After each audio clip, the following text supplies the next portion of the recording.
Märchen für Kinder ****H.C. Andersen's Märchen für Kinder. Frei nach der Reklamskin Ausgabe von Poland. MIT 5 Buntbilden von N. Karasin, sowie 40 Textillustrationen von sich, Pieschnjo, F. Reis, E. Klimsk, E. Kepler, M. Flascher, H. Offenberger etc. Neunt Auflage. Rast ICH so Rost ICH, Loewsverlag 1863, Stuttgart Loewsverlag Ferdinand Karl. Druck von Karl Hammer in Stuttgart. Marchengras. H. Hans Andersen, der Marchendichter, nennt man eine, Landors, Landain, the Lachen Strahlen die Gesichter, the Jubelbub und Magdalene. Im Sang und Klang, im Let und Lacht, was andere Ohr und Ort tot, das Seelenlos falt und Dacht und Ward beseelt, wenn Gebo. Den Jeb flucht im Wunderland die, den allerkunsten Marchen Strauss, genupft mit Rot und Weiß im Bandi, struenster in die Welt hinaus. Der USDEM Strauss diesetzten Tribe, die bestimmt der Kinderschar, sind hier gesammelt zulib, wobei sie freudig die Langst ist schon von uns gegangen, der Dichter, der den Kindern Leib, doch leben noch in Gegend Prangen die Marchen, die für schrieb. Sie klingen fort und wurden klingen ans der Blick noch in später Zeit, und sich wie goldene Fäden schlingen am Kind und Marchen Herrlichkeit. Des grauen Entleins Abentur, der sind Soldat, auf einem Being standhaft im Wasser und im Feuer, die Schwein und ihr Schwesterlein, das Malein von dem Tannenbaum, vom Koffer, der die Luft durchschwört, vom Sandmann und Klein Jalmars Traum, vom Tolpelhans, der König wird. Sie wollen plaudern, wollen skirten, sie wollen Kinden sehen, und dringen in die Kinderhörten mit ernste Lehrermann in dein. So macht dem luftigen Gelikter ein Heim in Hers und Haus beriet, und seid gegrust vom Marchendichter, die ihr selber marchen seid. Inhaltsübersicht. Sit Dornliestchen 1 die Storch 8 der Fliegen die Koffer 11 der Schneemann 15 es ist ein Unterschied 18 das Fueg 20 das Hasleik Entlane 25 die Stopfnadel 31 Tolpelhans 33 5 in der Skirt 36 das Marchen vom Sandmann 38 die Theken 45 die Blumen der kleinen Eider 46 das Klein Madchen mit den Schwefelholzen 50 die Wilden Schwein 52 die Glucklich Family 61 der Engel 63 der Standhaft sind Soldat 65 des Kaisers Nachtigall 68 die Schneekönigin 74 erste Geschichte. Der Zorbespiegel 74 Zweit Geschichte. Die Nachbarskinder 74 dritt Geschichte. Der Blumengarten der Zauberin 78 Viet Geschichte.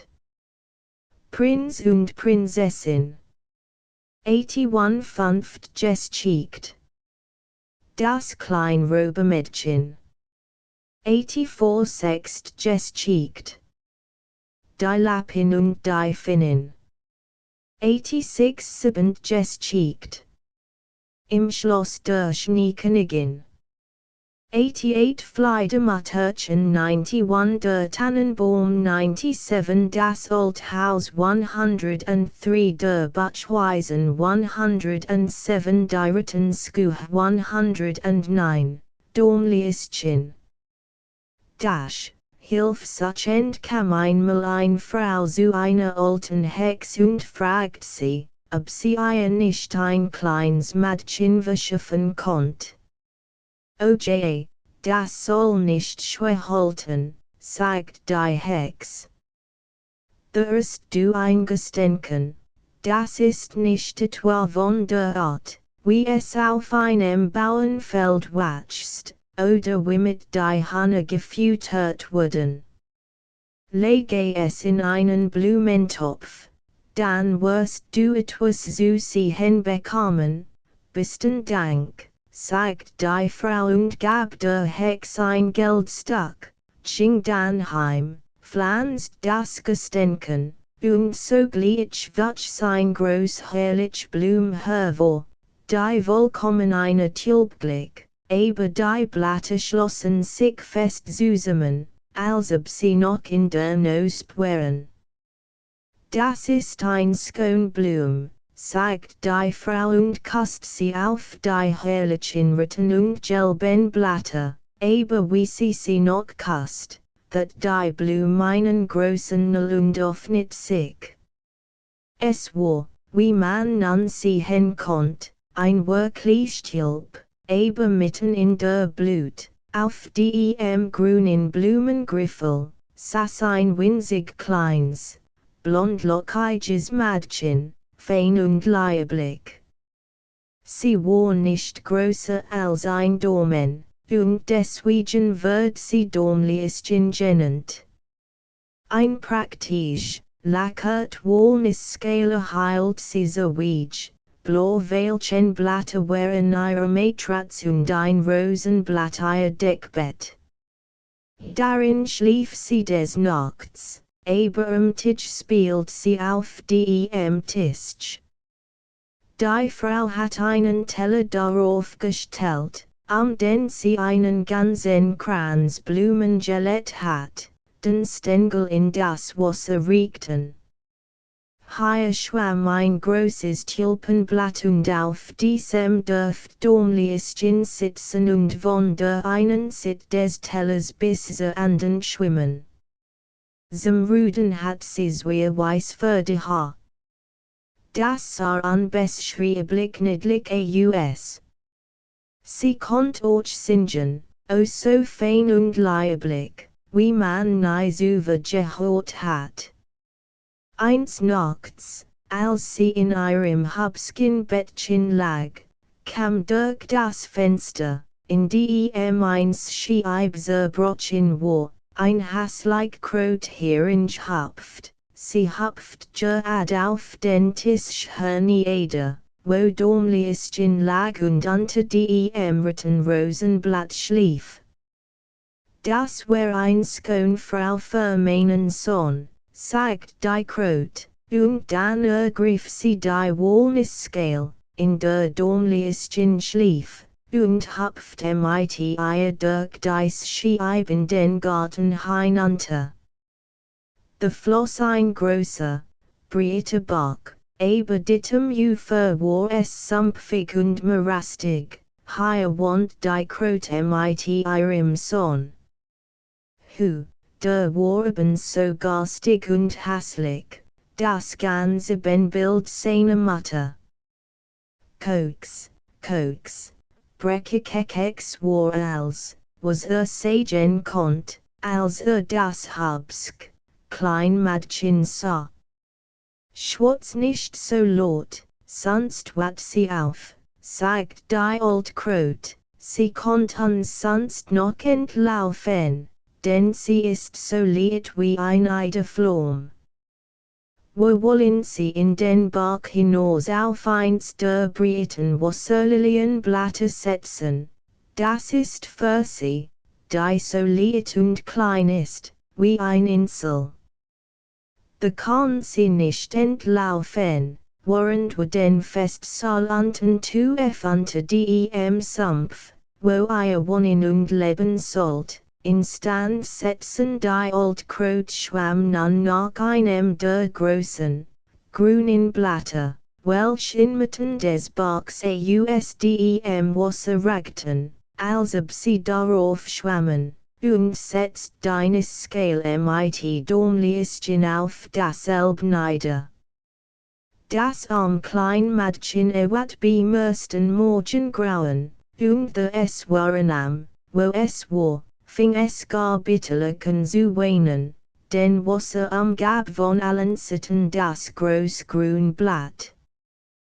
Die Altkraut saß unten im Sumpf und schmückt ihr Zimmer mit Schilf und gelben Wasserlilien, denn für die Neuschwiegertochter sollt els auf das Feinst hergerichtet werden. Darauf schwamm sie mit dem garstigen Sonn zu dem Blatt hinaus, wo Dornliestchen stand. Die Altkraut vernigt sich vor ihr bis zu fins Wasser hinein und sagt, hier stell ich die meinen Sonn vor, der den Mann werden soll. Ihr würdet unten im Sumpf ganz praktisch wohnen Koks, Breckekekex, war als, was der Sonn sagen konnt.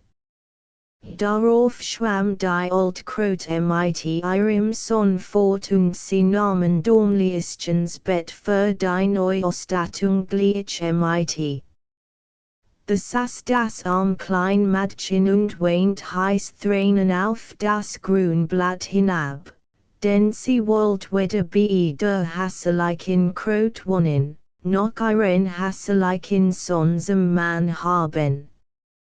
Die kleinen Fisch, welch unten im Wasser schwammen, hatten die Kraut riecht wohl gesehen und gehört, was sie sagt. Sie wollten Dornliestchen gern vor der Kraut und ihrem hässlichen Sonn retten und nagten mit ihren Scarfens an in den Stil des Blatts ab und nun schwamm das Blatt mit Dornliestchen hinab, weit fort, wohin die Kraut nicht gelangen konnt.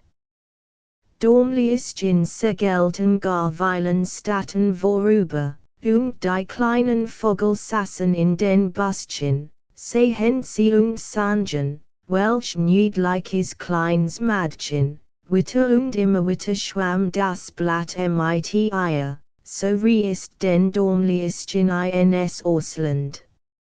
Ein allerliebster kleiner Schmetterling wird nicht müd sie zu flattern und schwert endlich auf das Blatt hernieder, denn konnt Dornliestchen gar wohl leiden.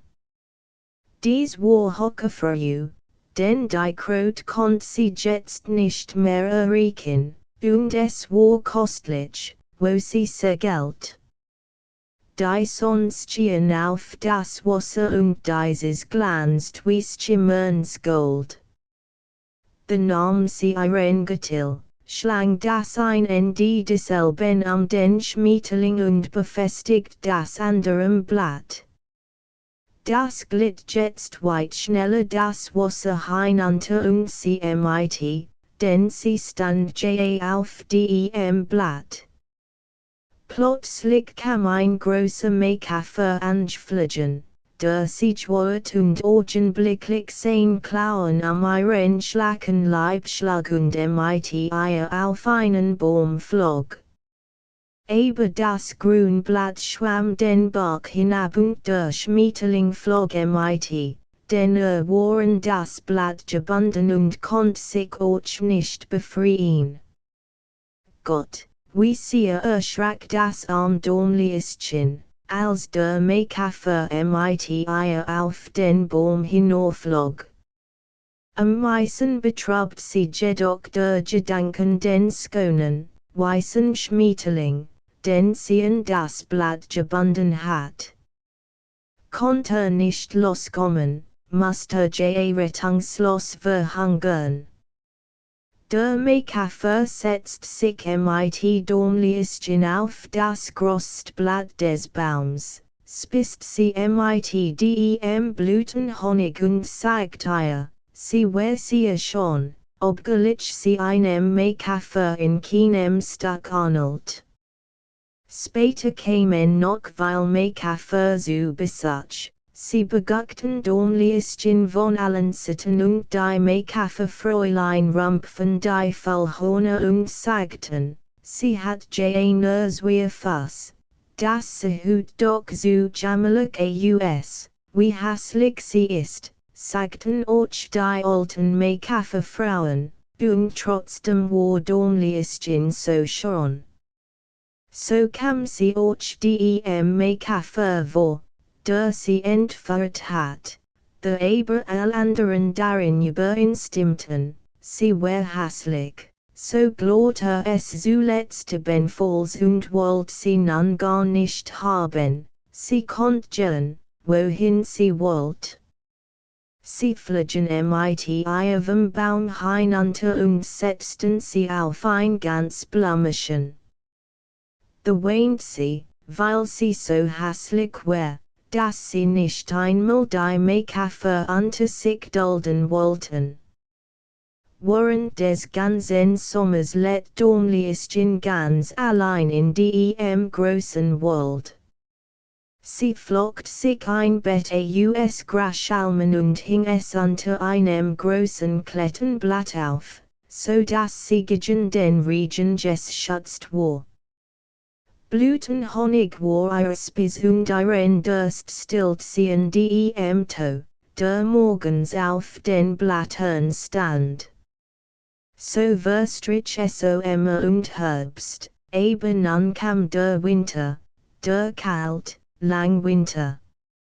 All Vogel, die ihr so schon vorgesungen hatten, flogen ihre Wege, die Baum und Blumen welkten dahin, das Großklettenblatt, unter dem sie gewohnt hat, schrumpft zusammen, und es blieb nur noch ein gelber, vertrockneter Stängel. Sie fror bitterlich, ihre Kleider waren zerrissen und sie selbst war gar fein und klein, das arm Domliischen musste erfrieren. Es begann zu schneien und jed Schneeflock, die auf sie fiel, that dieselbe Wirkung, als wenn man auf uns ein Schaufel voll wirft, denn wir sind groß, sie aber war nur einen Daumen lang. Da halt sie sich in ein verwelktes Blatt, aber das erwärmt sie nicht, sie sittet vor kalt. Hart am Saum des Walds, wohin sie jetzt gelang war, lag ein großes Kornfeld, allein das Korn war längst eingeerntet, nur die nackten, trockenen Stoppel ragten aus der gefrorenen Erde hervor. Ihr kamen sie wie ein großer Wald vor, den sie zu durchwandern hat, und sie klappiert nur so vor kalt. Da kam sie vor die der Feldmoos. Den ganzes Reich bestand in einer kleinen Hall unter den Konstoppel. Dort wohnt die Feldmoos geschützt und behaglich, hat die ganz Stubwolken und ein praktisch Kuschungsbeskammer. Das arm Domliischen stellt sich an die Tür, ad wie jeds andere Bettelmadchen, und bat ein kleines Stückchen Gestenken, denn sie hat seit Zwiertigen nicht das geringste zu essen bekommen. Du arm Klein, sagt die Feldmoos, denn es war im Grunde genommen ein gut, alt Feldmoos, kommen mein Wurmstub hierin und es mit mir, dass sie nun gefallenen Domliischen fand, sagt sie, du kannst getrost den Winter über bei mir bleiben, aber du musst mir die Stub so behalten und mir geschickten allein, denn das ist mein Lust, Domliischen that, was die gut, alt Feldmoos verlangt und hat es ganz vortrefflich bei ihr. Nun bekommen wir es bald Besuch, sagt die Feldmaus. Mein Nachbar flet mit taglich zu besuchen. Hat noch mehr vor sich gebracht, als ich, hat groß und jet in einem herrlichen Schwarzen Sammetpelz einher. Konntest du denselben Mann bekommen, dann wärest du gut versorgt, doch Dornliischen mocht den Nachbar gar nicht haben, denn war ein Maulwurf. Kam und macht in seinem Schwarzen Sammetpelz seine Aufwartung. War sehr reich und sehr gelehrt, sagt die Feldmaus. Sein Wohnung war auch in der Tat 20-mal größer als die der Feldmaus, und gelehrt zum Kietbesasser, aber die Sonne und die herrlichen Blumen konnte gar nicht leiden, über sie wusste nur Schlimmes zu erzählen, weil sie nie gesehen hat. Hat sich vor kurzem einen langen Gang von seinem bis zu ihrem Haus durch die Erde gegraben. In einem Dorf die Feldmaus und Dornliischen mit seiner Erlaubnis nach Hirtenslast spazieren. Bat sie aber, nicht vor dem toten Vogel zu erschrecken, der im Gang lag. Es war ein ganzer Vogel mit Federn und Schnäbel, der erst curlig beim Beginn des Winters gestaben sein konnte und nun gerade begraben war, wo seinen Gang angelegt hat. Der Maulwurf nahm ein volles Stück Holz in das Maul, weil es im Dunkel wie Feuers schimmert, ging dann voran und glitt einen in dem langen, feinstieren Gang. Als sie zu der Stelle gelangten, wo der Totvogel lag, drückt der Maulwurf mit seiner breiten Näsgigen das Schwalb und stieß die Erde auf, so dass ein großes Loch entstand, der Quelch das Licht heranschimmert.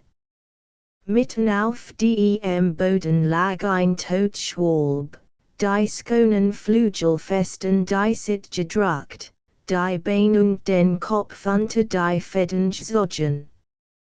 Der Vogel war sicher vor kalt gestaben. Dornliischen hat einiges Mitleid mit ihr, sie liebt die kleinen Vogel, hatten sie ihr doch den ganzen immerhin durch so schon etwas vorgesungen und vorgezwitschert. Aber der Maulwurf stieß ein mit seinen kurzen Beinen und sagt, nun pfefft nicht mehr. Es muss doch jämmerlich sein, als kleiner Vogel geboren zu werden. Außer seinem Quivet hat ein solcher Vogel der Kurs nichts und muss im Winter elendiglich verhungern. Das konnte als vernünftiger Mann wohl sagen, entgegnet die Feldmaus. Was hat ein Vogel für all sein Quivet, wenn der Winter kommt? Muss elendiglich verhungern und erfrieren. Dornliischen sagt nichts, als aber die beiden anderen dem Vogel den Rücken wandten, neigt sie sich hinab, hob die Federn, die über seinem Kopf lagen, sie sit und kast ein auf die geschlossenen Augen. Violet war es, der mir im so schon etwas vorsang dacht sie, wie viel Freud hat mir verschafft, der lieb, Vogel der Maulwurf stopft nun das Loch, der Quelch das geslit hineinstehen, wieder zu und begleitet die Damen nach Haus. Aber in der Nacht konnt Dornliischen schlechterdings nicht schlafen. Da erhob sie sich von ihrem Bett und flockte einen großen, schonen Teppich, trug ein hinunter, breitet ein über den toten Vogel und let Weichbaum wohl, die sie im Zimmer der Feldmaus gefunden hat, dem Vogel sitzt, damit warm Legion mocht in der kalten Nerd. Lebewohl, du lieber schöner Vogel, sagt sie, Lebewohl und Dank für deinen herrlichen Gesang im Sommer, als Baumgrün waren und die Sonne auf uns so warm herniederschien. Dann let sie ihr Kopfchen in des Vogels Brust, für sogleich erschrocken zusammen, denn es war fast, als etwas in derselben klopft. Das war des Vogels Herz. Der Vogel war nicht tot, lag nur in einer Betäubung, war jetzt erwärmt worden und bekam wieder Leben. Im Herbst fliegen Schwalben nach den warmen Landen, verspätet sich aber ein, so friert sie so, dass sie wie tot zur Erde voll und liegen bleibt, wohin sie voll, und der kalte Schnee sein Deck über sie breitet. Dormlischen schaudert ordentlich, so war sie erschreckt worden, denn der Vogel war ihr gegenüber, die kaum Dormislange hat, so erschrecklich groß, aber sie fast doch wieder matt, let die Baumwolldichte die Schwalb und holt ein Krausmansenblatt, dessen sie sich selbst als Deckbett bedient hat, und let es über den Kopf des Vogels. In der nächsten Nacht schlich sie sich wieder zu ihm hinunter, und nun war lebendig, aber so matt, dass nur einen kurzen Augenblick sein Augen zu öffnen und dormlischen anzusehen vermocht, die, weil sie kein anderes Lampchen haben konnt, mit einem Stückchen vollen Holzes in der Hand neben ihm stand. Herrlichen Dank, du niedliches kleines Kind, sagt die Krankschwalbe zu ihr. Ich bin vortrefflich erwärmt. Bald erholt ich mein Kraft wieder und kann dann draußen im warmen Sonnenschein herfliegen, sagt sie, es ist draußen gar kalt, es schneit und friert. Bleib du in deinem warmen Bettchen, wird dich schon pflegen. Darauf bracht sie der Schwalbe Wasser in einem Blumenblatt und dies trank und ihr, wie sie sich an einem Dornbüschchen in ihrer Flügel verletzt hat, weshalb sie nicht mehr so schnell wie die anderen Schwalben zu fliegen vermocht, als dieselben weit Weg nach den warmen Landen fortziehen. Endlich war sie auf die Erde gefallen, und was mit ihr geschehen, wusste sie nicht. Den ganzen Winter blieb sie nander unten und dormlischen nahm sich ihrer auf das Besten und hat sie lieb. Weder der Maulwurf noch die Feldmause für das geringste davon, weil sie die Schwalbe nicht leiden mochten. Sobald der Frühling kam und die Sonne die Erde erwärmt, sagt die Schwalbe dormlischen Lebewohl, die nun das Loch öffnet, welches der Maulwurf in die Deck gemacht hat. Die Sonne schien herrlich auf sie hernieder und die Schwalbe fragt, ob sie begleiten wollt, sie konnte auf ihrem Rücken sitzen. Und dann wollten sie weit hinaus in den grünen Wald fliegen. Aber dormlischen wusste, dass es die alte Feldmaus betrüben wird, wenn sie dieselbe auf solch Art verließ.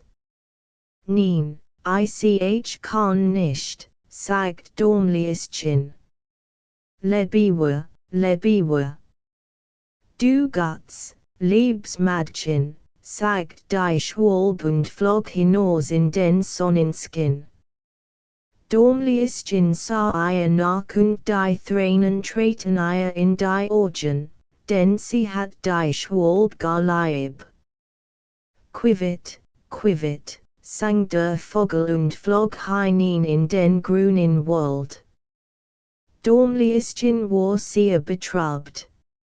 Sie hielt nie erlaubni, in den warmen Sonnenskin hinaus hen. Dasken, das auf dem Acker über dem Haus der Feldmoos ausgesieht war, wuchs auch hoch in die Luft empor, für das klein Mädchen, das kaum Dormislange hat, war es ein wollig undurchdringlicher Wald.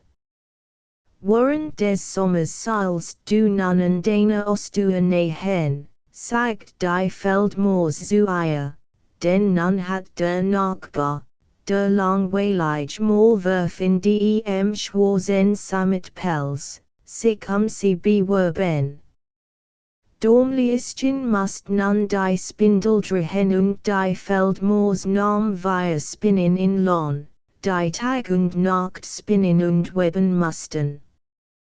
Jeden Abend kam der Maulwurf auf Besuch und sprach nur immer davon, dass, wenn der Sommer vergangen, die Sonne nicht mehr so warm scheinen wird, dann wollte mit Dormliestchen Hochzeit feiern.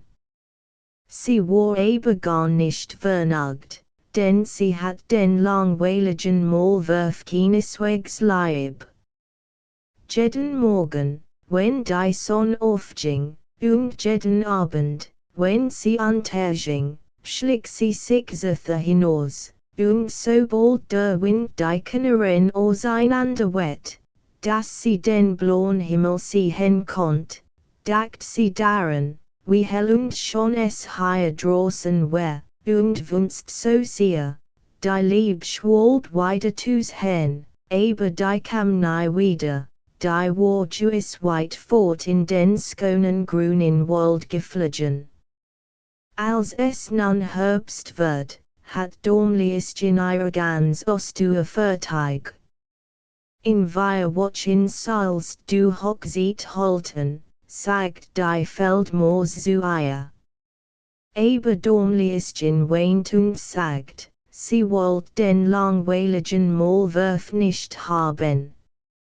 Schnick schnack, sagt die Feldmoos, sehr nur nicht widerspenstig, sonst muss ich dich mit meinen weißen Zähnen beißen nun sollt Hochzeit sein.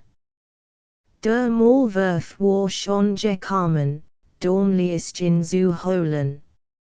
Lebewohl, du klarer Sonnenstrahl, sagt sie und streckt die Akin hoch empor und ging auch ein Kursstreck vom Haus der Feldmoos fort, denn nun war das Kongientet und nur die deren Stoppel standen noch da. Lebewohl, sagt sie und schlang ihre Akin ein klein Rotblum, die daneben stand. Groß die Liebschwalb von mir, wenn du sie zu sehen bekommst, quivet, tant es in demselben Augenblick über ihrem Kopf. Sie blickt auf, es war die Schwalb, die gerade vorüberflog. Sobald sie Dormliestchen schwört, wird sie sehr froh, sie erzählt derselben, wie ungern sie den garstigen Maulwurf zum Mann nahm und dass sie nun tief unter der Erde wohnen sollt, wo das Sonnenlicht nie hineinstehen. Nun kommt der Kaltwinter, sagt die Schwalb, ich flieg nach den warmen Landen fort. Willst du mich begleiten? Du kannst auf meinem Rücken sitzen. Flieg nur mit mir, du süßes kleines Dormliestchen, die du mir das Leben rettest, als ich erfroren in dem feinsten Skuss der Erde lag, ich sehe mit dir, sagt Dormliestchen, und setzt sich auf des Vogels Rücken, mit den Füßen auf sein ausgebreiteten Flügel. Band ihren Getillen einer der starksten Fäden fest, und nun erhob sich die Schwalb hoch in die Luft, über Wälder und Seen, hoch hinauf über die großen Gebirge, wo immer Schnee liegt. Endlich kämen sie nach den warmen Landen. Dort stehen die Sonne weit heller als hier, der Himmel war doppelt so hoch und in den Gräben und Hecken wachsen die herrlichsten grünen und blauen Weintrauben. In den Walden hingen Zitronen und Apfelsinen, Myrten und Krausmanzene füllten als mit ihrem Duft. Aber die Schwalbe flog immer noch weiter und es wird schöner und schöner. Unter den prachtvollen grünen Bäumen und dem blauen See stand seit alten Zeiten ein weißes Marmorschloss. Weinreben rankten sich Hochsäulen, an der äußersten Spitze waren weil Schwalbennester und in einem derselben wohnt die Schwalbe, welch Däumlischen trug. Hier ist mein Haus, sagt die Schwalbe. Such die aber selbst ein der prächtigsten Blumen aus, die der unten wachsen, und ich will dich dann hinaufsetzen, und den Los wird so glücklich sein, als du nirgend wünschen kannst, o wie herrlich, sagt Däumlischen und klatscht in die kleinen Handchen.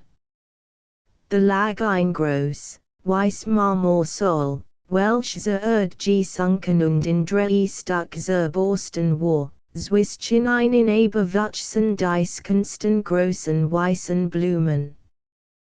Die Schwalbe flog mit Däumlischen hinunter und setzt sie auf eins der breiten Blätter. Aber wer wollt ihr erstaunen, mitten in der Blume saß ein kleiner Mann, so weiß und durchsichtig, wie wenn von Glas wär. Die niedlichst golden Krone hat auf dem Kopf und die prächtigsten hellen Flügel auf den Schultern. Selbst war nicht größer als Däumlischen. Es war der Engel der Blumen. In jeder Blume wohnt so ein kleiner Mann oder eine Frau, dieser aber war der König überall. Der Kleinprinz erschrak gewaltig vor der Schwalbe, denn gegen ein, der so klein und fein war, schien sie ein wahrer Riesenvogel zu sein. Als aber Däumlischen schwört, war der gar froh, war sie doch das allerschönste Mädchen, das bis jetzt gesehen hat. Die Schwalbe nahm die Goldkrone von seinem Haupt und setzt sie ihr auf, fragt, wie sie es und ob sie sein Gemelin sein wollt, dann sollt sie Königin über all Blumen werden. Däumlischen gab dem schönen Prinzen das Gewalt, und von jeder Blume kam ein Dame, oder ein Herr, so allerliebst, dass es ein Lust war. Jetzt bracht Däumlischen ein Geschenk, aber das bist von allen waren ein paar Flügel von einer großen weißen Fleisch. Sie werden Däumlischen am Rücken befestigt und nun konnt sie von Blum zu Blum fliegen.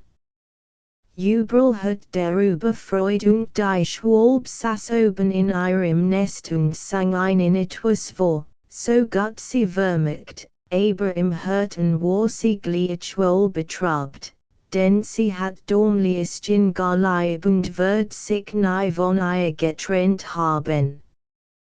Du sollst fortan nicht mehr Däumlischen heißen, sagt der Engel der Blumen zu ihr, das ist ein hässlicher Name und du bist so schön. Wir wollen dich Maja nennen, Lebewohl, Lebewohl, sagt die Schwalbe, und zog wieder fort aus den warmen Landen, weit fort nach unserem kalten Himmelsstrich. Dort hat sie ein kleines Nest oben an dem Fenster, wo der Mann wohnt, der Märchen erzählen kann. Dem sang sie ihr Quivet vor.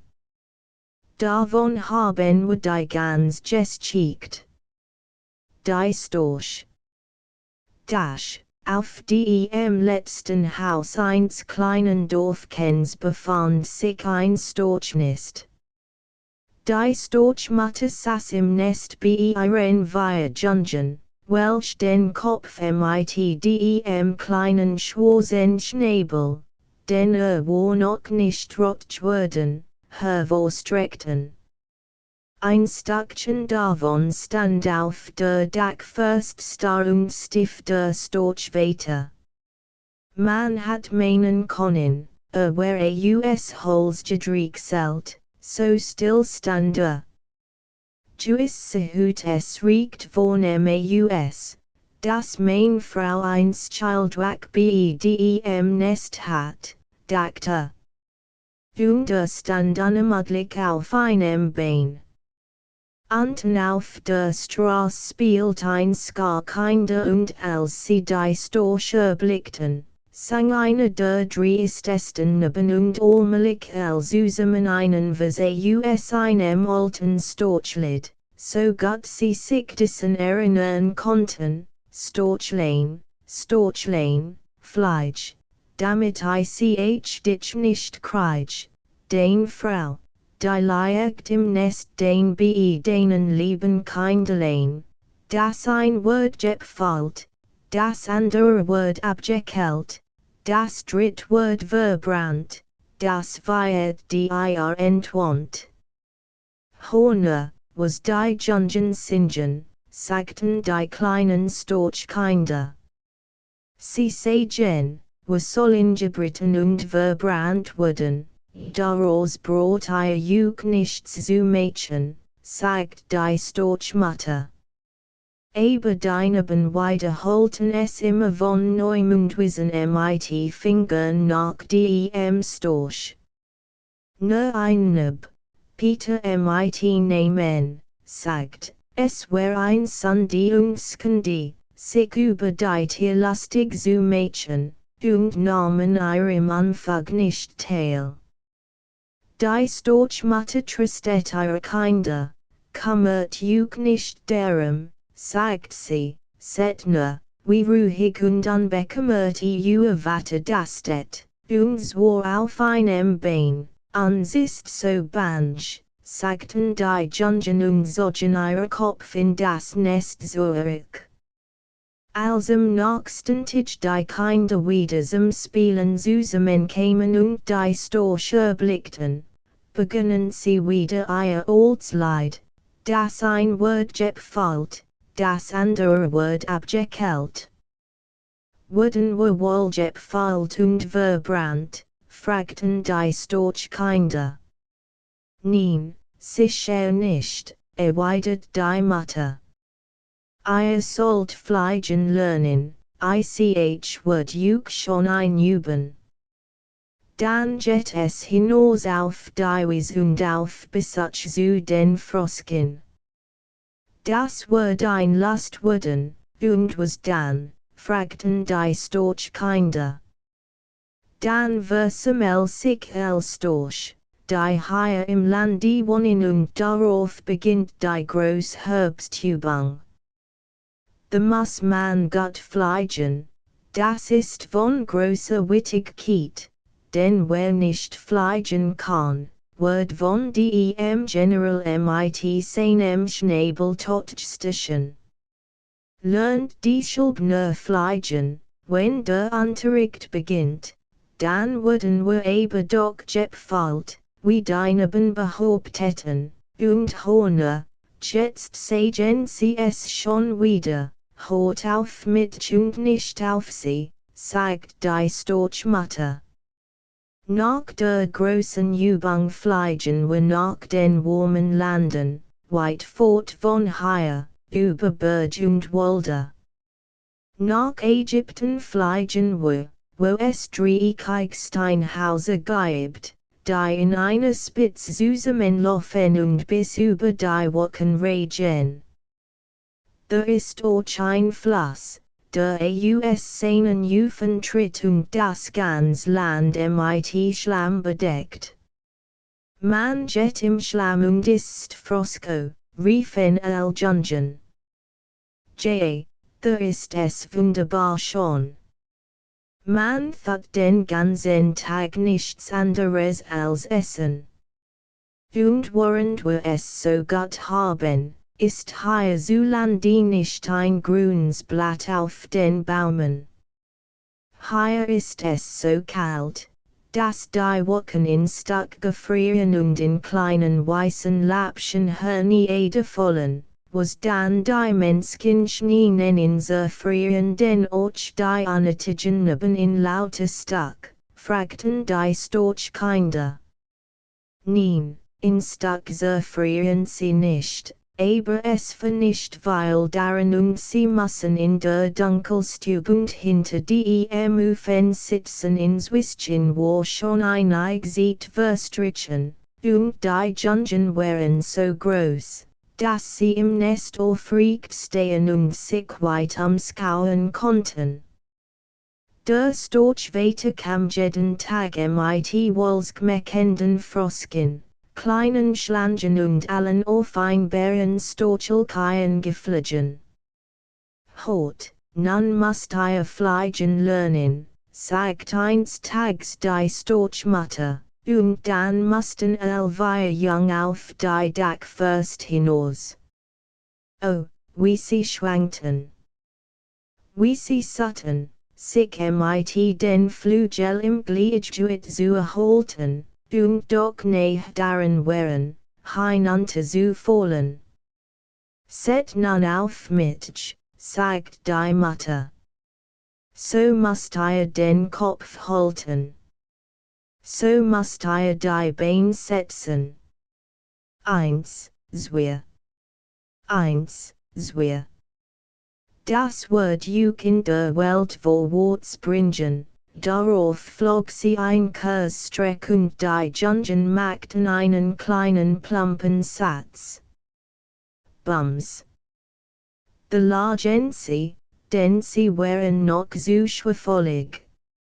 Ich will nicht fliegen, sagt das ein Jung und kroch wieder in das Nest hinein. Ich mach mir nichts daraus, nach den warmen Landen zu kommen so willst du also hier im Winter erfrieren. Sollen etwa deine Ben kommen und dich verlieren, abkellen und verbrennen?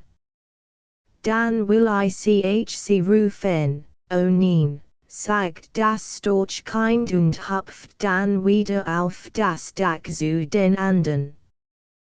Den dritten Tag konnten sie schon ordentlich ein wenig fliegen, und nun meinten sie auch in der Luft schweben zu können. Set, das war sehr gut, sagt die Storchmutter, ihr sollt morgen mit mir in den Sumpf fliegen. Dort kommen mehrere Storchfamilien mit ihren Kindern zusammen aber sollen wir denen den Unnötigen neben kein Ratsch nehmen, fragten die Storchjungen. Lasst sie schreien, was sie wollen.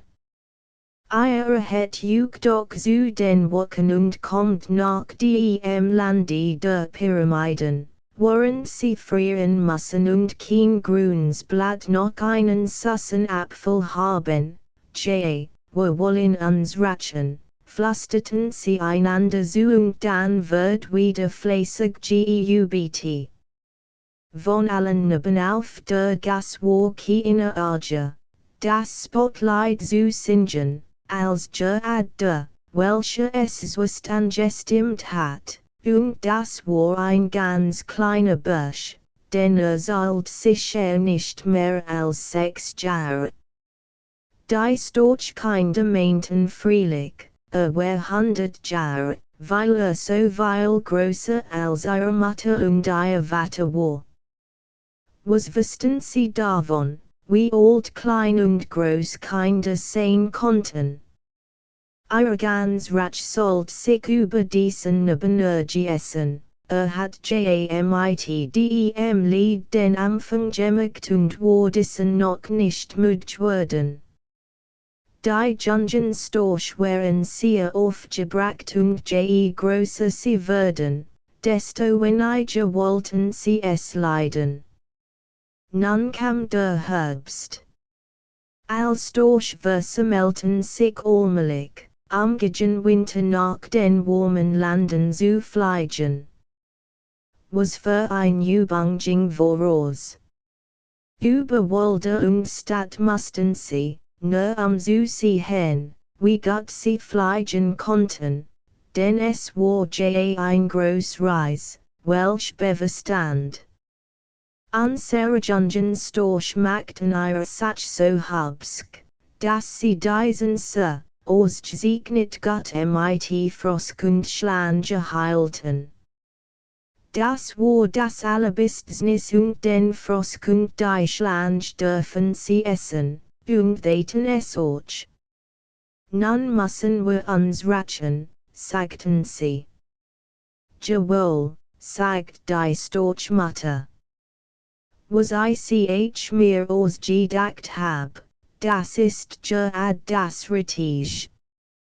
Ich weiß, wo der Teich ist, in dem die kleinen Menschenkinder liegen, bis der Storch kommt und sie ihren Eltern bringt. Die niedlichen kleinen Kinder schlafen und träumen so süß, wie sie nachher nie mehr träumen. Alle Eltern wollen gern so ein kleines Kind haben, und alle Kinder wollen eine Schwester oder einen Bruder haben. Nun wollen wir nach dem Teich hinfliegen und für jedes der Kinder eins holen, welch das Leid nicht gesungen und sich über die Storch nicht lustig gemacht haben, aber jene schlimm, hässlich jung, welche es zu singen angefangen hat, was Mädchen were im Teich dort liegt ein kleines, totes Kind, welch sich tot getraumt hat. Das wollen wir zu hintragen, dann muss weinen, weil wir ein totes Bruderkind gebracht haben. Allein dem guten Neben, denn ihr es noch nicht vergessen habt, dem, welcher meint, es ist ein Sohn die uns die, sich über die Tier lustig zu Mädchen, dem wollen wir so ein Brüderlein, als auch ein Schwesterlein bringen, und the Dernab Peter heißt, so sollt ihr samtlich Peter gerufen werden, und wie sie es gesagt hat, gesture es. Seitdem hießen als Storch Peter und wurden noch heute so genannt. Der fliegende Koffer. Es war einmal ein Kaufmann, der so reich war, dass die ganze Straße und beinahe noch ein Setengässchen mit lauter harten Thalern pflastern konnte. Allein das that nicht, wusste sein Geld anders anzuwenden. Gab einen Dreher aus, bekam einen Thaler wieder. Aber musste doch sterben und sein Sohn bekam nun all dies Geld und let lustig, ging Nacht auf Maskenball, macht Paperdrachen aus Thaler schienen und so konnt das Geld schon abnehmen und that es auch. Zuletzt besaß nicht mehr als wenig groß genug hat kein anderen Kleider als ein Paar Pantoffel und einen alten Schlafrock. Nun bekümmert sich sein Freund nicht lange ein, dass sie sich mit zusammen nicht auf der Straße sehen lassen konnten, nur eine von ihnen, ein gutmütiger Mensch, sand einen alten Koffer und ließ sagen, pack ein, das war nun wohl recht gut. Aber hat nichts einzupacken und deshalb setzte sich selbst in den Koffer. Das war ein absonderlicher Koffer. Sobald man das Schloss drückt, konnte fliegen. that es und husch. Flogger mit im Dirk den Skernstein, über die Stadt Heinweg, hoch hinauf bis über die Wocken, witter und immer witter fort. Endlich kam nach dem Lande der Türken. Den Koffer verbarg im Wald unter deren Blättern und ging dann in die Stadt hinein. Das konnte recht wohl tun, denn bei den Türken ging als wir in Schlafrock und Pantoffel.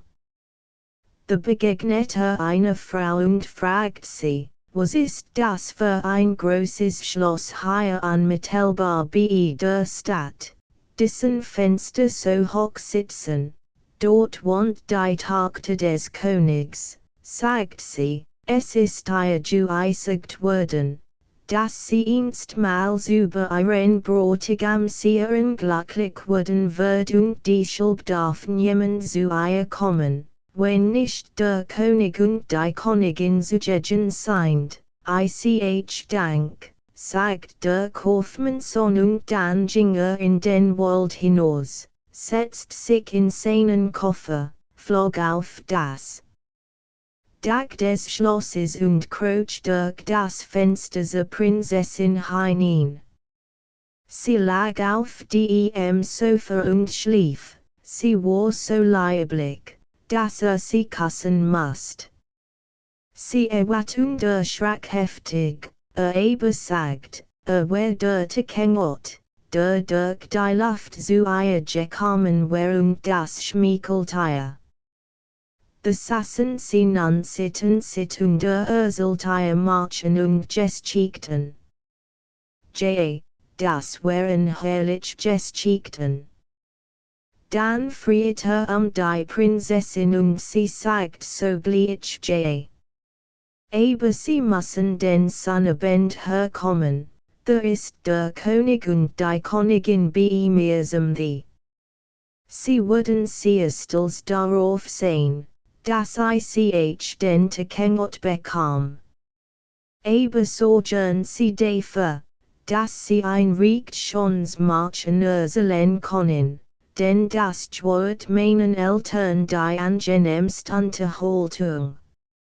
Mein Mutter hat gern ernst und vornehm, und mein Vater lustig, über die man lachen kann ich bring kein ander Brot gab, als ein Märchen, und dann trennten sie sich, aber die Prinzessin gab meinen mit Goldstück in besetzten Säbel, und die Goldstück konnte besonders gebrochen. Nun flog fort, kauft sich einen neuen Schlafrock, ließ seinen Koffer recht schon herrichten, setzt sich dann draußen in den Wald und dichtet ein Märchen. Das sollt bis zum Sonnabend fertig sein und das war nicht so leicht. Als es nun fertig war, war es ad Sonnabend. Der König, die Königin und der ganz Hof warteten bei der Prinzessin mit dem. Als der Kaufmannssohn nun angeflogen kam, wurde sehr freundlich empfangen. Wollen Sie nun ein Märchen erzählen, sagt die Königin, eins, welches tiefsinnig und belehrend ist, aber worüber man auch lachen kann, sagt der König. Jawohl, sagt und erzählt nun folgendes. Es war einmal ein Bund Schwefelhölzer, die sich auf ihre Hochhauptkunft einbildeten. Ihr Stammbaum, das heißt die Großfit, von der Jeds ein kleines Stückchen war, stand als ein großer alter Baum im Wald. Die Schwefelhölzer lagen nun auf dem Gesims zwischen einem Feuerhusch und einem alten eisernen Topf und diesen erzählten sie von ihrer Jugend. Als wir auf dem grünen Zweig waren sagten sie, the Weren wolich auf einem grünen Zweig. Jeden Abend und Morgen gab es Diamant the, das war der Tau. Den ganzen Tag hatten wir Sonnenskin, wenn nämlich die Sonnenschein und all die kleinen Vögel mussten uns Geschichten erzählen. Wir konnten recht gut merken, dass wir auch reich waren, denn die Lorbeeren waren nur im Sommer bekleidet, aber unsere Familie hat die Mittel, für Sommer und Wintergrün Kleider zu schaffen. Nun aber kamen Holauer und es entstand ein großer Wazang, unsere ganze Familie zersplittert sich. Der Stammherr hielt als Hauptmastplatz auf einem praktischen Schiff, das die Welt umsegeln konnte, wenn es wollte. Den anderen Zweigen wurden andere Stellen eingeräumt und wir haben nun die Aufgabe, der niederen Mensch das Licht anzuzünden ich ein anderes Lied zu singen, sagt der Eisentopf. Andersen sit die Schwefelhölzer lagen. Seit ich das Licht der Welt erblickt, bin ich weil mal gestuert und gekocht worden. Ich sorg für das dauerhaft und bin, eigentlich gesprochen, der erste Herr im Haus. Mein einzig Freud ist, Nacht ist rein und fein auf dem Gesims zu liegen und mit den Kameraden vernünftig zu plaudern. Nehm ich aber den Wasreimer aus, der doch bisweilen auf den Hof hinunterkommt, so leben wir hier immer hinter so gemachten Türen. Unser einziger Neuigkeitsbett ist der Markab. Aber der redet so aufrührerisch über die Regierung und das Volk nun sprichst du so weil, sagt das Feuer und der Stillschlag gegen den Feuerstein, das Funken spratten. Wollen wir uns nicht einen lustigen Abend machen, lasset uns davon sprechen, wer der vornehmst ist, sagten die Schwefelhölzer. Nein, ich sprich nicht gern von mir selber, versetzt der Topf. Ich schlag eine Bendunterhaltung vor. Ich will den Anfang machen und etwas erzählen, gedetailt mit, was erlebt hat. Da kann man sich so trefflich hineinfinden und es ist sehr lustig. Also hot, an der Ostsee den dänischen Button bracht ich mein Gegend einer stillen Familie zu, die Möbel werden poliert, der Fußboden aufgewischt und allweils endlich werden neu vorhand aufgesteckt, wie anschaulich sie doch erzählen, sagt der Harbison. Man kann gleich hören, dass ein Frauenzimmer erzählt, es sie hut sich etwas Reinliches hindurch, das fällt man, sagt der Wasreimer und macht einen Satz, dass es auf dem Boden nur so klatscht. Der Topf fuhr fort zu erzählen und das Ende entsprach dem Anfang. Alteller klirrten vor Freud und der Harbison zog grün petersilie dem Sandloch und bekranzt den Topf, weil wusst, wird die anden dadurch adren und bekranz ich ein Hut dachte, so bekranzt mit morgen, nun will ich tanzen, sagt die Feuertanz und tanzt. Wird ich nun auch bekranzt, fragt die Feuertanz und sie wird es. Das ist doch nur Pobel, dachten die Schwefelhölzer. Nun sollt die Themeskin singen, aber sie entschuldigt sich mit ihrer Kaltung, Och kont sie nur in Kochendem zustande singen, aber es gesture eigentlich aus lauter Vornehmthuerie, sie wollt nur auf dem Tisch drinnen bei der Herrschaft singen. Im Fenster saß ein old Feder, mit der die Magd zu schreiben fleht. Es war nichts bemerkenswertes an ihr, ausgenommen, dass sie so tief in das Tintenfass getaucht war, aber gerad darauf that sie sich etwas so gut. Will die Themeskin nicht singen, sagt sie, so mag sie es bleiben lassen. Draußen sitzt im Bauer ein Nachtigall, die singen kann, sie hat zwar nichts gelernt, aber gleichwohl wollen wir ihr das heute Abend nicht übel auslegen. Ich finde es im höchsten Grad unpassend der Gesell, der das Amt Katchensangers bekleidet und ein Halbbruder der Themeskin war, das ein fremder Vogel angehört werden soll. Ist das patriotisch? Ich vor den Marktkauf, darüber sein Urteil abzugeben, mit sagt der Marktkauf, mit so sehr, wie es sich niemand vorstellen kann. Wird es nicht weit vernünftiger sein, das ganze Haus einmal auf den rechten Fleck zu setzen? Jeder sollt dann schon den eingebarenden Platz erhalten, und wird die ganzen Anordnungen treffen. Lasst uns lahm Mädchen, riefen sie sämtlich. Plötzlich ging die Tür auf.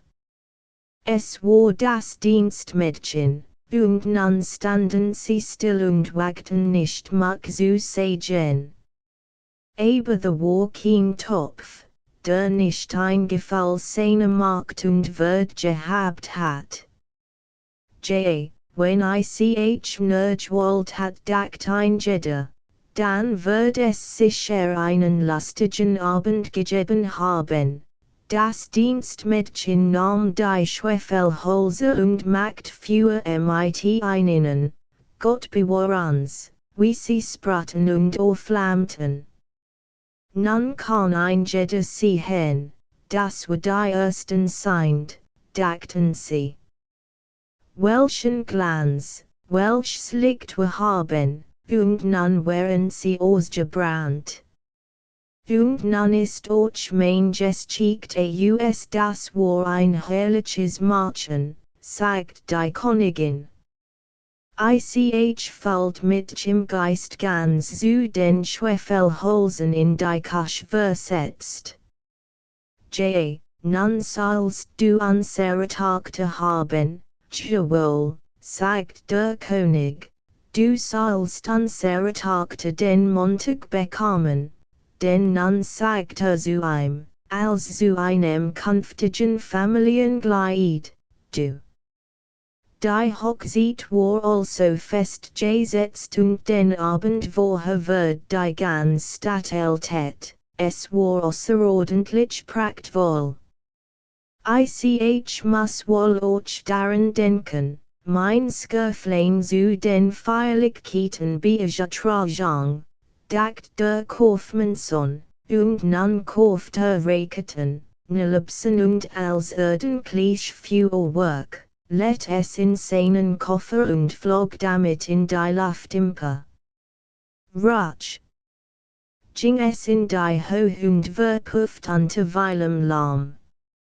Altürken hupfen dabei in die Höhe, das ein in die Pantoffel die Ohren fahren. Der gleichen Lufterschienungen hatten sie niemals gesehen. Nun sehen sie ein. Dass es der Tekengott selber war, der die Prinzessin bekommen sollte.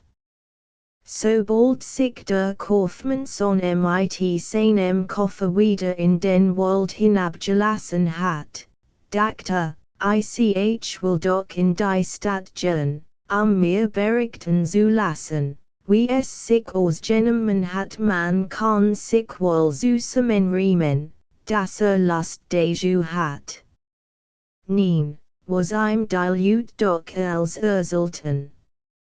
Ein jeder, bedem sich erkundigt, hat es in seiner Weise gesehen, aber einen praktischen Eindruck hat es auf gemacht. Ich sah den Tekengott selbst, sollt ein, hat Augen wie Blitzen die Stirn und einen Bart wie schaumendes Wasser, flog in einem feurigen Mantel beritet ein anderer. Das waren vortreffliche Sachen, die zu hören bekam, und den Tag darauf sollte Hochzeit haben. Nun ging nach dem Wald zurück, sich in seinen Koffer zu setzen, aber wo war der Koffer war verbrannt. Ein Funk war von dem Feuerwerk zurückgeblieben, der Feuer gefangen und den Koffer in es Skelett hat. Konnte nicht mehr fliegen, nicht mehr zu seiner Brot gelangen. Sie bestand den ganzen Tag auf dem Dach und hat seine. Sie wartet noch, aber durch sie hut die Welt und sollt marchen, die jedoch nicht mehr so lustig sind, wie das von den Schwefelholzchen. Der Schneemann. Es nackt und prasselt in mir, so schon kalt ist es, sagt der Schneemann. Der eisige Wind bring einem Feuerleben in die Kleider. Und sie wie die große Lampe oben wird glatt, meint die Antige die Sonne. Sie soll mit nicht zum Blinzel bringen, holt mein Brushstuck schon noch zusammen es waren zwei groß dreieckig Dachzigelstuck, die ihm als Augen dienten. Sein Mund war ein Stück von einer alten Hawk, weshalb derselbe Ochzahn hat. War unter auf der Neben geboren, begrüßt von dem Skellengelaut und dem Peitschenginal der Schlitten. Die Sonne ging unter, der Vollmond ging auf, rund und groß, klar und schon in der blauen Luft. Nun haben wir sie wieder von einer anderen Sicht, sagt der Schneemann. Glaubt, es war die Sonne, welch sich abermals zeigt.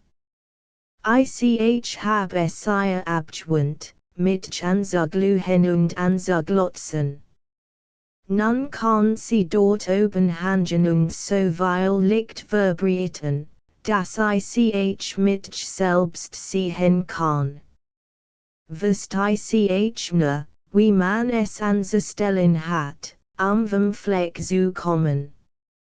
Vermerkt ich es, so wird ich jetzt auf das Eis hinuntergehen, zu schlittern, wie ich es deineben tun sah. Aber ich versteh nicht zu laufen wieg, bellt der old Kettenhand, der etwas heisig worden seitdem nicht mehr Stubenhand war, die Sonne wird dich schon laufen lehren, das hab ich in denen Vorgängern gesehen. Wieg, und wieg sind ich versteh dich nicht, Kamerad, sagt der Schneemann.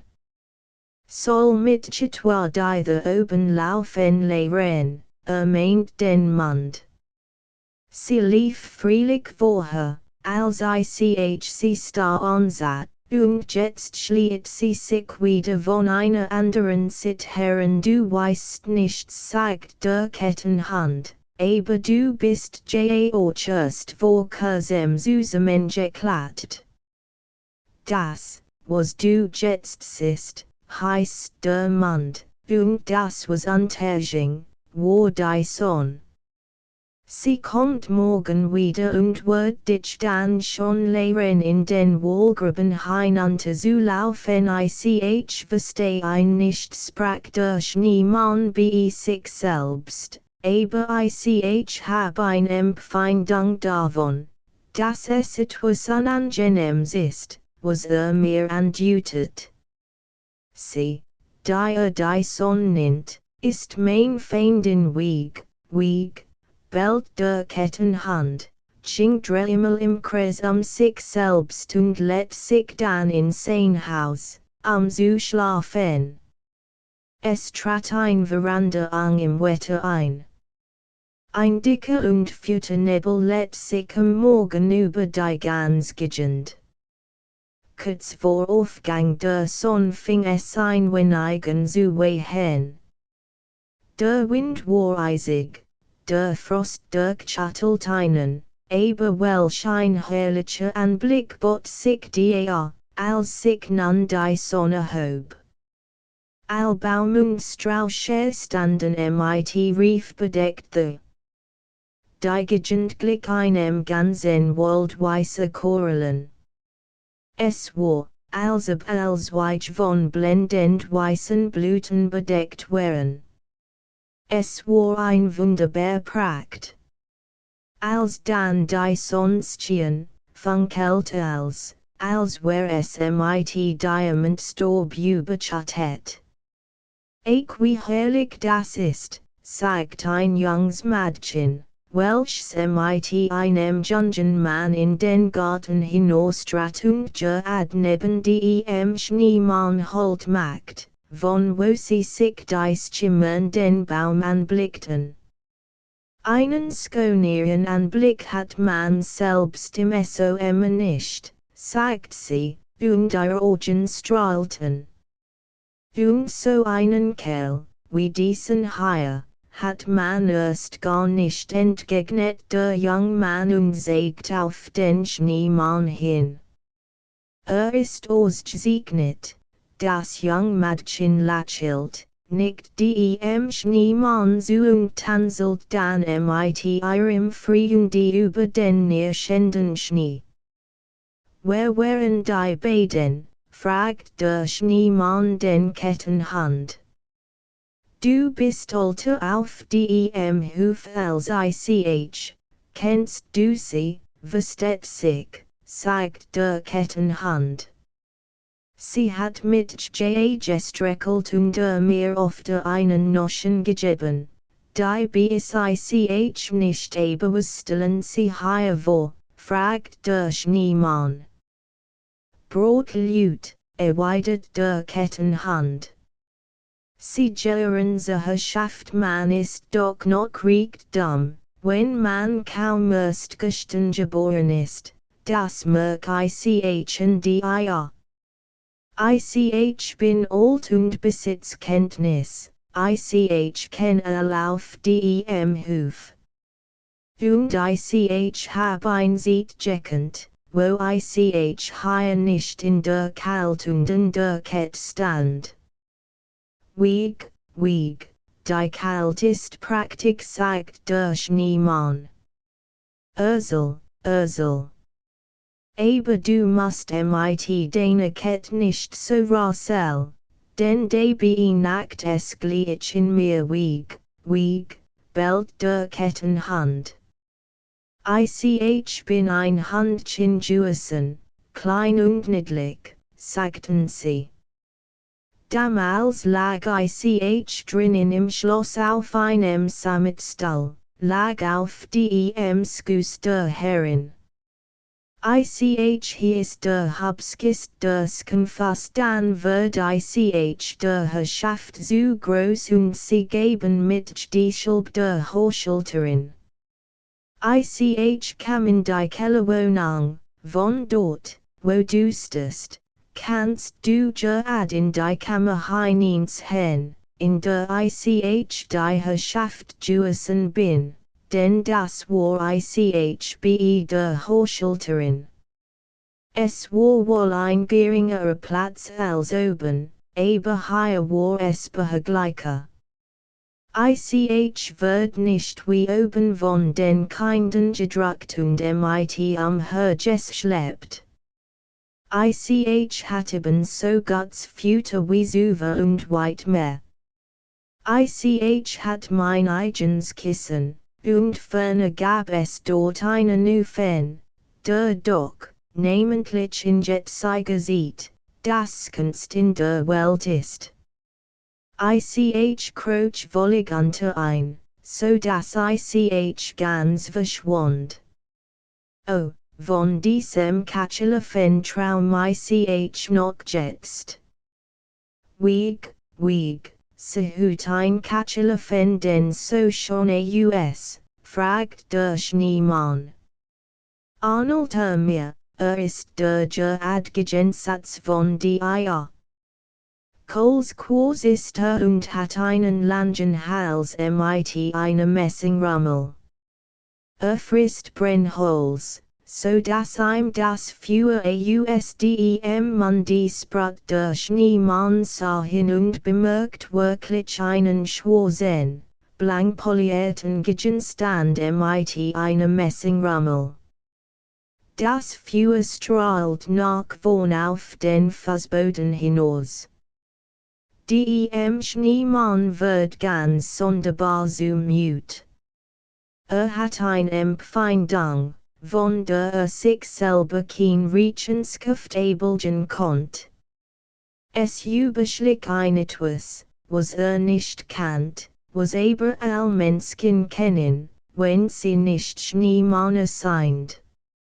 Und weshalb will es ist du sie, fragt der Schneemann.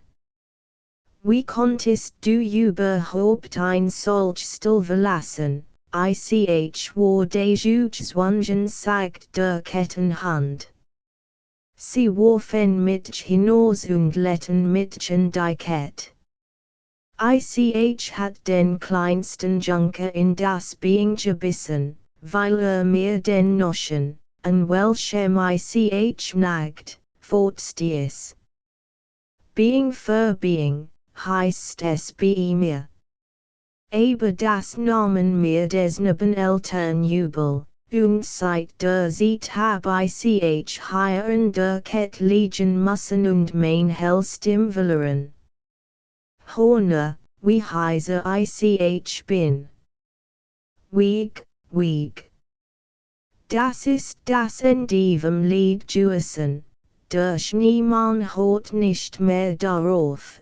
Blickt beständig nach der Kellerwohnung der Haushälterin, blickt in ihr Stube hinein, wo der Kachelafen auf seinen eisernen Fassen stand und sich in seiner ganzen Groß sägt, die der des Schneemanns in nichts nachgab. Es nagt so eigentümlich in mir, sagt er. Soll ich dort nahe hineinkommen? Es ist mein höchster Wunsch, mein einziger Wunsch, und es wird fast unschrecklich sein, wenn nicht befriedigt wird.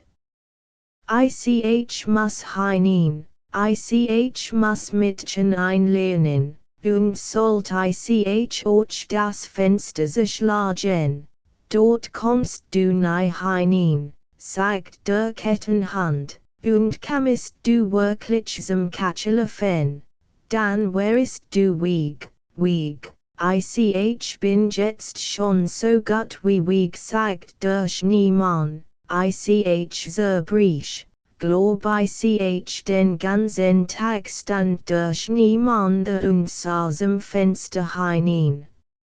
In der Dämmerung wird die Stube noch treulicher.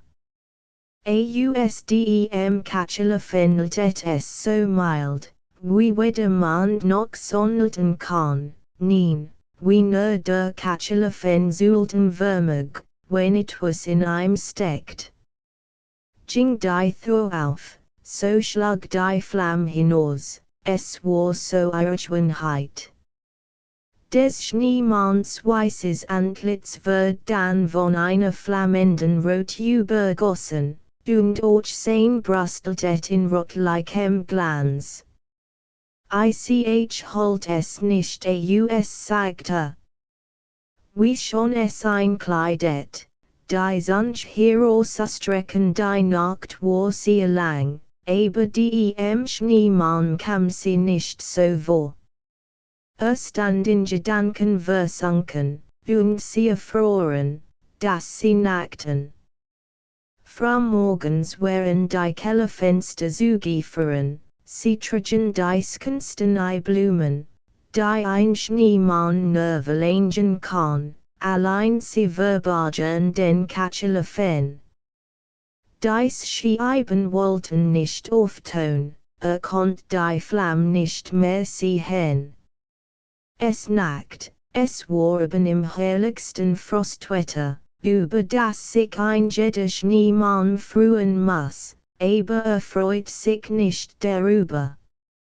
Hat sich glücklich fallen können und dürfen, aber war nicht glücklich, litten gar zu sehr Kachelfenweh. Das ist ein schlimm Krankheit für einen Schneemann, sagt der Kettenhund. Ich hab auch einmal an derselben Krankheit gelitten, hab sie aber überstanden. Weeg. Jetzt bekamen wir Witterungswechsel und Witterungswechsel trat ein, es schlug in Tauwetter Das Tauwetter nahm zu, der Schneemann nahm ab. Sagt nichts, klagt nicht. Und das ist das echt Zeichen. Eins morgens steht zusammen. Es ragt etwas einem Bessensstil an Likes dort in die Höhe, wo gestanden hat. Am diesen Gegenstand, der ihm Halt verleihen sollt, hatten ein Deineben aufgerichtet. Nun kann ich sehen sensat verstehen, sagt der Kettenhund. Der Schneemann hat ein Ufenkratz im Leib gehabt. Sie war es, die sich in ihm bewegt hat. Nun hat es überstanden. Weeg, und bald war auch der lang, Boswinter überstanden. Weeg, bellt der Kettenhund. Aber die kleinen Mädchen sangen auf dem Hof, stießt auf, ihr Blümlein, frisk und hold, sag, weit, den wohl wie Gold. Ihr Voglein kommt, sing hell und klar, schon ist der letzte Februar, ich sind mit, Kuckuck, quivet. Komm son, komm, wenn ich dich bitt. Und nun denkt niemand mehr weder an den Winter, noch an den Schneemann und sein Kachelfenweh, selbst nicht einmal der heiße Kettenhund. Es ist ein Unterschied. Der Mai war gekommen. Der Frühling ist der, predigten Bast und Baum, Felder und Wiesen. Es wimmelt von Blüten und vor allem oben an der Heck. The stand ein Apfelbäuschen, welches nur einen einzigen, von Rosenrot in Nospen über Ledinens Weg getrieben hat. Das Bäuschen wirst wohl selbst, wie schon es war, denn das liegt im Blatt gerad so wie im Blut. Deshalb war es auch der Kurs nicht überrascht, als plötzlich auf dem Weg dit vor ihm ein herrschaftlicher Wagen anhielt und die Junggräfin in demselben sagt, der Apfelbaum wär das lieblichst, was man sehen konnt, wär der Frühling selbst in seiner herrlichsten Offenbarung. Der Zweig wird abgebrochen und sie hielt ein in ihrer feinen Hand und beschattet ein mit ihrem seidenen Sonnenstiarm. Darauf fahren sie nach dem Schloss, wo sie Hochseil und Praktisch Zimmer aufnahmen. Claire, Weiss vorhange flatterten den offenen Fenstern und praktisch Blumen standen in glanzenden, durchsichtigen Vasen, und in ein derselben, dies schimmert, als ob sie aus frisch gefallenem Schnee ausgeschnitten wär, wird der Abfallweg zwischen frisk, leicht Buchensweich gesetzt, es war ein Lustein anzusehen. The wird des Wegstels, und das war ganz begreiflich.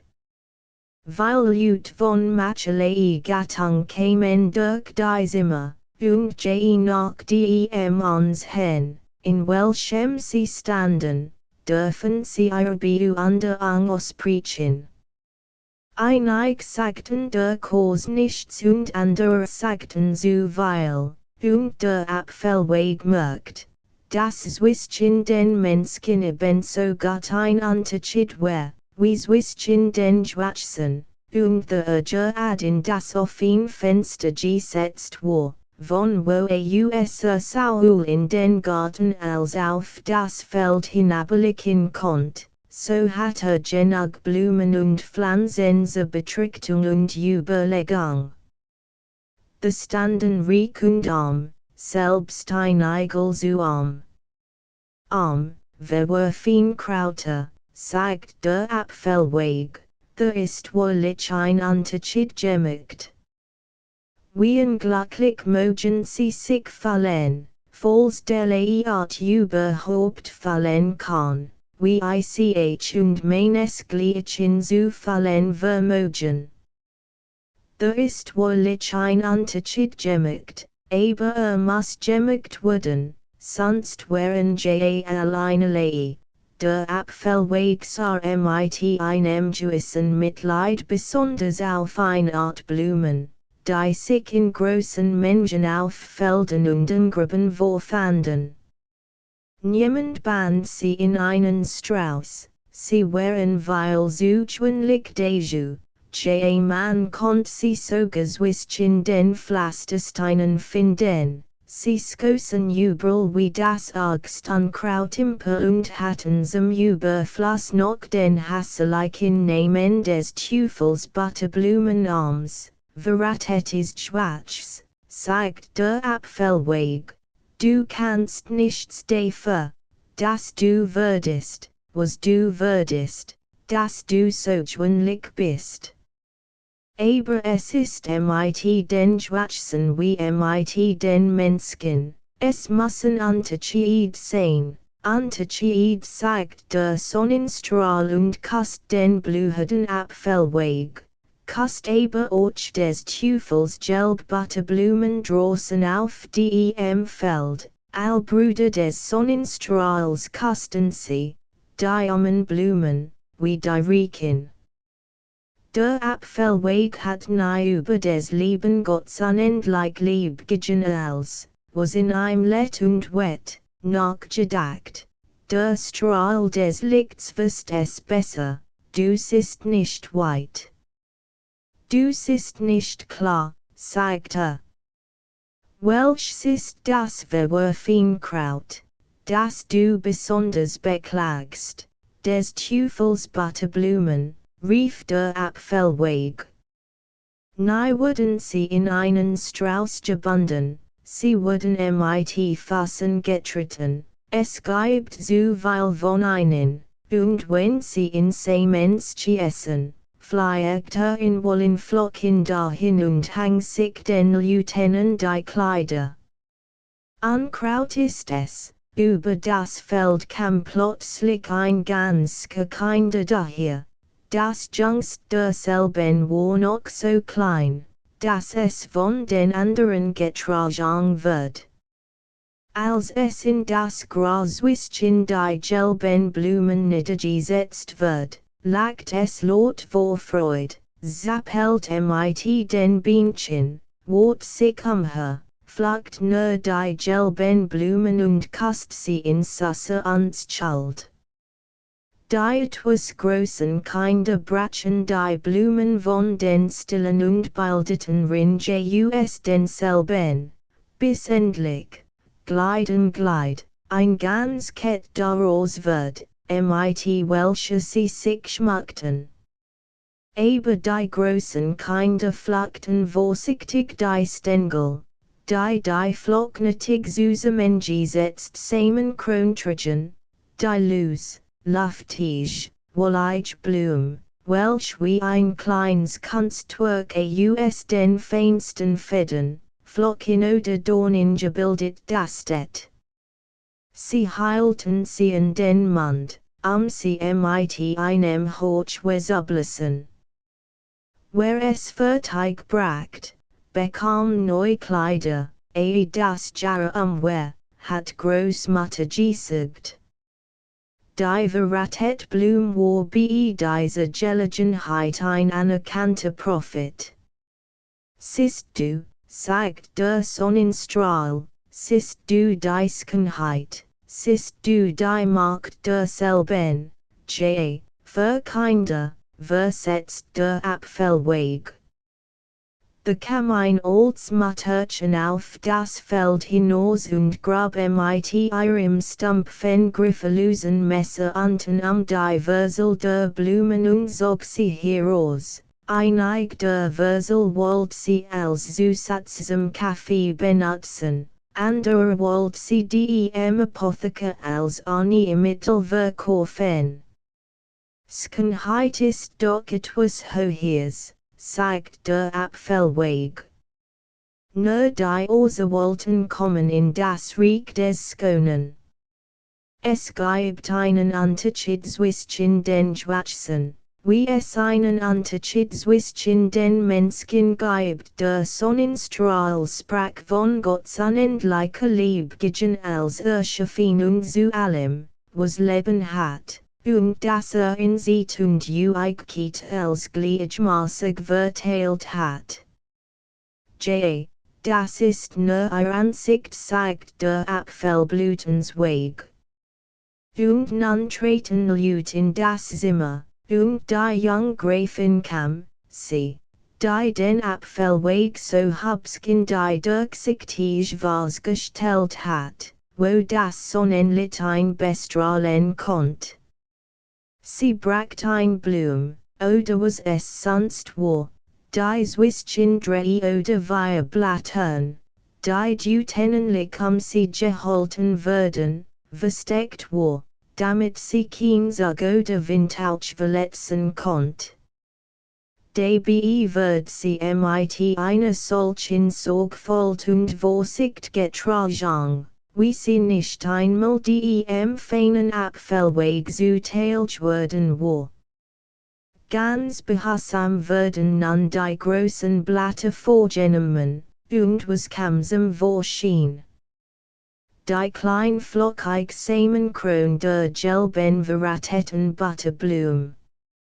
Sie war es, die sie so sorgfältig gepflückt hat und so sorgsam trug, damit nicht eine der feinen Feder fiel, die gleichsam ihre Nebelkap bilden und so loose sitzen, abgeblasen wird.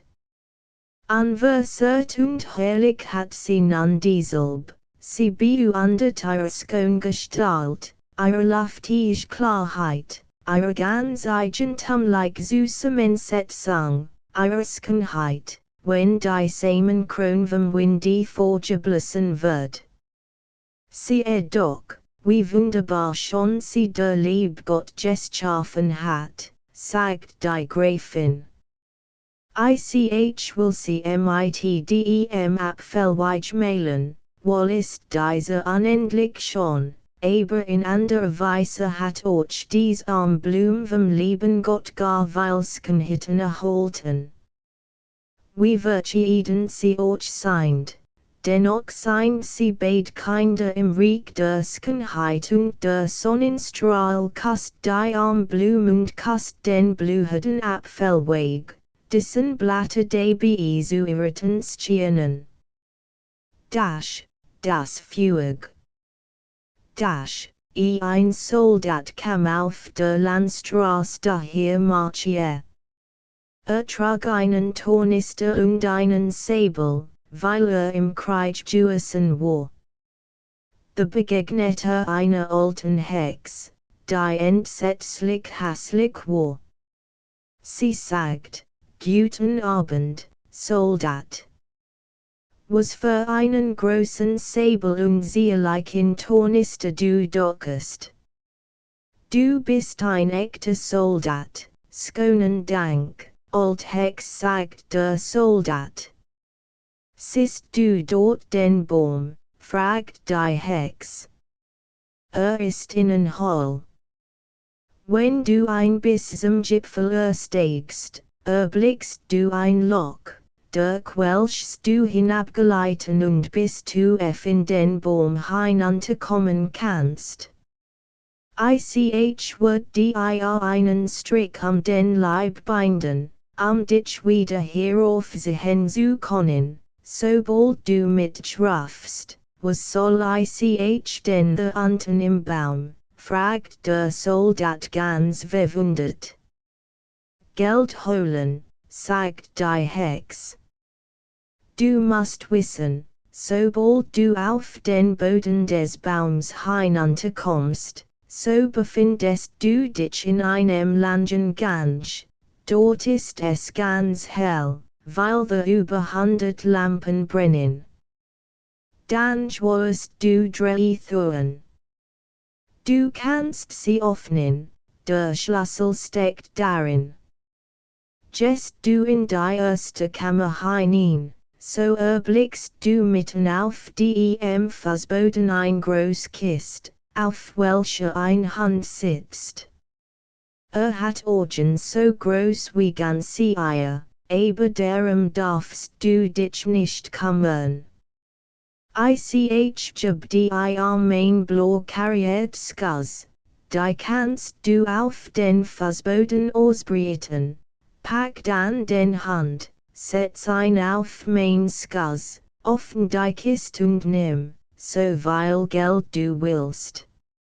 Es ist lauter Kupfer, willst du aber lieber Silber haben, so musst du in das Nachtzimmer hineintreten. Dort sitzt ein Hund, der Augen hat so groß wie Malräder, aber darum brauchst du dich nicht zu kümmern. Setz ihn nur auf mein Skuz und nimm die Eier von dem Geld. Willst du diesen Gold haben, so kannst du es auch bekommen, so weil du nur zu tragen vermögst, wenn du in die Drittkammer hineingehst.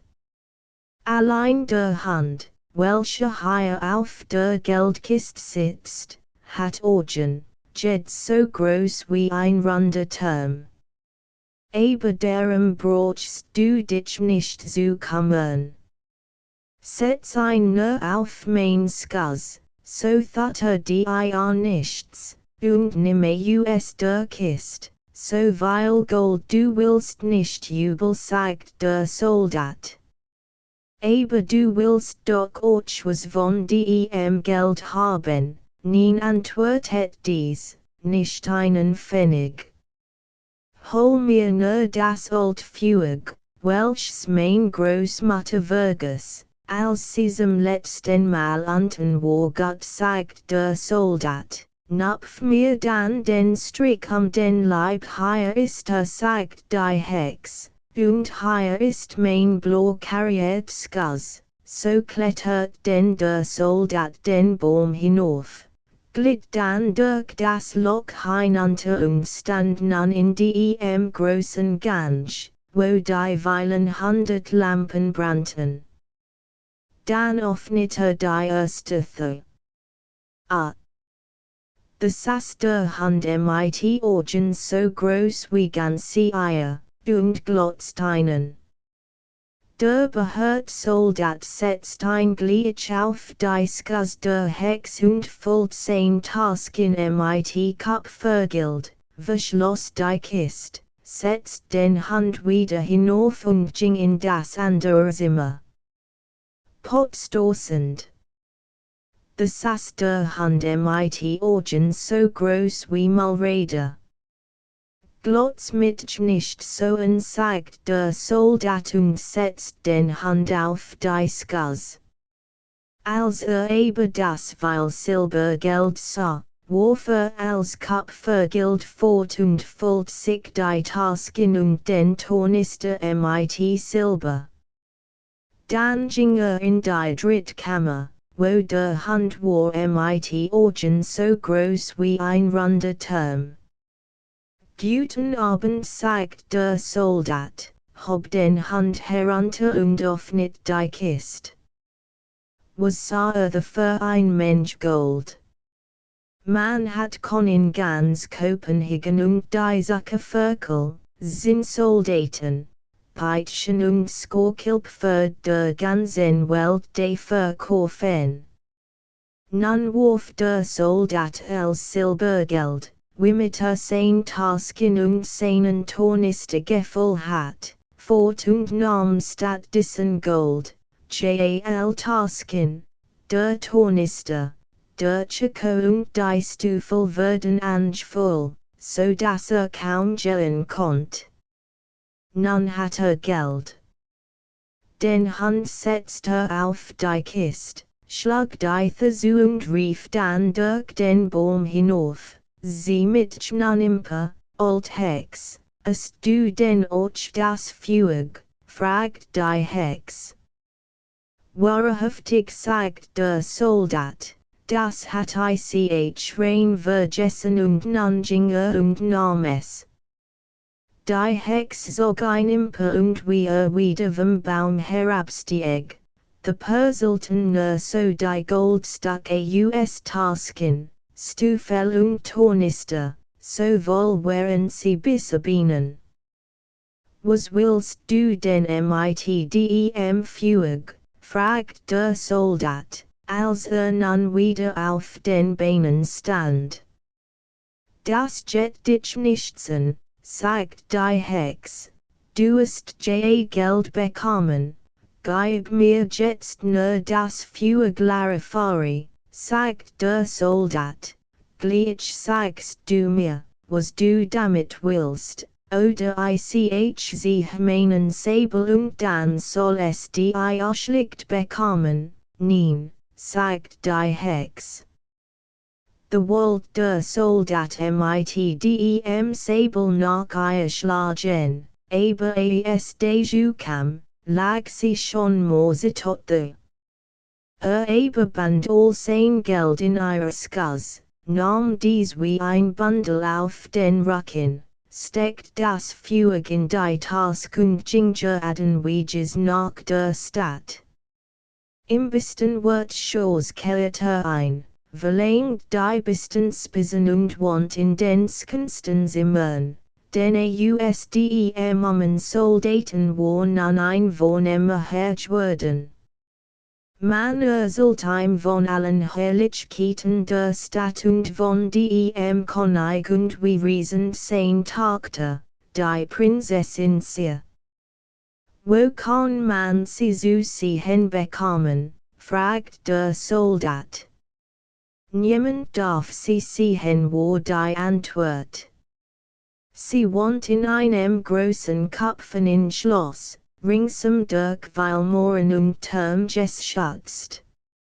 Niemand außer dem König darf bei us und hin, weil du sagtest, dass sie mit einem ganz gemeinen Soldaten verheiratet werden wird. Und das kann der König nicht dulden mocht sie wohl sehen, dacht der Soldat, aber deju bekamme keine Erlaubnis.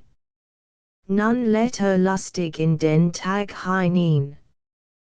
Der aber jeden Tag nur Geld ausgab und etwas einem, so hat zuletzt nur noch 2 Pfennig übrig. Und musste us den praktischen zimmern, die Bischof bewand hat, in ein gar unliches Stubchen unterm Dach sehen, must sich sein Stuffel selbst bürsten und mit einer Stopfnadel zusammenhängen und keine seine Frühen die kam zu ihm, weil man so viel Treppen zu ihm hinaufzusteigen hat.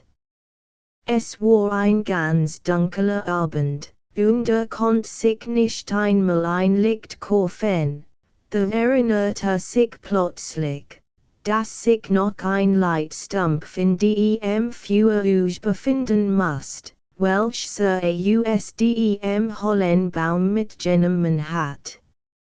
Holt das Feuer, aber als Feuer schlug, sprang die Thor auf und der Hand mit den Augen wie ganze Eier stand vor ihm.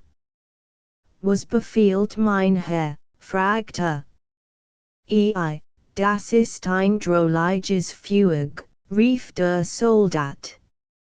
Schaff mir Geld, bevor dem Handy und, whips war fort, whips, war wieder der und hielt einen großen Beutel voll Geld in seine Schnurs.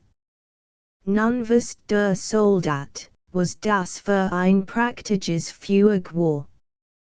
Schlage einmal, so kam der Hand, welche auf der Kiste mit dem Kupfergild saß, schlage zweimal, so kam der, welche das Silbergeld hat, und schlage dreimal, so kam der, welche das Gold hat. The Doktor sogleich an die Prinzessin, es ist doch curios, dass man sie nicht zu sehen bekommt. Sie soll so schon sein, behauptet jeder, aber was kann ihr das nutzen, wenn sie immer in dem großen Kopfverschluss sitzen muss? Kann sie denn gar nicht zu sehen bekommen? Halt! Mein Feuer, nun schlage Feuer, und, whips, kam der Hand mit Augen so groß wie ganze Eier. Es ist so mitten in der Nacht, sagt der Soldat, aber ich mocht doch gar so gern die Prinzessin sehen, nur einen kleinen Augenblick. Willst du sie mir verschaffen? Der Hand war gleich aus der Thor, und der Soldat dacht, sah ein schon mit der Prinzessin wieder. Sie saß und schlief auf des Hands Rücken und war so schön, dass man sehen konnte, dass es ein wirklich Prinzessin war. Der Soldat war ganz überglücklich und konnte sich nicht enthalten, sie zu küssen. Gleich darauf lief der Hand mit der Prinzessin wieder zurück. Am anderen Morgen zog der Soldat wieder in die praktischen Zimmer hinunter, zeigt sich in guten Kleidern und erkannten ein als ein guten Freund wieder und hielten natürlich Großstück auf ein. Zugleich sieht, als der König und die Königin beim Frühstück saßen, sagt die Prinzessin, sie hat in der Nacht einen ganz wunderlichen Traum von einem Handy und einem Soldaten gehabt. Sie war auf dem Handy geritten und der Soldat hat sie geküsst. Das war ein schönes Gesicht, sagt die Königin. Nun sollt ein der alten Hofdamen in der nächsten Nacht im Bett der Prinzessin watchen, zu sehen, ob es ein wirklicher Traum war, oder was es sonst sein konnte. In der Nacht kam richtig der Hand, nahm die schöne Prinzessin und lief, was nur laufen konnte. Allein die alte Hofdame zog Wasserstiefeln und lief ebenso schnell hinterher.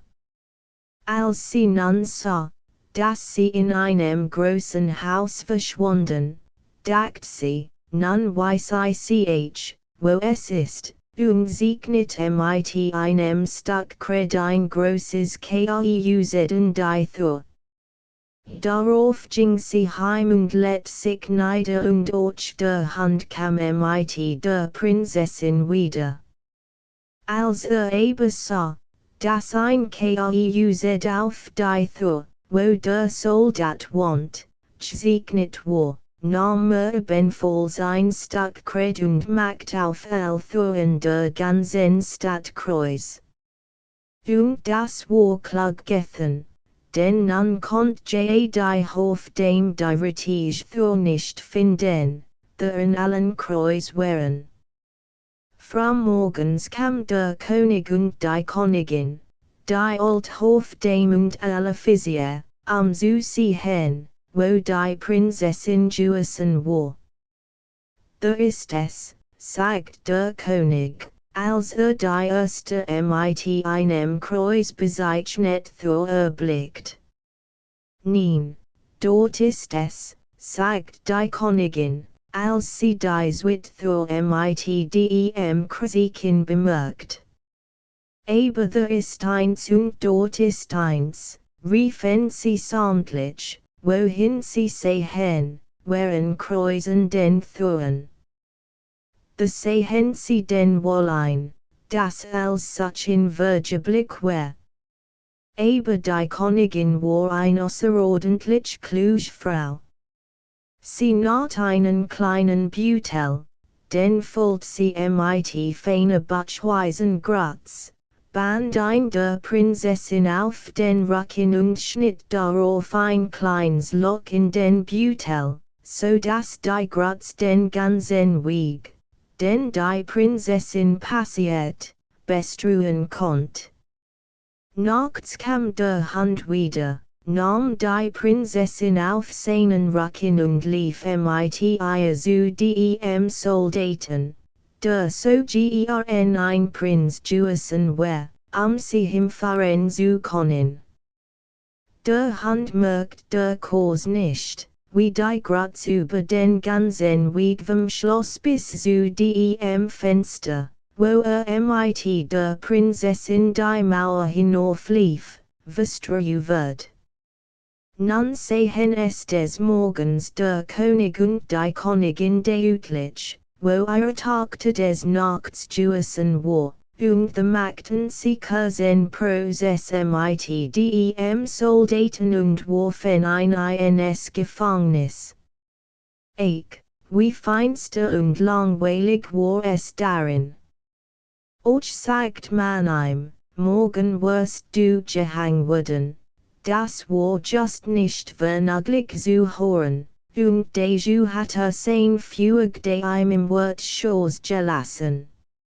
Am Morgen konnte durch das Eisengitter vor seinem kleinen Fenster sehen, wie das Volk aus der Stadt herbeeilt, ein Hangen zu sehen. Hört die Trommel und sah die Soldaten marschieren. Alle waren auf den Beinen, dabei war auch ein Skustejunge mit Skirfel und Pantoffel, galoppiert so eilig, dass ihm ein Pantoffel abflog und gegen die Mauer, hinter welcher der Soldat saß und durch das Eisengitter hinauschaut. Hör einmal, Skustejunge. Du brauchst dich nicht so zu beeilen, sagt der Soldat zu ihm, es wird doch nichts daraus, ich komm. Willst du aber in mein früher Wohnung laufen und mir mein Führig holen, so sollst du wir Großkin bekommen. Aber lauf und nimm die Bein in die Hand. Der Skustejunge wollt gern das Geld haben und eilt pfilges schweind nach dem Führer, gab es dem Soldaten und, nun würden wir es zu hören bekommen. Außerhalb der Stadt war ein großer Galgen aufgemauert, ringsum standen die Soldaten und weil 100.000 Menschen. Der König und die Königin saßen auf einem praktischen Thron, den Richtern und dem ganzen Rat gegenüber. Schon stand der Soldat oben auf der Leiter, als man ihm über den Strick den Hals legen wollt, Butter, man mög ihn doch noch ein Pfefferbach rauchen lassen. Das wollt ihm nun der König nicht abschlagen, und so nahm der Soldat sein Pfeil und schlug für ein, zwei, dreimal. Sich. The standen Hunde, der mit Orgen so groß wie ganze Eier, der mit den Orgen wie Malreder, und der Welsche Orgen hat so groß wie ein runder Turm. Helft mir, dass ich nicht gehangen wird, sagt der Soldat, und the schütten sich die Hunde auf die Richter und den ganzen Rat, ergriffen den einen bei den Beinen, den anderen bei der Nase und warfen sie Weilklaften hoch in die Luft, so dass sie beim Niederfallen in Granitstück zerschlagen würden. Ich will nicht, sagt der König, aber der Großhund nahm Saul ein wie die Königin und warf sie allen anderen nach. The erschrecken die Soldaten und als Volk schrie, lieber Soldat, du sollst unser König sein und die Prinzessin haben. Darauf setzt man den Soldaten in des Königs Karres, und drei Hunde tanzten voran und riefen, Hurra, und die Jungen pfen auf den Fingern und die Soldaten präsentierten. Die Prinzessin kam aus dem Köpfen in Schloss heraus und wird Königin und das gefiel ihr gar wohl. Die Hochzeit wurde ächtig und die drei Hunde saßen mit in der Hochzeitstaffel und machten Großorgen. Das hässlich Entlein. Dash, auf dem Lande draußen war es herrlich. Es war jasom. Auf den Wiesen stand das Huhn und dort steht der Storch auf seinen Rittenbeinen und plappiert ägyptisch, denn dies Sprach hat von seiner Mutter gelernt. Den Acker und die Wiesen zogen sich Großwälder und mitten in denselben befanden sich Tufseen. Oh, es war herrlich the draußen auf dem Lande. Mitten im warmen Sonnenschein lag the ein altes Rittergut, von Tufenkanalen umgeben, und von der Mauer bis zum Wasser hinunterwuchsen dort Großklettenblätter, die so hoch waren, dass unter den größten Kleinkinder aufrecht stehen konnten. Darin war es gerade so wild wie im tiefsten Wald. Hier lag ein Ent auf ihrem Nest, ihre Jungen auszubrüten, aber jetzt war sie dessen fast überdrüssig, weil es doch gar so lang dauert und sie dabei so selten Besuch bekam. Endlich platzt eine Ei nach dem anderen. Pip, Pip, sagt es. Alle Data waren lebendig geworden und steckten den Kopf heraus. Rap, rap. Eilt, eilt, rief sie, und the rappelten und beeilten sie sich nach Krafen und guckten unter den grünen Blättern nach allen Seiten umher. Wie groß ist doch die Welt, sagten alle Jungen. Denn freilich hatten sie jetzt ganz anders Platz als zu der Zeit, da sie noch drinnen im Ei lagen. Glaubt denn das Gelbsknabelchen, das sie schon die ganz Welt, sagt die Mutter. Die jet noch weit über die andere Seite des Gartens hinaus bis in das Feld des Pfarrers, da bin ich ins noch nie gewesen. Ihr seid doch hübsch, setzt sie hinzu und erhob sich. Nein, ich hab noch nicht all. Das größte Ei liegt immer noch da. Wie lang soll denn das noch dauern? Nun hab ich es wirklich bald satt, und dann lädt sie sich wieder. Nun, wie geht es, fragt ein Oltent, die auf Besuch gekommen war. Es dauert dem einen nie so lang, sagt die Ent, welch brutet. Es zeigt sich noch kein Loch in demselben. Aber nun sollst du die anden sehen. Es sind die hübschesten Jungen, die ich gesehen hab zeig mir doch das welches nicht besten will meint die Alt. Verlass dich darauf, es ist ein Putnie. So bin ich auch einmal genährt worden und ich hat mein Lieb not mit den Jungen, denn sie vertäten sich vor dem Wasser, kann ich die aussagen. Erst konnt ich sie gar nicht ausbekommen, so weil ich auch schrappt und schnappt, und nachkauf. Lass mich doch das sehen.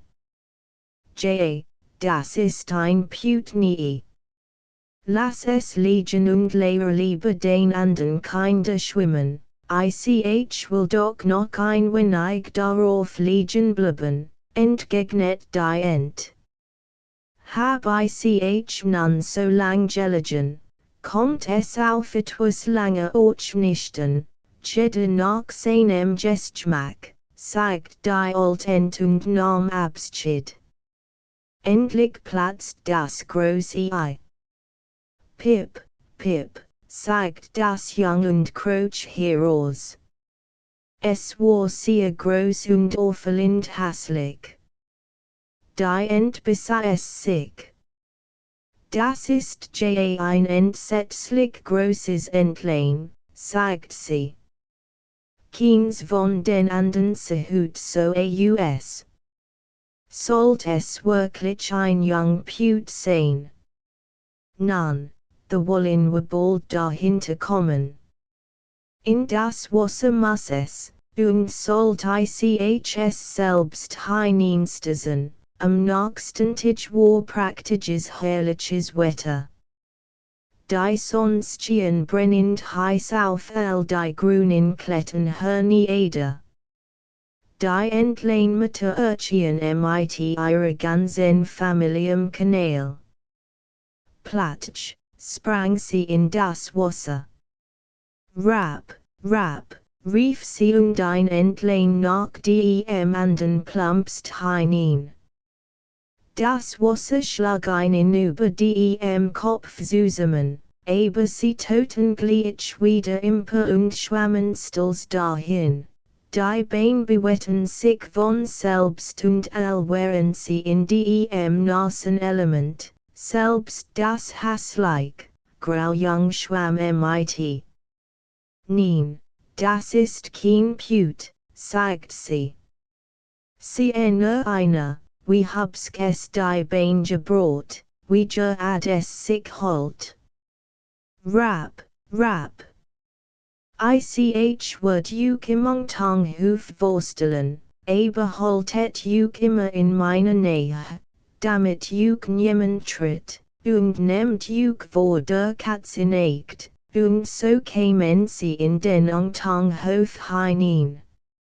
Ein schrecklicher Alarm hat drinnen. Denn zwei Familien bekämpfen sich einen Kopf, und trotzdem bekam die Katz. Set, so geht es in der Welt zu, sagt die Entlehnmutter, und schnappt mit dem Schnäbel, denn sie wollt auch den Kopf haben. Gebrot nun your Bein, sagt sie, set zu. Das etwas beeilt und neigt den Hals vor der alten Ent dort. Sie ist die vornehmst von allen hier. Spanisches Blutroll in ihrer Dern, deshalb bist sie so schwerfällig. Wie ihr seht, tragt sie einen roten Lappen das Bein. Das ist etwas unwirklich Schönes und die höchste Auszeichnung, welche ein Ente halten kann. ein Wolchsoggens Entlein setzt die Bein weit auseinander, je ad wie Vater und Mutter. Set so. Nicht nun ihren Hals und sagt, Rap, und das täten sie. Aber die anderen ringsummer betrachteten sie und sprachen, set nur einmal.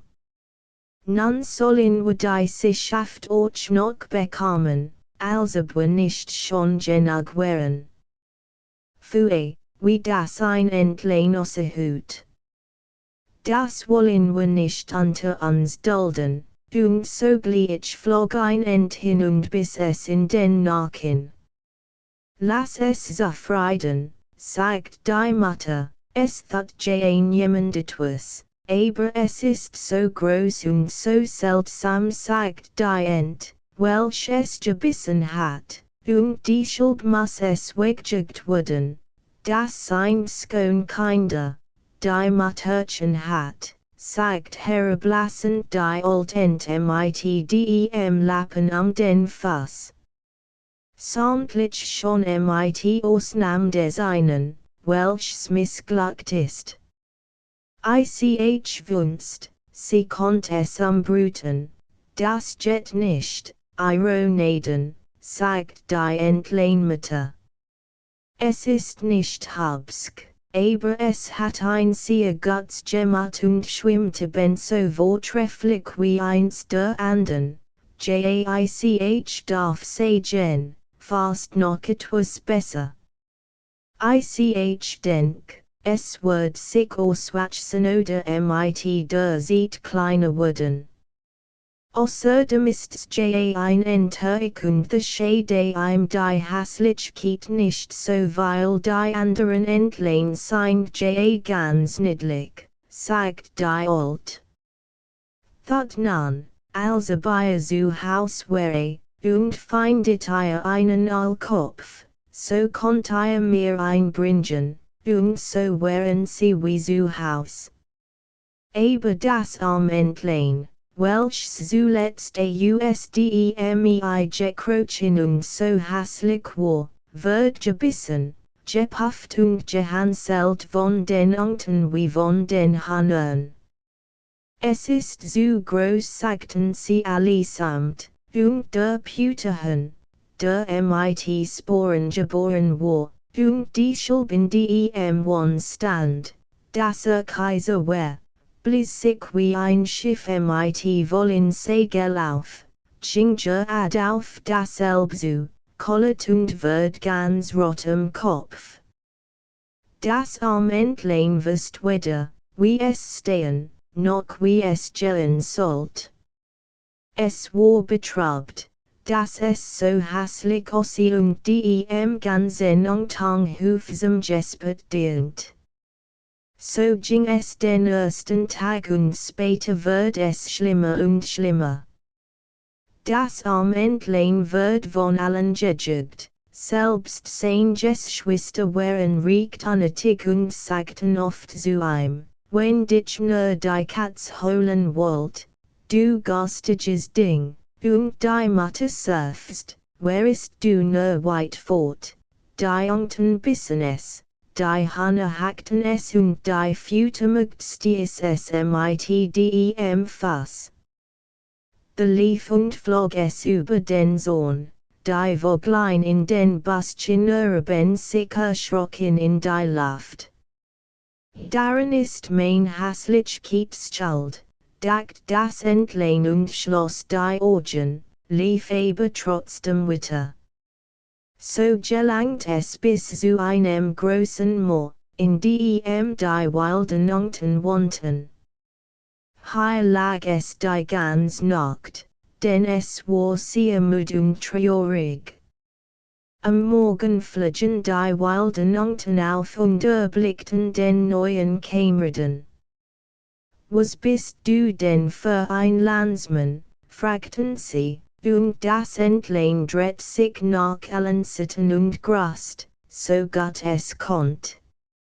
Du bist abschreckend hässlich, sagten die wilden Enten, aber das kann uns einerlei sein, wenn du nur nicht in unserer Familie einen narratist, das es dagt wohlig nicht ans erraten. I'm war nur daran gelegen, die Erlaubnis zu erhalten, im Schilf zu liegen und Wasser zu trinken. Zwar ganz lang hat es the gelegen, als zwar wild ganz oder weil mir ganz erich dorthin kämen. Sie waren noch nicht gar lange usdemei gekrochen und deshalb etwas vorschnell. Ho, Kamerad, du bist so hässlich, dass du formlich hübsch bist und wir dich gut leiden können. Willst du zu uns halten und zugvogel sein, fragten sie. Piff, paff, knallt es the plötzlich und beid wild ganzerich fielen tot in das Schilf hinab und das Wasser wird rot von Blut. Piff, paff, knallt es abermals und ganz skeren wilde ganz fliegene usdems Schilf auf, und dann knallt es wieder. Es war groß jagd, die Jagerlagen rings das Moor herum, einig sassen oben in den Baumzweigen, welch sich weit über das Rohret hinstreckten. Der Blaupulverdampf zog wie Wolken durch die Dunkelbaum hindurch und rot weit über dem Wasser. In den Sumpf drangen die Jagdhunde hinein. Was war das für ein Schreck für das arme Entlein? Es dreht den Kopf, ein unter die Flügel zu stecken, als in demselben Augenblick ein viertelig großer Hund dit vor ihm stand, die sonst hing dem Tier ganz lange usdem Hals und die Augen funkelten graslich. Überart das Entlein fast mit durchnos, wies die Scarfens an und, platsch. Sogar sich zurück, es zu packen. Gott sei Dank, surfst das Entlein, ich bin so hässlich, dass mich selbst der Hand nicht beißen mag, so lag es denn ganz still, während die Schrockene in das Schilf sosten und Skuss auf Skuss knallt. Erst am späten Nachmittag wird es still, aber das arm Jung wagt noch nicht sich zu erheben. Es wartet noch mehrere Stunden, es sich umschaut, und dann eilt es, so schnell es kommt, usdem weiter. Gegen Abend erregt es ein erbärmliches Bauernhäuschen, welches in so traurigem Zustande war, dass es selbst nicht wusste, nach welcher Seite es fallen sollte, und so blieb es stehen.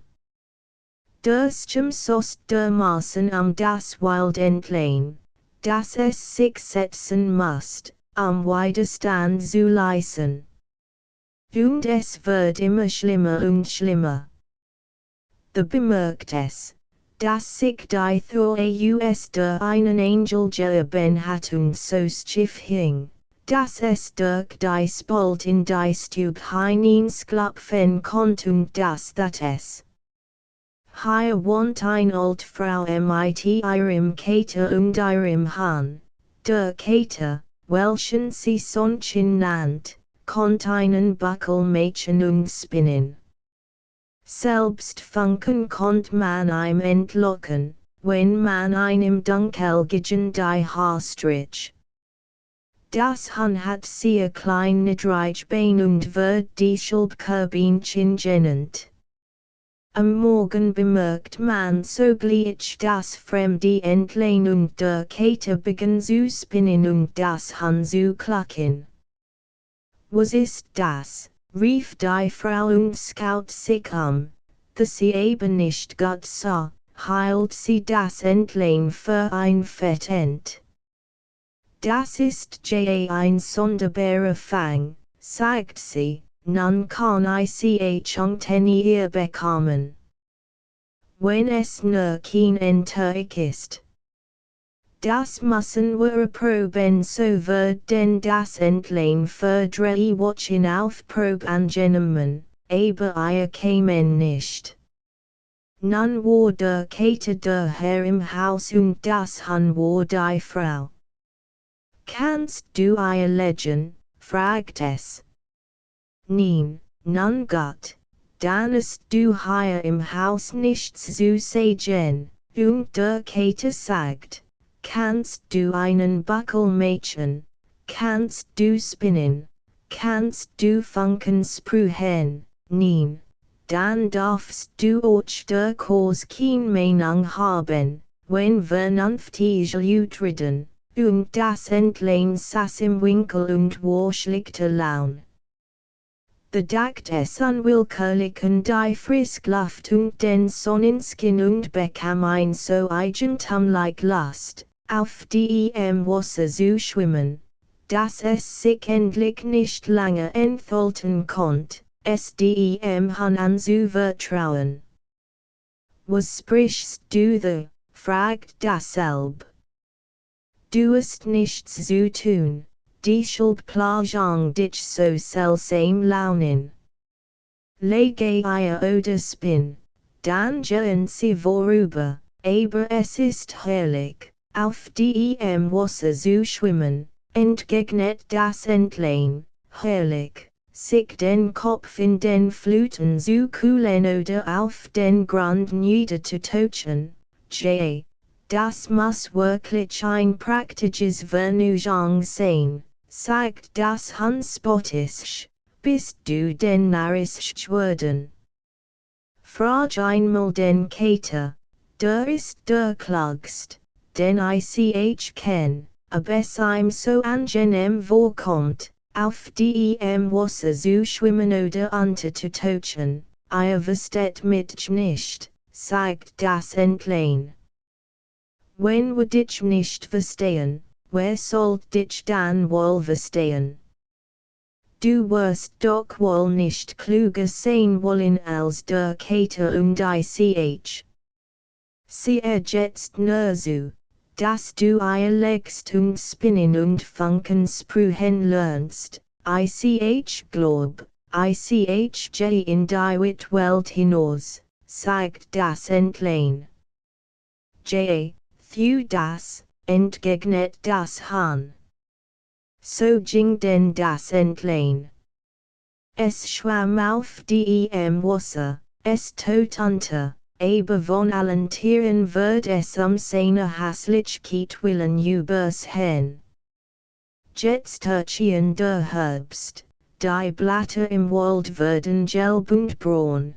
Das Cement fährt sie und wirbelt sie umher und oben in der Luft macht sich die Kalt bemerkbar. Die Wolken hingen schwer von Hagel und Schneeflocken, und auf dem Sonn stand ein Reh und schrie, oh, wo lauter kalt. Man konnt schon ordentlich frieren, wenn man nur daran dacht.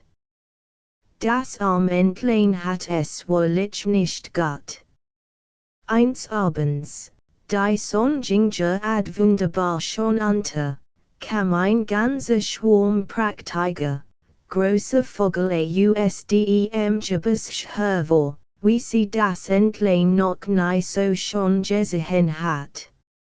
Sie waren blendend weiß und hatten langes schmeidig Hals, es waren Schwein.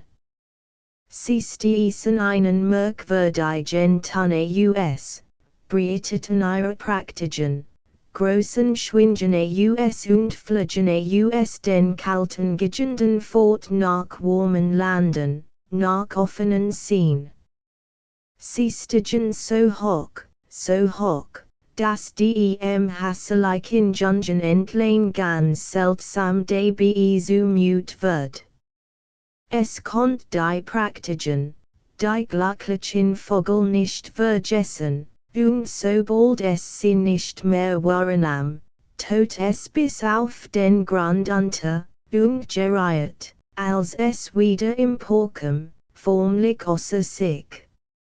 Es wirst nicht, wie die Vogel hießen, noch wohin sie zogen, aber doch hat es dieselben Leib wie nie Gemmen zuver.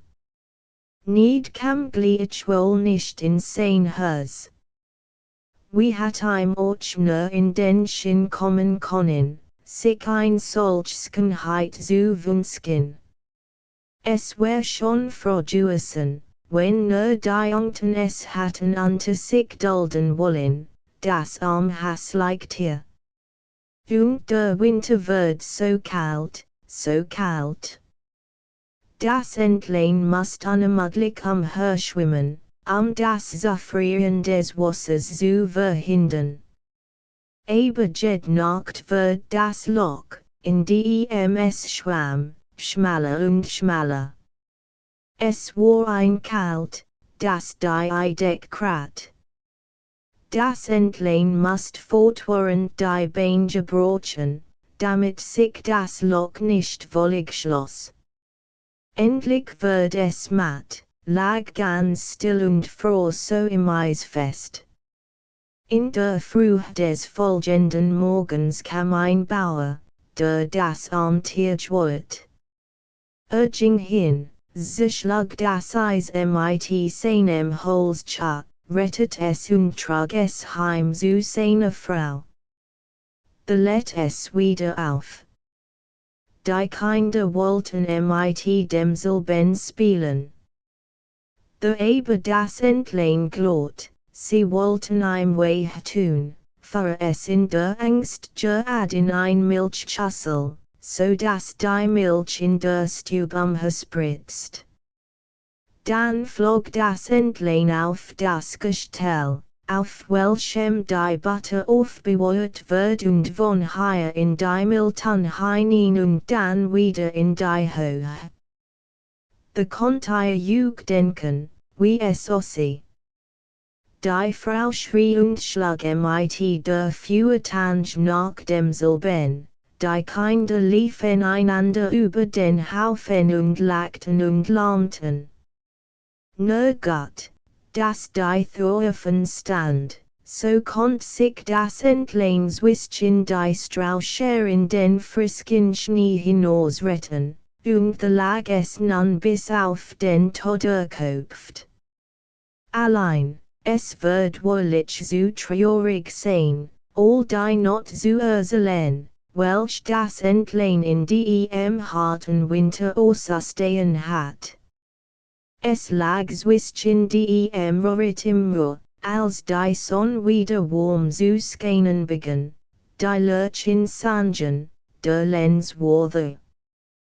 Entfaltet es mit einem Mail sein Schwingen, starke Substanz als Zuver und trugen es kraftig vorwärts, und das es riecht wirst, befand es sich in einem großen Garten, wo die Apfelbaum in voller Blut standen, wo die Fliederstrauch dufteten und Irlangen, grün ins Weich zu den sich sanft dahin sklangelnden Baschen und Kanalen hernieder senkten.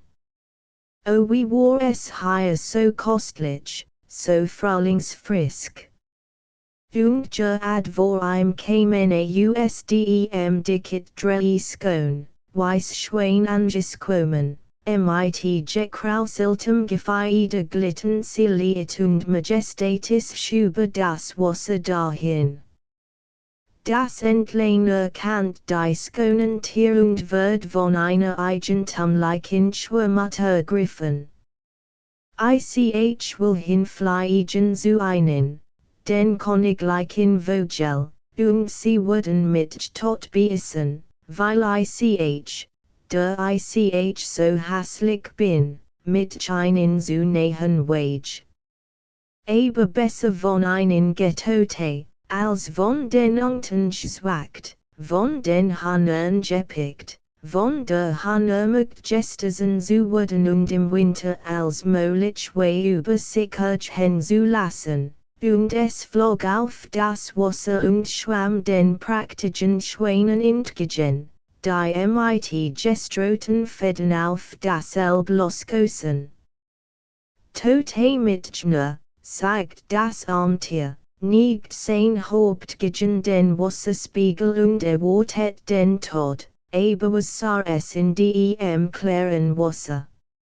Es sah unter sich sein eigens Bild, aber es war nicht mehr ein plumper, schwarzgrauer Vogel, hässlich und abscheu erkennen. Es war selbst ein schneeweißer Schwan mit stolzem Gefieder.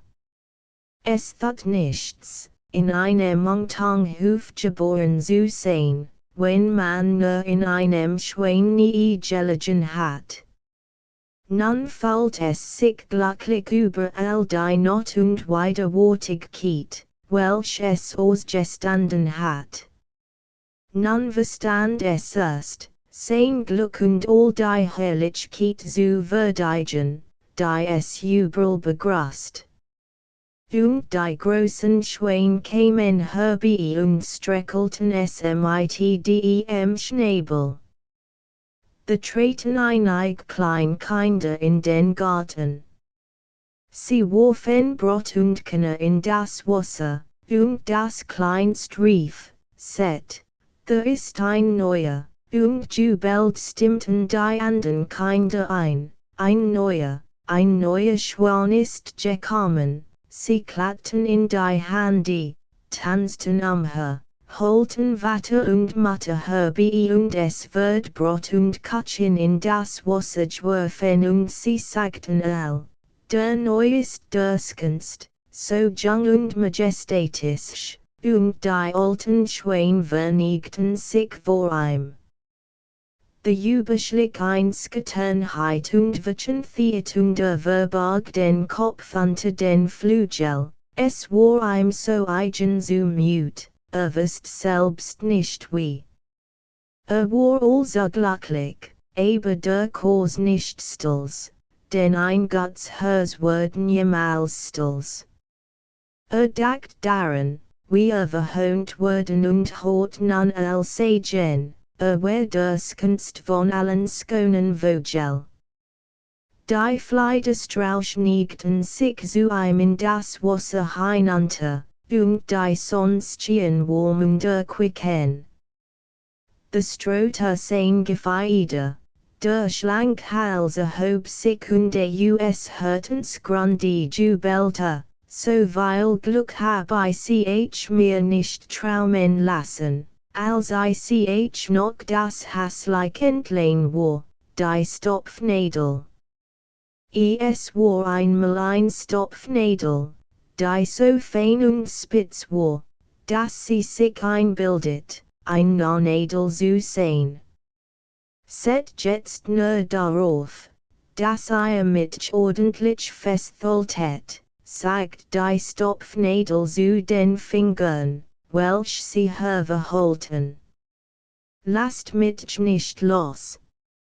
Falle ich auf den Boden, wird es kaum möglich sein, mich wieder zu finden, so fein bin ich, nun. Nur nicht zu weil des Eigenlobs, sagten die Finger und fassten sie dann fest den Leib.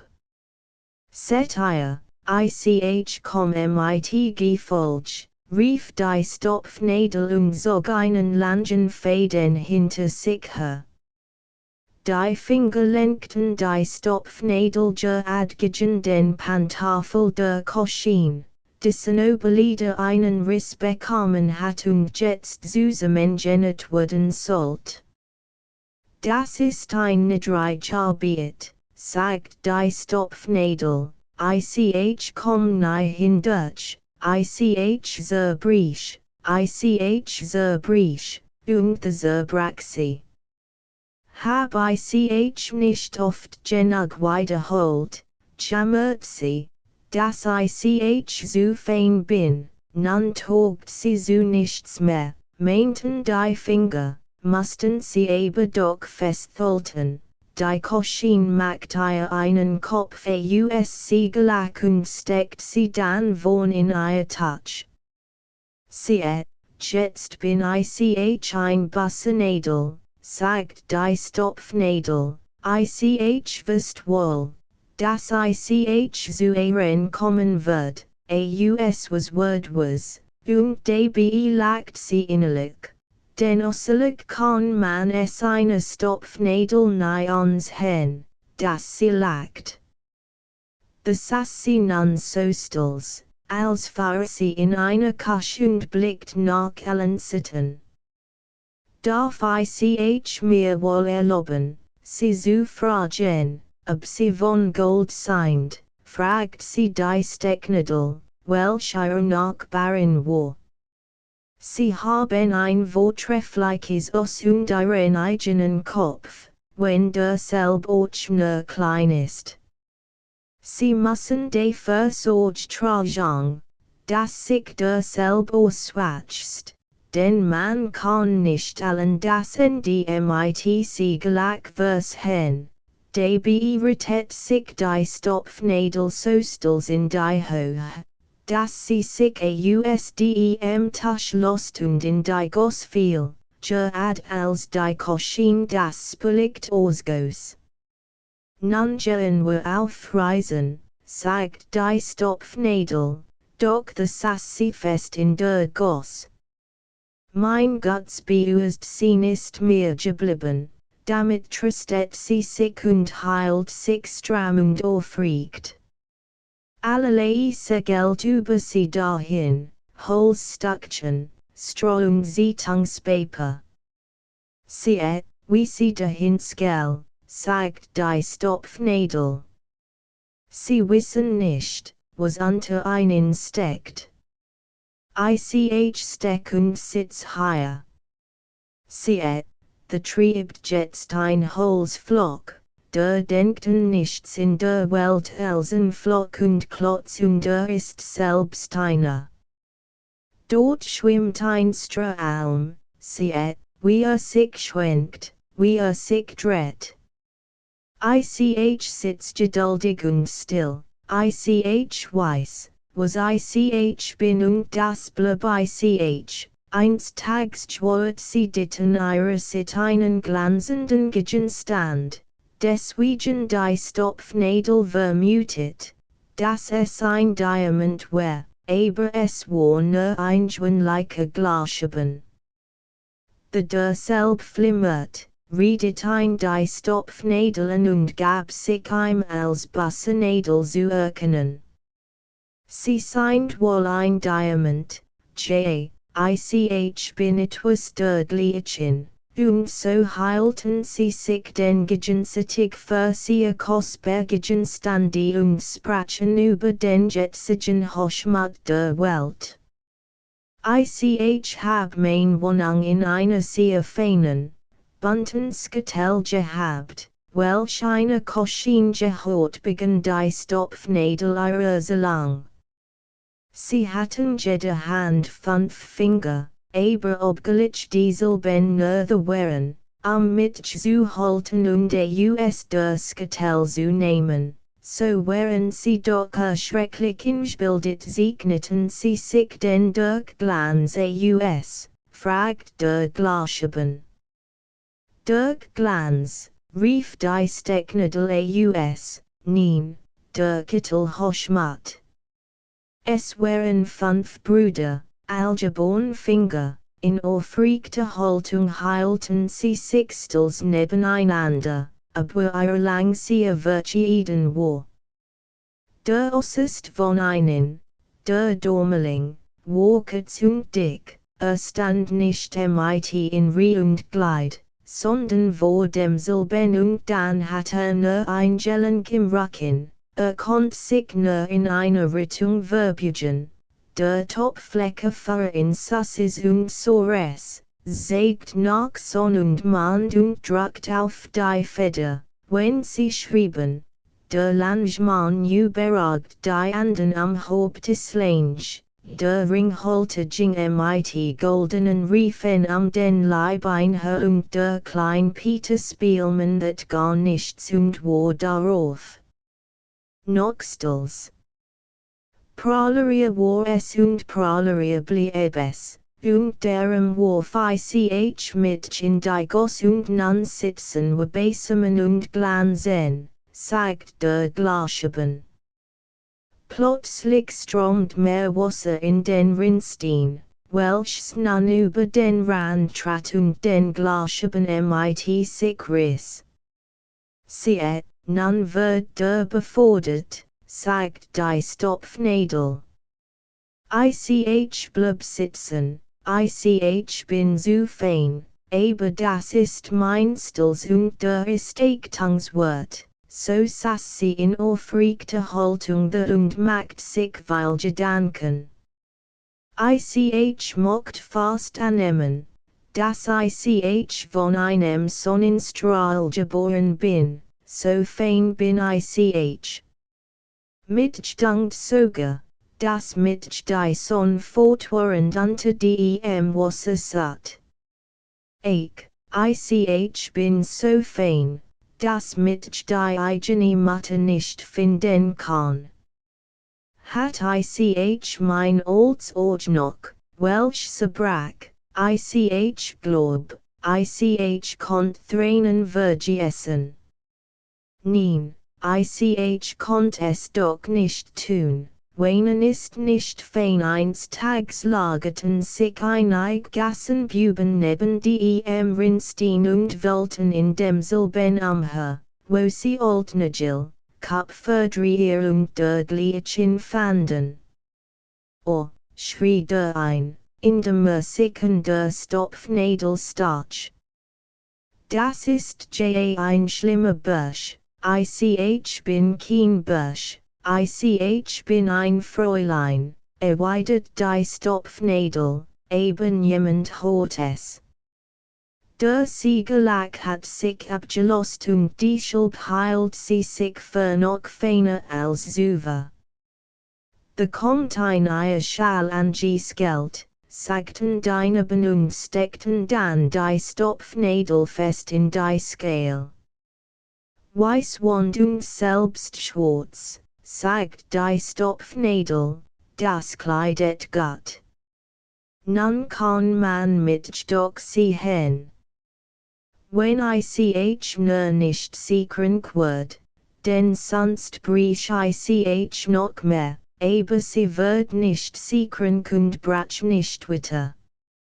Es ist gegen diese Krankheit doch gut, wenn man einen stillen Inmigen hat und dabei immer entschieden bleibt, dass man etwas mehr als ein Mensch ist. Bei mir ist es nun worüber, je feiner man ist, desto mehr kann man ausschalten, Kratsch, stond die Eierschal, während ein Lastwagen über sie hinging. Wie das druckt, surfst die Stopfnadel. Nun wird ich doch siekrank, ich brich,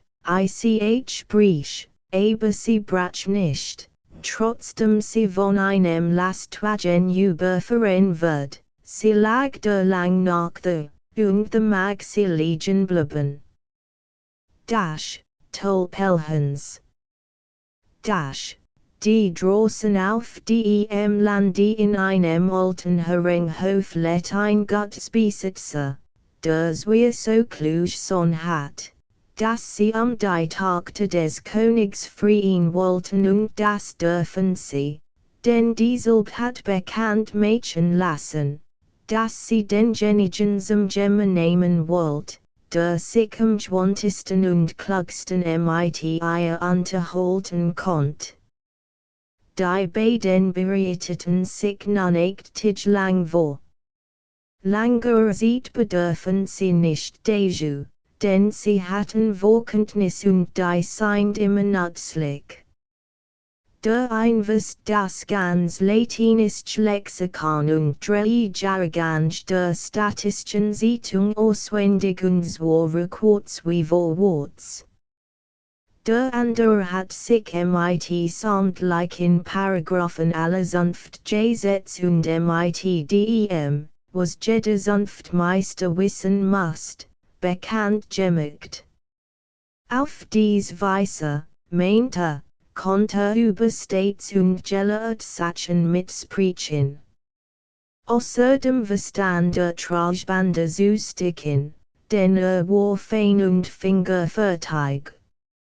Ich bekam die Königsstifte, sagten sie albeit, und deshalb gab weiter jedem von ihnen ein Schonsfert, der, welche das Lexikon und die Zeitungen auswendig wusste, bekam ein Kohlsquarses, und der, welche sich sanft meisterlich gebaren und sticken konnte, erhielt ein Milchweißes. Als sie im Hof zu steigen wollten, erschien der Drittbruder, denn es waren ihre drei, eben jemand sollte ein als Bruder mit, weil nicht die gleiche Stonleichgelle zum Kiet besaß wie die beiden anderen, und Welt nannt ein Tolpelhans. Wo wollt ihr hin, dass ihr Juk in den Brittenrock geworfen habt, fragte. An den Hof, mit der Königsstifte zu plaudern. Hast du nicht gehört, was im ganzen Lande ausgetrommelt wird, und darauf sollten sie es ihm. Potstoßend, the muss mit dbe sein, sagt Tolpelhans, und die Brüder lachten eine US und ritten von dannen. Vater, gib mir ein Pferd, rief Tolpelhans. Ich bekam solch Lust, mich zu verheiraten. Nimmt sie mich, so nimmt sie mich, und nimmt sie mich nicht, so nehm ich sie doch, was ist das für ein Gestschwatz, sagt der Vater. Die Ioge bei kein Pferd. Du kannst nicht sprechen, soll ich kein Pferd bekommen, sagt Tolpelhans, so nehm ich den Audiobook, der gehört mir und ist imstande mit zu tragen, damit setzt sich rittlings auf den Audiobook, stieß ihm die Hacken in die Sit und sprengt die Landstraße entlang. Hui, wie das ging. Hier komm ich, rief Tolpelhans und darauf sang dass es wiederholt. Die Brüder ritten ganz still voran, sie sprachen kein einziges Wort, sie mussten die guten Einfall, die sie vorbringen wollten, noch einmal überlegen. Hulla! Hulla! Rief Tolpelhans, hier komm ich. Set, was ich auf der Landstraße fand, mit diesen Worten sagte einen ein Todkrähe, die gefunden hat. Tolpel, fahren Sie einen, was willst du mit derselben, ich will sie der Königsstifte schenken, Thus, sagten sie, lachten und ritten weiter. The rief Tolpelhans wieder, Hulla! Hulla! Hier komm ich. Set, was ich jetzt gefunden hab, die Brüder wandten sich wieder sich den seltenen Scots anzusehen. Tolpel, sagten sie, das ist ein alter Holzschar, von welchem der obere Teil abgegangen ist. Soll die Königsstifte den etwa auch haben, das soll sie, sagt Tolpelhans, und die Brüder lachten, ritten weiter und kamen ein groß Streck voraus. Hulla! Hulla! Hier bin ich, rief Tolpelhans. Was hast du wieder gefunden, fragten die Brüder. Oh, sagt Tolpelhans, es ist eigentlich kein Gesprächsgegenstand. Wie sie sich überfreuen wird, die Königsstifte, pfui, sagten die Brüder, Das ist ja Schlamm. Der Ausdem Straßengruppen Ostwerfen ist das stimmt, sagt Tolpelhans, der ist von der allerfeinsten Art, dass man ein gar nicht festhalten kann, darauf folgt sich die Task damit. Aber die Brüder Ritten, was das ZUG halten wollt, überhalten ein ganz Stunde. Sie hielten dem Stadtthor, an welchem die Freier, nach ihrer Ankunft, nummeriert und in Reihe Glied gestellt werden, sex in jedem Glied und so dit, dass sie kaum die umrühren konnten. Alle Brüchen Bewohner des Lands standen rings das Schloss bis zu den Fenstern hinauf, mit anzusehen, wie die Königsdichte die Freier empfing. Merkwürdig. Sobald einer derselben die Schwelle ihres Zimmers überschritt, verlieh sein Rednertalent. Taugt nichts, sagt die Königsdichte. Weg, jetzt kam der Geneig der Brüder, der das Lexikon auswendig wusste, aber bedem Langen stehen in Reihe Glied hat es völlig vergessen. Die Unit der Fußboden und die Deck war von Spiegelglas, so dass sich selbst auf dem Kopf sah. Und nun standen sogar in jedem Fenster drei Schreiber und ein Statthaltester, die als, was gesprochen wird, aufschrieben, damit es sofort in die Zeitung kam. Es war entsetzlich, es war furchtbar. Zum Überfluss war im Uffennig führt, das glatt. Hier hat ein Druck in die Hitze. Begann der Freier das Gespräch. Das kommt daher, weil mein Vater hut jung Hahn breitet, sagt die Königsdichte. Bestande, nicht ein Wort wusste zu erwidern. Bah! Taugt nichts, sagt die Königsdichte. Weg, und so musste seine Weg sehen. Nun kam der Zwitbruder. Hier ist ein entsetzlich Hitz, sagte. Wir breiten hut jung Hahn, versetzt die Königsdichte. Wie belei, fragte, und alle Schreiber schrieben, wie belei, taugt nichts, sagt die Königsdichte. Weg, nun kam Tolpelhans. Ritt auf seinem Audiobook ad in das Zimmer hinein. Das ist denn doch ein die Hitz, sagte. Das ruht davon her, das ich jung Hahn breit, entgegnet die Königsdichte. Das wär ja herrlich, sagt Tolpelhans, dann kann ich wohl auch ein Kriegsbritain bekommen. Den gefallen will ich einen gern erweisen, erwidert die Königsdichte, aber haben sie auch etwas, worin sie gebritten werden kann, denn ich hab hier weder Topf noch Fan, hier ist ein vortreffliches Kochschi rief Tolpelhans fröhlich, zog den alten Holzscher hervor und let die Krähe hinein. Aber wo bekommen wir die Sauce her, meint die Königsdichte. Die hab ich in der Task, sagt Tolpelhans und darauf skuttet etwas Schlamm aus der Task. Du gefällst mir, sagt die Königsdichte, du kannst doch antworten und du kannst reden, und dich will ich zu meinem Gemüse haben. Aber weißt du wohl, das jedes Wort, das wir sagen und gesagt haben, aufgeschrieben wird und morgen in die Zeitung kommt.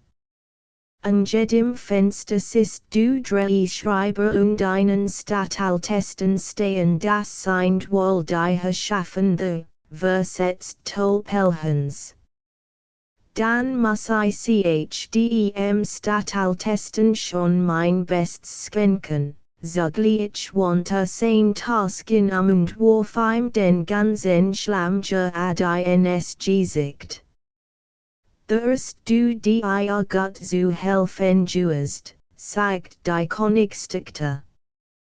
Das hat ich nicht zu tun vermocht. Aber ich wird es wohl noch lernen, so wird Tolpelhans den König, bekam eine Frau eine Krone saß auf einem Thron, das als haben der Sitzung des Statthaltesten entnommen, auf die freilich auch kein Recht Verlass ist.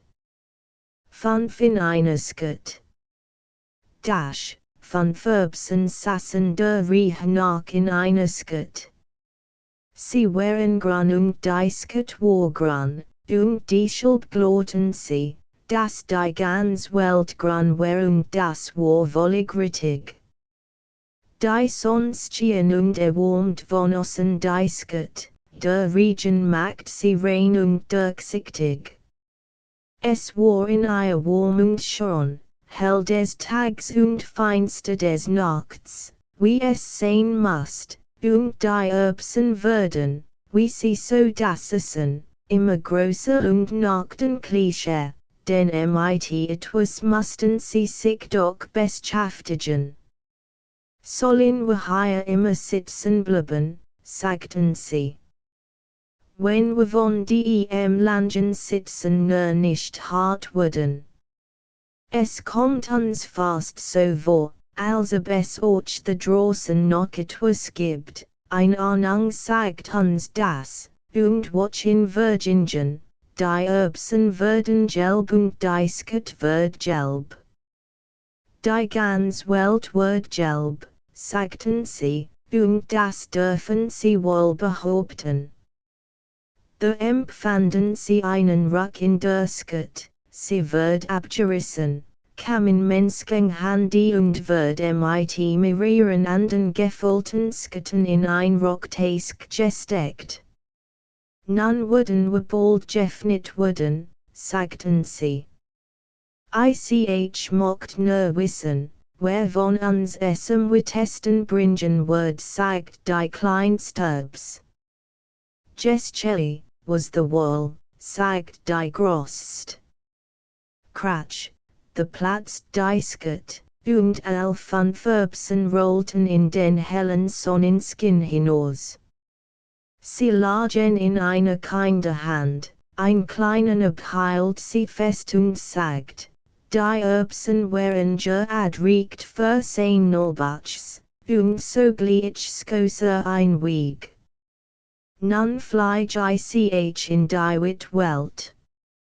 Halt mich, wenn du kannst, dann war sie fort. Ich sagt dies wit, flieg in die Sonne hinein, das ist ein richtiger Absensket sehr passend für mich wie war sie. Wir schlafen, wohin wir kommen sagen die beiden anden, aber wir wurden schon noch vorwärts rollen. Damit rollten sie erst auf die Erde, ehe sie in Dinelbachs kämen, aber hinein kämen sie. Wir bringen es wir testen, Gestcheli, was the wall, sagt die Letzte wird in die Hoch geskossen. Sie flog gegen das Altbrett unter dem Giebelstubenfenster, in ein Ritz. Die Mus lockere Erd ausgefüllt war, das Mus schloss sich warmend sie. Da lag sie verborgen, aber nicht vergessen von Gott. Gestcheli, was the wall, sagt sie. Die kleine Giebelstube wird von einer Frau bewohnt, die Tisch ausging, allerlei Schwerarbeiten zu verrichten. Den Kraft hat sie fleißig war sie, aber gleichwohl sie arm. Zu Haus in der kleinen Stube lag während dessen ihre halbe Wachsinn einseitig tagte, sie war satt und fein, ein ganzes Jahr hat sie zu Bett gelegen und schien weder leben noch sterben zu können. Sie geht zu ihrer kleinen Schwester, sagt die Frau. Ich hat nurs wie Kinder, aber the teilt der lieb Gott mit mir und nahm das ein zu sich. Nun mocht ich wohl gern das ander behalten, das mir noch übrig geblieben ist, aber will sie wohl nicht getrennt lassen, und sie geht zu ihrer kleinen Schwester hinauf, aber das krank Mädchen starb nicht. Geduldig und still lag es den ganzen Tag da, während die Mutter auf verdienste wissend war. Es war Frühling und noch frühem Morgen. Gerade als die Mutter auf ihre Arbeit gehen wollte, schien die Sonne gar freundlich zum kleinen Fenster hinein auf den Fußboden. Und das krank Mädchen rettet seinen Blick auf die unterste Scheibe. Was ist doch das für Grüns dort neben der Scheibe? Es bewegt sich im Winde, die Mutter trat an das Fenster und öffnet es halb. Ei, sagt sie, das ist wahrhaftig ein Jungobs. Die mit ihren grünen Blättchen hervorgesprost ist. Wie ist die hier in die Spalt hinaufgekommen? Hast du einen kleinen Garten, an dessen Anblick du dich weiden kannst, das Bett der Kranken wird nahe an das Fenster gerückt, von wo sie die hervorsprosende Erbse blicken konnt. Und die Mutter ging auf Arbeit aus. Mutter, glaub, Earl mit wieder, sagt am Abend das klein Mädchen. Die Sonne hat heute so warm zu mir hier in Gestionen. Die kleine Erbs gedeiht vortrefflich, und ich will auch gedeihen und mit dem Sonnenschein wieder erlernen, dass es so geschehen mocht, sagt die Mutter, doch glaubt sie nicht an die Möglichkeit. Allein neben das grün Pflanzchen, welch ihrem Kind die so frohe Lebensgedanken entflosst hat, steckt sie einen kleinen Stock, damit der Wind ihm nicht schäden kann. Und so gedeiht und wächst es lustig. Sie setzt sogar Blüten und sagt die Mutter, und nun beginnt sie auch zu hoffen, dass ihr Kind sich wieder erholen kann, denn es hat sich des Morgens selbst im Bett aufgerichtet und mit strahlenden Augen seinen kleinen Erbsengarten, denn die ein einzige Erbs bildet, betrachtet. In der nächsten Woche war die Kranke zum ersten Mal über eine Stunde auf. Draußen vor dem Fenster war ein weißrot Erbsenblut wollig aufgebrochen. Das Mädchen kast die feinen Blätter ganz leis. Dieser Tag war ein Festtag für sie. Der lieb Gott hat sie selbst gepflanzt und dann gedeihen lassen. Die meint es Kind, und mir damit Hoffnung und Freude zu geben, sagt die frohe Mutter und lächelt der Blum zu, wie einem guten, gottgesandten Engel. Aber nun die andern Erbsen. Die, welchen die Welt hinausflog, halt mit, wenn du kannst. Fiel in die Dachrin und geriet in einen Tobenkropf, wo sie lag wie Jonas in dem Walfischbauch. Die beiden vollen brachten es gerade benzoit, sie würden ebenfalls von Toben aufgepickt und das heißt wenigstens einen soliden Nutzen schaffen, aber die Wyatt, Welsh sich bis in die Sonne verschwinden wollt, die viel in den Rinstein und lagtig und watchen darin, in dem schmutzigen Wasser, wo sie entsetzlich aufschwoll. Ich wird praktik dick, sagt die Erbs. Ich wird noch platzen, und witter, glob ich, kann es kein Erbs bringen, oder hat es je gebracht. Ich bin die ausgezeichnetst von den 5 US der Selbensket, und der Rinstein gab diese Ansichtsszenen befehl. Aber in dem Dachfenster stand das Mädchen mit den Augen und mit Gesundheit auf den Wangen, und sie wollte ihre Hand über der Erbsenblut und dankt Gott für dieselb. Das Märchen vom Sandmann. In der ganzen Welt versteht niemand so schön Geschichten zu erzählen wie der altlieb Sandmann.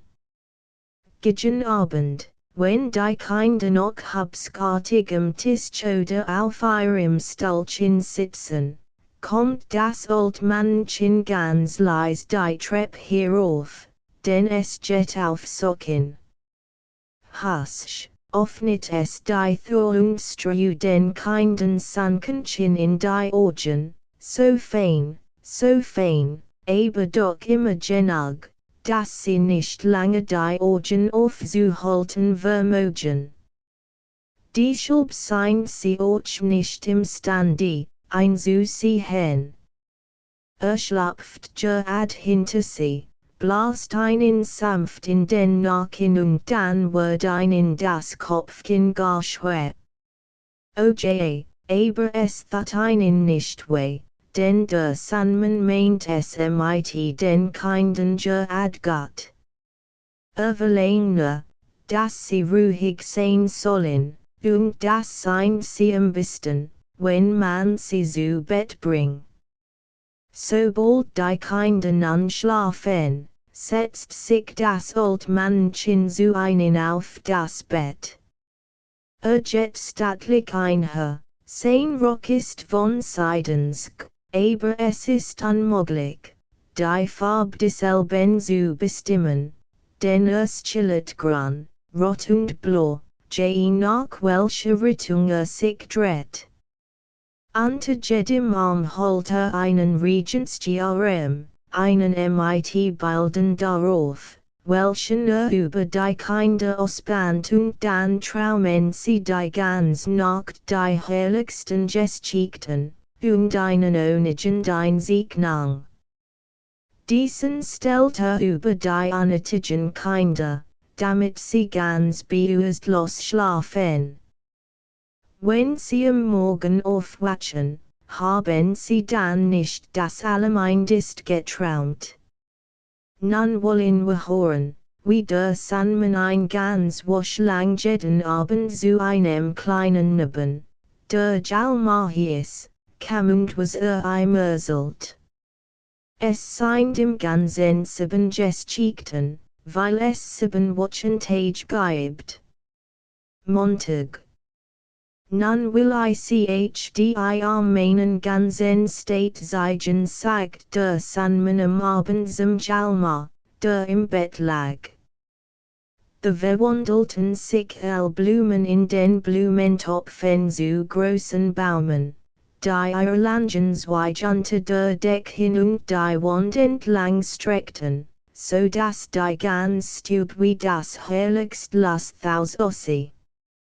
Als Weich waren voll Blumen, und jed Blum war schöner als ein Ros, duftet balsamisch schund, wollt man sie essen, war sie süßer als Inschmecks.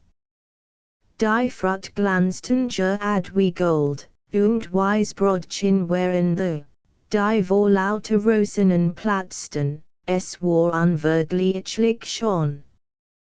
Plötzlich aber es sich in dem Tischkasten, wo Jalmars Schulbücher lagen, ein entsetzliches Jammern vernehmen. Was ist das nur? Fragt der Sandmann, zog den Tischkasten auf. Es war die Tafel, in der es Zeitung zapft, denn es hat sich ein Volkssaal in das Reich ein Exempel eingeschlichen, so dass die Zahlen auseinanderlaufen wollten. Der Griffelhaftung sprangen seine Schnee, als stellte einen kleinen Hand vor, der dem Reich ein Exempel helfen mocht, aber war es nicht imstande. Und dann jammert es auch in Jalmars Schreibebach, dass es ordentlich hässlich mit anzuhören war. Auf jeder Sitz standen der lang nach von oben nach unten soundlich Großbuchstaben, ein jeder mit einem kleinen Sitz, einer hinter dem anderen. Das bildet die Vorschrift, und neben dieser standen wieder einige Buchstaben, die sich einbildeten, ebenso Ossus hen, weil sie aus Jalmars eigene Feder herrührten. Aber, oh weh! Sie sehen fast aus, als ob sie über die Linien, auf denen sie doch stehen sollten, gestolpert wären. Set, so solltet ihr euch halten, sagt die Vorschrift. Set, etwas schräg, aber mit kraftigem Schwung, oh, wir wollen gern sagten Jalmars Buchstaben, aber wir können nicht, wir sind so schlimm und unwissend, dann sollt ihr keine Pulver bekommen, sagt der Sandmann. Oh nein, riefen sie und dann standen sie mit einem Mailkirtender ad, dass es ein Lust war. Heut wurden kein Geschichten erzählt, sagt der Sandmann. Jetzt muss ich sie einexagieren. 1, 2. 1, 2, nun exagierte die Buchstaben ein, und sie standen so gerad und gesund, wie nur ein Vorschrift immer stehen kann. Als aber der Sandmann ging und Jalmar am Morgen nach sie, da waren sie ebenso jammelig wie zuvor. Dienstag. Sobald Jalmar im Bett war, benetzt der Sandmann mit seiner kleinen Zauberspritzelmobile in der Stube, und sofort begannen sie zu plaudern und plauderten sämtlich von sich selbst. Über der Kommode hing ein großes Gemälde in einem reich vergoldeten Rahmen, welch seine herrliche Landschaft darstellt. Als der Sandmann dasselbe mit seiner Zauberspritze benetzt hat, begannen die Vögel darauf zu singen, die Baumzweige bewetten sich, und die Wolken flogen so natürlich, dass man ihren Schatten über die Landschaft konnte hinschweben sehen. Nun hob der Sandmann den kleinen Jalmar so hoch, dass derselbe sein Fuß in den Rahmen hineinstellen konnte und zwar gerad in das hohe Gras. The stand nun. Die Sonstchen durch die Zweige auf ein Hernieder. Lief hin das Wasser und setzt sich in ein kleines Boot, welches da lag. Es war rot und weiß angestrichen, die Segel glitten wie Silber, und sehr herrlich, schneeweiß Schwein kämen herbei, spannten sich vor das Boot und zogen es in dem grünen Wald vorüber. Die prächtigsten Fische mit silbernen und goldenen Schuppen schwammen hinter dem Boot her.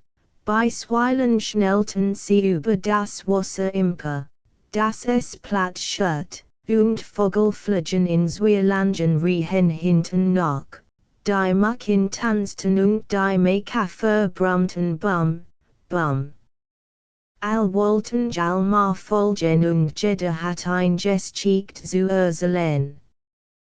Das war allerdings ein Segelfahrt, wie sie sein must.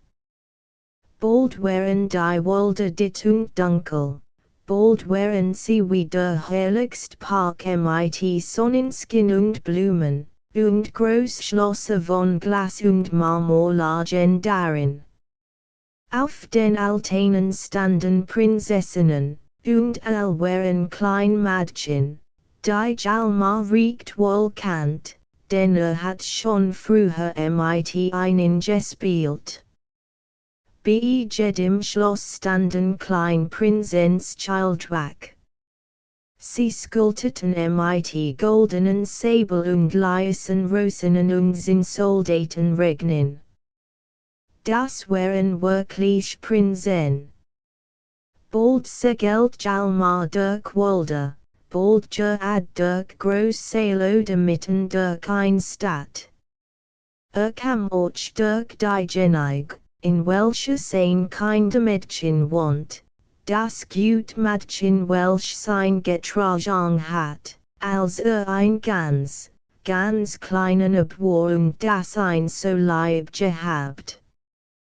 Dasselb nickt und winkt und sang den niedlichen Vers, denn es selbst gedetet und Hjalmar gesandt hat, ich denk den in Matche stand, du susses kind, du Liebeling mein. Ich hab geküsst die deinen Mund, die Stirn, Wangen, rot und fein. Den erstes Wort vernam mein Ohr. Doch must ich fort, vergiss mein nicht. Gott segne dich, denn ich will, du Engel aus des Herren Licht. Und all Vogel sangen mit, die Blumen tanzten auf ihren Stängel und die alten Baum nickten, als ob der Sandmann auch einen geschickten urselt. Mittwoch. Nein. Wie der Regen herniederströmt. Hjalmar konnt es im Schlaf hören, und als der Sandmann ein Fenster öffnet, stand das Wasser gerad bis in das Fenster hinauf. Ein ganzer See ward sich schon the draußen und das prächtigst Schiff lag hart vor dem Haus. Willst du mitgell, kleiner Hjalmar? Fragt der Sandmann, dann kannst du heut Nacht nach fremden Landen reisen und morgen doch wieder hier sein. Im Nu stand the Hjalmar in seinen Sonntagskleidern mitten auf dem praktischen Schiff und sofort hittert sich das Wetter auf und sie segelten durch die Straßen, cruisten die Kirche, und nun war als ein groß, wild See. Sie segelten so lang, bis kein Land mehr zu erblicken war. Sie bemerkten auch ein Skarstorch, die gleichfalls die Heimat verlassen hatten und nach den warmen Landen wollten. Ein Storch flog dicht hinter dem anderen und sie waren schon weit geflogen. Einer derselben war so müde, dass sein Flügel kaum noch lange zu tragen vermochten. Blieb hinter den anderen zurück, macht noch ein paar Flügelsklich, dann ließ sich hinabsinken und, bums. The stand auf dem Verdeck. The nahm ein des Schiffs und spät ein in das Hahnerhaus zu den Hahnern, Angten und Truthen in. Der Storch stand ganz geschüttet mitten unter ihnen. Seht ihr denn nicht, gackerten Hahner. Der Kalekutist Hahn blies sich aus Leibeskräften auf und fragt ein, wer war. Die Angten gingen rückwärts und stießen einanderen, spüt dich, der Storch urselt vom warmen Afrika, von den Pyramiden und vom Strauß, der wie ein Wildsferd durch die West dahinscham, aber die Angten verstanden nicht, was sagt, derem stießen sie einander, signed wohl einig darüber, dass dumm ist, ist sicherlich dumm, sagt der Kollekutist Hahn und kollert dann. The schwieg der Storch ganz still und dachten sein Afrika. Aber Jalmar ging hinsam Haus, offnet die Thur, rief den Storch und dieser hüpft auf das Verdeck zu ihm hinaus. Nun hat sich ausgehört, und es war gerad, als aber Jalmar zunicht, sich bei ihm zu bedanken. Darauf breitet sein Schwingene US und flog nach den warmen Landen, aber die Hahne glackten, die Unten schnitteten und der Kollekutist Hahn wird ganz rot im Kopf. Morgen wollen wir sup von Juk kochen, sagt Jalmar und der Watter und lag in seinem Bettchen. Donnerstag.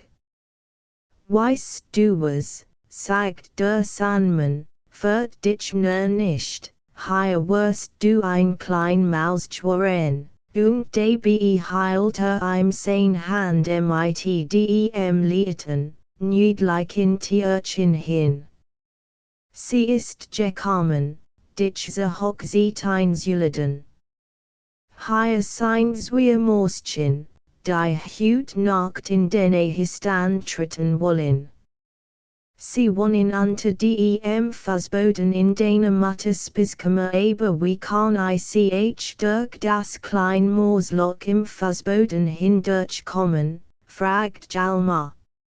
Lass mit Mädchen, versetzt der Sandmann.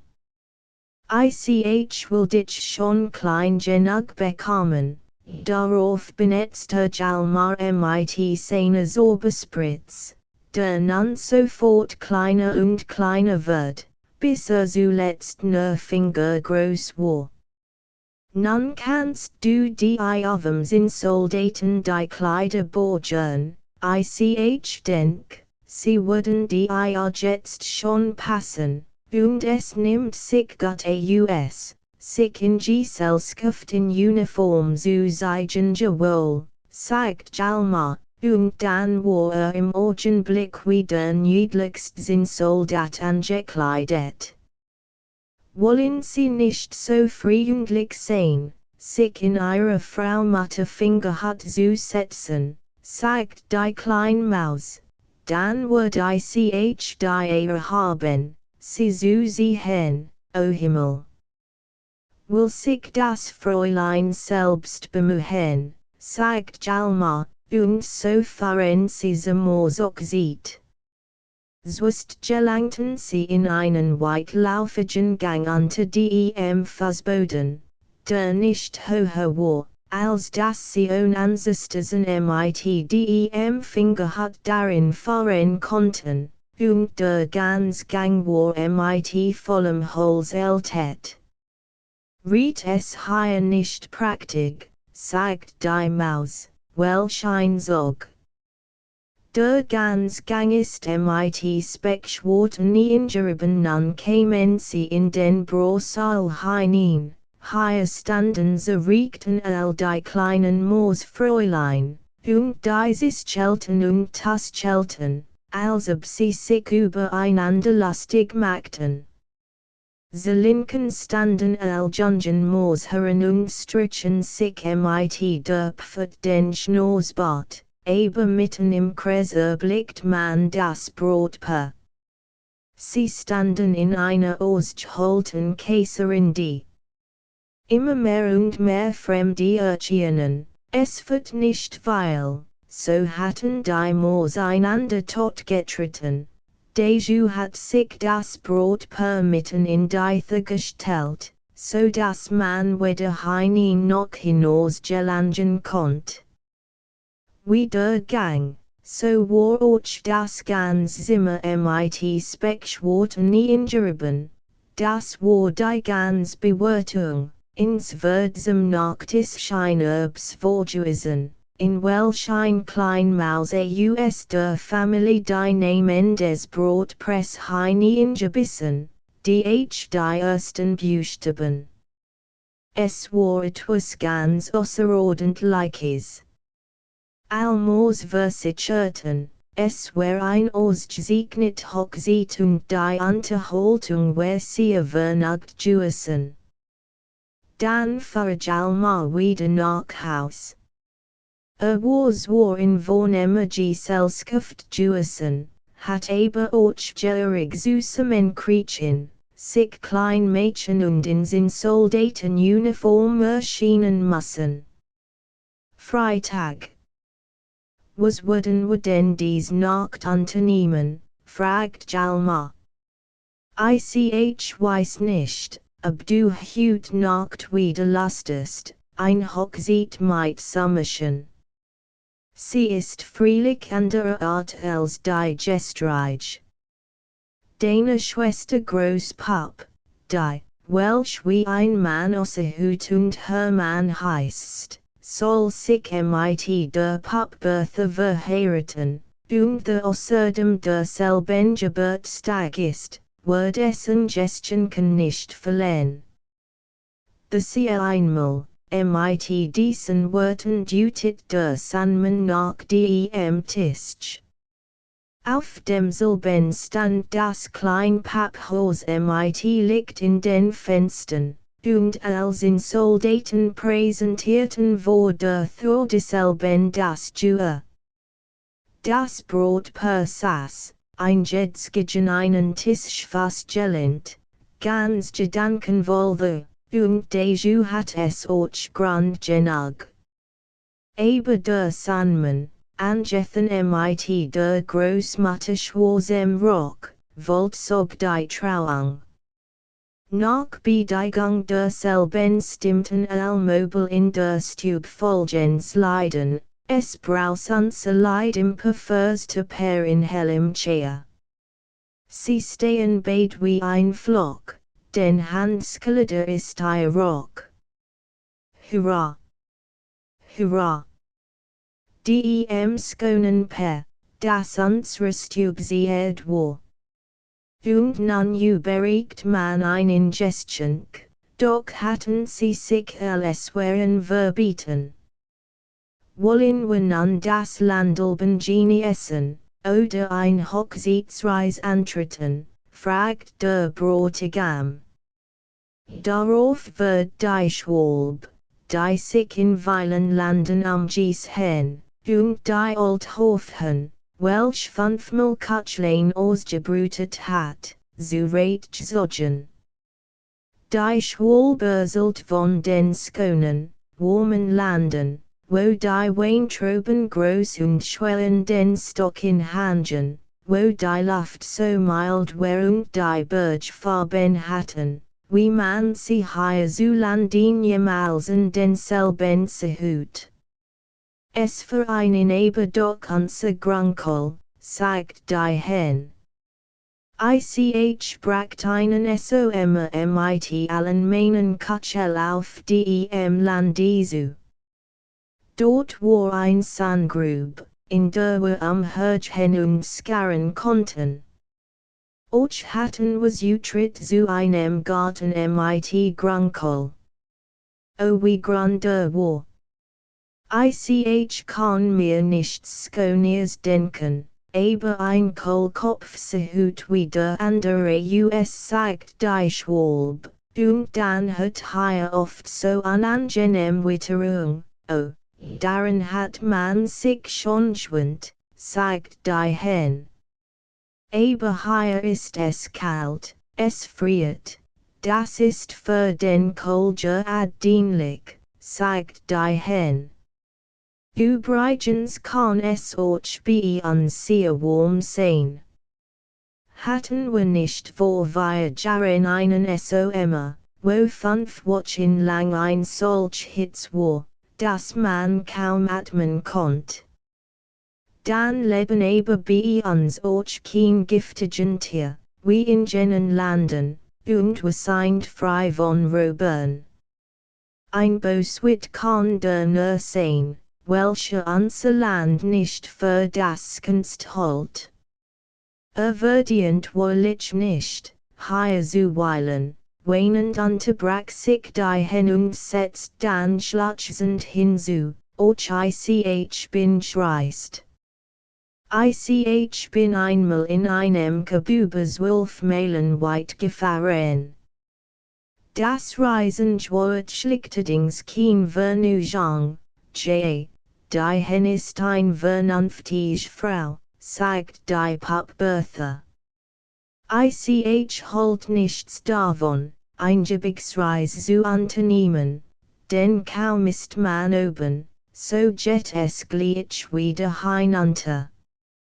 Nein, wir wollen hübsch nach der Sandgrube hinausgehen und uns im Kohlgarten ergehen, und dabei bleiben. Sonnabend. Sollst du mir nun geschichten, fragt der kleine Jalmar, sobald der Sandmann zu Bett gebracht hat. Heut Abend haben wir nicht Zeit dazu, sagt der Sandmann und spannt seinen schönen Regentsschirm über ein auf. Sie dies Chinesinnen, der ganz Schirm glich einer großen chinesischen Scale mit blauen Baumen und spitzen Bracken und kleinen Chinesen darauf, die da standen und mit dem Kopf nickten. Wir müssen bis morgen die ganz Welt schon aufgeputzt haben, sagt der Sandmann. Es ist dann ein heiliger Tag, es ist Sonntag. Ich will auf den Kirchturm steigen, nachzusehen, ob die kleinen Kirchengäste die Glocken putzen, damit ihr Gelaut schon klingt, und was die allerschwierigste Arbeit ist. Ich will Elstern herunterholen, sie aufzupolieren. Aber erst müssen sie nummeriert werden und ebenso die Locker, in denen sie da oben sitzen, damit sie ihren rechten Platz wieder erhalten können, sonst werden sie nicht festsitzen und wir bekommen zuweilen Sternsknappen, indem einer nach dem anderen herabperselt. Hören Sie, wissen Sie was, Herr Sandmann, begann ein altes Porträt, welches der Wand hing, an welcher Jalmar schlief, ich bin Jalmars Großvater. Ich dank Ihnen so, dass Sie dem Neben geschickten erzählen, aber Sie dürfen doch sein Begriff nicht verwirren. Die Stern können nicht heruntergeholt und geputzt werden.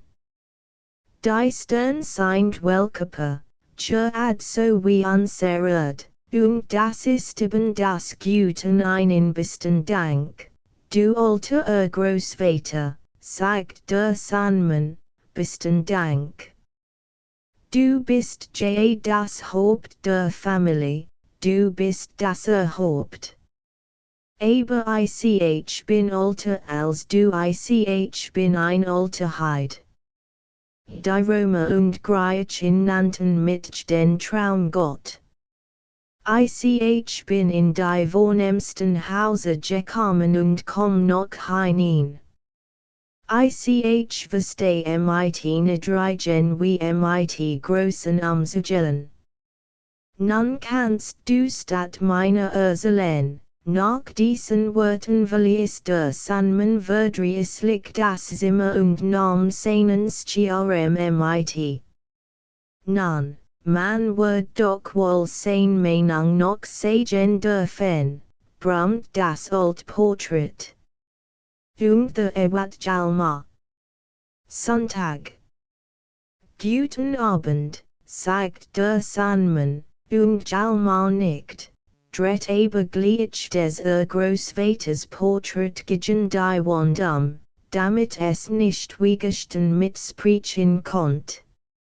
Nun musst du mir geschichten erzählen, von den 5 grünen Erbsen, die in einer Skit wohnten, von Hahnenfass, der Hennenfass den Hof macht, und von der Stopfnadel, den Spitz so fein war, dass sie sich einbildet, ein non-edel zu sein, man kann auch des Guten zu viel bekommen, sagt der Sandmann. Ich zeig dir am liebsten etwas, wie du weißt. Ich will dir meinen Bruder zeigen, aber kommt zu niemand öfter als einmal. Tritt zu jemand heran, so nimmt ein mit auf sein Pferd und sollt ihm geschickten. Weiß nurs wir, die ein ist so unwirklich schon, wie sich niemand in der Welt vorstellen kann, und die andere ist überall beschrieben hässlich und abscheulich. Darauf hob der Sandmann den kleinen Jalmar zum Fenster imper und sagt, dort wirst du meinen Bruder sehen, welchen sie auch den Tod nennen. Siehst du, sein Rock ist mit Silberstickeria verje, tragt ein stattlich Husarenuniform, ein Mantel von schwarzem Sammet flattert bis über das Pferd hinaus. Siehe, wie im Galopp dahin jagt, und Jalmar sah, wie der Tod vorwärts eilt und jung wie alt Lut auf sein Pferd nahm, einig setzte vorn, andere hinten auf, aber immer fragt erst, wie steht es mit dem Sensorbusch, Gott, sagten sie sämtlich. Lass mich nur selbst sehen, erwiderte, und dann mussten sie ihm das Buch zeigen. Alnan, die sie Gott und ausgesegnet hatten, kamen vorn auf das Pferd und einen sollte die herrlich geschickt, doch die Genigen, welch sie emlich Gott und mittelmaßig hatten, mussten hinten auf und die hässlich geschickt mit anhören.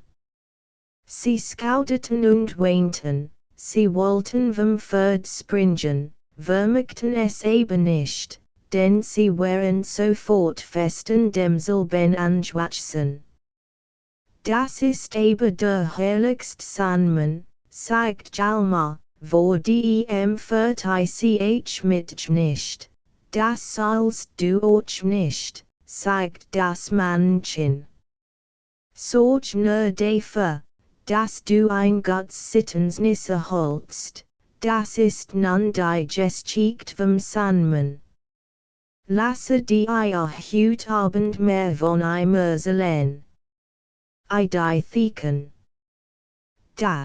Ich kannt einmal ein Stills Theken, Stills auf ihr Porzellan, Stills auf ihr Langtuhl, Stills auf ihren Brieten Henkel.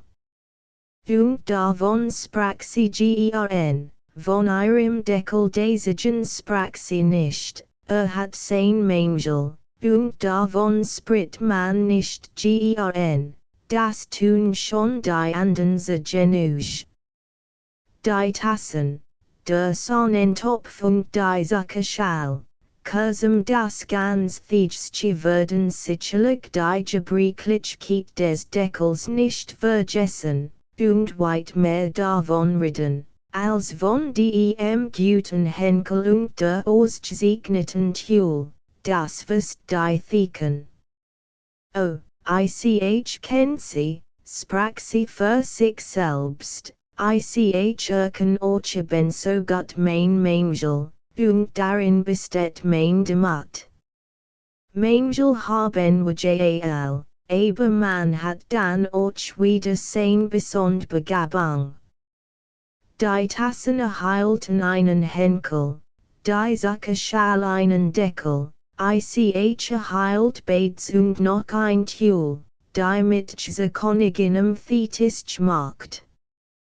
Die Andens wir sind nur Dienerinnen des Wohlgestmachs, ich aber bin die Spendende, die Herrscherin, ich verbriet segen unter der durstenden Menschheit, in meinem Innern wurden die Thieblätter in dem kochenden Wasser verarbeitet dies als sagt die Theken in ihrer sorglosen Gejung sieht. Sie stand auf dem gedeckten Tisch, sie wird von der feinsten Hand gehoben.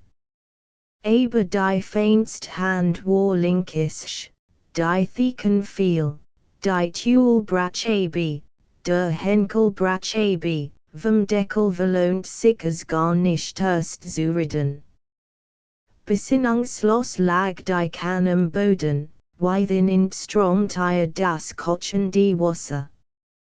Nie wird ich diesen Entsetzlich in Augenblick vergessen, sagt die Theken, wenn sie später sich selbst ihren Lebenslauf verzählt. Ich wird invalid genannt, in einen Winkel gesetzt und eine Frau gestunkt.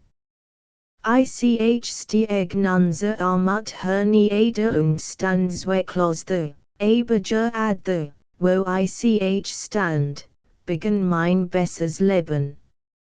Wird in mich hineingepackt, für ein Theken ist das eben so gut, wie begraben zu werden, aber in die wird ein Blumenzwiebel gelegt. Wer sie hineinlegt, wer sie mir schenkt, weiß ich nicht, aber geschenkt wird sie mir. Und die Zwiebel lag in der Erd, die Zwiebel lag in mir, sie wird mein Leben diges hers, wie ich es nie vorher gehabt hat. Leben und Kraft lag in mir, allerlei Kraft retten sich, der Pulsschlag, die Zwiebel kiemt, die in ihr Schlammern den Gefall brachen in einer schönen Blum hervor. Ich sah sie, ich trug sie, ich vergaß mich selbst in ihrer Schönheit. Sie sagt mir keinen Dank, sie dacht nicht an mich, sie wird bewundert und gepriesen. Ich war so froh darüber. Wie hat ich es nicht sehen müssen? Eines Tages vernahm ich, wie gesagt wird, sie würde in einen besseren Topf. Man zerbrach mich in Stück. Oh, das that schrecklich weh, aber die Blum kam in einen besseren Topf. Und ich wird hinausgeworfen in den Hof, ich liegt nun als altes Scherbende. Aber in mir let die Erinnerung fort und die kann mir niemand rauben, die Blumen der kleinen Ida. Dash, tausend noch einmal, sind mein Blumenwelk, rief bestürzt die kleine Ida. Gestern Abend wären sie noch so schön und nun hangen sie vertrocknet die Kopfchen.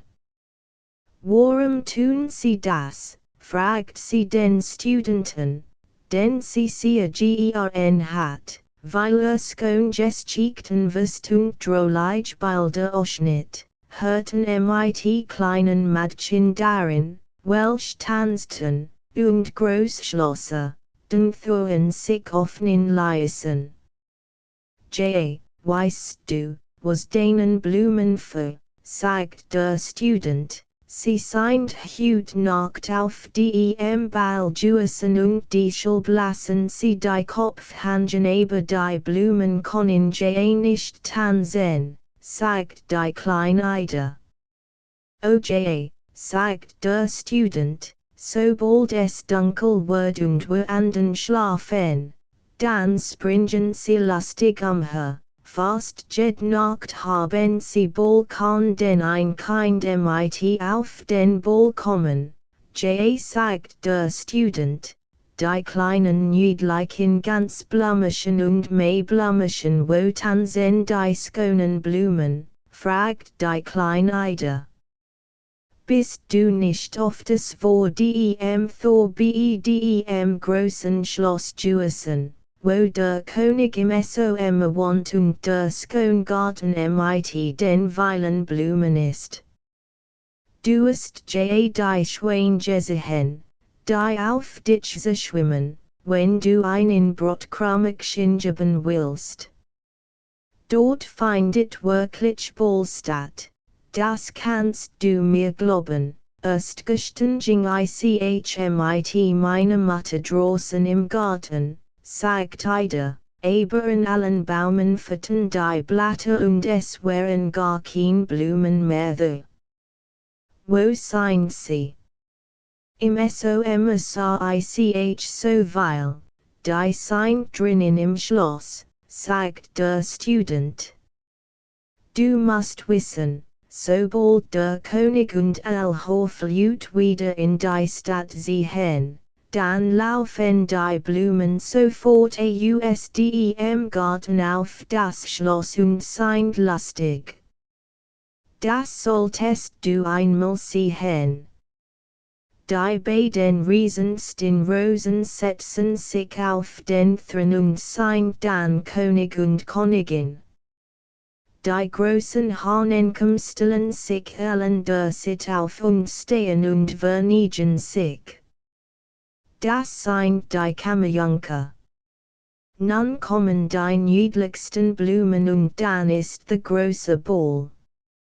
Die blauen Veilchen stellen klein Kadetten vor, sie tanzen mit Hyacinthen und Krokus, welch sie Fräulein anreden. Die Tulpen und Fuelilien, das sind Matronen, die passen auf. Das riecht schon getenswert und als fein ordentlich herget aber fragt die kleine Ida, ist denn jemand da, der die Blumen dafür bestraft, dass sie in des Königs Schloss tanzen, es ist niemand da, der darüber etwas Genaues wisst, sagt der Student. My Tante kommt des Nachts freilich der Old Schlossverwalter, der draußen die Aufsicht zu fahren hat.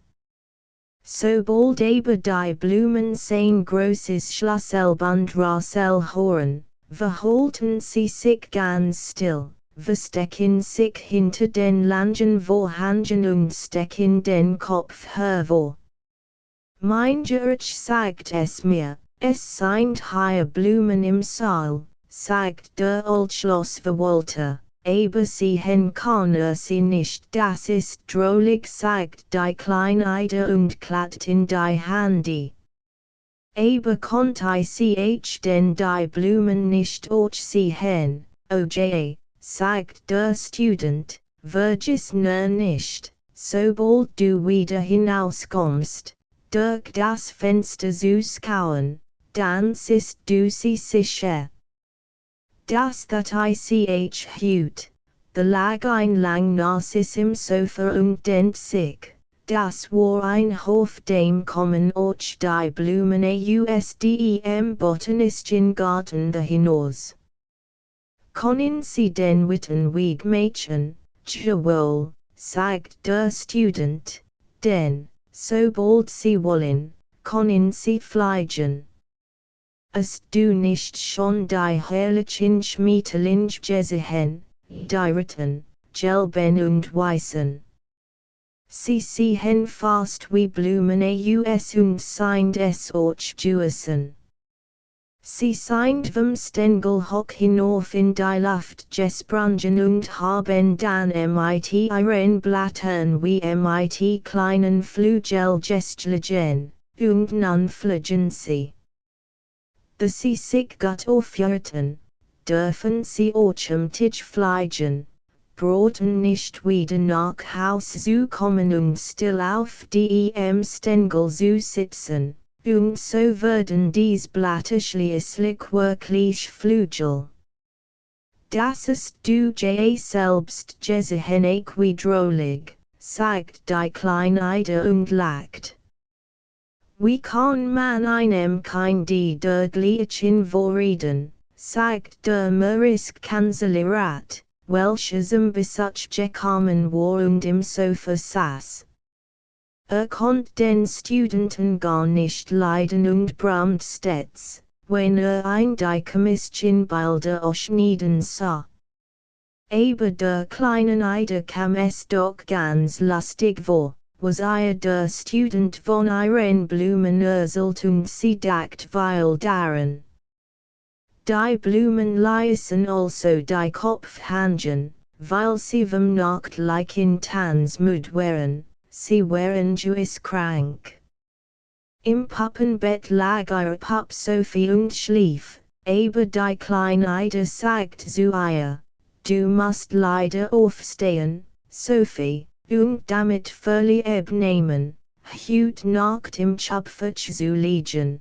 Die armen Blumen sind krank und the müssen sie in deinem Bett liegen, weil it würden sie dann wieder frisk und wohl.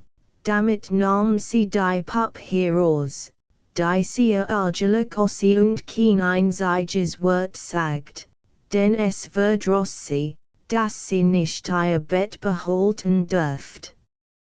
Dann let die Blumen in das Puppenbett, zog die Klein Deck ganz über sie und sagt, sie sollten nun hübsch still liegen, sie würden dann die kochen, damit sie wieder wohl und frisk wurden und morgen wieder aufstehen konnten. Die Vorhang zog sie dit das Klein Bett, damit die Sonne ihnen nicht in die Augen scheinen sollt. Auch den ganzen Abend hindurch konnte sie sich nicht enthalten, an das zu denken, was der Student erzählt hat. Als sie nun selbst zu Bett sollt, hast sie erst hinter die Gardinen vor den Fenstern, wo die praktischen Blumen ihrer Mutter, Hyacinthen und Tulpen, standen, und flüstert ihnen ganz leise zu, ich weiß es nun, ihr sollt heute Nacht auf den Ball, aber die Blumen täten, als verstanden sie nichts und rührten kein Blatt, allein die Kleine wusste doch, was sie wusste. Als sie nun zu Bett gegangen war, lag sie noch lang und dacht, wie hübsch es doch sein müsst, die herrlichen Blumen draußen auf dem Schloss des Königs tanzen zu sehen. Ob mein Blumen wohl wirklich mit dabei gewesen sind, dann fiel sie aber in Schlaf. In der Nacht erwacht sie wieder. Sie hat von den Blumen und dem Studenten geträumt, denn der Kanzler hat ausgesangt und dabei gesagt hat, wollte ihr bloß etwas weies Mädchen. In der Schlafkammer, wo ida lag, war es ganz still, die Nachtlampe brannt auf dem Tisch und ihr Vater und ihre Mutter schliefen. Ob mein Blumen jetzt wohl in Sophiens Bett liegen, sagt sie bei sich selbst, ich mocht es doch gar so gern wissen, sie rettet sich ein wenig auf und blickt nach der Tür. Sie war nur angelehnt und drinnen lagen die Blumen und all ihr Spielg. Sie lost und the war es ihr, als hört sie drinnen in der Stube auf dem Klavier spielen, aber ganz leise und so hübsch, wie sie nie so gehört hat. Jetzt tanzen gewiss Blumen drinnen, sagt sie, wie gern mocht ich es doch sehen, aber sie dürft nicht aufstehen, weil sie sonst Vater und Mutter geeckt hat. Wenn sie doch nur hereinkommen wollten, sagt sie, aber die Blumen kämen nicht. Als nun die hübsche Musik immer weiter spielt, konnt sie es nicht lange mehr aushalten, denn es war so herrlich. Unhörbar klettert sie aus ihrem kleinen Bett, ging ganz leise nach der Tür und sah in die Stube hinein. Nein, war das drollig, was sie nun zu sehen bekam. Ein Nachtlamp brannt nicht darin, aber der Mond schien durch das Fenster mitten auf den Fußboden, so dass es fast tiefschell war. Al Hyacinthen und Tulpen standen in Zweelangen Rehen auf dem Boden, Fenster waren kein mehr zu sehen, the standen die leeren Topf. Auf dem Boden tanzten die Blumen ganz niedlich einander herum, bildeten ordentlich Ketten und hielten einander in den langen grünen Blättern, wenn sie sich herumschwenkten. Am Klavier saß ein großes welch die Kleine bestimmt im Som gesehen hat, denn sie erinnert sich noch ganz wohl, dass der Student gesagt hat, seht nur, wie sie dem Fräulein Lena Arnold, damals hat gelacht, aber jetzt sah sie, dass die lang, gelb Blum dem Fräulein glich. Niemand bemerkt die klein Loscherrin. Nun sah sie einen großen blauen Krokus mitten auf den Tisch springen, auf dem das Spiel stand, direkt auf das Puppenbett zugeln und die Vorhang auf die Sitzschieben. The lagen die kranken Blumen, aber sie retteten sich sofort und nickten den anderen auf dem Fußboden zu, dass sie auch mitten sehen wollten. Der old Herr auf dem Rohrkastchen, dem die Unterlip abgebrochen war, stand auf und verneigt sich vor den hübschen Blumen. Sie sehen gar nicht mehr krank aus, hüpfen unter die anderen hinunter und waren recht vernagt. Hoch war es nicht, als etwas vom Tisch herunterfiel. Ida schaut hin. Es war die Fastnachtsrute, welch heruntersprang. Sie schien ebenfalls mit zu den Blumen zu gehören. Sie war auch sehr niedlich, und oben in der Spitze saß ein klein Wachspup, die einen genaueren so breiten hat auf dem Kopf hat, wie ein der Kanzlerat trug. Die Fastnachtsrute hüpft auf ihren dreiertenste Fassen mitten unter die Blumen, und stampft, weil sie Mazurka tanzt, laut den Boden. Den Tanz verstanden die anderen Blumen nicht, denn sie waren galliert und konnten nicht aufstampfen. Die Wachspup auf der Fastnachtsrute wird plötzlich groß und lang, schwang sich hoch über die Paperblumen empor und rief ganz laut. Wie kann man einem kein die Dödlichen vorreden? Das ist dumms Zedug, und der Arnold die Wachspup dem Kanzleret mit seinem breiten Hut auf das Torschenst, sie sah adeben so gelb und brummig aus. Aber die Paperblumen schlugen einen die dünnen Bein und the schrumpfte wieder zusammen und wurde ein winzig klein Wachspup.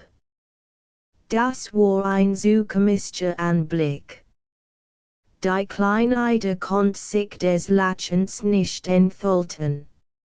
In demselben Augenblick klopft es ganz laut inwendig in dem Schopfach, wo Idas Pup, Sophie, bei einem anderen Spiel lag. Das Männchen auf dem Rohrkastchen lief bis an die Kante des Tisches, let sich der lang nach auf den Bord und fingen den Schubkasten ein wenig herauszusehen. The rettet sich Sophie empor und sah sich ganz verwundert Hier ist Ball, sagt sie, warum hat mir es denn jemand gesagt, willst du mit mir tanzen, fragt das Rohrmännchen. Für, das stand mir geraden, mit dir zu tanzen, sagt sie und wand ihm den Rücken. Hierauf setzt sie sich auf das Schopfach und dacht, Es wird schon ein oder die andere Blume kommen und sie engagieren, aber es kam kein. Nun hast sie, aber gleichwohl kam kein. Das Rohrschirmchen tanzt ganz allein und gar nicht so übel. The nun kein der Blumen so viel zu sie Hänschen, ließ sie sich vom Schöpfungsger ad auf den Boden herabgleiten, so dass ein großer Lärm entstand. All Blumen umringten sie ortsgleich und fragten, ob sie sich keinen Schaden getan hat, und sie benahmen sich sehr zu vorkommend gegen sie, besonders die Blumen, die in ihrem Bett gelegen hatten. Aber sie hat keinen Schaden genommen und all Blumeneides dankten ihr für das praktische Bett und bewiesen ihr Großzügigung. Sie zogen sie mit sich bis mitten auf den Boden, wo der Männchen, tanzten mit ihr und all anderen Blumen schlossen einen Kreis sie. Nun war Sophie fröhlich und sagt, sie mochten getrost ihr Bett behalten, sie lagen so gern im Schöpfung. Aber die Blumen sagten, empfang unsern besten Dank, allein wir können nicht mehr lang leben, morgen sind wir tot, sag aber der kleinen Eide, sie mocht uns draußen im Garten dort, wo der Kanarienvogel liegt, begraben. Dann würden wir im SOM noch weit schon wieder aufblühen, nein, ihr dürft nicht sterben, sagt Sophie und küsst dann die Blumen. In dem Augenblick ging die Salthur auf und ein Großmensch prachtvoller Blumen tanzt hierin. Ida konnte sich gar nicht denken, woher sie gekommen wären, es wären gewiss die Blumen draußen vom Schloss des Königs. An der Spitzgingens wir herrlich Rosen und trugen klein Goldkronen, das war ein König und ein Königin. Darauf folgten die niedlichsten Levkagen und Nelken, die nach allen Sitten hingrüßten.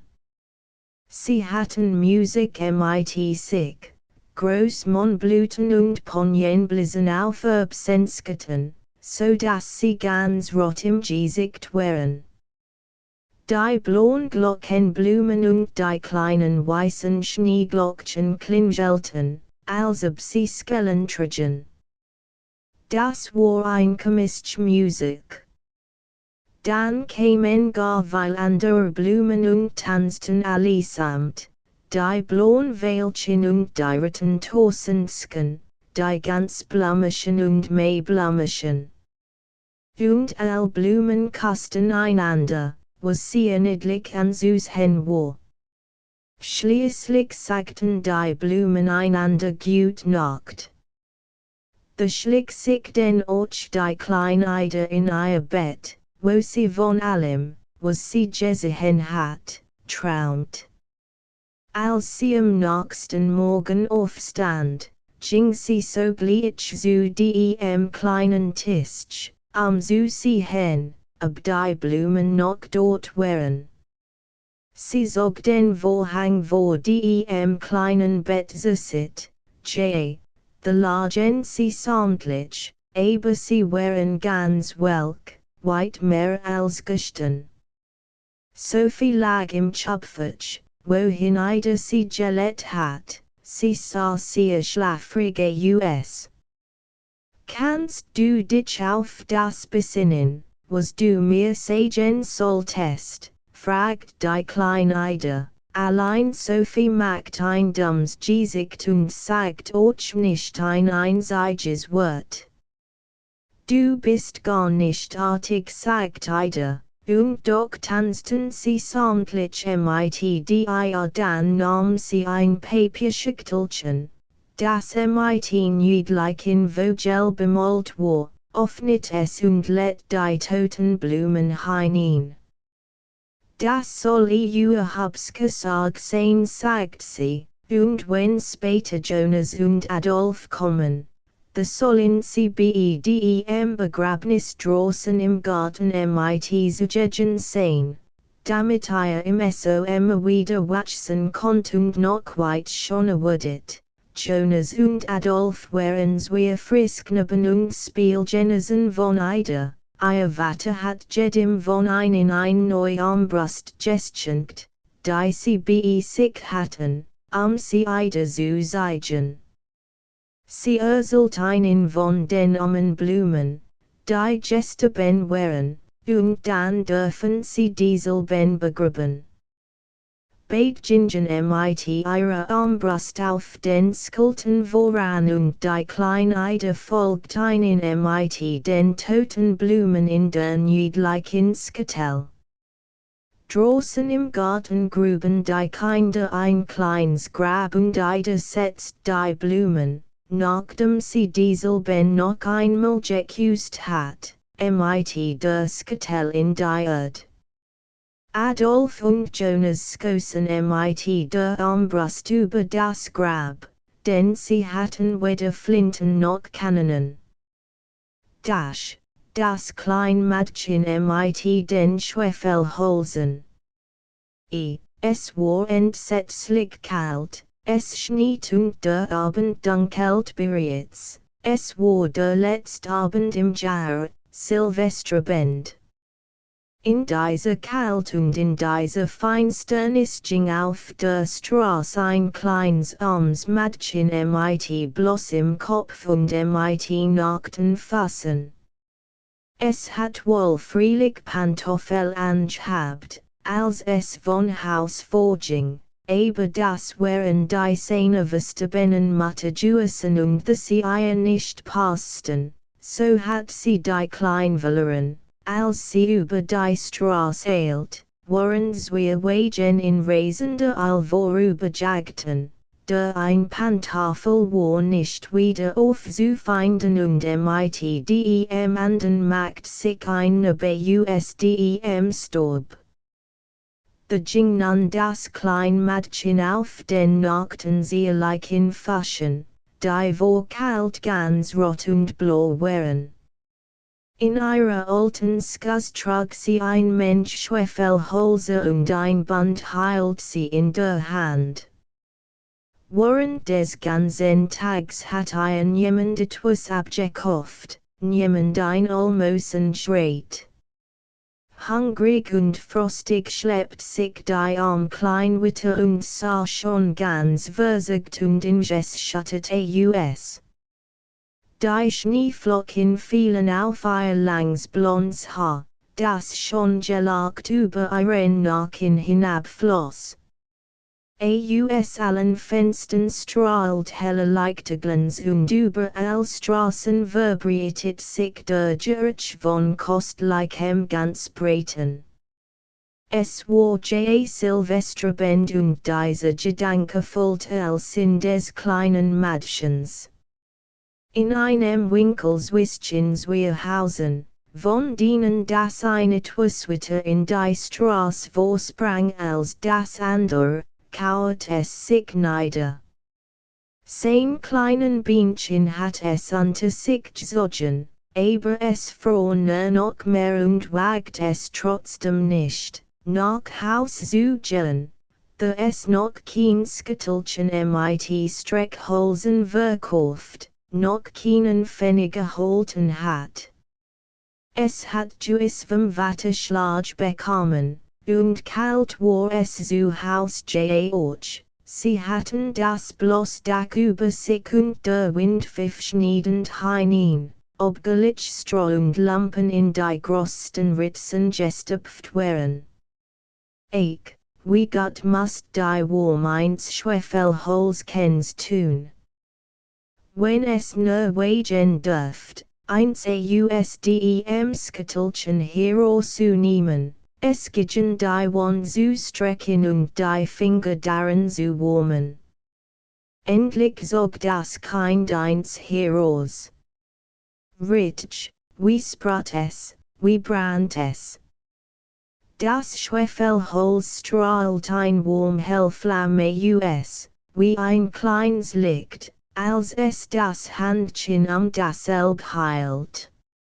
Es war ein merkwürdiges Licht, es kam dem Mädchen vor, als saß es vor einem großen Eisen in von mit Messingbestlegen und Messingverjährungen, das Feuer brannt so schon und warmt so wohltuend.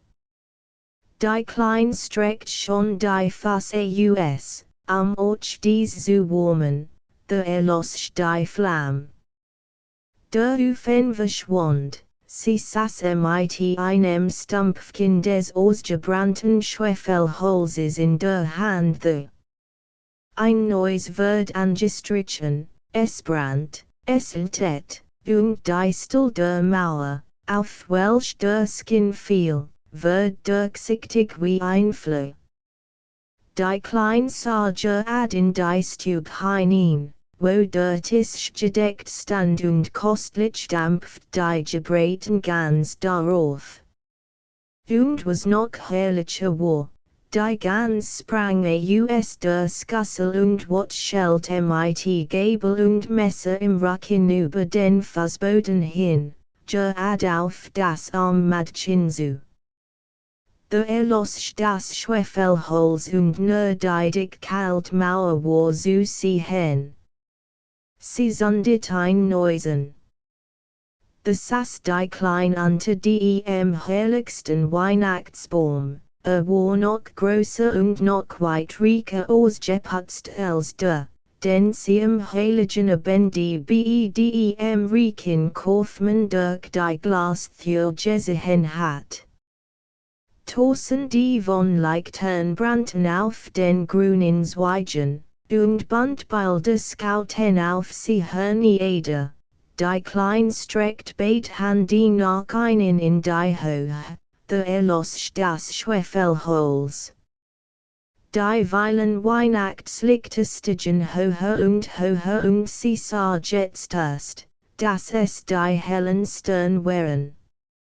Einer von ihnen fiel herab und zog einen langen Feuerstreifen über den Himmel.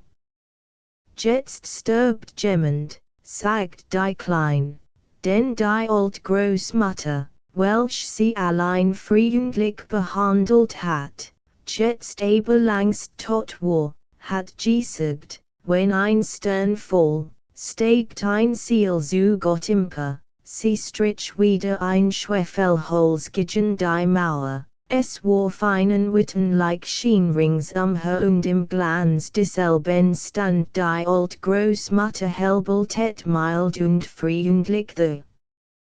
Großmutter, rief die Klein, nimm mit mit dir. Ich weiß, dass du verschwindest, sobald das Schwefelholz ausgeht. Verschwindest, wie der Wurmkatschelefen, der kostlich Gansbraten und der groß flimmernde Weihnachtsbaum, schnell strich sie den ganzen Rest der Schwefelholzern, welch sich noch im Skittelchen befanden, sie wollt die Großmutter festhalten, und die Schwefelholzer vibrierten einen solchen Glanz, dass es heller war als im Lichtentich.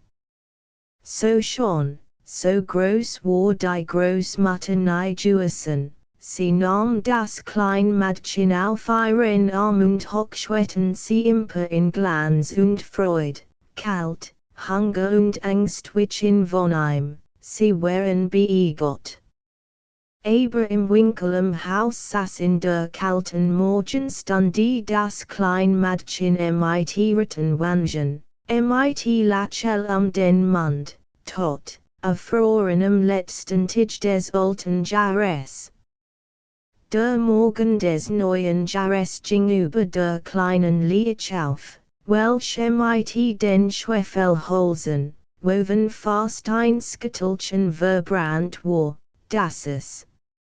Sie hat sich warmen wollen, sagt man. Niemand wusste, was sie schon gesehen hat, In Welchem Glanz CMIT der alten Großmutters a neueres Freude Gangen war. Die wilden Schwein.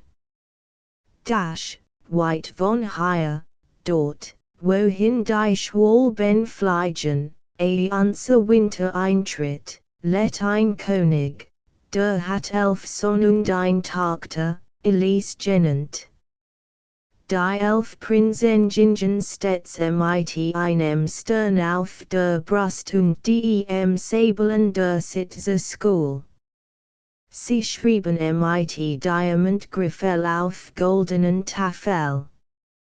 Ihre Schwester Elise saß auf einem Stulchen von Spiegelglas und besaß ein Bilderbuch, welches das halb Königreich gekostet hat. Der König verheiratet sich zum zweiten Mal, der Erwitwe war, und zwar mit einer bösen Königin, welch die Armen Kinder gar nicht lieb hat. Schon den ersten Tag konnten sie es ganz deutlich merken. Im Schloss war ein großes Fest und da spielten die Kinder, es kommt Besuch, aber während sie sonst Kutschen und Bretapfel, die nirgend auf zu treiben waren, erhielten, gab ihnen die Königin nur Sand in eine Tasse und sagt, sie konnten so tun, als ob es etwas wär. In der folgenden Woche übergab sie die kleine Elise einer Bauernfamilie auf dem Lande, und es dauert nicht lang, bis sie dem König so viel über die armen Prinzen in den Kopf gesetzt hat, dass sich nun gar nicht mehr sie kümmert. Fliegt hinaus in die Welt und sorgt für euch selber, sagt die Böskönigin, fliegt als Großvogel, und aber so schlimm, wie sie beabsichtigt, konnt sie es doch nicht ausführen. Die Prinzen verwandelten sich in 11 herrlich, Wildschwein. Mit einem seltsamen Schrei flogen sie zu den Schlossfenstern hinaus über den Park und Waldheimweg. Es war noch ganz früh, als sie in jenem Bauernhaus, in dem ihre Schwester gerade im Bett lag und schlief, vorbekämen. Hier schreiten sie über dem Dach, drehten ihre langen Hals hin und her und schlugen mit den Flügel eben jemand sah oder hört es. Sie mussten wieder hoch zu den Wolken empor, fort in die weite Welt, wo sie bis zu einem großen Feinsternwald flogen, der sich bis an den Meeresstrand erstreckt. Die kleine Elise stand in der Bauernstube und spielte mit einem grünen Blatt, denn anderes Spiel hat sie nicht. Sie stach ein Loch in das Blatt, schaut durch dasselbe Sonne hinauf und dann war es ihr gerad, als wenn sie die hellen Augen ihrer Brüder erblickt. Ein Tag verlief wie der andere. Wet der Wind durch die großen Rosenhecken draußen vor dem Haus, dann flüsterte den Rosen zu, wer kann schon sehen als ihr, aber die Rosen skuttelten den Kopf und sagten, Elise ist es, und saßen Sonntag die Althausmutter vor der Tür und las in ihrem Gesangbuch. Dann schlug der Wind die Blätter und sagt zu dem Busch, wer ist frommer als du, Elise ist es, sagt das Gesangbuch. Als Elise 15 Jahre alt war, sollte sie in den Hof ihres Vaters zurückkehren. Kaum hat aber die Königin die Auffälligkeit des Mädchens gesehen, als auch ihr Herz sogleich von Zorn und Hassgegen voll wird. Gar zu gern hat sie nun auch ihre Stueftochter in einen wilden Schwan verwandelt, Doch dürft sie es nicht sogleich wagen, the J. der König sein Tagte sie hen wollt. Frau morgens ging die Königin in das Bad, nahm 3 Kriten, kust sie und zeigt zu der einen, setz dich, wenn Elise in das Bad kommt, auf ihren Kopf, damit sie trage wird wie du, setz dich auf ihre Stirn, zeigt sie zu der anderen, damit sie hässlich wird wie du, so dass sie ihr Vater nicht erkennt, ruhen ihrem Hirten, flüstert sie der Dritten zu, lass sie einen bösen Schinn bekommen, damit sie dadurch Pein erleidet. Darauf setzt sie die Kriten in das Klärwasser, welch sofort ein grünlich Farb annahm. Nun befuhr sie Elise, ein Bad zu nehmen. Während dieselbe nun in dem grünlichen Wasser untertaucht, setzt sich ihr die ein Krot in das Haar, die andere auf die Stirn und die dritte in es Herz. Elise schien es aber gar nicht zu bemerken. Als sie sich wieder emportet, schwammen 3 Rotmohnblumen auf dem Wasser. Wären die Tiere nicht giftig gewesen und hatten sie nicht von der Hex einen Kuss erhalten, so wären sie in Rotrosen verwandelt worden, Blumen aber würden sie trotzdem, weil sie auf ihrem Haupt und in ihrem Hirten geirrt hatten. Sie war so fromm und unschuldig, als dass die Zauberkunst über sie so unvermerkt. Als das die Böskönigin sah, rieb sie Elise mit Walnusssaft ein, so dass sie ganz dunkelbraun wird. Es war jetzt unmöglich, die hübsche Elise wieder zu erkennen. Als ihr Vater sie in diesem Zustand erblickt, erschrak nicht wenig und erklärt, das war sein Tagte nicht. Niemand wollte sie wieder erkennen, außer dem Kettenhandi und den Schwalben, das waren aber Amtier und hatten nichts mit zu sprechen. The weint die arme Elise und gedacht ihrer 11 Brüder, die alle verschwunden waren.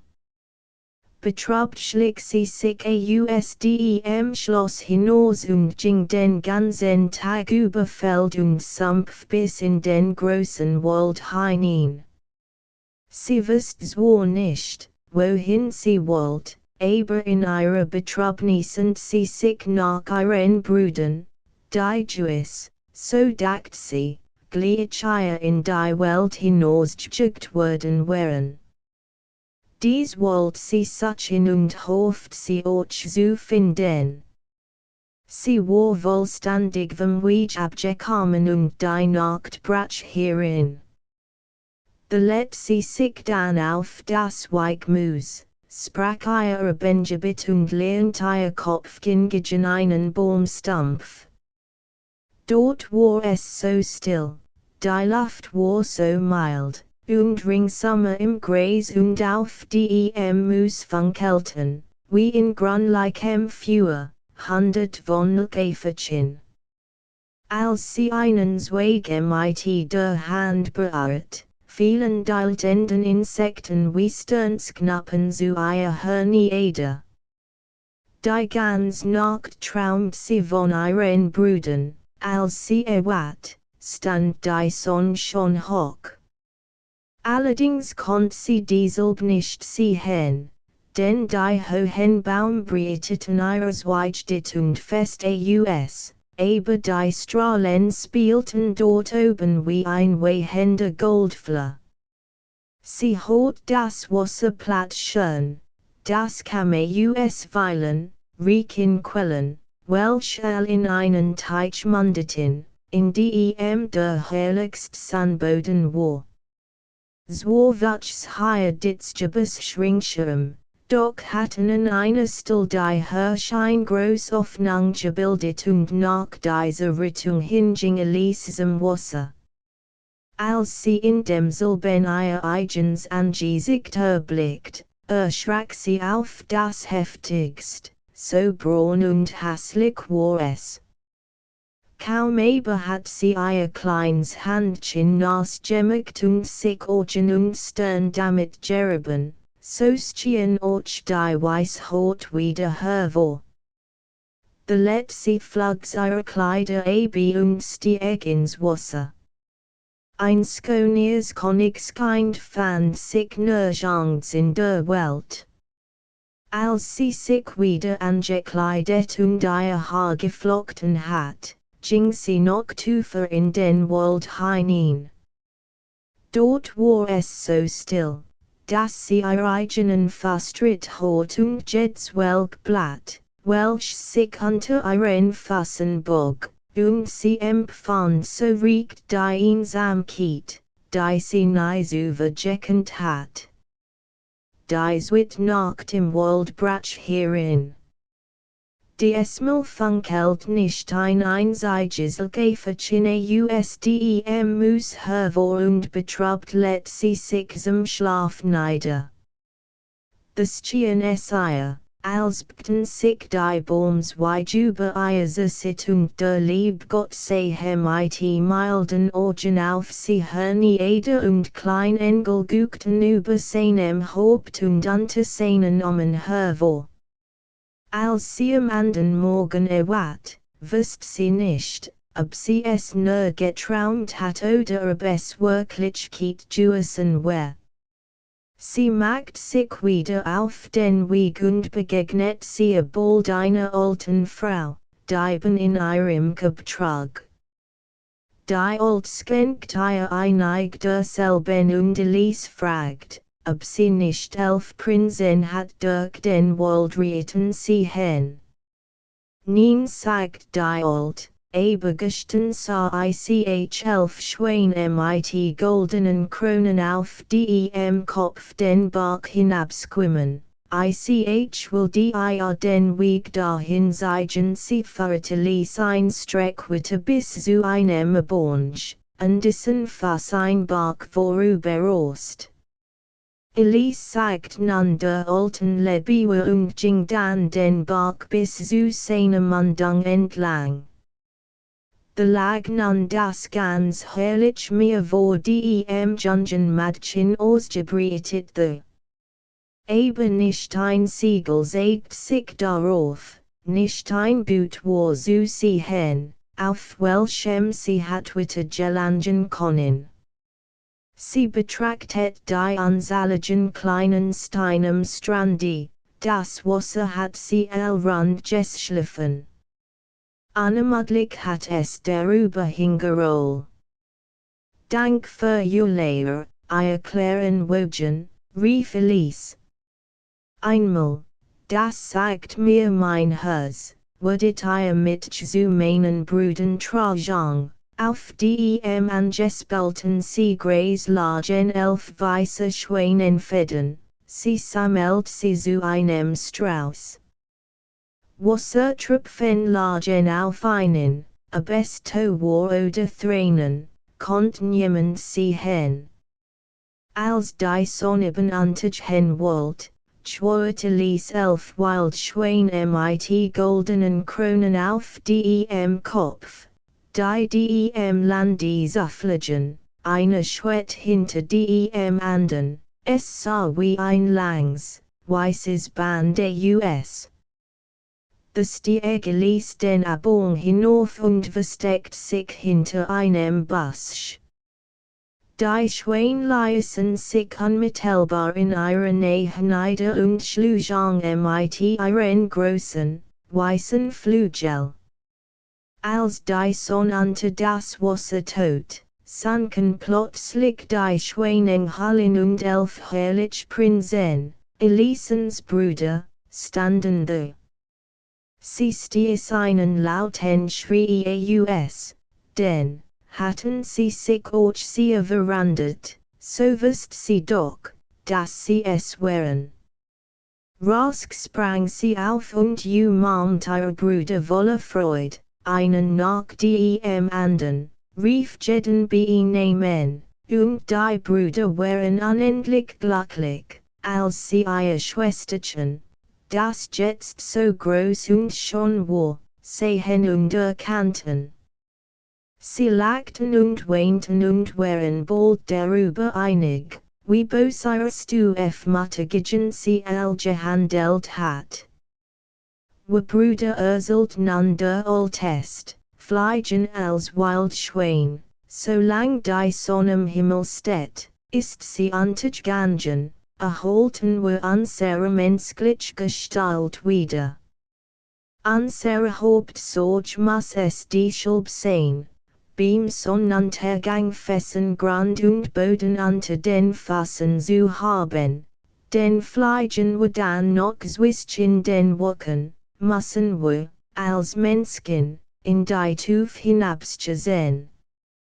Hier wohnen wir nicht, es liegt ein ebenso schönes Land als dieses jenseitigen Meer zu der Weg dahin ist weit, wir müssen über das Großmeer und kein Insel liegt auf unserem Weg, auf der wir übernachten konnten, nur ein einsam klein Klipp ragt inmitten desselben hervor. Sie ist gerade groß genug, dass wir sittet neben ihnen ruhen können. Dort übernachten wir in unserer Menschengestalt, und sie konnten wir unser Vaterland nie wiedersehen, denn wir der langstintig des Jahres gebrochen wir zu unserem Flug. Nur einmal jährlich ist es uns vergönnt, unsere Heimat zu besuchen. Elftig dürfen wir dann hier weilen, über diesen großen Wald hinfliegen, von wo wir das Vaterland Schloss erblicken. Und hier haben wir dich, liebes Schwesterchen, gefunden. Noch 20 dürfen wir hier bleiben, dann müssen wir über das Meer nach einem herrlichen Lande aufbrechen, welches aber doch nicht unser Vaterland ist. Allein wie sollen wir es nur anfangen, dich mitzunehmen, was kann ich tun, euch zu erlösen, fragt die Schwester. Nun bereiten und unterhielten sie sich fast die ganze Nacht, nur wenn ich stunden senkt sich der Schlummer auf ihre Augen. Elise wat plötzlich vom Rostchen der Schwanenflügel, welch über sie hinsosten. Die Brüder waren wieder versammelt und flogen in großen Kreisen und zuletzt weit fort, doch blieb wenigstens einer von ihnen, der Jüngst, zurück. Der Schwan lädt seinen Kopf in ihren Schoß und sie streckelt sein Schwingen, den ganzen Tag waren sie beisammen. Gegen Abend kamen die anderen zurück und als die Sonne untergegangen war, standen sie in ihrer natürlichen Gestalt da. Morgen fliegen wir von hier fort und dürfen vor einem ganzen Jahr nicht zurückkommen, aber wir haben beschlossen, dich nicht zu verlassen. Es du matt, uns zu begleiten. Sollten unser aller Flügel nicht Kraft genug haben, dir über das Meer zu fliegen, nehmt mit rief Elise freudige US.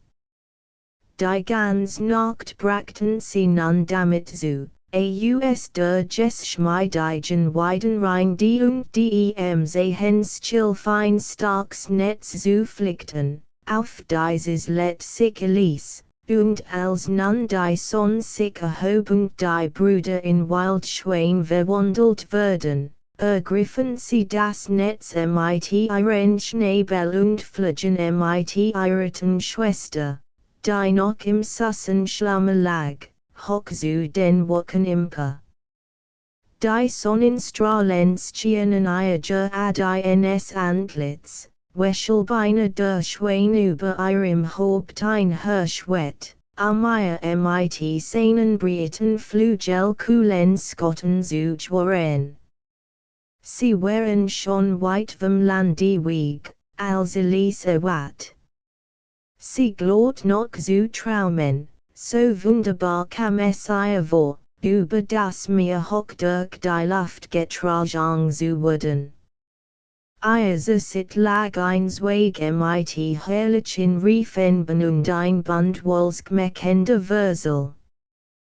Dies hat der Jüngst der Brüder gesammelt und für sie hingelegt, dankbar lächelt sie einen, denn sie erkannt, dass es war, der über ihrem Haupt ein Herr flog und sie mit den Flügel beschattet. Sie schwetten so hoch, dass das erste Schiff, welch sie unter sich erblickten, einen wie ein Move vorkam, die auf dem Wasser lag. Ein Großwolkenmast stand hinter einen, Berg hoch aufgetürmt, und auf dieser Schwarte ließ ihren eigenen Skotten und den der Elfschwein, der in riesengroß ihren Eilanden Flug begleitet. Den ganzen Tag flogen sie, wie ein sausender Pfeil durch die Luftjet, aber doch ging es jetzt, wo sie die Schwester zu tragen hatten, bedeutend langsamer als sonst. Bezog sich ein Unwetter zusammen und der Abend nähert sich. Ängstlich sah Elise die Sonne mehr und mehr sinken, und noch immer war die einsame Klippe im Meer nicht zu erblicken. Es kam ihr vor, als ob die Schwein starkere Flügelsglitch machten. Die Schwarzwolkenmasse kam nahe und nahe, die starken Windste sie wirkenden einen Sturm. Die Wolken hatten sich in einer einzigen großen, anheildrohenden Masse zusammengeballt, die sich bevortmig vorwärts schob. Blitzet auf Blitz. Jetzt hat die Sonne den Meeresspiegel erreicht. Elisen klopft das Herz. Bestoßen die Schwein hinab, so schnell, dass sie zu fallen vermeint. Aber jetzt schwetten sie wieder. Die Sonne war schon so haft unter das Wasser getaucht, da bemerkt sie erst die kleine Klippe unter sich. Sie sah nicht größer als ein Seehund US, der den Kopf dem Wasser erhält. Die Sonne sank schnell, nur ein schmaler Streifen blitzt noch über dem Wasser hervor, der beartete fast festen Boden. Das Sonnenlicht erlosch wie der letzte Funken eines brennenden Papers. Arm in Arm sah sie ihre Brüder sich stehen, aber mehr Platz, als unabweilig für dies und sie erforderlich war, fand sich auch nicht. Die See schlug gegen die Klippe und ergoss sich wie ein Regenguss über sie, der Himmel tät, als wenn in Flammen stand und der Donner rollt Schlag auf Schlag. Aber Schwester und Brüder hielten einander fest in den Händen und blieben getrost und mutig. Als der Tag graut, war die Luft rein und still. Sobald die Sonne sich erhob, flogen die Schweine mit Elisen von der Insel fort.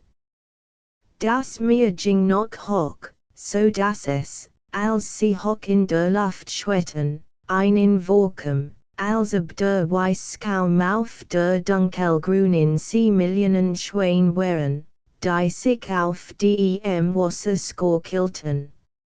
Als die Sonne höher stieg, erblickte Elise vor sich ein Bergland, halb schwimmend in der Luft, mit glitzernden Eismassen auf den Felsen, und mitten auf denselben dehnt sich ein wohlmeilenlanges Schloss aus mit einem kühnen Säulengang über dem Anden. In der Tufwogten Parminwalde und praktisch Blumen wie Mulrede groß. Sie erkundigt sich, ob dies Land das sie Lyra reis wär, aber die Schwein scuttelten den Kopf, denn was sie sah, war das herrlich, bestandig which selm die Wackensgloss der Fete Morgana. Sie scout aufmerksamer hin und es war nur der Meeresnebel, der sich über das Wasser hinwot. Nun schwört sie auch bald das wirklich Land, dem sie zweielten. Dort erben sich herrlich blaue Berge mit Siedenwalden, Städten und Schlossern. Lang vor Sonnenuntergang saß sie auf dem Felsen vor einer großen Hall, welche mit feinen grünen Schlingpflanzen bewachsen war. Sie nahmen sich wie gestickt Teppiche us. Nun wollen wir sie hin, was du heut Nacht hier Traumen wirst, sagt der Jungstbruder und führt sie in ihr Schlafzimmer. O mocht ich doch traumen, wie ich Huka lösen kann, erwidert sie. Dieser Gedank beschäftigt sie so lebhaft. Sie bat Gott so innig sein Hilf, selbst im Schlaf bietet ihr Geist Witter, dass es ihr endlich vorkam, als flog sie hoch in die Luft zu Fete Morganas Wackensgloss, und die Fee kam ihr entgegen, schon und glanzend. Und doch glich sie auch wieder der alten Frau, die ihr im Wald gegeben und von den Schweinen mit den goldenen Kronen erzählt hat. Den Bruder können erlost werden, sprach sie, ist du aber auch matt und Ausdauer. Wohl ist das mir weicher als den feinen Handy und formt doch die harten Stein aber es fällt nicht den Schmerz, den Finger fallen würden. Siehst du dies Brennnessel, die ich in meiner Hand halt? Von derselben Gattung wachsen weil die Hall, in welcher du schlafst. Nur dies und solch, welche us den Graben des Friedhofs hervorsprossen, kannst du brauchen. Merk das, dies musst du pflücken, wenn sie den Hand auch wohlblassen brennen würden. Brichst du nun die Nessel mit denen fassen, so erholst du Flachs, ausdem du 11 Panterhemden mit Langen flickten und binden musst, wirf dies über die 11 Schwein, so ist der Sorbe gelöst. Aber sehr diesen wollen Gedenk, dass du von Beginn bis zur Bedienung dieser Arbeit, und sollten Jarades Wischen liegen, nicht sprechen darfst, das erste Wort, welch über den Lippen kommt, fahret wie ein totender Dolch in das Herz deiner Brüder, an deiner sonst hang ihr Leben. Zugleich beahrt sie Elisens Hand mit der Nessel, dies brand wie Gluhards Feuer, so dass die Prinzessin vor Schmerz erwacht. Es war heller, lichte Tag und dit neben der Stuhl, wo sie geschlafen hat, lag ein Nesselglied da, welch sie im Traum gesehen hat. Da fiel sie auf Ironie. Dank dem lieben Gott und trat aus der Hall, sofort ihre Arbeit zu beginnen. Mit ihren feinen Handen griff sie hinunter in die hässlichen Nessel, die sich wie Feuer entfalten. Großblasen brannten sie in ihren Handen und aber gern wollte sie dies erleiden, konnte sie doch ihre lieben Brüder dadurch lösen. Sie brach jed Nessel mit ihren nackten Fassen und flockt den grünen Flachs. Als die Sonne untergegangen war, kamen die Brüder und erschrecken, als sie Elise fanden.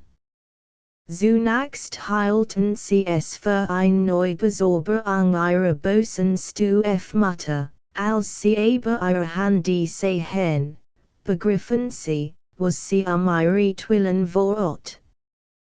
Die ganz erste Nacht bracht sie bei ihrer Arbeit zu, denn es ließ ihr kein Ruhe, ehe sie nicht die lieben Brüder erlost hat. Den ganzen folgenden Tag saß sie, während die Schweine fort waren, in ihrer Einsamkeit, aber nie war ihr die Zeit so schnell verflogen. Ein Pantherhemd war schon fertig und nun begann sie das Zwitt. The ließ sich zwischen den Bergen der Klang eines Jagdhorns vernehmen. Sie wird ängstlich. Der Ton kam immer nahe, sie hat Hundegebell. Erschreckt zog sie sich in die Hall zurück, band die Nessel, die sie gesammelt gehechelt hat, in ein Band und setzt sich darauf. Plötzlich kam ein großer Hunde dem Gestrauch gesprungen. Bald kämen noch mehr und nach wenigen Minuten stand ein Gruppjäger vor dem Holini in Gang. Das kannst du selben, der König des Landes, redete Elise, wo bist du hergekommen, du herrliches Kind, Elise scuttelt den Kopf, sie dürft nicht reden, denn es galt ihre Brüder Leben und Erlösung. Ihre Handy verbarg sie unter der Skuz, damit der König nicht sehe, was sie zu leiden hat. Beglet mit, begann von neuem, hier darfst du nicht bleiben. Bist du eben so gut, wie du schon bist, so will ich dich inside und samt kleiden und die golden Krone auf das Haupt setzen. Sie weint und rang ihre Handy, aber der König sagt, ich will nur dein Glück, einst wirst du mir dafür danken. Dann stimmte vorwärts zwischen den Bergen hindurch. Hielt sie vor sich auf dem Pferd und die Jäger jagten hinterher.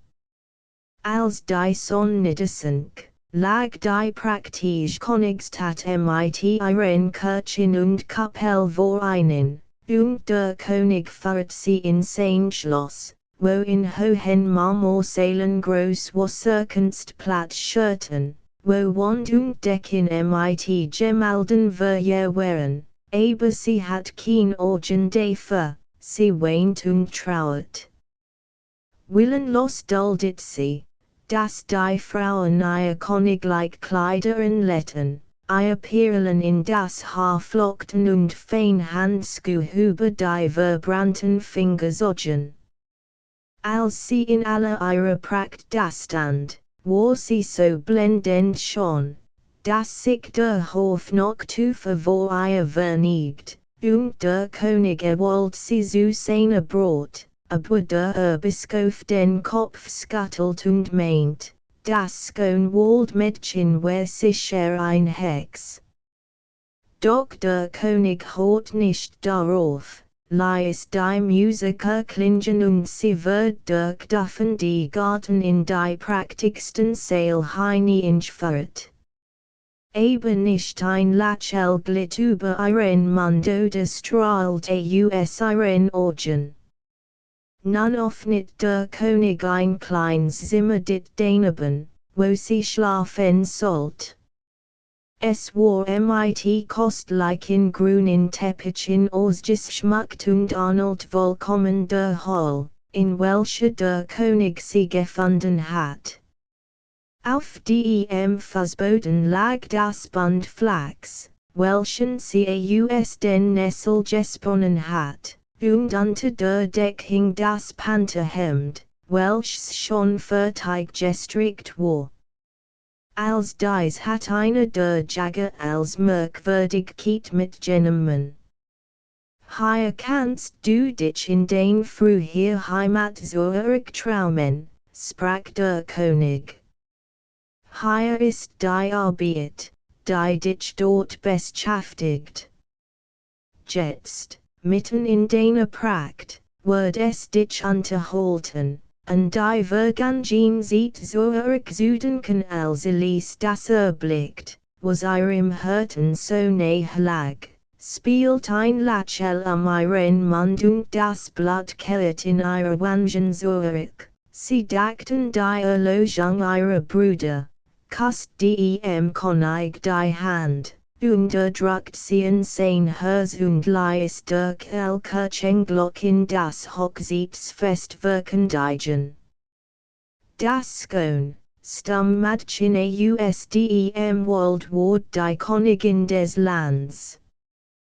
Der Erbischof selbst musste ihr die Krone auf das Haupt setzen und in seinem Unwillen drückte ihr den Ingenriefen so fest auf die Stirn, dass es ihr Schmerzen verursacht. Ihr Mund war stumm, hat doch ein einziges Wort ihren Brüdern das Leben gekostet, allein ihre Augen spiegelten ihre Sittlichkeit gegen den Guten, schönen König wider, der als dat, sie zu erfreuen. Hat sie sich ihm nur anvertrauen, ihr Leid gestehen dürfen. Nun aber must sie stumm sein, must stumm ihr Werk vollenden. Deshalb schlich sie sich nachts in ihr verstecktes Kämmerlein, welches wie die Hall ausgeschmückt war, und strickt ein Panterhemd nach dem anderen Fertig, als sie jedoch das Abend begann, hat sie keinen Flachs mehr. Wie sie wusste, wuchsen die Nessel, welch sie allein verwenden dürft, auf dem Friedhof, aber sie musste sie selbst pflücken, wie sollt sie das anfangen? Ich muss es wagen, der lieb Gott wird sein Hand nicht von mir abziehen, dacht sie. Mit einer Herzensangst, als hat sie ein Bös dat war, schlich sie sich in einer mondhellen Nacht in den Garten hinunter und ging durch die langen Baumwege und einsamen Straßen nach dem Friedhof hinaus. Dort erblickt sie auf einem der breitesten Liechtenstein einen Kreis hässlicher Hexen. Elise musste dit bei ihnen vorüber, und sie hefteten ihre bösen Blick auf sie, aber sie bietet, sammelt die brennenden Nessel und nahm sie mit sich nach dem Schloss. Nur ein einziger Mensch hat sie hier bei gesehen, der Erbischof, war noch wach, wenn die anderen schliefen. Es hat sich sein Meinung nun doch bewährt, dass es mit ihr nicht stande, wie es mit einer Königin stehen sollte. Sie war ein Hex und darum hat sie den König und das ganze Volk bedroht. Urselt dem König, was gesehen hat und was befürchtet. The rollten dem Königs schwere Tränen über die Wangen herunter. That des Nachts, als schlief, aber es kam kein ruhiger Schlaf in sein Augen, merkt, wie Elise aufstand, wie sie dieses Nacht wiederholt, und jedes Mal ging ihr Elise nach und sah, dass sie in ihrer Kammer verschwand. Tag für Tag wird sein mein feinsterer. Elise sah es wohl, begriff aber nicht weshalb.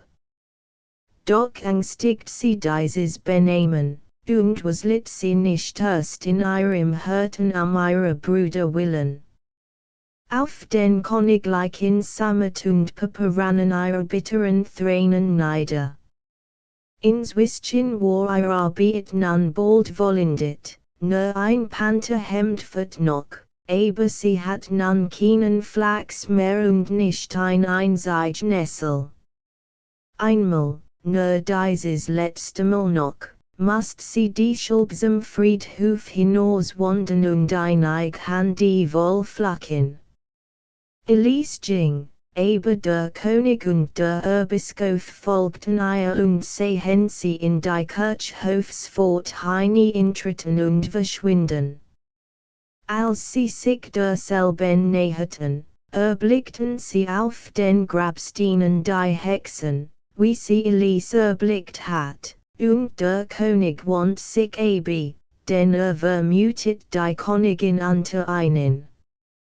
Das Volk mag sie verurteilen, sagte, und das Volk verurteilt sie zum Skitterhaufen. Aus den praktischen Königsälen wird sie in ein feinsteres, Futzloch geschleppt, in welches der Wind durch das Gitterfenster hineinpfiff, anstatt des Summits und der Seite gab man ihr das Bandnessel, welches sie gesammelt hat, darauf konnte sie ihr Haupt legen. Die harten, brennenden Panterhemden, welche sie gestrickt hat, sollten ihr Stattkissen und Deck dienen, doch konnte man ihr nichts Lieberes schenken. Sie nahm ihre Arbeit wieder auf und bietet dabei in brünstig zu Gott. Des ostigen Abend dittem Gitter ein Schwanenflügel, es war der jüngst der Brüder, der endlich die Schwester aufgefunden hat.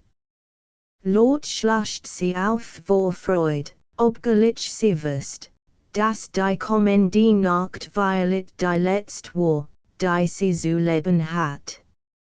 Aber jetzt war ihre Arbeit auch beinahe vollendet und ihre Brüder waren hier.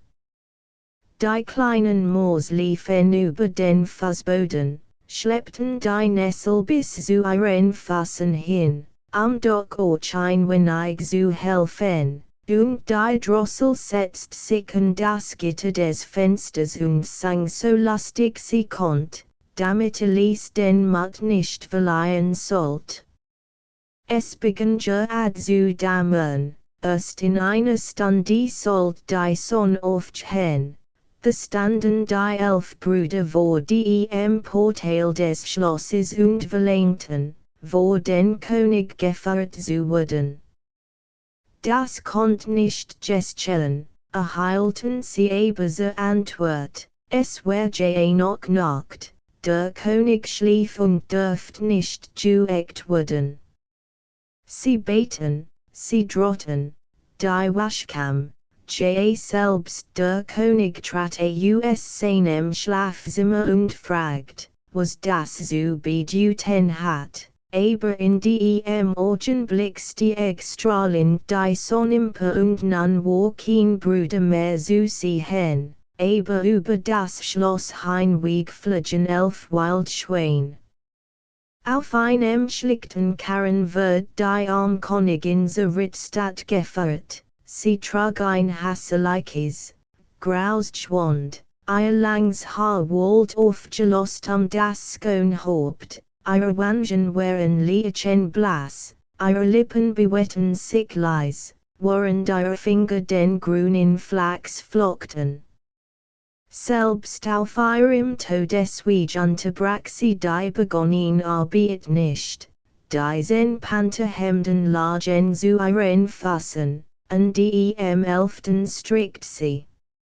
Set nur die Hexen rief das Volk, mit ihrem hässlichen Zauberwerk sitzt sie da. Riest es ihr in tausend Stück. All drängten auf sie ein und wollten es ihr zerreißen. Da kamen 11 Weißschweine geflogen, die setzten sich rings sie auf den Karren und schlugen mit ihren großen Schwingen. The Witch der Haufen erschrocken sit. Das ist ein Zeichen vom Himmel. Sie ist sicherlich unschuldig, flüsterten weil, wagten es aber nicht laut auszusprechen. nun ergriff sie der Battle be der Hand. The warf sie eiligst den Schwanen die Elf hemden über und plötzlich standen 11 statliche Prinzen the, aber der Jüngst hat anstatt des einen Arms einen Schwanenflügel, den seinem Panther hem die Vertein Armil, den sie noch nicht vollendet hat. Nun darf ich sprechen, rief sie aus, ich bin unschuldig, unschuldig ist sie, sagt der Älteste Bruder und erzählt dann alles, was geschehen war, und während sprach, verbreitet sich ein Duft wie von Tausenden von Rosen, den jetzt stark Brennholz des Skitterhaufens hat verselgestlichen und Zweig getrieben. The stand ein Duffen die Heck, hoch und groß mit ihren Rosen, so allrobust aber wiegt sich ein Blum, weiß und glänzend, die wie ein Stern erglänzt. Dies brach der König, steckt sie Elisen vor die Brust und nun erwat sie mit Frieden und Glückseligkeit in ihrem Herzen. All Kirchenglocken lauteten von selbst und die Vögel kämen in großen Schwarmen, es wird ein Hochzeitstag zu zum Schloss, wie ein noch kein König gesehen hat. Die glückliche Familie. Das größte von allen Blättern ist wohl das Klettenblatt, ein Kind kann es als Skuz oder als Regentsjahrem benutzen, aber ein Schneck ist es am liebsten auf, es ist ihr Lieblingspies. Daher hat man in der Nähe eines Edelsitzes Kletten gesagt, weil die Schnecken wiederum ein Lieblingspies der Herrschaften auf dem Edelhof waren. Aber dies waren Gäste, das Schloss war verfallen, der Garten verwildert, nur die Kletten wucherten fort, sie bildeten einen ditten Klettenwald und in diesem wohnten die beiden letzten uralten Schnecken. Wie alt sie waren, wussten sie selbst nicht, konnten sich aber dessen noch ganz gut entsinnen, dass ihre White-Meerjäger waren, dass sie von einer aus-fremden Lande nie entwanderten Familie abstammten und dass für sie und die Eigen der ganz Wald angepflanzt war. Sie waren über denselben nie hinausgekommen. Gleichwohl war es ihnen nicht unbekannt, dass noch etwas zu der Welt gehört, was Rittergut hieß. Dort oben wird man gekocht, wenn man schwarz wird, und dann wird man auf ein silbern Schüssel gelegt, was dann aber witte Gesture, wussten sie nicht. Was das übrigens zu bedeuten hat, gekocht zu werden und auf silberne Schüssel zu liegen, konnten sie sich nicht vorstellen, nur zeigt ihnen ein dunkles Gefühl, dass das etwas Herrliches und Übriges vornehm sein muss. Die alten weißen Schnecken waren die vornehmsten in der Welt, wie sie sehr wohl wussten, lediglich ihretwillen war der Wald the, und das Rittergut war the, damit sie gekocht und auf silbern Schüssel gelegt werden konnten. Sie lebten jetzt sehr einsam und glücklich, und da sie selbst ohne Kinder waren, so hatten sie ein Kleinschwein Schneckenkind das angenommen. Der Klein wollte ins nicht wachsen, der so niedrige Abkunft war. Aber die Alten, besonders die Schneckenmutter, meinten doch, ein so Namen merken zu können, und letzter bat den Vater, mocht nur das klein Schneckenhaus befallen, und das und fand, dass die Mutter riecht hat. Horner, wie es hut auf die Kletten platt shirt, sagten einem Regentage der Schneckenväter. Ich bin nur froh, dass wir unser Gutshaus haben und der kleine Ort das Senig. Für uns ist allerdings besser gesorgt als für all übrigen Geskopf, woraus du es ist, das uns die Herrschaft in der Welt gehört. Von Geburten besitzen wir ein Haus und der Klettenwald ist unsertwillen angepflanzt worden. Ich mocht nur wissen, was außerhalb desselben ist, meint die Schneckenmutter. Außerhalb ist nichts.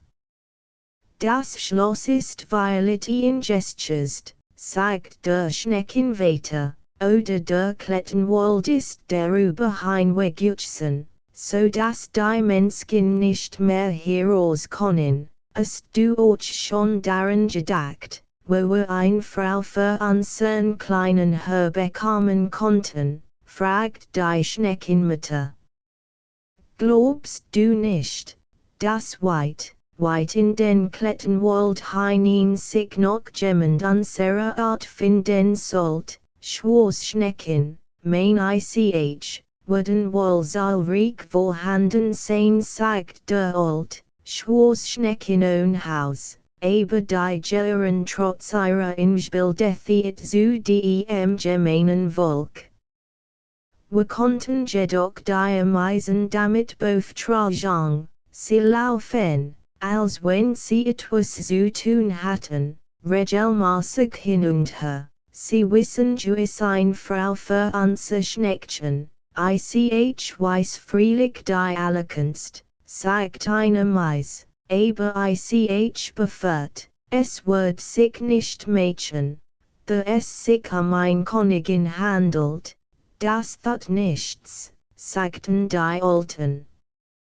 Hat sie ein Haus, sie hat ein Schloss, sagt die Mais. Das kannst du meistens Schloss mit 700 Gangen, nein, besten Dank, sagt die Schneckenmutter, unser Sohn soll nicht in einen Meisenhaufen.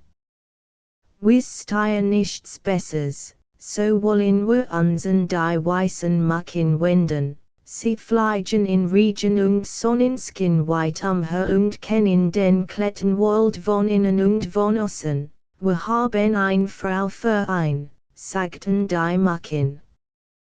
100 Menschen Schritt von hier sitzt auf einem Stachelbeerstrauch ein klein Schneck mit einem Haus. Gott, lasst sie zu ihm kommen, sagten die Alten, hat einen Klettenwald, sie hat nur einen Strauch, da holten sie das klein Schneckenfräulein. Das dauert echtig, aber das war gerade das Hervorragen die DB, damit bewies sie, dass echtes Schneckenblatt in ihr rollt.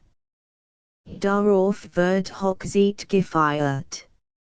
Gefälten, so Gott sie vermöchten, sonst verlief die Feierlichkeit in alles still, denn die alten Schnecken konnten Schwärmen und Lastbarkeiten nicht leiden.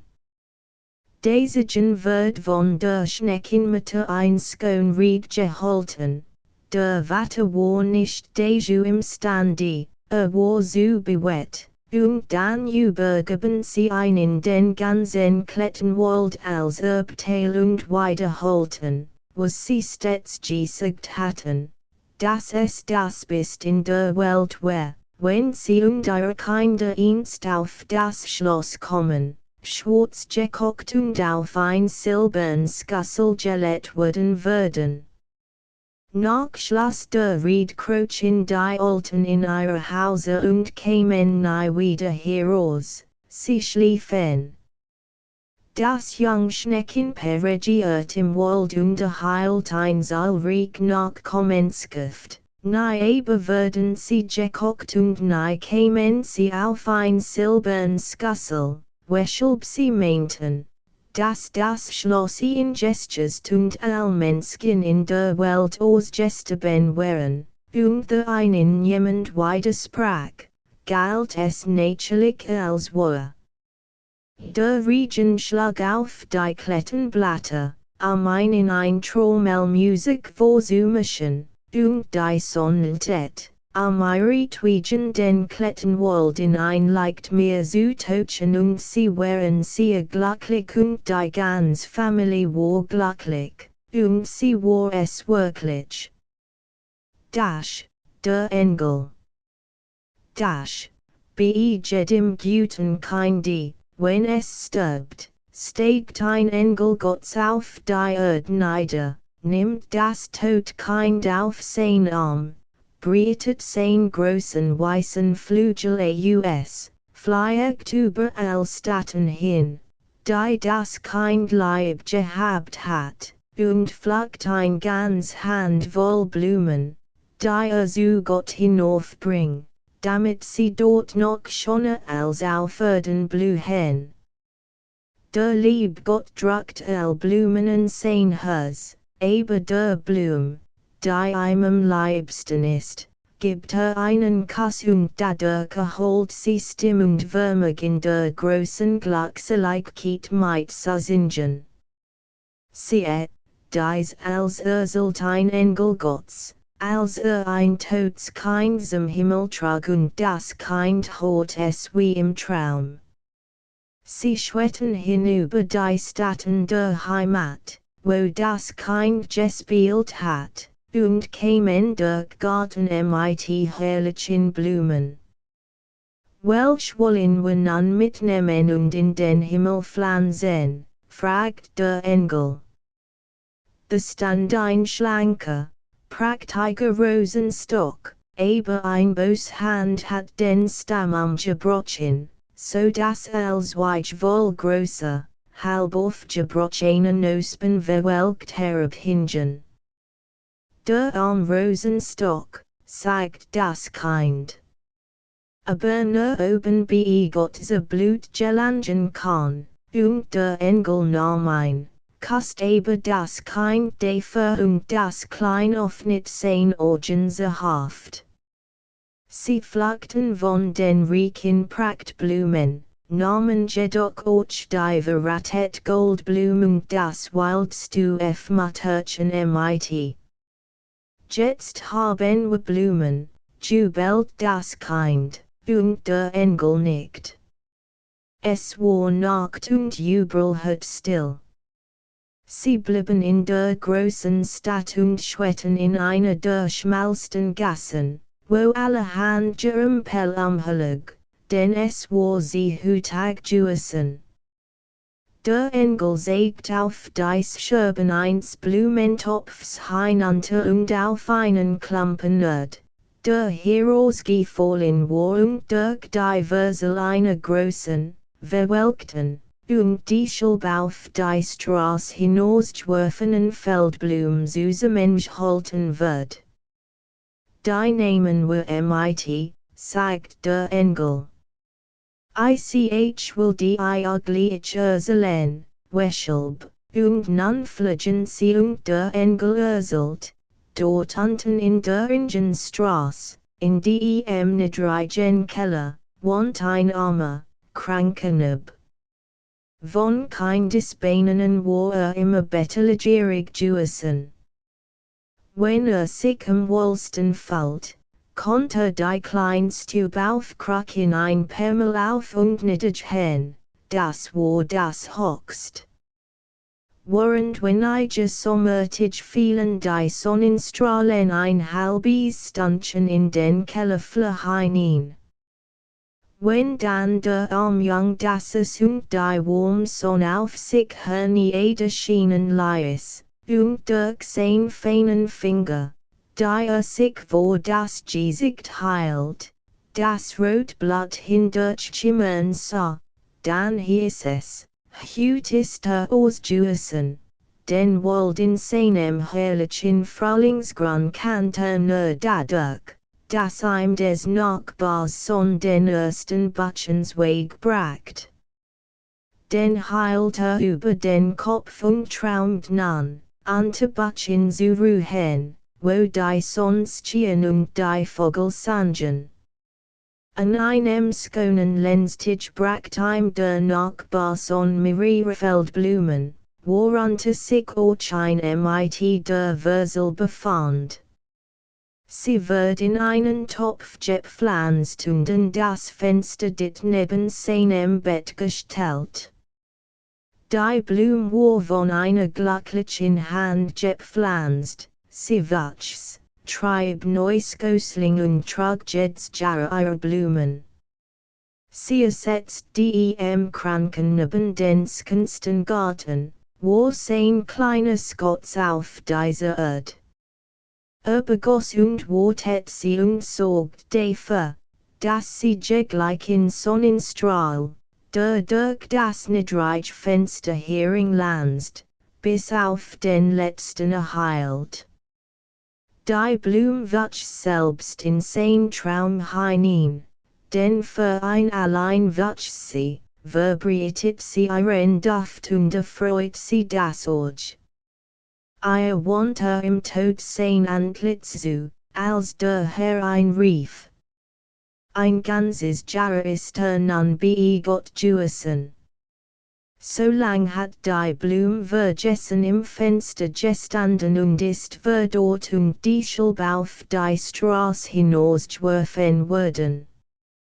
Und dies ist die verdorrt Blume, die wir mit in unseren Strauß genommen haben, denn dies Schlittblum hat mehr Freude gebracht als die reichste Blumen die im Garten einer Königin aber. Woher weißt du dies als? Fragt das Kind, welches der Engels im Himmel emportrug. Ich weiß es, sagt der Engel, ich war selbst der Kleinkrankknab. Sollt ich mein Blumen nicht kennen, und das Kind öffnet sein Augen nun ganz und schaut die Engel in sein herrliches, frühjüngliche Antlitz. In demselben Augenblick waren sie in Gottes schönem Himmel, wo Freude und Glückseligkeit war. Und Gott druckt das Todkind in sein Herz und erhielt es Flügel wie der andere Engel und flog Hand in Hand mit ihm dahin. Gott druckt die Blumen in sein Herz, aber die vertrocknet Feldblum koste und sie erhielt Stimmung sang mit all den Engel, die Gott schwetten, einig ganz näher. Ander in großen Kreisen dies herum, immer weiter und weiter hinaus bis in die Unendlichkeit, aber gleich glücklich. Als sangen sie, klein und groß, das Gut, nun so gesegnet Kind, wie die Feldblum, die vertrocknet, im Kericht mit hinausgeworfen, in der Ingen, Dunkelstraße dageligen hat. Der standhafte Soldat. Es waren einmal 25 Soldaten, die alle Brüder waren, the man caus einem und demselben alten Sinnloffel gegessen hat. Das Ju erhielten sie im Arm, das Gesicht vorwärts gegen den Feind gerichtet, rot und blau, kursam herrlich war die Uniform. Das alles, was sie in dieser Welt hatten, nachdem der Deckel von der Skatelle, in welcher sie lagen, abgenommen wird, war das Wort, Soldaten, das rief ein kleiner Bund klatt von in die Hände. Hat sie zu seinem Geburtstag bekommen und stellt sie nun auf die Tischchen schlachtet nun auf.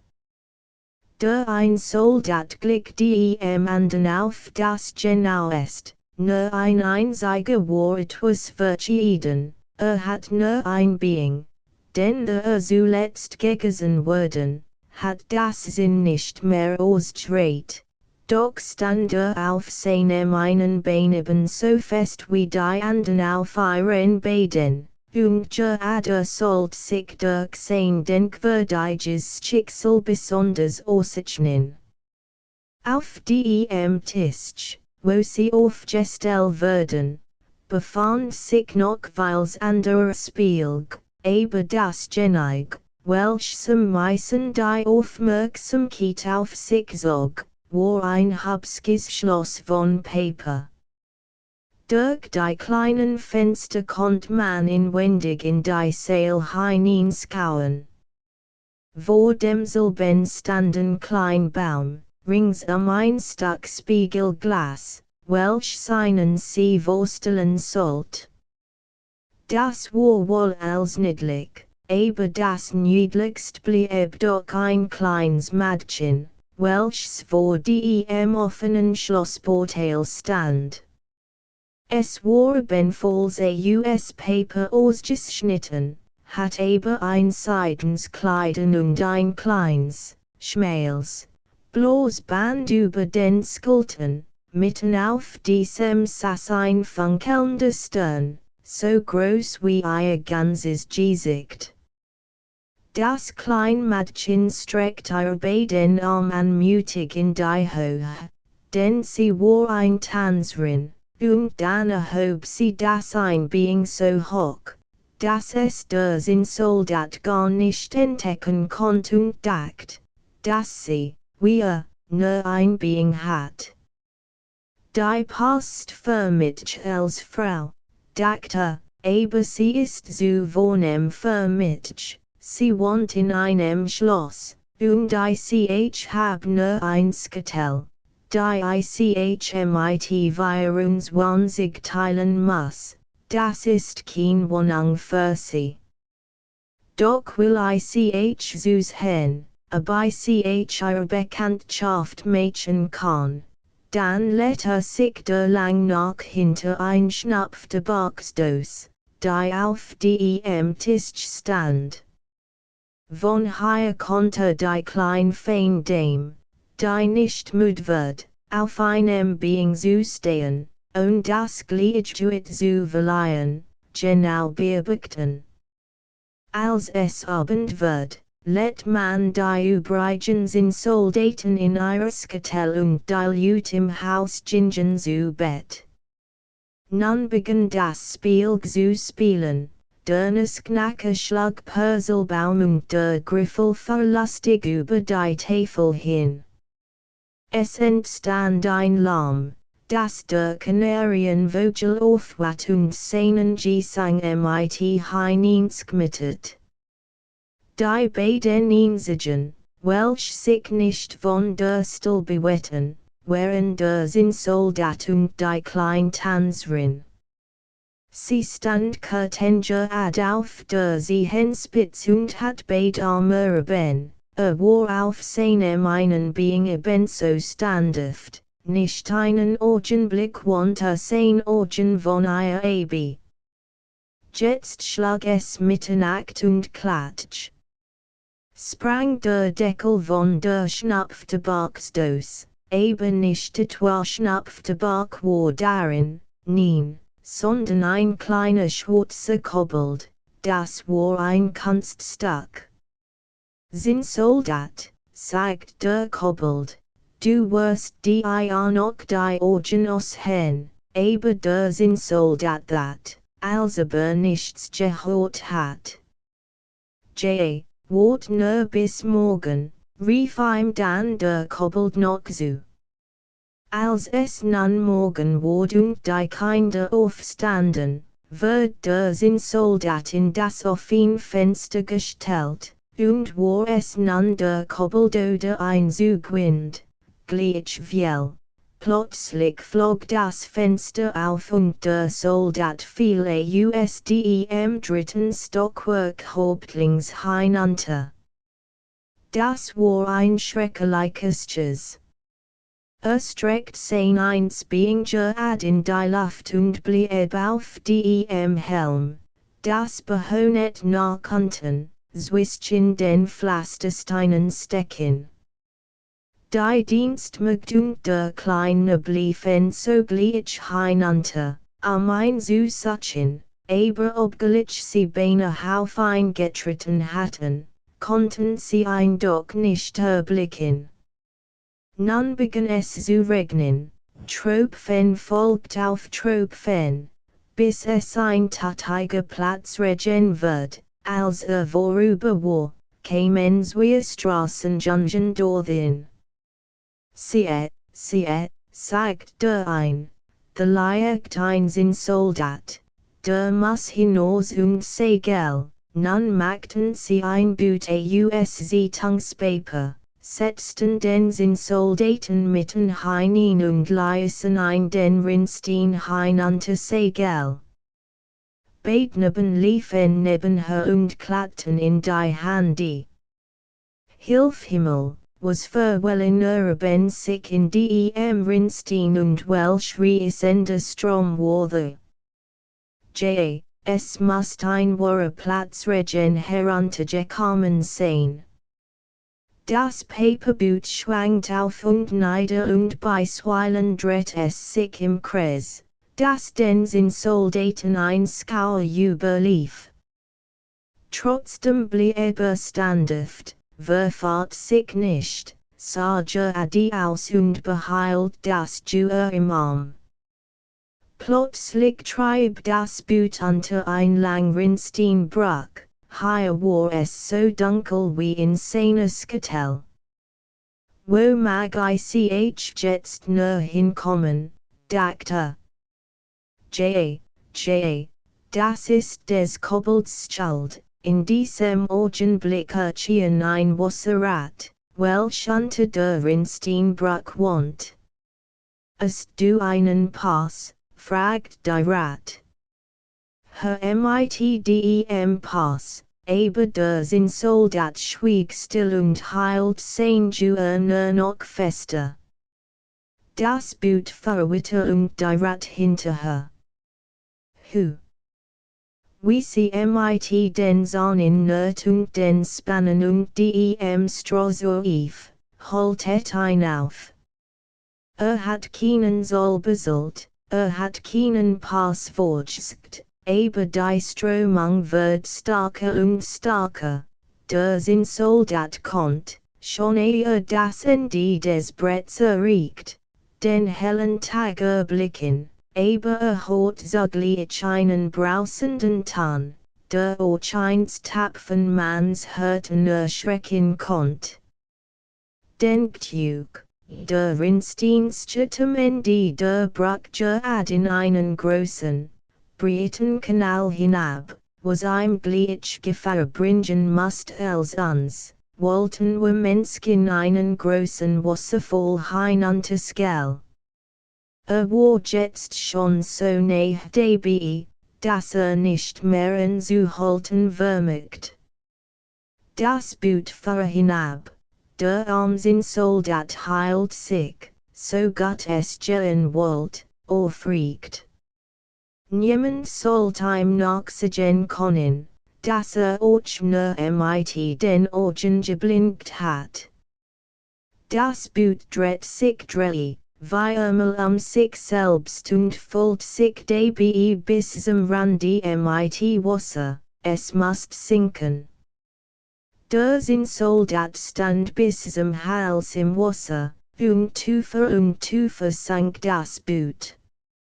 Mehr und mehr löst sich das Paper auf, jetzt ging das Wasser schon über des Soldaten Haupt, the Doktor und die Klein, niedlich Tanzrin, die nie mehr erblicken sollt, und es klang vor des Soldaten ohren, Morgenrot, alt ist mir zum frühen Tod unseres das Paper und der Soldat fiel hindurch, wird aber in demselben Augenblick von einem großen Fisch verschlungen.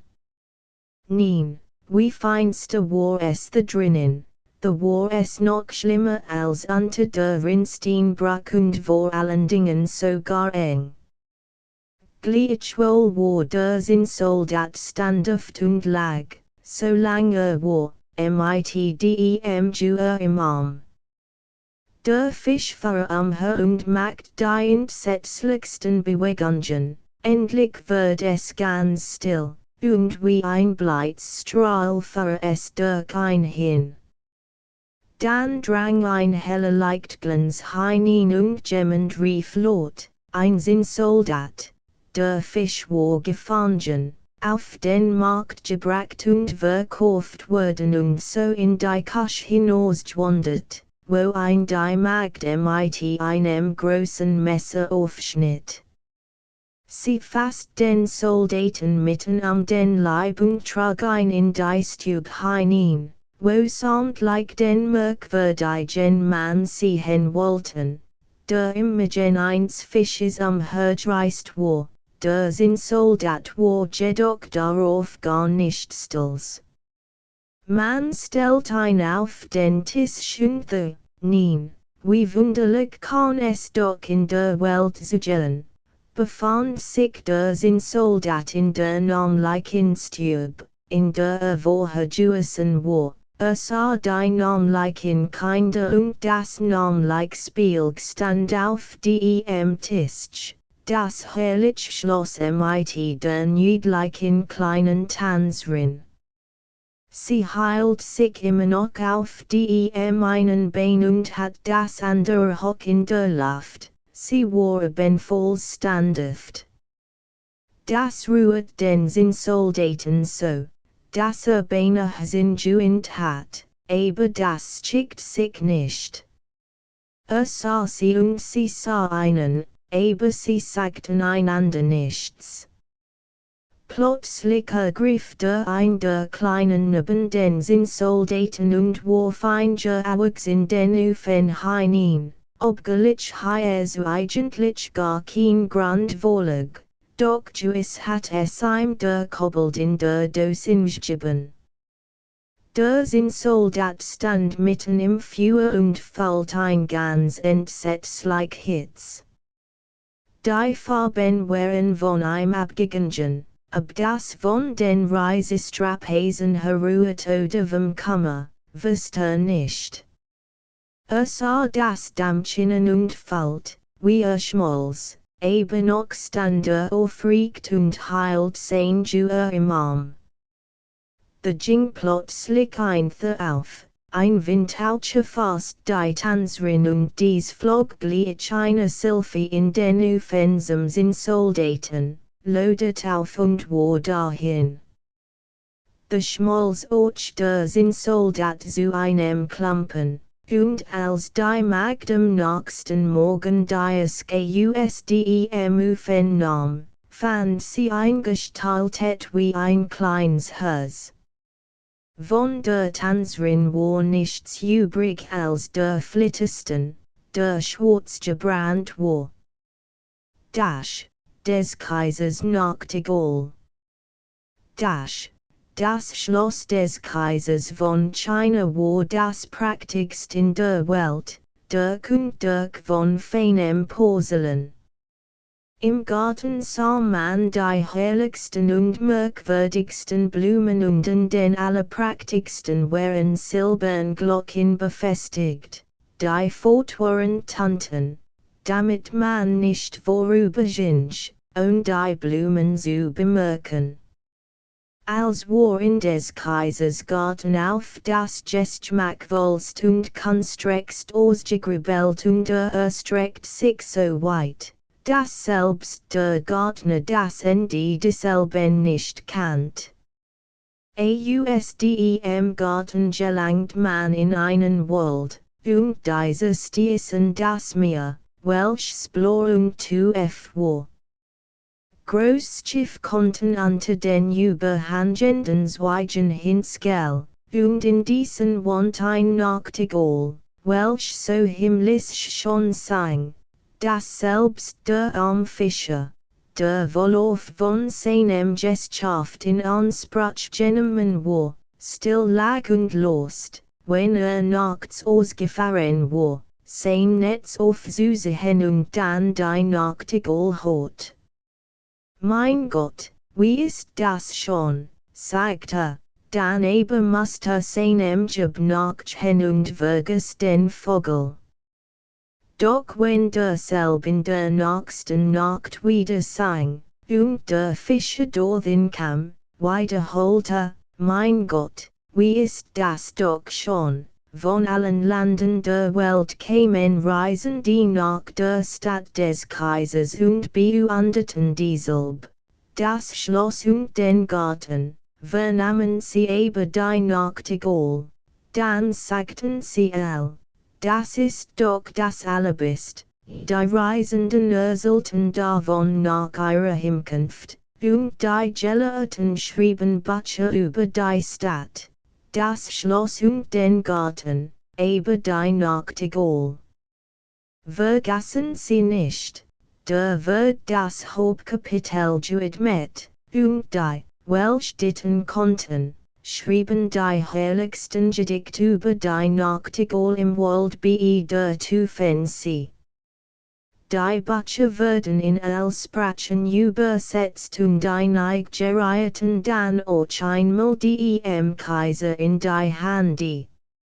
Es in seinem goldenen Stall, las und nicht jeden Augenblick mit dem Kopf, denn es freut ein, dies praktischen Beschreibungen von der Stadt, dem Schloss und dem Garten zu vernehmen. Aber die Nachtigall ist doch das Allerbest, stand the geschrieben. Was soll das heißen, fragt der Kaiser. Die Nachtigall. Die kenn ich gar nicht. Gibt es einen solchen Vogel in meinem Kaiserreich und sogar in meinem eigenen Garten? Davon hab ich nie gehört. So etwas muss man erst aus Büchern erfahren, darauf rief seinen Kavalier. Hier soll sich ein höchst merkwürdiger Vogel aufhalten, der Nachtigall genannt wird, redet ein der Kaiserin. Man sagt, dass das Allerbest in meinem großen Reich ist. Weshalb hat man mir nie etwas von demselben gesagt, ich hab ein nie vorhin hören, sagt der Kavalier, ist nie behufvorgestellt worden, ich will, dass heut Abend herkommt und vor mir sing, fuhr der Kaiser fort. Die ganz Welt weiß, was ich hab. Und ich weiß es nicht, ich hab ein nie vorhin hören, entgegnet der Kavalier, aber ich wird ein suchen, ich wird ein finden, aber, wo war zu finden? Der Kavalier lief Trepp auf und Trepp ab, der Gesell und Gansch, keiner von allen, die traf, hat von der Nachtigall geritten gehört, und der Kavalier lief wieder zum Kaiser und behauptet, es müsst gewiss ein Fabel der Butchkreiber sein. Aber das Butch, in dem ich gelesen hab versetzt der Kaiser, ist mir von dem großmächtigen Kaiser von Japan geschickt worden und folglich ist es kein Unwort. Ich will die Nachtigall hören. Sie soll heut Abend hier sein. Sie steht in meiner allerhöchsten Nähe. Der Kavalier und mit der Halbhof satten und fragten nun nach der merkwürdigen Nachtigall, die all Welt kannt, niemand behuf. Endlich trafen sie ein armes kleines Mädchen. Sie sagt, oh Gott, die Nachtigall. Die kenn ich gut. Wie kann die singen? Jeden Abend darf ich meine Mutter einiges Besrist bringen. Sie wohnt unten mir Sofa, und wenn ich zurückkehre, müd bin und im Wald ruhe, dann hör ich die Nachtigall singen. Die Tränen treten mir dabei in die Augen, es kommt mir gerade so vor, als ob mich mein Mutter küsst, kleines Küchenmädchen, sagt der Kavalier. Ich will dir eine Anstellung in der Schlossküche verschaffen, wenn du unsere Nachtigall führst, denn sie ist heute Abend zum Gesang befohlen. Darauf zogen sie nach dem Wald hinaus, wo die Nachtigall zu singen pflegt, der Halbhof war mit. Als sie im besten Marsch waren, fing ein Kuh zu brüllen. Oh, sagt ein Hoffunker, nun haben wir sie.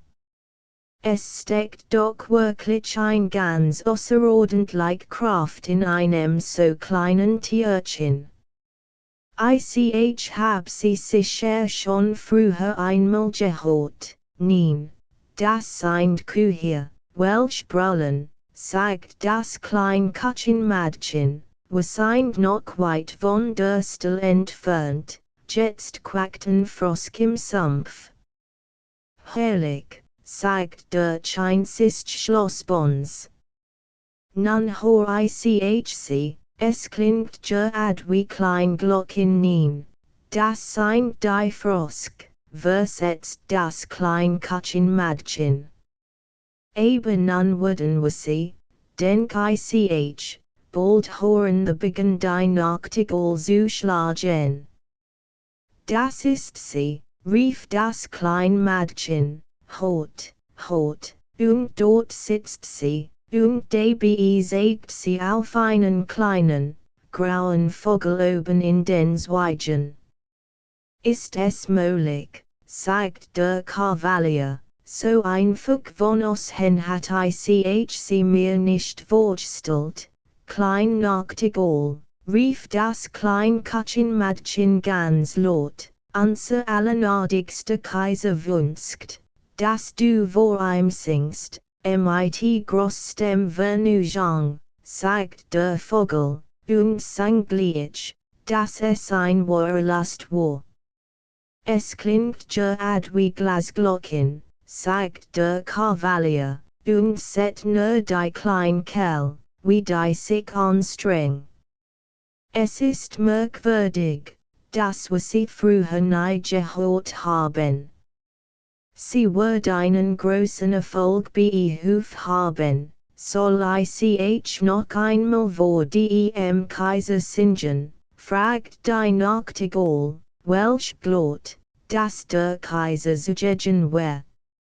Mein vortrefflich, lieb Nachtigall, sagt der Kavalier, ich hab die groß Freude, sie zu einem Hoffest heute Abend zu beflehen, wo sie sein kaiserlich Naden mit ihrem riesenden Gesang besorben sollen. Es nimmt sich im Grün am besten aus, entgegnet die Nachtigall, aber sie ging doch mit, als sie hört, dass es der Kaiser wünscht.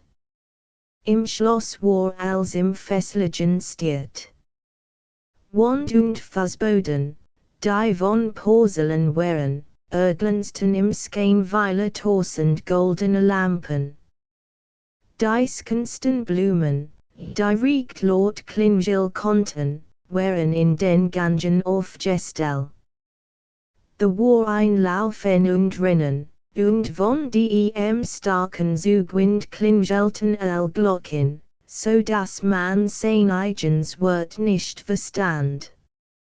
Mitten in dem Saal, in welchem der Kaiser saß, war ein klein, golden Saal aufgestellt, auf welcher die Nachtigall sitzen sollte. Der ganze Hof war dort versammelt, und das kleine Küchenmädchen hat die Erlaubnis erhalten, hinter der Tür zu stehen, der nun der Titel einer wirklichen Hofköchin beiglet war. Die Nachtigall sang so lieblich, dass dem Kaiser Tränen in die Augen traten, die Tränen liefen ihm über die Wangen hinab, und nun sang die Nachtigall noch schöner, dass es recht zu hören ging. Der Kaiser war so froh und zufrieden, das zu bestimmenget, die Nachtigall sollt einen goldenen Pantoffel den Hals tragen. Die Nachtigall aber dankt, sie hat schon ein hinreichende Belohnung erhalten. Ich hab Tränen in den Augen des Kaisers gesehen, das ist mir der reichst Scots. Eins Kaisers Tränen haben ein Wunderbar Macht. Gott weiß, ich bin belohnt genug, dann sang sie wieder mit ihrer Sussen, besorbenden Stimme. Die Nachtigall macht wirklich Glück. Sie sollt nun behuf bleiben, ihren eigenen Kaffee haben und die Freiheit genießen, zweimal des Tags und einmal des Nachts sich im Freien zu ergehen.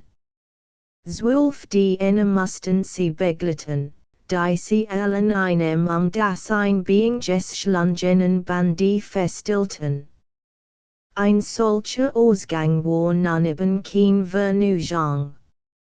Eines Tags wird dem Kaiser ein Großkist mit der Aufschrift Nachtigall überreicht. Da haben wir nun gewiss ein Buch über unseren berühmten Vogel, dacht der Kaiser, aber es war kein Buch, es war ein kleines Kunstwerk, welches in einer Skatelle lag, ein kanzerlich Nachtigall. Die der lebendigen Arnold sollt, aber überall mit Diamanten, Rubinen und Saphiren besetzt war. Sobald man den kanzlichen Vogel aufzog, konnte eins der Stück singen, welch die wirklich Nachtigall sang, und dabei bewehte den Schwanz auf und nieder und glanzt von Silber und Gold.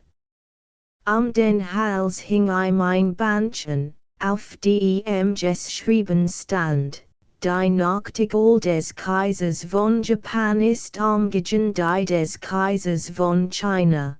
Das ist herrlich, sagten sie sämtlich, und der König, welcher den kanzlichen Vogel überbracht hat, erhielt sofort den Titel eines kaiserlichen Oberhofnachtigallen Überbringers.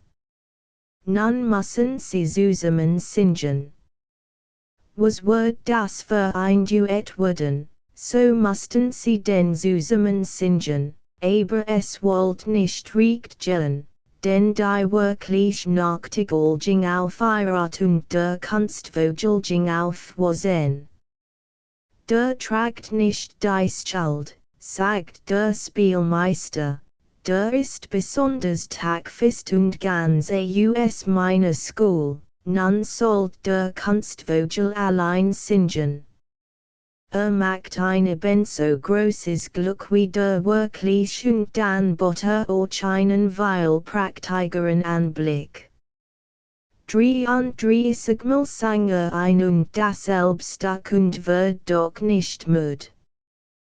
Die Leute hatten ein Gern wieder von gehört, doch meint der Kaiser, dass nun euch die lebendige Nachtigall etwas vortragen sollt, aber wo war dies?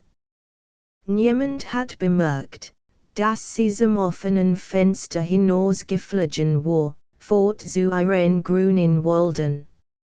Aber was ist denn das, rief der Kaiser, und alle Hofleute schalten und meinten, die Nachtigall wär ein hochstandestes Tier. Den besten Vogel haben wir doch, trösteten sie sich und so musste der Kunstvogel wieder singen. Der Spielmeister lobt den Vogel über all Massen, versichert, wär besser als die wirklich Nachtigall, nicht nur was die Kleider und die vielen strahlenden Diamanten anbelangt, sondern auch hinsichtlich seines Innern. Der Kaiser stimmt ihm bei und der Spielmeister erhielt Befehl, den Vogel am nächsten Sonntag dem Volk vorweisen. und dilute Horten ein und wären ganz entsuckt und riefen, und heilten nach ihrer Sit einen Finger in die Ho und nickten dabei. Aber die armen Fischer, welch die wirklich Nachtigall gehört hatten, meinten, das klingt wohl ganz hübsch, es lässt sich wahrscheinlich der Melodie nicht abelnen, aber es verdorrt etwas. Was es nur sein mag, die wirklich Nachtigall wurde US Land und Reich gewesen. Der Kunstvogel aber hat seinen Platz auf einem Sardinenkissen, unmittelbar neben dem Bett des Kaisers. Algeschenk, die erhalten hat, Gold und Edelstein, lagen rings her, und im Titel war bereits bis zum kaiserlichen Nachttischsanger mit dem Range 1 Rates erster Klasse aufgestiegen. So ging es ein ganzes Jahr, der Kaiser, der Hof und alle anderen Chinesen kannten jeden Lord in dem Gesange des Kunstvogels auswendig, aber gerade deshalb hielten sie die größten Stücke auf ein. Sie konnten selbst mitsingen und täten es. Die Gassenbuben sangen, sie. Klack, klack, klack, und der Kaiser sang es. Oh, es war himmlisch. Aber eines Abends, als der Kunstvogel am besten sang, und der Kaiser im Bett lag und zuhört, ging es inwendig im Vogel, schwapp, da sprang etwas, schnurr, allrade liefen herum, und dann schwieg die Musik.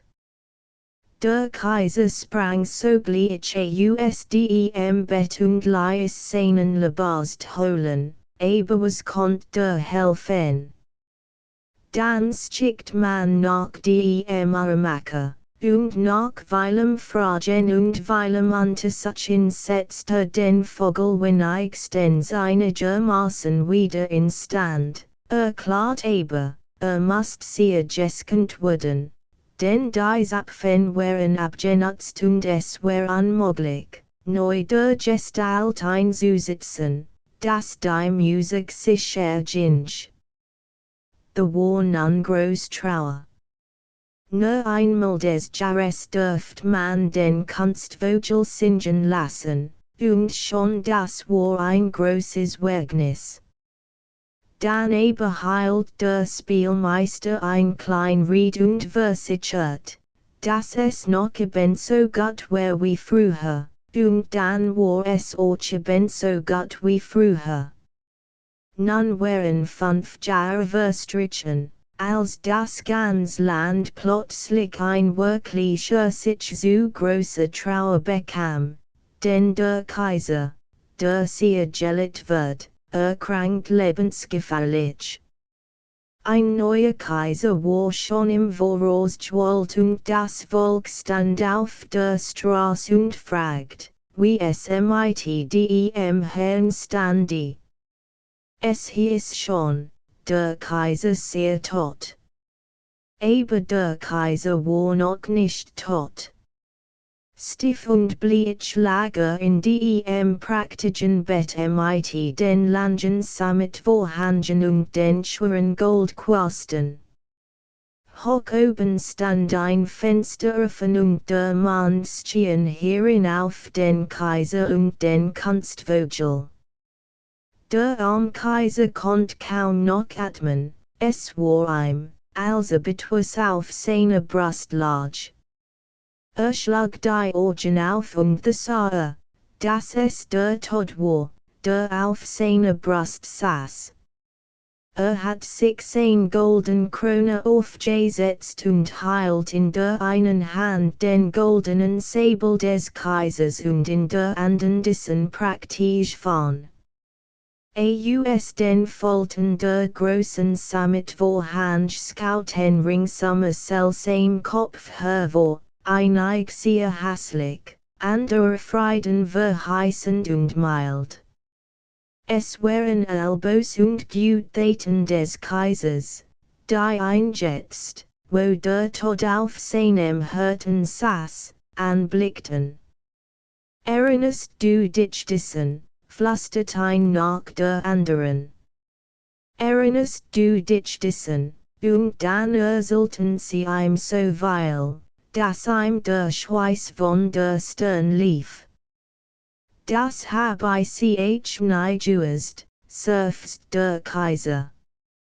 Musik, Musik, die großscheinzige Trommel, rief damit ich nicht elshor, was sie sagen, aber sie verstanden nicht, und der Tod nicht zu allem, was gesagt wird. Musik, Musik, schrie der Kaiser. Du kleine leibliche Goldvogel, singe doch, singe. Ich hab dir Gold und Kostbarkeiten gegeben, ich hab dir selbst meinen goldenen Pantoffel den Hals gehang, singe doch, singe, aber der Vogel schwieg, es war niemand da, ein aufzusehen, und sonst sang nicht. Aber der Tod fuhr fort, den Kaiser mit seinen großen, leeren Augen holen anzuschauen, und es war so still, so erschrecklich still. Da stand plötzlich, dit neben dem Fenster, der herrlichst Gesang. Ruhet von der kleinen, lebendigen Nachtigall, die draußen auf einem Zweig saß. Sie hat von ihres Kaisers not gehört und war die Schuld gekommen, Trost und Hoffnung zu singen. Und wie sie sang, erbliehten die Spukgestalten mehr und mehr, immer rasker pulsiert das Blatt in des Kaisers schwachem Körper und selbst der Tod lost und sagt, fahre fort, klein Nachtigall, fahre fort, wenn du mir des Kaisers goldenen Säbel, sein Faun und sein Krone geben willst und der Tod gab jetzt Kleinod für einen Gesang hin, und die Nachtigall war unermüdlich. Sie sang von dem stillen Friedhof, wo die weißen Rosen wachsen, wo der Flieder duftet und wo das frisk Gras von den Tränen der Überlebenden benetzt wird. Da bekam der Tod Sehnsucht nach seinem Garten und schritt wie ein kalter, weißer Nebel zum Fenster hinaus. Dank, Dank, sagt der Kaiser, du himmlischer kleiner Vogel, ich kenn dich wohl. Dich hab ich aus meinem Lande und Reich verwiesen, und doch hast du die bösen Geister von meinem Bett hinweggesungen, den Tod von meinem Hirten vertrieben. Wie soll ich dir lohnen? Du hast mir gelohnt, sagt die Nachtigall, Tränen haben den Augen vergossen, als ich das erste Mal sang. Das vergess ich dir nie, das sind die Gewillen, die einst Sangers Hirten wohl tun. Aber schlaf nun, wird frisk und gesund. Ich will dich singen, sie sang, und der Kaiser fiel in einen süßen, sanften, erquickenden Schlaf. Die Sonnenstrahlen fielen durch das Fenster auf ihn, als gestickt und gesund erwacht. Noch war keiner von seinen Dienern zurückgekommen, denn sie hielten ihn für tot, aber die Nachtigall saß noch da und sang. Immer musst du bei mir bleiben, sagt der Kaiser, du sollst nur singen, wenn du willst. Und den Kunstvogel schlag ich in tausend Stück, thu das nicht, sagt die Nachtigall. Hat gethan, was zu tun vermögt, behold ein Ort für hin. Ich kann in einem Schloss nicht wohnen, doch lass mich zu dir kommen, so oft mich das Verlangen dazu treibt, dann will ich des Abends dort auf dem Zweig vor dem Fenster sitzen und dir vorsingen, damit du froh, aber auch zugleich nachdenklich wirst. Ich will singen von den Glücklichen und von denen, welche leiden, ich will singen vom Bösen und Guten, was dir verhält wird. Der klein Singvogel fliegt weit zu dem armen Fischer, zu des Landmanns Dach, zu jedem, der fern von dir und deinem Hof ist. Den hers lieb ich mehr, als den Krone, und doch hat die Krone etwas von dem Duft des Heiligen sich. Komm, ich sing dir vor. Aber eins musst du mir versprechen, als, sagt der Kaiser und stand der insane Kaiserlich inträgt, die sich selbst angelet hat, und let den Säbel, der von Gold schwerwogen sein hers. Eins bitte ich dich. Soll niemand, dass du einen kleinen Vogel ist, der dir als sagt, dann wird es noch besser gehen, darauf flog die Nachtigall fort. Die kamen hierin, nach ihrem toten Kaiser zu sehen, the standen sie und der Kaiser sagt ganz frisch und munter, Guten Morgen, die Schneekönigin. Märchen in 7 Geschichten. Erste Geschichte. Der Zauberspiegel. Ein böser Zauberer hat einst einen Spiegel angefertigt, der die Eigenschaft besaß, dass als gut und schön, das sich darin spiegelt, süße krampft und hässlich grinst, während das, was nichts taugt, deutlich hervortrat und sich Gott ausnahm. Das wär lustig, meinten die, welch die Schule des Zauberers besaßen, denn dieser gab Unterricht im Zaubern. Sie liefen mit dem Spiegel umher zuletzt war weder ein Land noch ein Mensch, die nicht ihr Verdrechtsbild gesehen hatten. Nun wollten sie zuletzt sogar auch noch zum Himmel emporfliegen, mit den Engel und dem lieben Gott ihren Spott zu treiben. Hoher sie mit dem Spiegel fliegen, desto starker grinste, dass sie ein kaum festhalten konnten. Höher fliegen sie, Gott und seinen Engel im Nahe. Da bebt der Spiegel in seinem Grinsen so furchtbar, dass ihren Handen entglitt und auf die Erde hinunterstürzt, wo in 100 Millionen, Billionen und noch mehr Stück zerbrach. Aber had einen rettet weit größeren Glücken als Zuver, denn einige Stück waren kaum so groß wie ein Sanken, und dies verbreiteten sich über die ganze Welt. Wo sie den Leuten in die Augen kamen, da blieben sie sitzen, und dann sehen die Menschen als verkehrt oder hatten nur Augen für das verkehrt bei einer Sache, denn jedes Spiegelsplitterchen hat dieselben Kraft behalten, welch die im ganzen Spiegel eigen waren.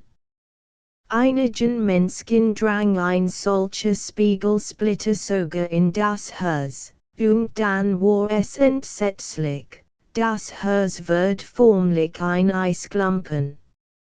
Einige Scherben waren so groß, dass sie zu Fensterscheiben benutzt wurden, andere Stück dienten als Brillengläser, was natürlich ein Großverwirrung anrichtet. Und immer noch fliegen klein Glasblätter in der Luft umher. Wir wurden nun hören, was durch dieselben Gesture Zwit gestiegt. Die Nachbarskinder.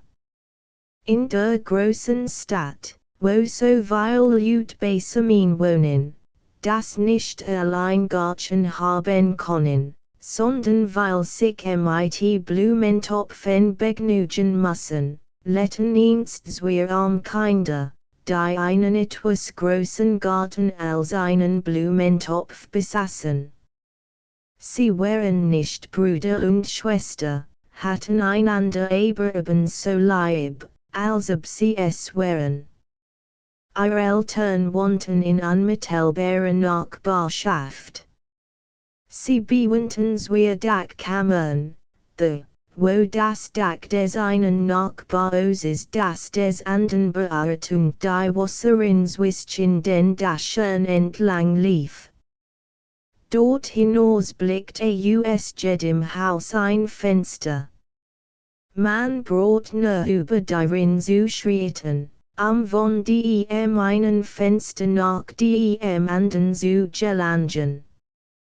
Jeds Elternpaar hat draußen einen holzernen Kasten angebracht, in welchem die nötigsten Küchenkrauter gesogen würden.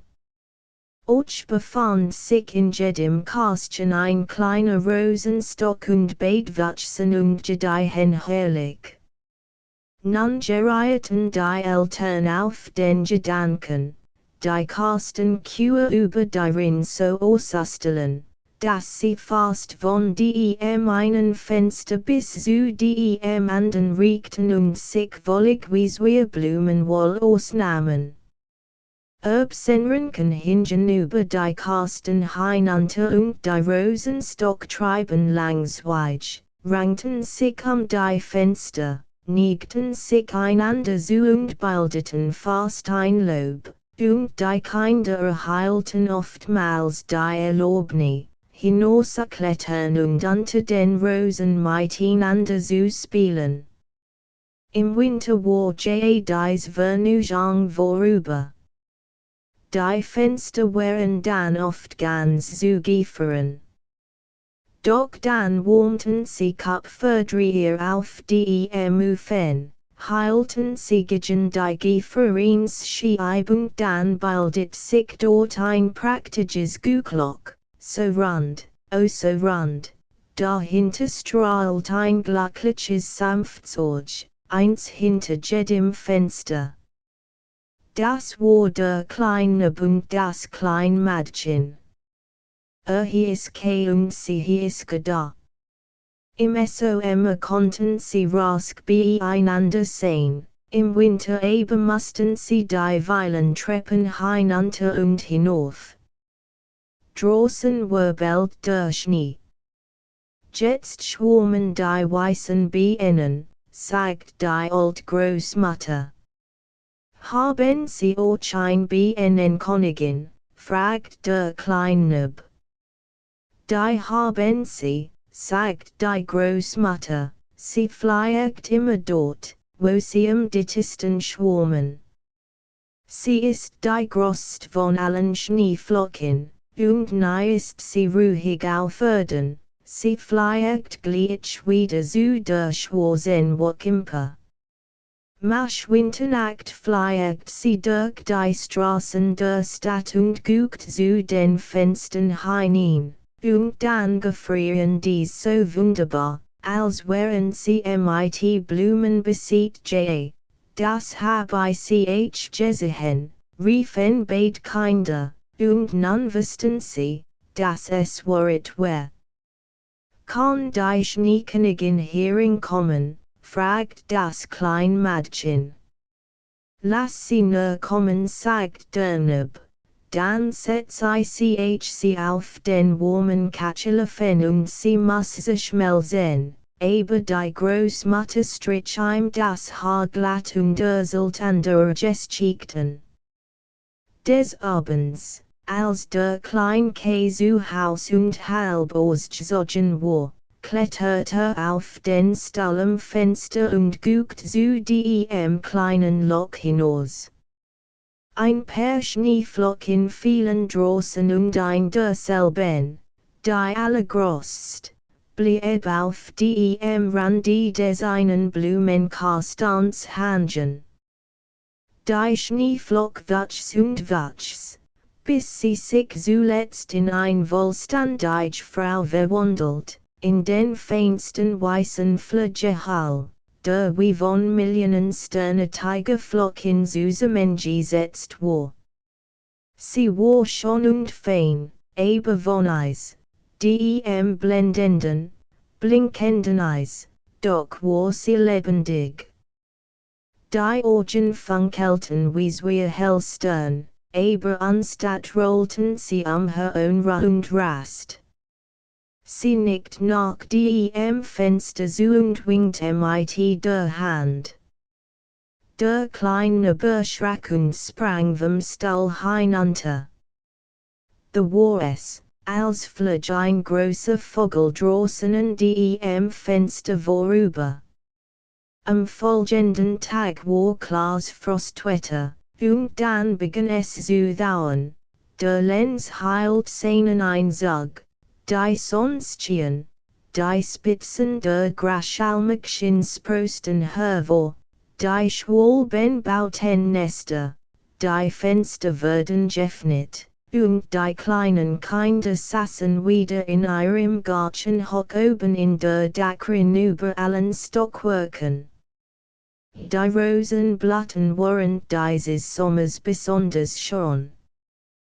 Das kleine Mädchen hat ein Lied gelernt und sang es dem neben vor und sang mit, ich lieb die Rosen in all ihrer Pracht, doch mehr noch den Heiland, der sie uns macht, und da saßen und sehen sich das Bilderbach mit den vielen Tieren und Vögeln, da war es, die auf dem großen Kirchumschlag fand, das sagt, oh.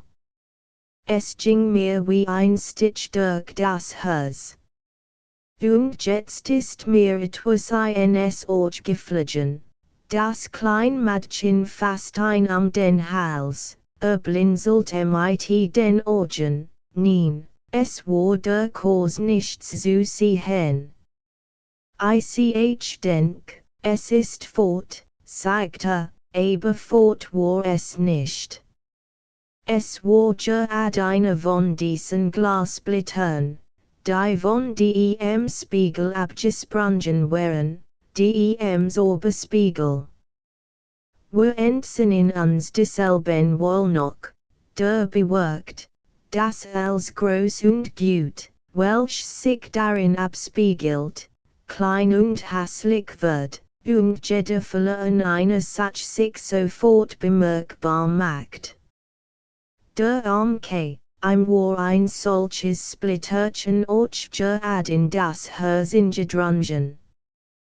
Das sollte nun bald wie ein Eisklumpen werden. Nun that es war nicht mehr weh, aber da war es. Weshalb weinst du, fragte. So siehst du hässlich aus. Mir vergeht der Kurs nichts. Pfui, rief plötzlich aus, die Rose ist vom Vermanch und sie Jean ist gar nicht adschwachsen. Das sind eigentlich riecht hässlich Rosen. Sie sind eben so garstig wie die Kasten, in denen sie stehen, und dann stieß heftig mit dem Faskigen den Kasten und riss die beiden Rosen ab. Was das du, rief das kleine Mädchen, und als ihr heftiges Erschrecken bemerkt, riss noch ein Rose ab und sprang dann in sein Fenster hinein. Wenn sie später mit dem Bilderbach kam, sparte darüber und wenn die Großmutter geschickten erzählt, Kammer stets mit einem aber des Wischen, zuweilen schlicker sich hinter ihr, setzt ihre Brill auf und ahmt ihre Stimme nach. Kommt bald allen Leuten in der Straßgang und redu eis nachahmen und besonders das Unskonveste Treffen zu kopieren. Aber darin war das Glas schuld, welch Simon die Orgen geflogen war, das Glas, welch Simon dem hörten saß. Daher kam es, dass sogar die klein gedarneckt, die ein von ganzer Seal Leib hat. Sein Spiel nahmen jetzt einen ganz anderen Charakteren, sie werden mehr verstandig. An einem Wintertag, als Schnee just über ihn getreten war, kam mit einem vergroßer Angstlos, hielt sein blauen Rockzipfel hinaus und ließ die Schneeflocken darauf fallen. Sie nahm einmal in das Glas, da, sagte, und jed Schneeflock werden gleich größer und nahm sich wie ein praktisch Blum oder ein sensakiges Sterne us. Es war einen herrlichen Anblick. Siehst du, wie Kunstwerk, rief Kaus, das bietet weit mehr Vernunft und Stoff zum Nachdenken dir, als die wirklichen Blumen. Och ist kein einziger verloren einen, sie sind ganz regelmäßig, wenn sie nur nicht schmelzen würden, nicht lang darauf kam mit großen Fausthandschuhen und seinem Schlitten auf dem Rücken. Flüstert gedar in die Ohren, ich hab Erlaubnis bekommen, auf den großen Platz zu fahren, wo die anderen spielen, und fort war. Dort auf dem Platz banden mit unter die Käxten neben ihre Schlitten und die Bauernwagen und fahren dann ein tattige Strecke mit. Das Ginger ad riecht lustig. Als das Spiel im vollen Gang war, kam ein großer, weiß angestrichener Schlitten. Ein Person saß in demselben, die in einen weißen, rauhen Pessinchhall und mit einer weißen Permutz bedeckt war. Der Schlitten fuhr zweimal den Platz herum und gelang es, seinen kleinen Schlitten an denselben festzubinden und nun fuhr mit. Raske und immer raske ging es ad in die nächste Straße hinein. Der Fahrer des Schlittens wand den Kopf und nickt ihm so freundlich zu, als ob sie miteinander bekannt wären. So oft seinen kleinen Schlitten abbinden wollt, nickt die Person abermals und dann blieb sitzen, sie fahren ad zum Stadttor hinaus. Da wird das Schnee just über so heftig, dass der Kleine nicht die Hand vor den Augen mehr erkennen konnte, während gleichwohl weiterfuhr. Endlich ließ den Strick fallen, sich von dem großen Schlitten loszumachen, aber es half nichts, sein kleines Fahrwerk hing fest und es ging mit Windeseil. Der Riefer ganz laut, aber niemand hört ein, und der Schnee wirbelt und der Schlitten flog vorwärts. Mitunter gab es einen Stoß, als ob man über Gruben und Hecken fuhr. War ganz entsetzt, wollte sein Vater unterbieten, konnte sich aber nur noch auf das Groß einmaleins besinnen. Die Schneeflocken werden größer und größer, zuletzt sehen sie wie groß Weißhörner aus.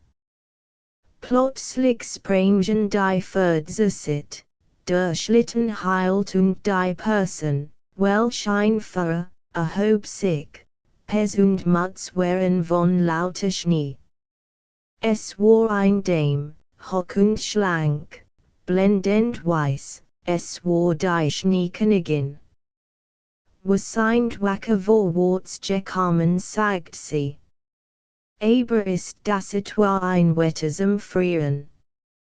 Komm, kriech mit in meinen Bärenpes hinein, und sie setzt ein in den Schlitten in ihrer Sit und schlug den Pes ein, dass es ihm vorkam, als Versenker in einen Schneehaufen. Frierst du noch, fragt sie und kast ihn dann auf die Stirn. Ha, das war noch kalter als Eis. Das ging ihm gleich bis ans Herz, welches schon halb und halb ein Eisklumpen war. Ihm war so müde, als sollte sterben, aber nur einen Augenblick, dann that es ihm gut. Empfand nichts mehr von der Kälte sich. Meinen Schlitten.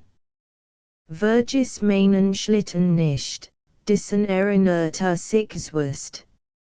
Wird auch auf eins der weißen Hahne gebunden, welches mit dem Schlitten auf dem Rücken hinterher flog.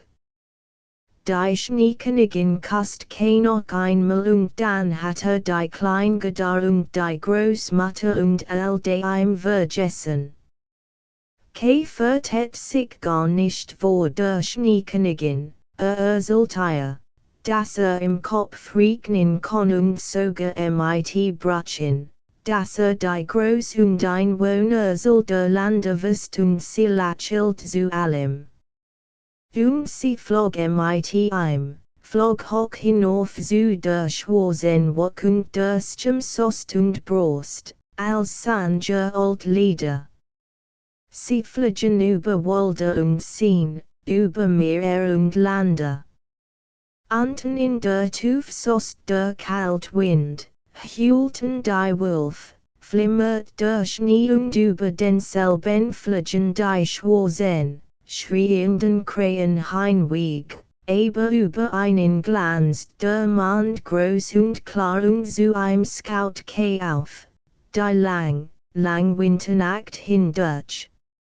Am Tisch schliefe zu den Fassen der Schneekönigin. Drittgeschicht. Der Blumengarten der Zauberin. Aber was wurde us der kleinen Gedar, als nicht weiterkam? Wo in aller Welt befand sich doch? Niemand wusste es, niemand konnte Auskunft erteilen. Deine Bener sollten nur, dass sie gesehen, wie seinen kleinen Schlitten in einen großen und praktischen angebunden hat, der in die Straßen hinein und dann zum Stadttor hinausgefahren war. Niemand wusste, wo war, weil Tränen flossen, die Kleingedar weint bitterlich und lang. Dann hieß es, war tot, war in dem Fluss ertrunken, der Nähe der Stadt vorbeifloss. Oh, es war ein recht lang dunkel Wintertag. Jetzt tertian der Lenz mit warmerem Sonnenschein. Ist tot und fort, sagt die Kleingedar. Das glaub ich nicht, sagt der Sonnenschein. Ist tot und fort, sagt sie zu den Schwalben.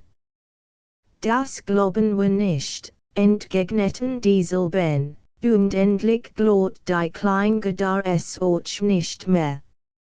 Ich will mein neuen Rittenschuh ansehen, sagt sie eines Morgens, die Genigen, welch noch nie gesehen hat. Und dann will ich zum Fluss hinuntergehen und mit diese Merchandisen, noch war es ganz früh, als sie sich erhob, die old Großmutter, welch noch schlummert, kast, die Rittenschuh anzog und dann ganz allein zum Tor hinaus nach dem Fluss ging.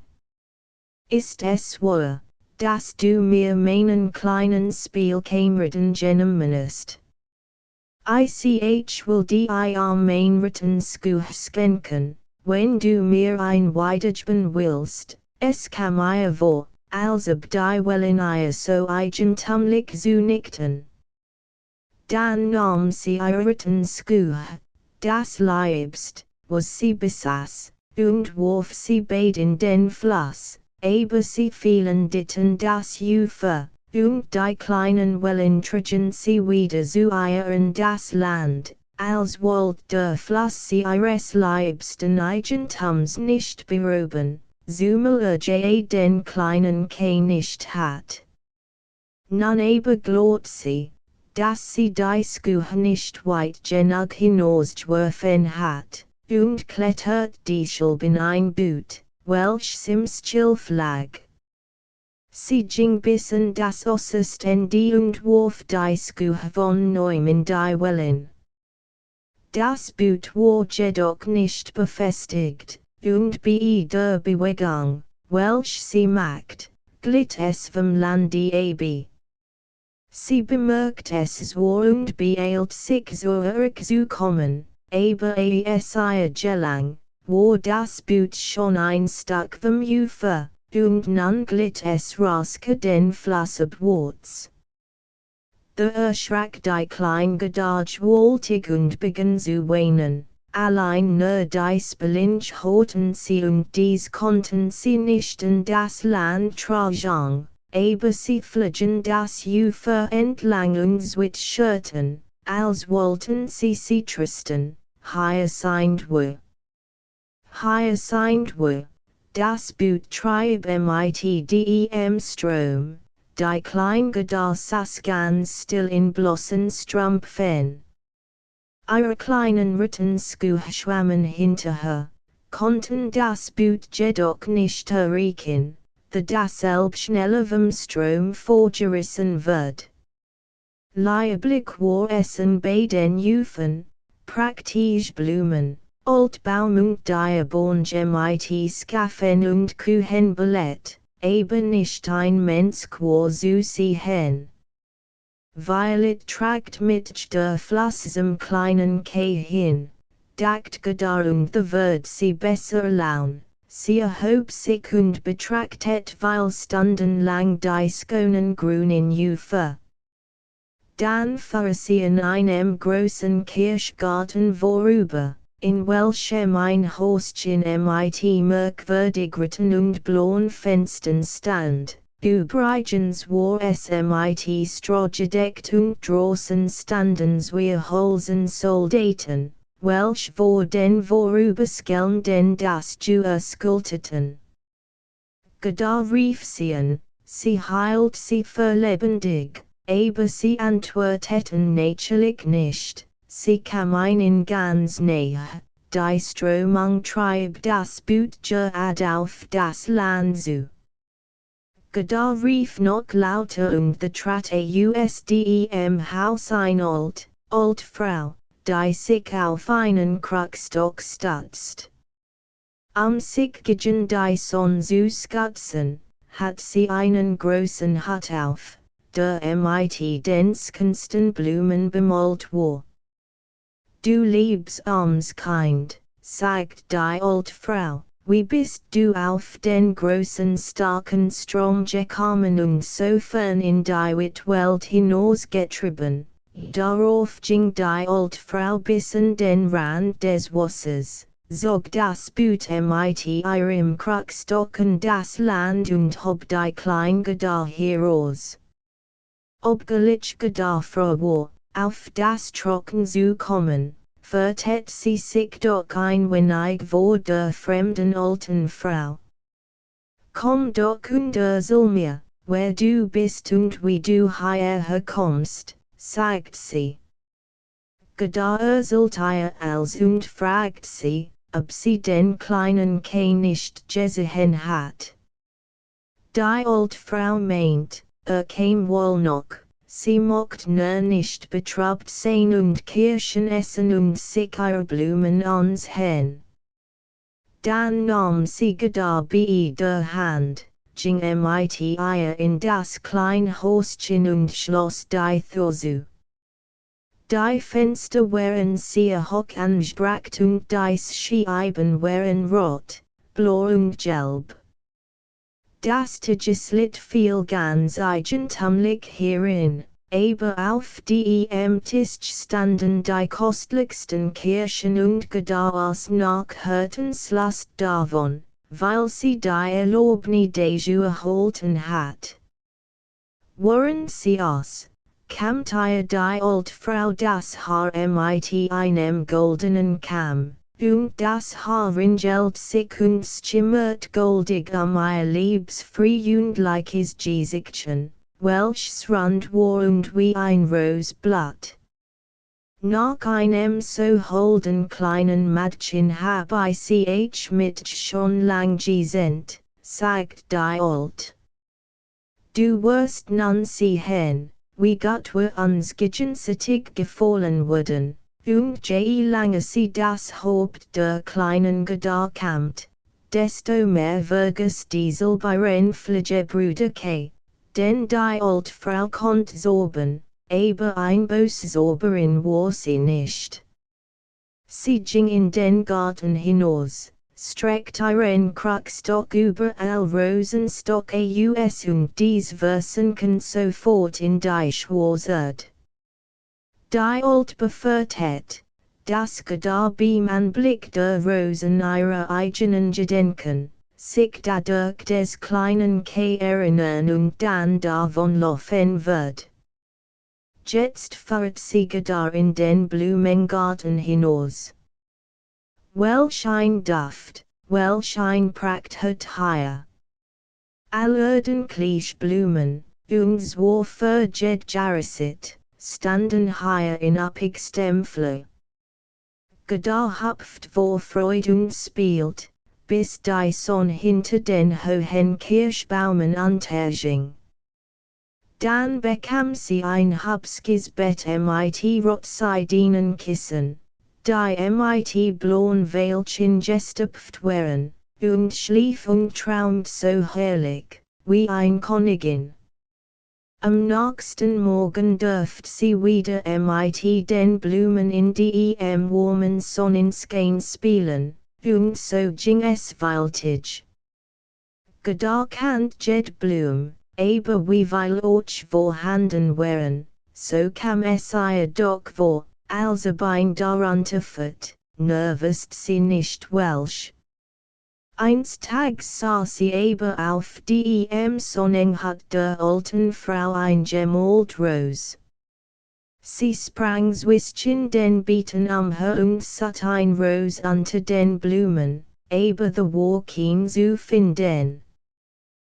Da setzt sie sich hin und weint, aber ihre heißen Tränen fielen gerade auf ein Stuhl, wo ein Rosenstock versunken war, und als die warmen Tränen die Erd benetzten, das Schoß plötzlich der Stock ebenso blühend, wie versunken war, imper, und Gedar umarmt kast die Rosen und gedacht der hübschen Rosen und dabei kam ihr auch der klein wieder in den Sinn. O wie lang bin ich nun schon hier bei der alten Frau, sagt das klein Mädchen. Ich wollt suchen. Wisst ihr nicht, wo ist, fragt sie die Rosen. Glaubt ihr, dass tot und fort ist nicht, sagten die Rosen. Wahrscheinlich in der Erd Juissen, wo tot sind, aber dort war kein nicht, Dank, tausend Dank, erwidert die klein Gedar und ging zu den anderen Blumen, schaut in ihren Kelch und fragt, wisst ihr nicht, wo der klein ist, aber jed Blum stand in der Sonne und traumt ihr eigens Märchen oder Geschichten.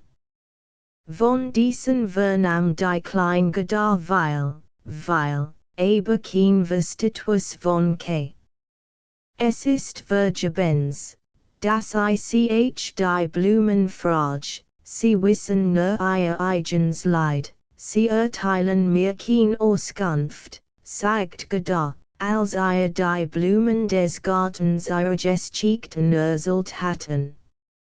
Und dann skirt sie ihr Rockchen auf, besser laufen zu können und eilt nach dem Ausgang des Gartens.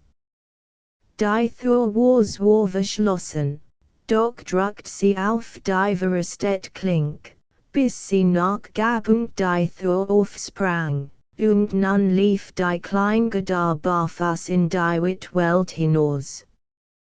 Dreimal schaut sie zurück, eben jemand verfolgt sie. Endlich konnt sie nicht mehr gehen und setzt sich auf einen großen Stein. Als sie nun sich schaut, wurde es vorbei, es was betherbst, was man in dem schönen Garten, wo fortwährend Sonnenschein hat und Blumen aller Jahrzeiten standen, gar nicht hat wahrnehmen können. Gott, wie weil sie bei sich versäumt, sagt die kleine Gedar.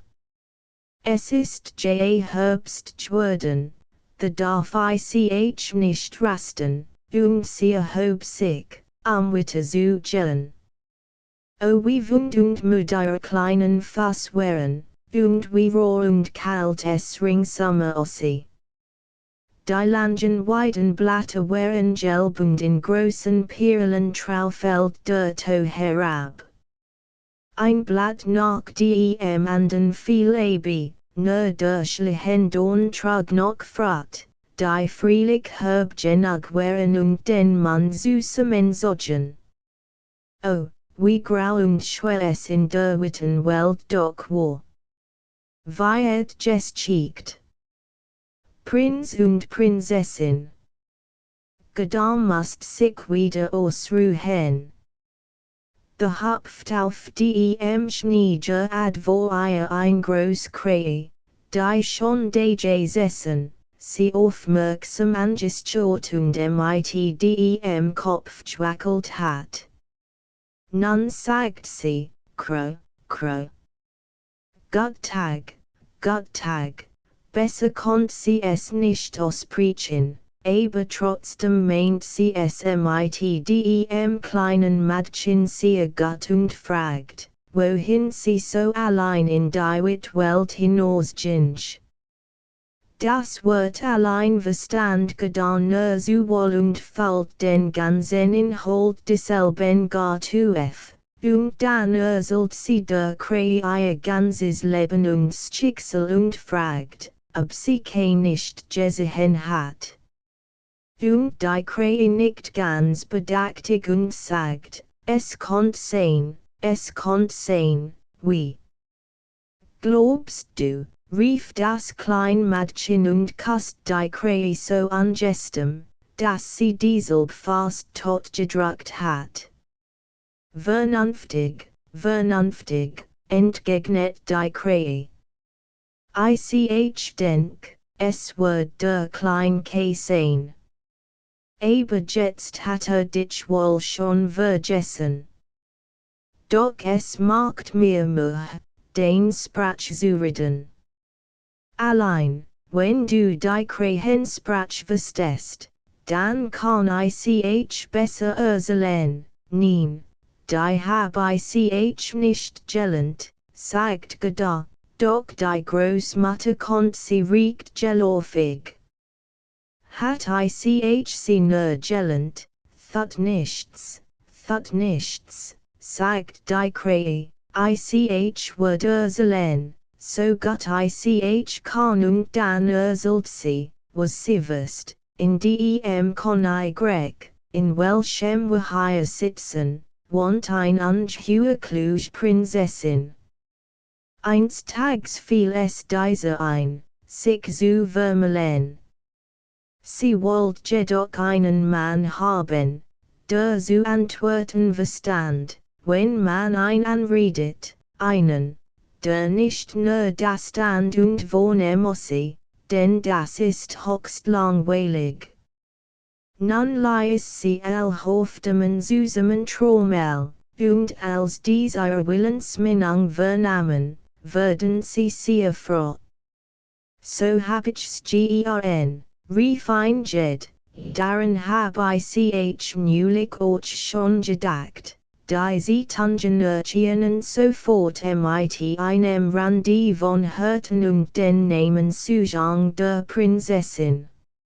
Maniglich konnt darin schwarz auf weiß lesen, dass es einem jeden Jungenmann von Hubsgemossen freistande, auf das Schloss zu kommen und mit der Prinzessin zu sprechen, und den, welche so zu reden verstande, dass sich trotz des einamgebenden Glanzes unbefangen äußert und zugleich besten sprach, den wollt die Prinzessin zum Mann nehmen.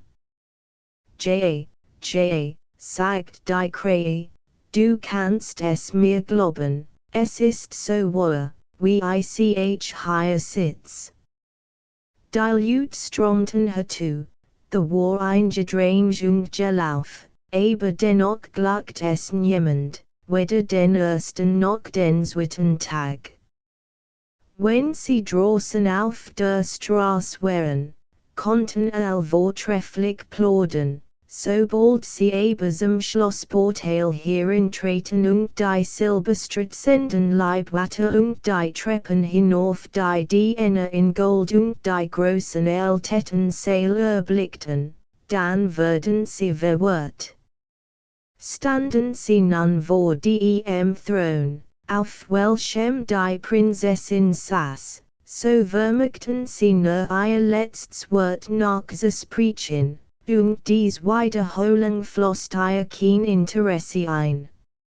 In ganzen Reihen standen sie vom Stadttor bis zum Schloss.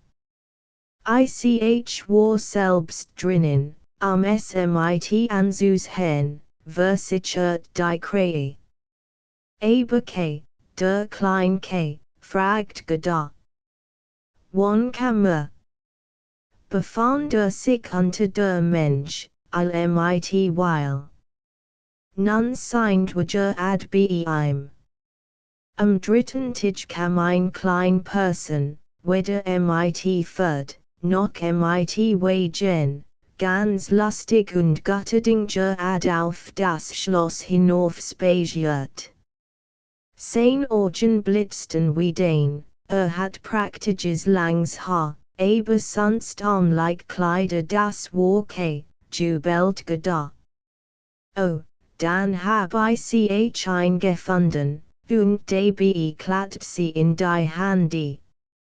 Hat einen kleinen Ransen auf seinem Rücken, sagt die Krähe. Nein, das war sicherlich sein Schlitten, sagt da, denn damit ging fort.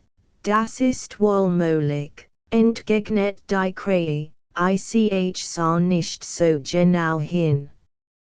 Aber so weil weiß ich, dass als in das Schloss hineintrat und die silberstratzenden Leibwachen und die Treppen hinauf die Diener in Gold erblickt, nicht im geringsten in Verlegenheit geriet. Nickt einen flattig zu und sagt, das muss langweilig sein, auf der Treppe zu stehen. Ich gehe lieber hinein, drinnen glänzten die Säle in hellem Curtanskein.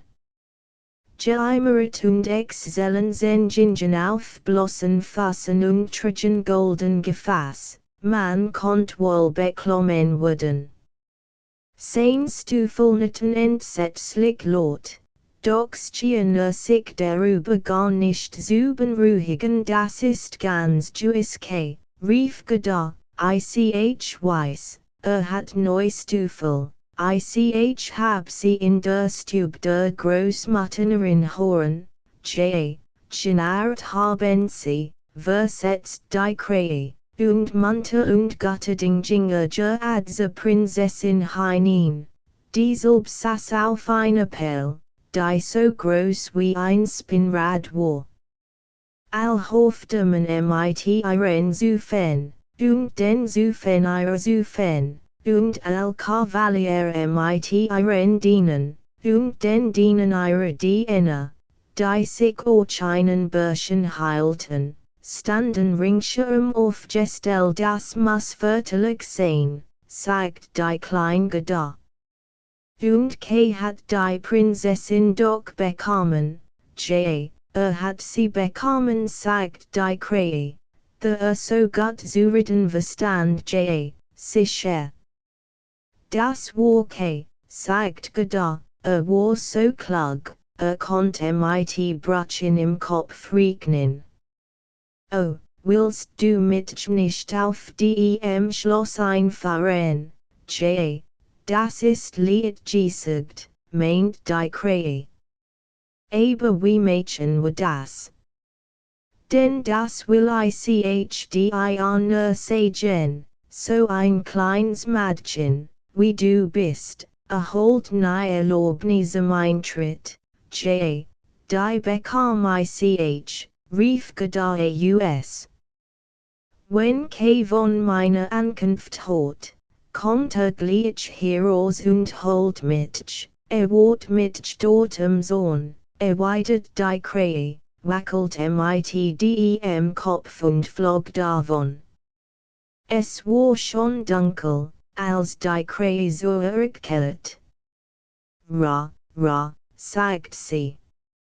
Es ist für dich unmöglich, in das Schloss zu gelangen, weil du barfuß bist.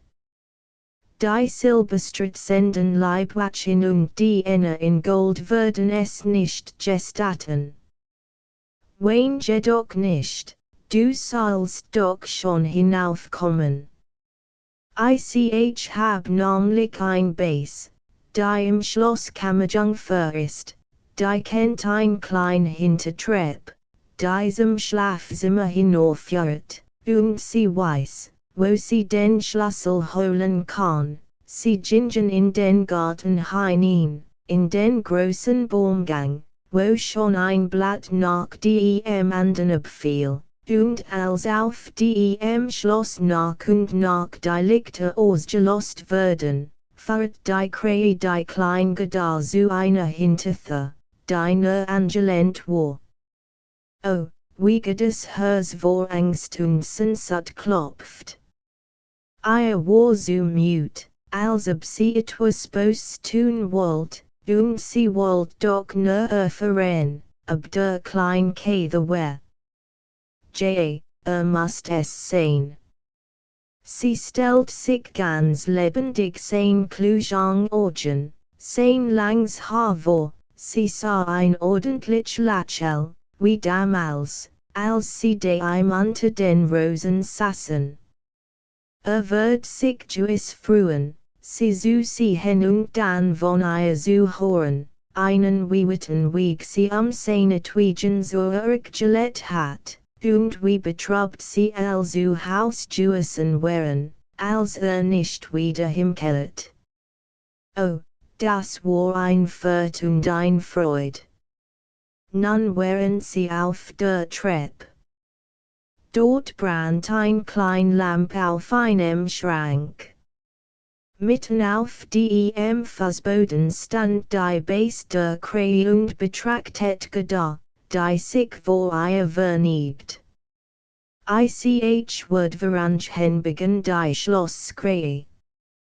Wir hier den geraden Weg, denn the Begegnen wenn jemand, mir ist, als ob jemand hinter uns kommt, sagt Gada, und es sost wirklich etwas an ihr vorüber. Es war, als ob Skotten über die Wand hinglitten, für mit flatternden Männen und schlacken Beinen, Gebirgskin, Herren und Damen sofort. Das sind nur Traum, sagt die Krähe, sie kommen und holen die Gedanken der hohen Herrschaft zu Jagdeben und treten sie in den ersten Saal hinein, war mit rosenrot im Atlas behang und kanzerlich Blumen zogen sich an allen Wänden hinauf. Hier sosten die Traum schon an einen vorüber, flogen aber so schnell, das Gedar die Hoherschaft nicht zu sehen bekam. Ein Saal war immer praktiger als der andere, der Anblick der vielen Kostbarkeiten konnte einen förmlich betäuben. Jetzt waren sie in dem Schlafzimmer. Die deckte selbstverständlich einer großen Palm mit Blättern vom herrlichsten Glas, und mitten auf dem Fußboden hingen einem dicken Stängel von Goldzweierbetten, den jetzt die Gestalt einer Lily hat. Das ein, in welchem die Prinzessin lag, war weiß, das andere war rot, und in diesem sollte Gedar den kleinen Käsachchen. Sie bog eins der roten Blätter sit und da erblickt sie einen braunen Nacken. Das war K. Sie rief ganz laut seinen Namen, hielt die Lampe, das Licht auf ein fiel, die Traumsosten sofort wieder in die Stube hinein, erwacht, want das Haupt, und es war nicht der kleine K. Der Prinz Arnold im Nacken, war aber jung und schon. Und der USDEM weißen Lilienbett guckt die Prinzessin hervor und fragt, was das wer? Da weint die klein Gedar und ihr ganz gestiegt und als, was die Krähen für sie gegessen hatten. Du arm Klein, sagten der Prinz und die Prinzessin und lobten die Krähen und sagten, sie wären gar nicht bös auf sie. Sie sollten es aber doch nicht oft tun. Ins sollten sie ein Belohnung erhalten. Wollt ihr frei fliegen, sagt die Prinzessin, oder wollt ihr ein Festanstellung als Hofkrähen haben, mit allem, was aus der Kasche voll, und beide Krähen vernigten sich und beten Festanstellung. Denn sie dachten an ihr Alter und sagten, es wär so schon, im Alter sorgenfrei leben zu können. Der Prinz erhob sich aus seinem Bett und ließ Gedar in demselben schlafen, und mehr konnte doch nicht tun. Sie faltet ihre kleinen Handchen und dacht, wie Gott Menschen und Tier doch sind. Und dann schloss sie die Augen und entschlummert sanft. Am nächsten Morgen wird sie von Kopf bis zu Fuß in Sammet und Seide gekleidet.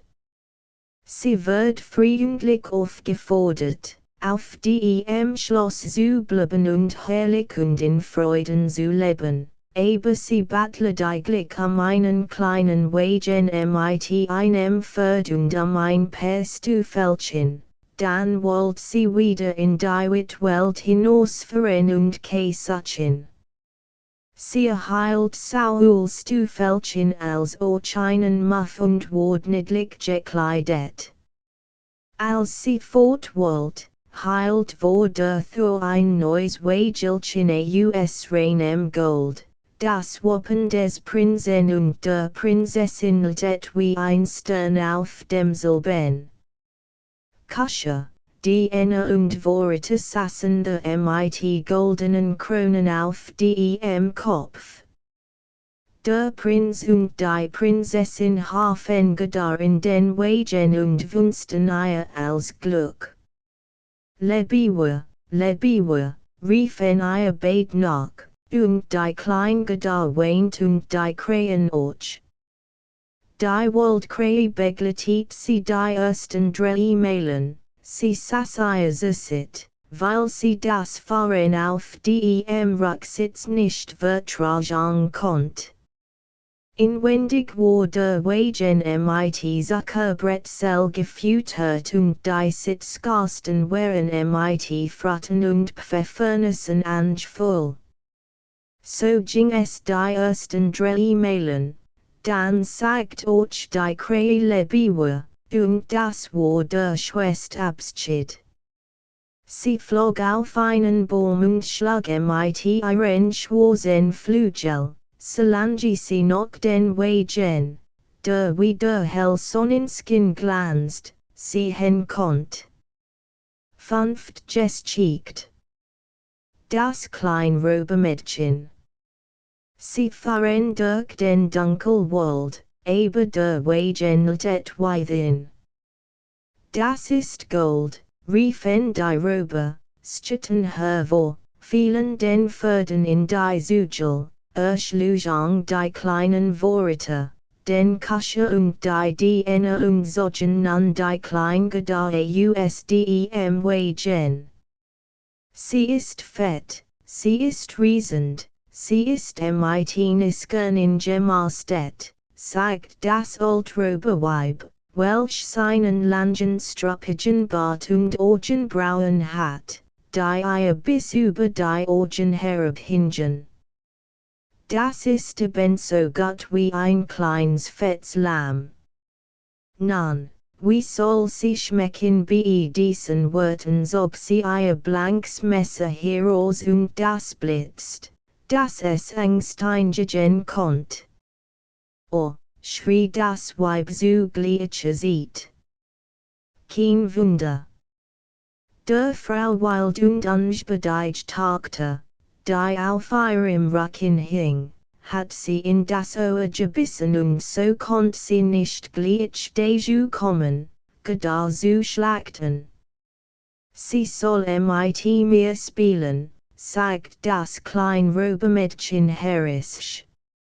Sie soll mir ihren Muff, ihr schönes Kleid geben, sie soll neben mir in meinem Bett schlafen, ich will in den Wagen hinein, sagt das kleine Räubermädchen, und es must und wollt seinen Willen haben, denn es war gar verhat und gar halsstarrig. Es setzt sich mit Gedar hinein und dann fahren sie über Stock und Stein immer tiefer in den Wald.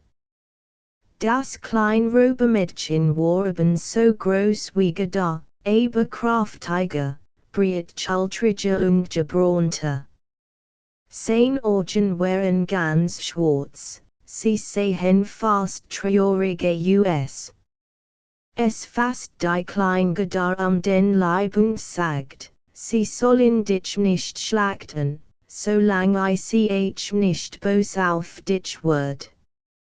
Du bist gewiss ein Prinzessin, nein erwidert die kleine Gedar, und erzählt ihr alles, was sie erlebt hat und wie lieb sie den kleinen Kai hat. Jetzt hielt der Wagen still. Sie befanden sich mitten auf dem Hof eines Räuberschlosses. Von oben bis unten war es gebosten, Robben und Krähen flogen aus den offenen Löchern, und die großen Bullenbisse, die aussehen, als konnt jeder einen Menschen verschlingen, sprangen hoch empor, aber ohne zu bellen, denn das war verboten. Mitten auf dem Steinen in Fußboden des großen, alten, verrocherten Saals brannt ein großes Feuer.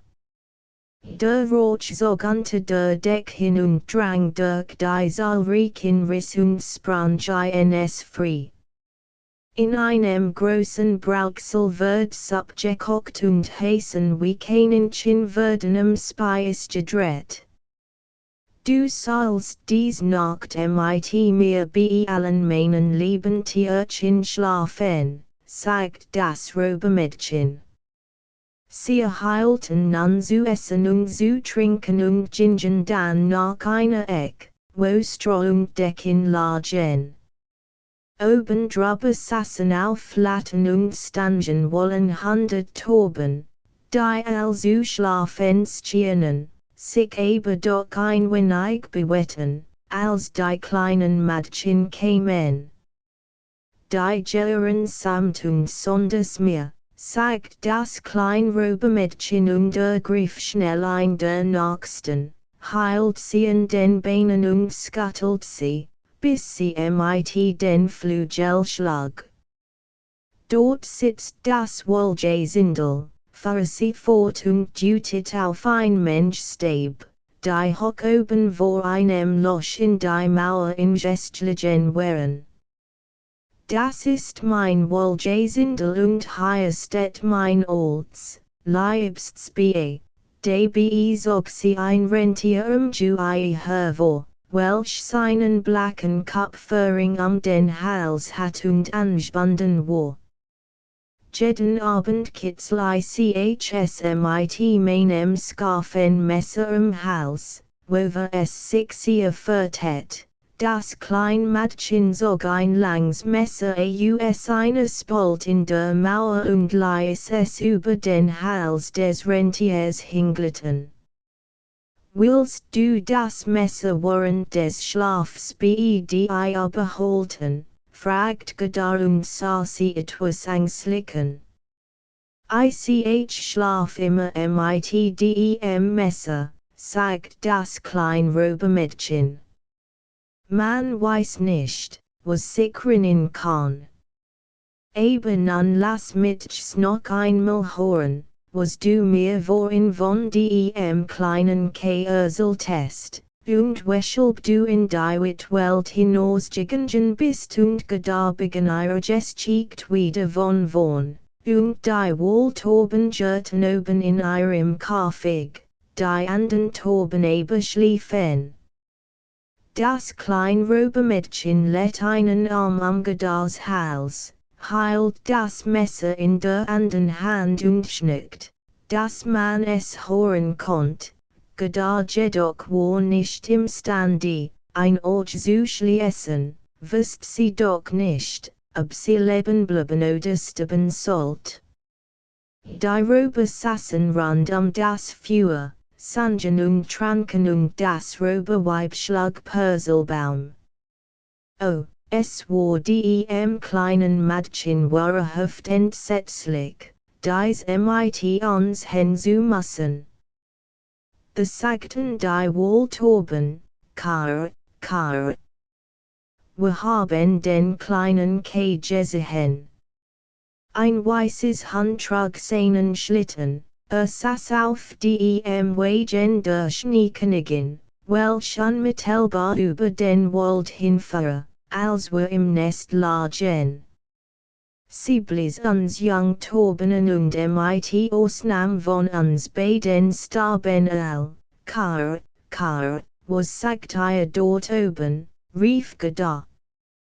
Wohin reist die Schneekönigin? Ist etwas davon bekannt, sie reist vermutlich nach Lappland, denn dort ist immer Schnee und Eis. Frag nur das Rentier, welches dort angebunden steht, dort ist Eis und Schnee, dort ist ein gesegnetes und herrliches Land, versetzt das Rentier. Dort springt man in den großen, glitzernden Thalern frei umher. Dort hat die Schneekönigin ihr sommerselt, aber ihr Festschloss hat sie oben nach dem Nordpol zu, auf der Insel, die Spitzbergen genannt wird. Oh, lieber seufzt Godard. Nun musst du still liegen, sagt das Räubermädchen, sonst sie dir das Messer in den Leib. Am Morgen erzählt Godard ihr als, was die Wohltoben gesagt hatten, und das klein Räubermädchen sah ganz ernsthaft aus, nickt jedoch mit dem Kopf und sagt, das ist ganz gleich. Weißt du, wo Lappland liegt? Fragt sie das Rentier. Wer sollte es wohl besser wissen, als ich sagt das Tier, und die Originalitäten im Kopf. Dort bin ich geboren und aufgewachsen, dort hab ich mit auf den Schneefeldern umhergetummelt, sagt das Räubermädchen zu Godard. Wie du siehst, sind unsere Mann samt fort, aber Mutter ist noch hier und bleibt euch zu Haus. Zum Frühstück trinkt sie jedoch aus der großen Flaske und entschlummert bald darauf. Dan will ich etwas für dich tun, als nun die Mutter aus ihrer Flaske getrunken hat und einen kleinen Nickkopf macht, ging das Räubermädchen zum Rentier und sagt, ich hat so ganz besond Lust, dich noch manchmal mit dem Scharfenmesser zu kitzeln, denn das ist außerordentlich belustigend. Aber gleichwohl, ich will trotzdem deinen Strick lösen und dir hinaushelfen, dass du nach Lappland laufen kannst, aber du musst laufen wie noch nie und mir dieses klein Mädchen nach dem Schloss. Der Schneekönigin bringen, wo sich ihr Spielkamerad aufholt.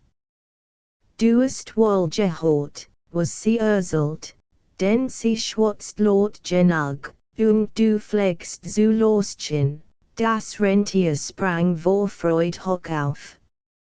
Das Räubermädchen hob die klein Gedar hinauf und war vorsichtig genug, sie festzubinden und ihr sogar ein kleines Sitzkissen zu geben.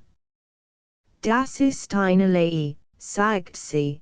Da hast du den Pelzstiefelchen wieder, denn es wird kalt werden, den Muff beholt ich aber, ist doch gar so niedlich.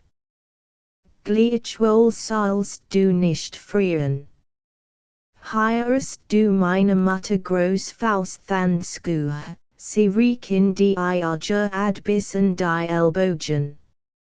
Sie sehen, Gedar weint vor Freude. Solch Gejame kann ich nicht ausstehen, sagt das klein Räubermädchen. Nun musst du advernagt aushen.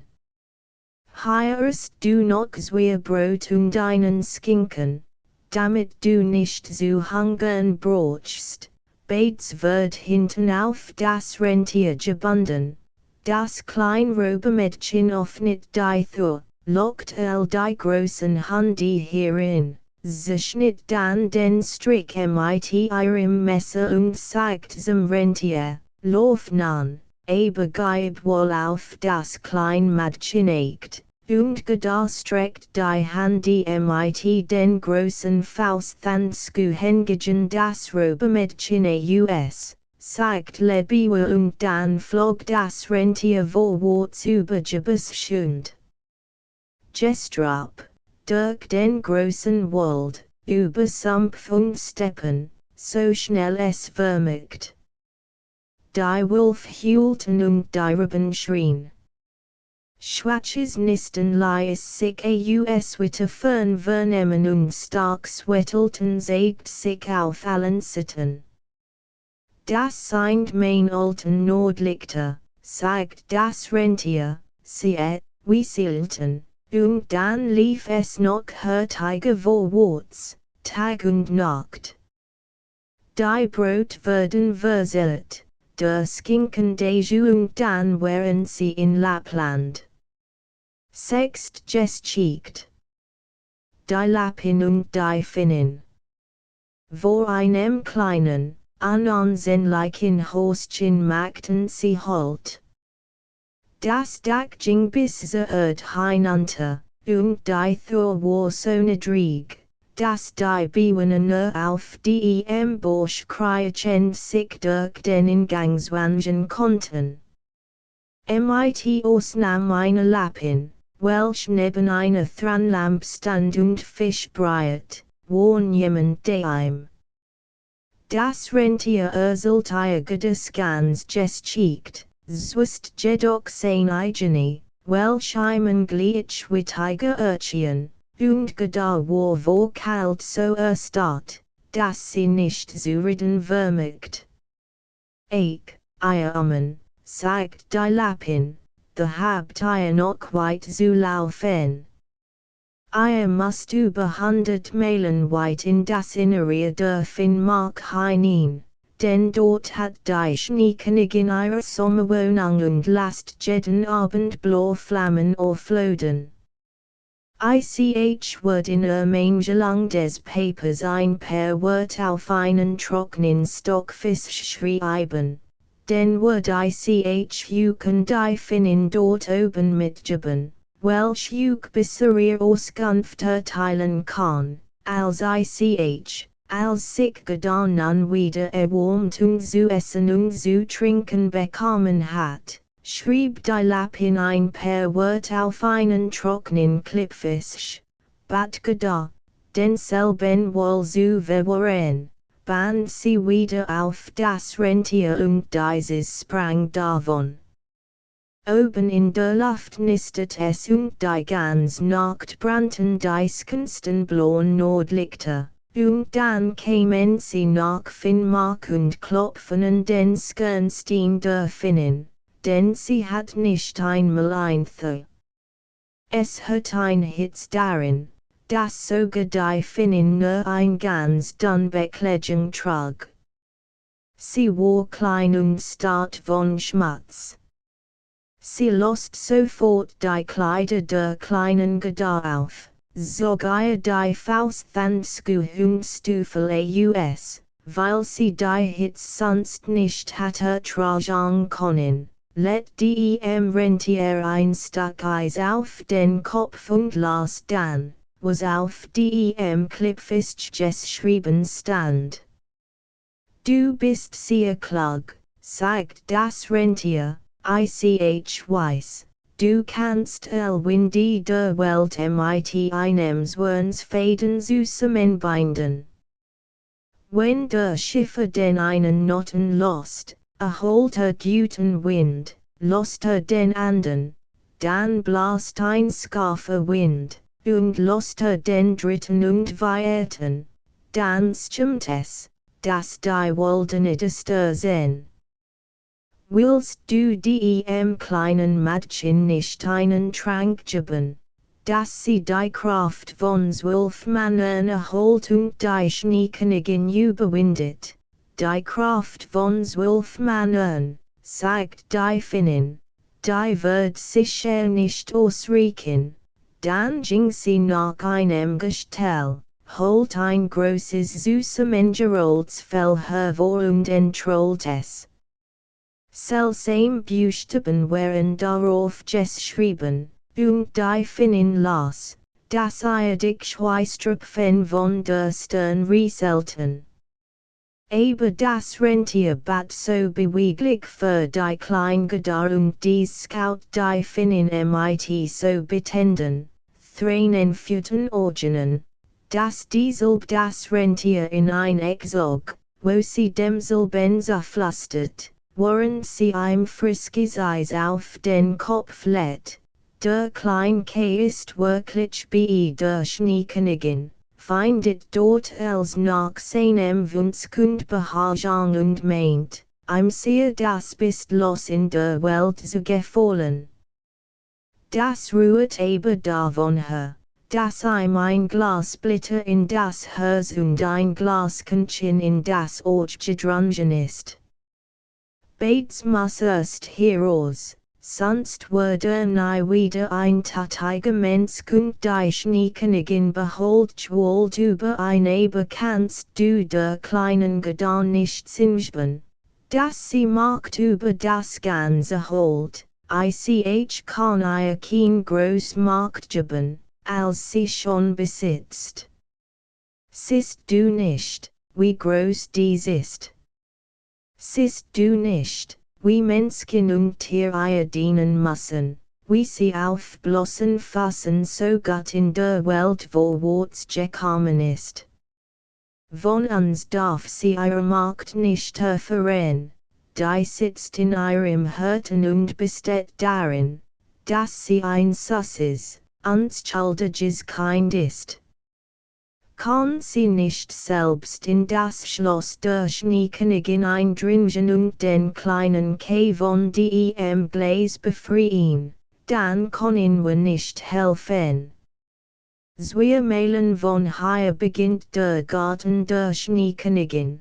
Dorthin kannst du das klein Mädchen bringen, setzt sie neben dem großen Buschäbi, der mit Rittenben bedeckt im Schnee steht.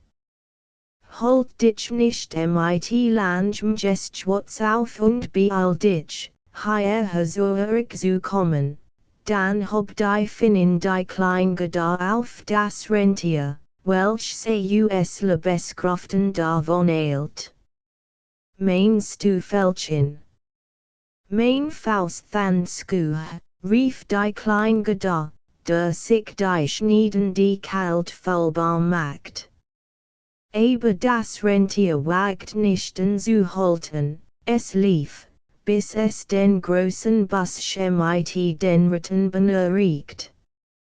Dort setzt es Gedar ab, kast sie auf den Mund, wobei dem Tier groß heiß Tränen über die Backen hinabrollten, und dann lief es, so schnell es konnte, wieder zurück. The stand nun die Gedar, Stuffelchen, Handschuhe, mitten in der unwirtbaren, kalten Finnmark. Sie lief vorwärts, so schnell sie vermögt. Da zeigt sich plötzlich ein ganzes Regiment Schneeflocken. Sie fielen eben nicht etwa vom Himmel herab. Der war ganz klar und strahlt von Nordlichtern. Die Schneeflocken fliegen weil mir über die Oberfläche der Erde hin und nahmen, je nahe sie kamen, an groß zu. Gedar erinnert sich noch, wie groß und kunstvoll sie unter dem Brennglas ausgesehen hatten. Aber hier zeigten sie sich wahrlich noch in ganz anderer Groß und Schreckensgestalt, es waren lebendig Wesen, es waren die Vorposten der Schneekönigin. Sie hatten die seltsamsten Gestalten, einig sehen aus wie hässlich, groß Stachelschwein, andere wie ganz schlangen Naul, aus denen die Kopf hervorragten. Und andere wie klein Dickbären, auf welchen sich die Haarsträuten, aber schimmerten weiß, aber waren lebendig Schneeflocken. Da bietet die klein Gedar ihr Vaterunse. Die Kalt war so stark, dass sie ihren eigenen Atem sehen konnte, welche ihr wie Rauch vor dem Munde stand.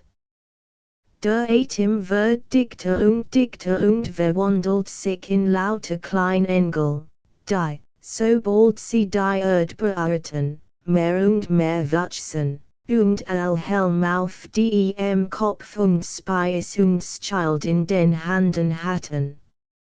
Ihr Anzahl vermehrt sich, und als Gedar ihr Vaterunse bietet hat, war ein ganz Legion sie versammelt. Sie stachen mit ihren Speisen nach den schrecklichen Schneeflocken, das dieselben in 100 Stück zersprangen, und die klein Gedar sicher und fröhlich vorwärts schreiten konnte. Die Engel streckelten ihre Fass und Hände und befalt sie die Kaltweinige und ging rasch auf das Schloss der Schneekönigin zu. Aber nun müssen wir erst sehen, wie es geht. Dacht wahrlich nicht an die klein Gedar am allerwenigsten, dass sie draußen vor dem Schloss stande. Siebent Geschichte.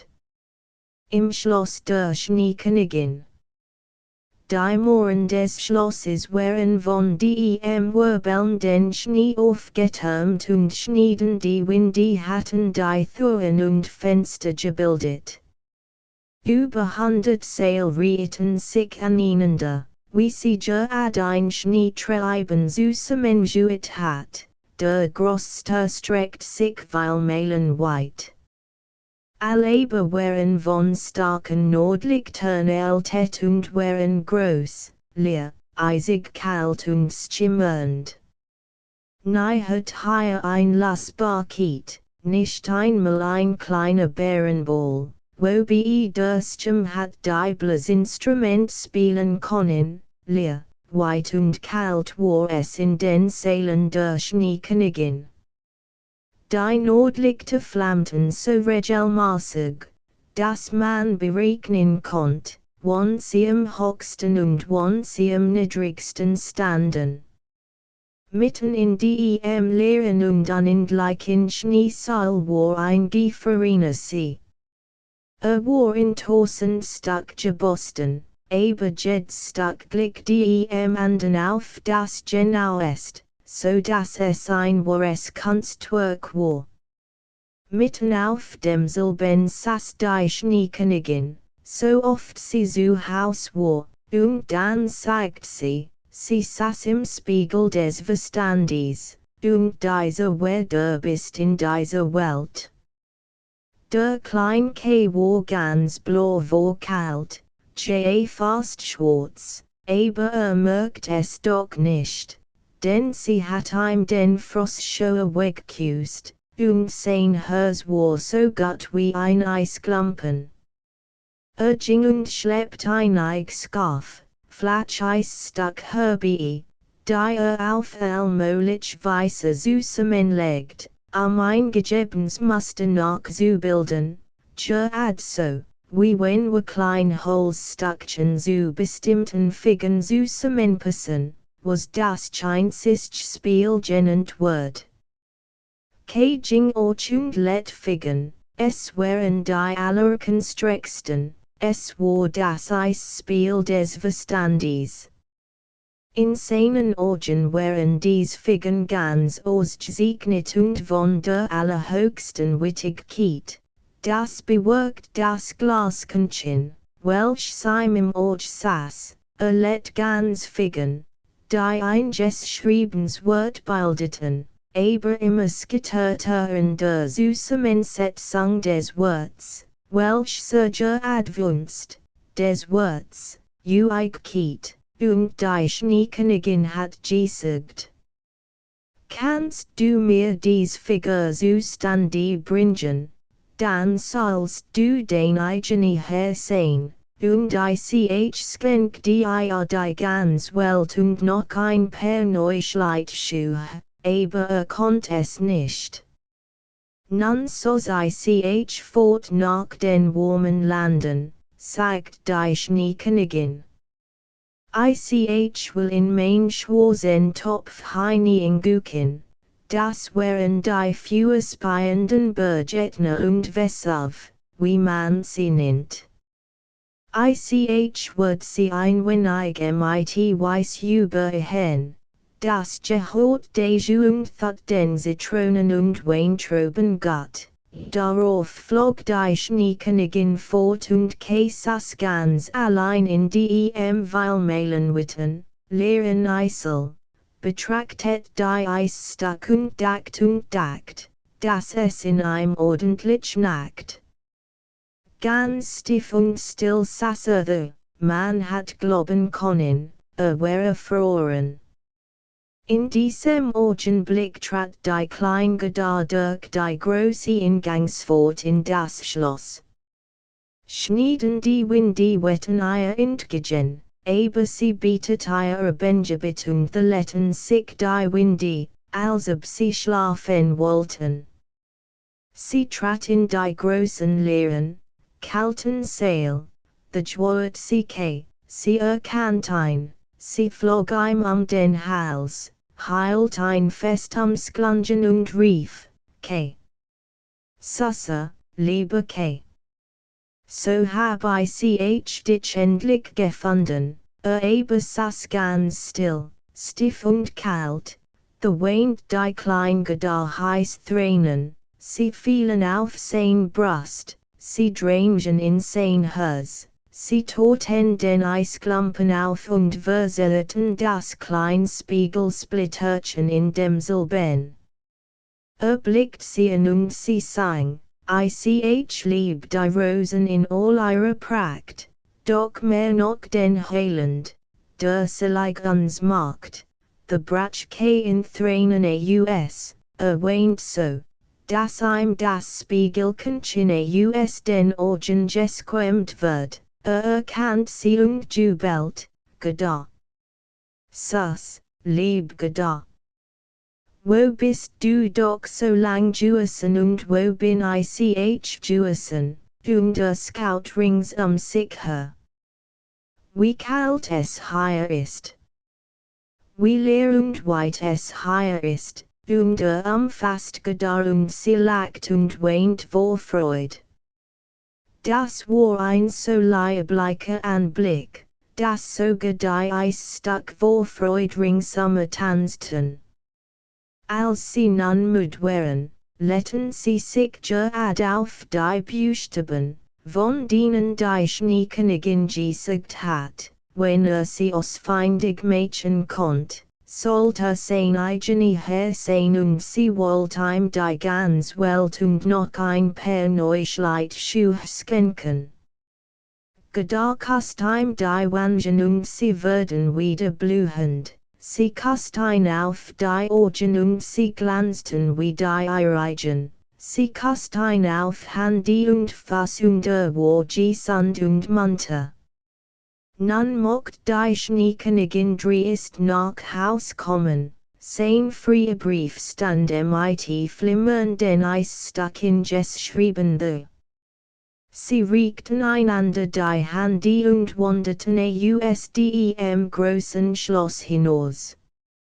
Och sprachen sie von der Großmutter und von den Rosen oben auf dem Dach, und wo sie gingen, letten sich die Winde und die Sonnenbrach hervor. Als sie den Buschen mit den Ritten benötigten, stand das Rentier da und wartet. Es hat ein Rentier mitgebracht und beitragen Gedar und erst zu dürfen, in den heißen Stub sie sich warmten, und dann sie lappen, welch in neue Kleider Janet und ihren Schlitten in Stand gesetzt hat. Die Rentier und die Lappen begleiteten sie bis zur Landesgrenze, dort nahmen sie Abschied. Let wohl, sagten sie sämtlich. Die ersten kleinen Vögel begannen zu zwitschern. Der Wohltreib Grünnospen und der US dem Silben herauskam auf einem praktischen Pferd, welches gedarkant, es war nämlich vor den goldenen Wagen gespannt gewesen. Ein junges Mädchen angeritten mit einer weithinliegenden Rittenmütze auf dem Kopf und Pistolen im Gürtel. Es war das Kleinräubermädchen. Sie erkannt Gedar sofort und Gedar erkannt sie auch, das war ein Freud. Gedar streckelt ihr die Wangen und fragt nach dem Prinzen und der Prinzessin. Die sind nach fremden Landen gereist, sagt das Räubermädchen. Aber die Krähe, fragt die kleine Gedar. Die Krähe ist tot, antwortet sie, ihr Base trauert sie mit einem schwarwollenen Lappen das Bein. Doch nun erzähl mir, wie es dir ergangen ist und wie du seine Haboft geworden bist, und Gedar und erzählten beide. Das Räubermädchen reicht beiden die Hand, nahm Abschied und ritt dann in die Welt hinaus. Aber und Gedar gingen Hand in Hand, und während sie dahin schritten, war es ein herrliches Frühlingswetter und die Blumen dufteten. Die Kirchenglocken lauteten und sie erkannten die hohen Türme, die Großstadt, es war ihre Geburtsstadt, und sie gingen in die Silb hinein und hin zu der Tür der Großmutter, die Treppe hinauf, in die Stube hinein, wo noch els auf derselben Stuhl wie früher stand. Die Altar sagt, tick, tack, und die Zeiger drehten sich. Während sie aber durch die Tür schritten, bemerkten sie, das sie erwachsen Menschen worden wären. Die Rosenblatten von der Dachrin zu den offenen Fenstern hierin, und the standen die kleinen Kinderstühlchen, und Gedar setzten sich, eingetz auf den Seinigen, und hielten einander bei den Handen. Wie einen schweren Traum hatten sie die kalt leer Herrlichkeit bei der Schneekönigin vergessen. Großmutter saß in Gottes klarem Sonnenschein und las Laut aus der Bibel, es sei denn, dass ihr umkehret und würdet wie die Kinder, so konnet ihr nicht in das Reich Gottes kommen, und Gedar schauten einander in die Augen und verstanden auf einmal das Old-Lied, ich lieb die Rosen in all ihrer Pracht, doch mehr noch den Heiland. Der Selig uns macht, the sassen die beiden, erwachsen und doch Kinder im Hirten, und es war so immer, warmer, quickender so immer. Fliedermutterchen. Bebend vor Fieberfrost lag ein kleiner im Bett, weil sich erkaltet hat. War mit Nasen fassen nach Haus gekommen, doch niemand konnte begreifen, wie das geschehen war, da es nicht geregnet hat. Sein Mutterlei ist die Themeskin hierin bringen, mein Gut das Fliedervieh zu kochen, denn der Warmt. Zugleich sieht trat auch der Alt, muntere Mann thur hierin. Der ganz oben im Haus wohnt und wollig für sich allein lebt, denn hat weder Weib noch Kind, hat aber die Kinder gar lieb und wirst so viel marchen und geschickten zu erzählen, dass es ein Lust war, ihm zu hören. Jetzt trink denen die, sagt die Mutter, dann erzählt die der Onkel Violet auch ein Märchen.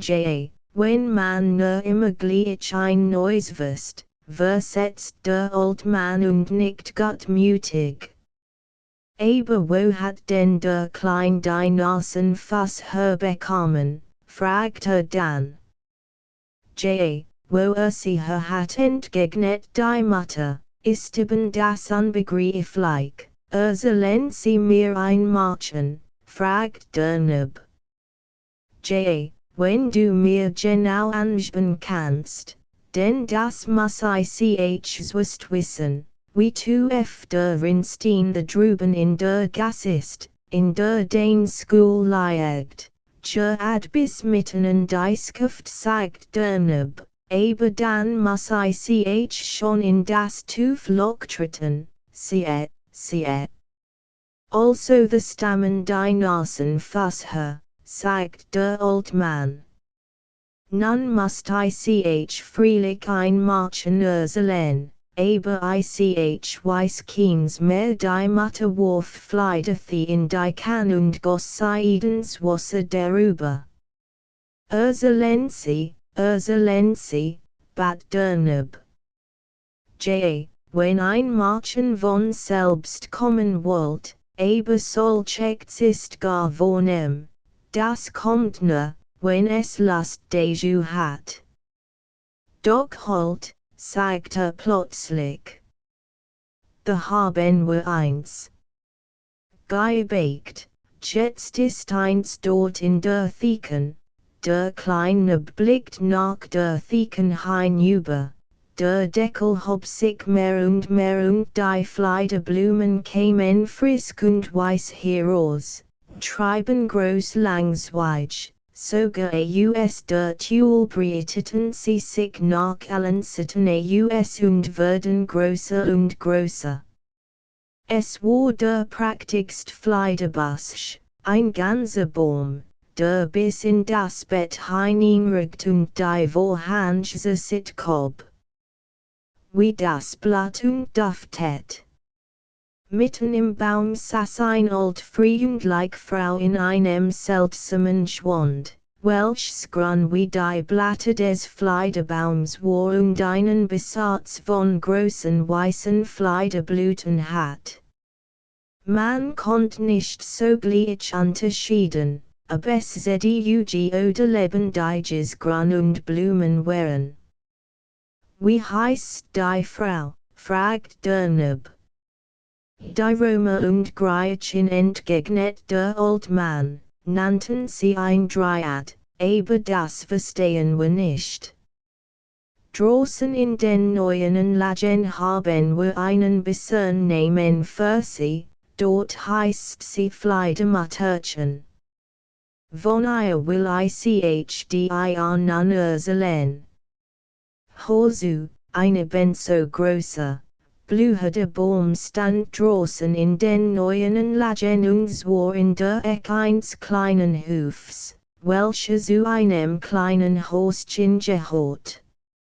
Unter diesem Baum saßen eines Nachmittags im herrlichsten Sonnenscheins wir alte Leute.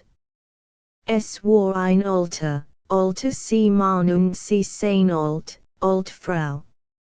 Sie waren ergrößelten und sollten bald ihre golden Hochzeit feiern, konnten sich eben nicht genau des Datums erinnern. Fleidermatterchen saß in dem Baum und sah benso vernagt aus wie hier.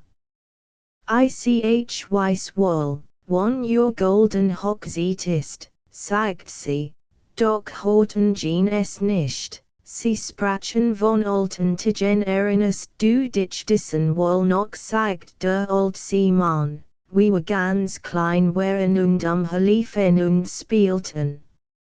Es war gerade in diesem namenlichen Hof, wo wir jetzt sitzen. Wir pflanzten Kleinstockchen in die Erde und machten uns einen Garten, erwidert die alte Frau.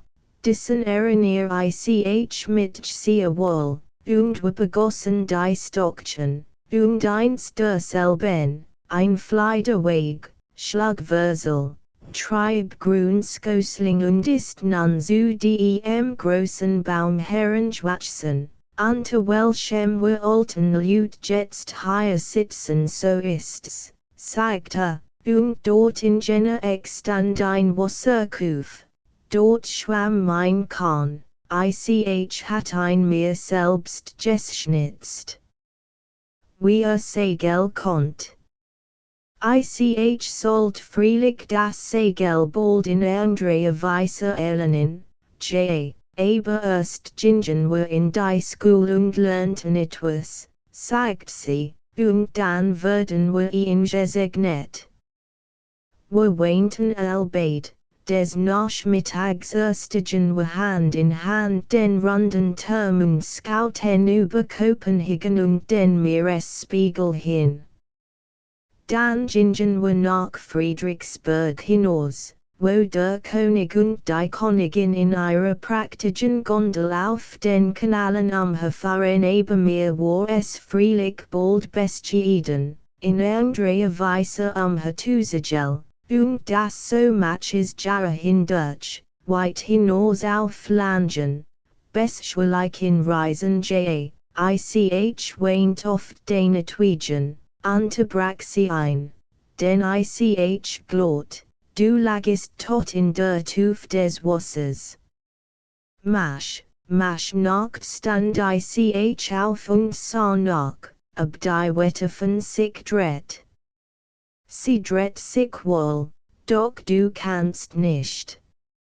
Ich entsinn mich noch deutlich, wie einst tags ein heftiger Platzregen hernie der Ost, der Kerricht gemacht wurde für meine Diensteschaft halt, ich ging mit dem Kerricht fürs hinunter und blieben dafür stehen. Gerad wie ich so dastand, kam plötzlich der Postbote auf mich zu und gab mir einen Brief. War von dir. Oh, wie der umherdreist war. Ich brach ein Innerst auf und las ein. Ich lacht und weint, ich war so froh.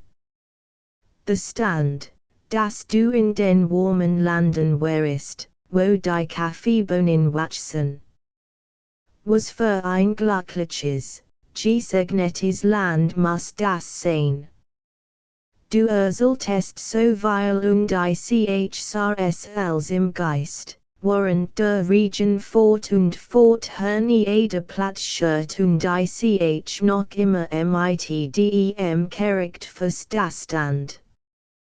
Plötzlich taucht jemand neben mir auf, der mit den Leib fast, und diese Belohnung ein Klatschen die feig versetzt ist, wusst ich doch nicht, dass du es warst. Du warst mit deinem Brief sogleich angekommen, und du warst so schön, doch das bist du noch. Du magtest mit einem langen gelbseidenen Tuch steht und trägst einen weißen, funkelneuen Hut. Du warst so fein. Gott, was war es doch für ein Wetter, und wir sah die Straße aus, dann rateten wir uns fort. Und wie unsere Kinder ansamtlich herangewachsen und brave Menschen wurden sind, sagt sie. Und eure Kinder haben schon wieder Kinder, das sind Kindeskinder viel der old Metro sein. Wie mitgedankt, haben wir gerade in dieser Zeit unsere Hochzeit gefeiert, setzte hinzu. Just heut ist der golden Hochzeitstag, sagt Fliedermatterchen und steckt den Kopf zwischen die beiden Alten. Diese behielten sie für die Nachbarn, die einen so nicht. Sie schauten sich einander an und hielten die Hand ewig lang. Bald darauf erschienen die Kinder und Kindeskinder. Die sie wohl wussten, dass es der golden Hochzeitstag war und euch schon am Morgen gratuliert hatten, aber während sich die Alten der Ignis langst vergangenen Jahren so gut erinnerten, war ihnen dies wieder entfallen. Der Fliederbaum duftet stark, und die Sonne, welch sich ihrem Untergang zunigt, stehen dem gräsene Priager ad ins Antlitz. Beid sehen ruhig aus, und das kleinst der Kindeskinder tanzt sie herum und rief voller Glückseligkeit, dass es heut Abend hochherrschen sollt, sie würden warm Kartoffel bekommen. Fliedermatterchen nickt in ihrem Baum und rief mit allen anderen Hurra. Aber das war gar kein Märchen, unterbrach der Kleine den Ursula. Das musst du freilich verstehen, entgegnet der Alt. Aber lass uns das Fliedermatterchen donnerlich fragen, es war kein Märchen, sagt Fliedermatterchen. Nun aber kommt es.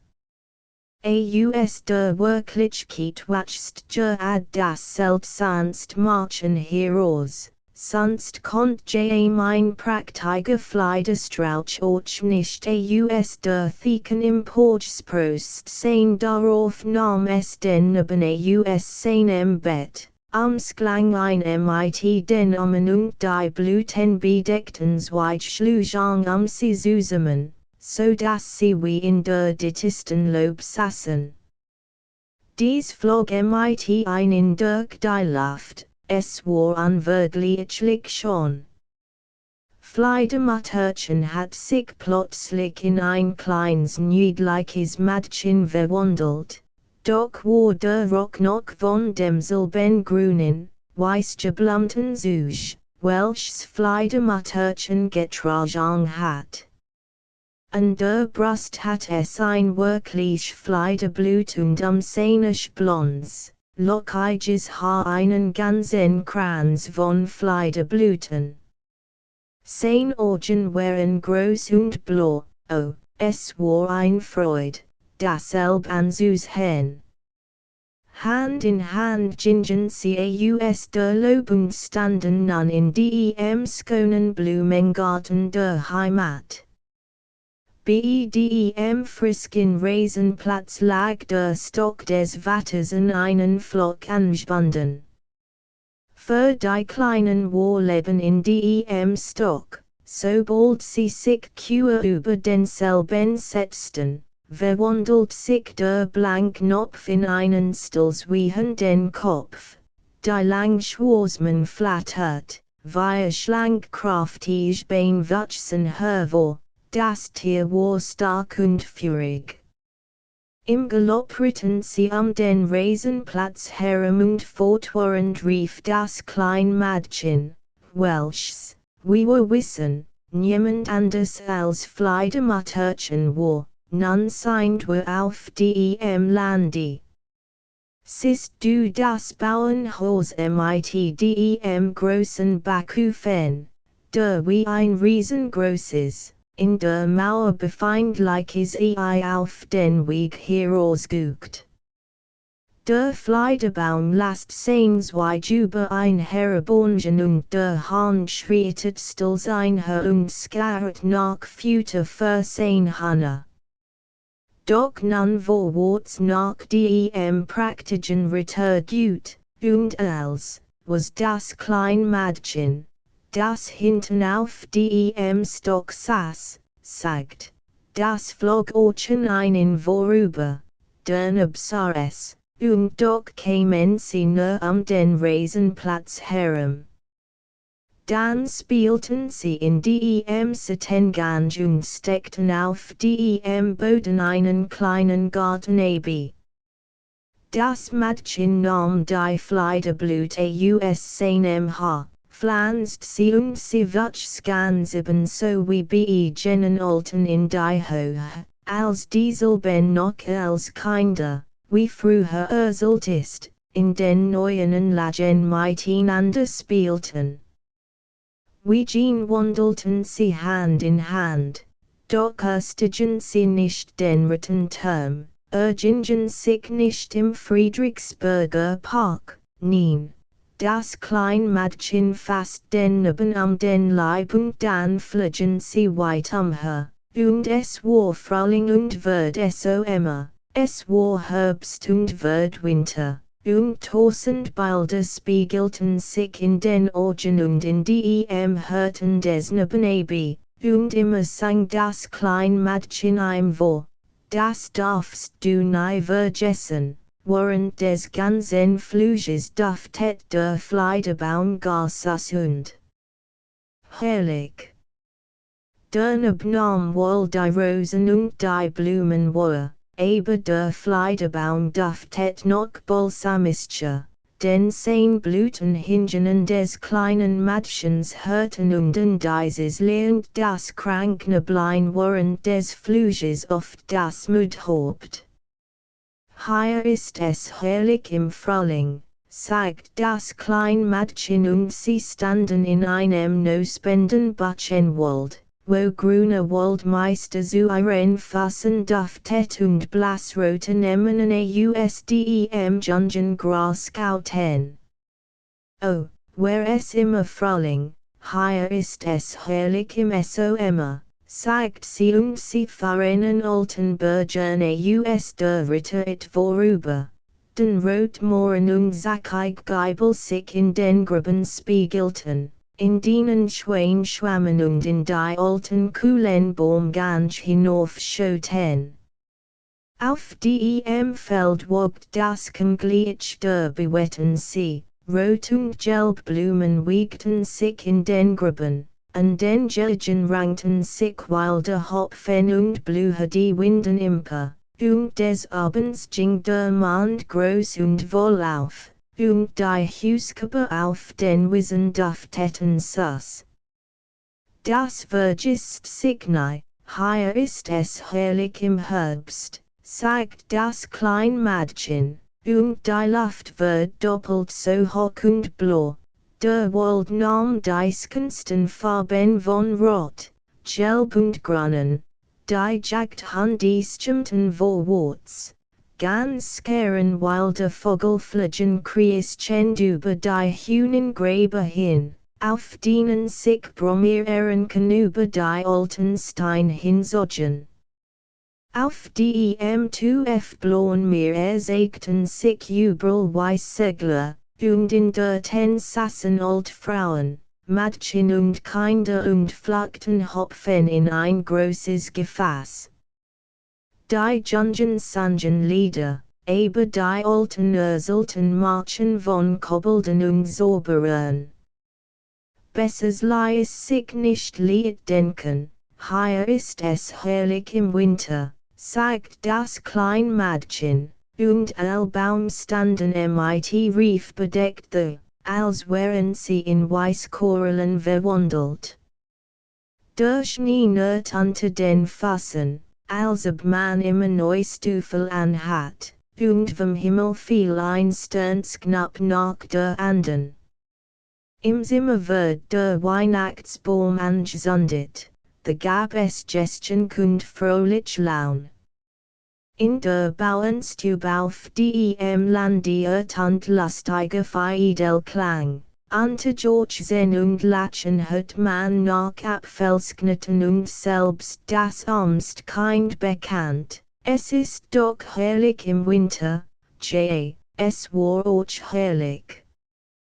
Das kleine Mädchen sagt dem neben als und der Fleiderbaum duftet und die Rotflagge mit dem weißen Kreuz flattert, die Flagge, unter welcher der Altseemann aus den neuen Lagen gesegelt war. Und aus dem neben wird ein Jungling und sollt hinaus in die weite Welt, weit fort nach den warmen Landen, wo der Kaffee wächst. Aber beim Abschied nahm das kleine Mädchen ein Fleiderblut von der Brust und gab sie ihm zum Aufbewahren. Lädt sie in sein Gesangbuch, und so oft es im fremden Lande öffnet, fiel sein Blick zuerst auf die Stelle, wo die Blut der Erinnerung lag. Je länger sie anblickt, desto frisker wird sie, fällt gleichsam einen Duft aus den heimischen Walden und deutlich sah zwischen den Blütenblättern das kleine Mädchen mit seinen klaren Augen hervorlugen und hat, wie sie ihm zuflüstert, hier ist es herrlich im Frühling, so immer, Herbst und Winter. Und hundert von Bilden glitten dann durch sein Gedanken. So verstrichen weil Jahr der war nun ein alter Mann und saß mit seiner alten Frau unter einem blühenden Baum. Sie hielten einander in den Händen, genauso wie es der Großvater und die Großmutter draußen in den neuen Lagen getan hatten. Und sie sprachen gleichfalls von den alten Tagen und von der goldenen Hochzeit. Das kleine Mädchen mit den blauen Augen und den Fleiderblüten im Haar saß oben im Baum, nickt in beiden zu und sagt, heut ist der golden Hochzeitstag, darauf nahm es zwei Blumen aus seinem Kranz. Kast dieselben und nanelten sie zuerst wie Silber, dann wie Gold, und als es dies auf die Häupter der Alten legt, verwandelt sich jet Blut in ein golden Krone. Da saßen sie beid wie ein König und ein Königin unter dem duftenden Baum, der wollig wie ein Fleiderbaum aussieht. Und erzählt seiner alten Frau die Geschichte vom Fleidermutterchen, so wie sie ihm als kleinem Neben erzählt worden war, und es schien beiden, als ob weil's darin vorkam, was ihre eigenen Geschichte ähnelt. So ist es, sagt das kleine Mädchen im Baum, Einignen mit Fleidematterchen, andere Dryad, aber mein wahre Name ist Erinnerung. Ich hab meinen Platz in dem grünen Baum, welcher wachst und wachst. Ich schau weit zurück und kann erzählen. Hast du auch den Blut noch, und der old man öffnet sein Gesangbuch, the lag die Fliede Blut, so frisk, als wär sie erst vor kurzem hineingelegt worden, und Fleidematterchen, oder weil mir die Erinnerung, nicht, und die beiden alten mit den goldenen Kronen saßen in der glühenden Benson. Sie schlossen die Augen, und, the war das Märchen aus. Der kleine lag in seinem Bettchen, wusste nicht, aber als geträumt oder ein Märchen gehört hat. Die Theken stand auf dem Tisch, aber es sprost kein Fleidebaum aus ihr hervor, und der old man, welcher erzählt hat, ging ebenso hinaus. Wie schon war das, sagt der Kleinbub.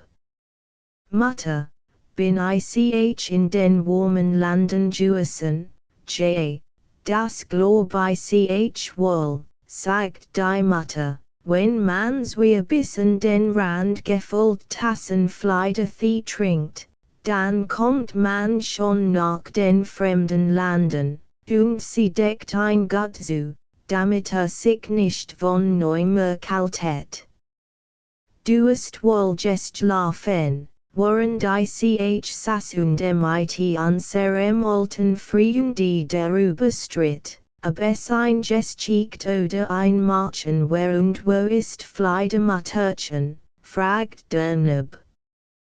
Das steckt in der Theken, sagt die Mutter, und the kann es bleiben, der Tannenbaum. Weit draußen im Wald stand ein niedlicher Tannenbaum, hat einen guten Platz, die Sonne kommt zu ihm dringen, Luft war genug und rundum verwachsen weil groß Kämmerden, Tannen und Fitten. Aber der kleine Tannenbaum wollte nur immer wachsen und wachsen, dacht nicht an den warmen Sonnenschein und die Frischluft, bekümmert sich nicht die Bauernkinder, wenn sie draußen im Wald herschwärmten, am Erdben und im zusammen. Oftmals kämen sie mit einem ganzen Topf voll oder hatten Erdben auf Straalm gesogen.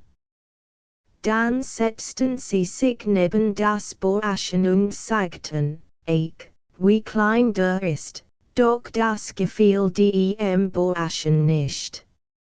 Im nächsten Jahr war es schon einen Schuss größer und das Jahr darauf war es wieder einen Schwachsen, denn bei einem Tannenbaum kann man, sobald man's alt, wie oft einen neuen Trieb angesetzt hat, genau die Jahre seines Wachstums berechnen. Oh, wär ich doch ein so großer Baum wie die anderen, surft das Borschen, dann konnt ich meins weit ausbreiten und mit dem Gipfel in die Welt hinausschauen.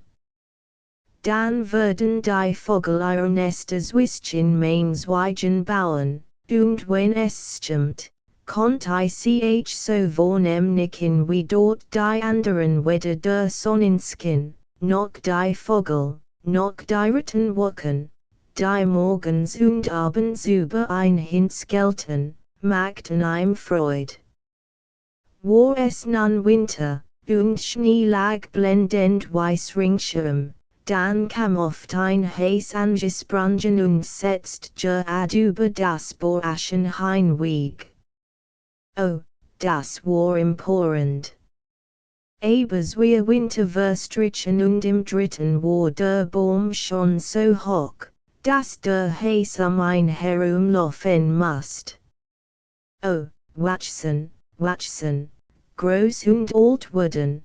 Das ist doch das einzigste in der Welt, sagt der Baum. Im Betherbsturtionen regelmäßig Hohlauer und Folten einig der größten Baum.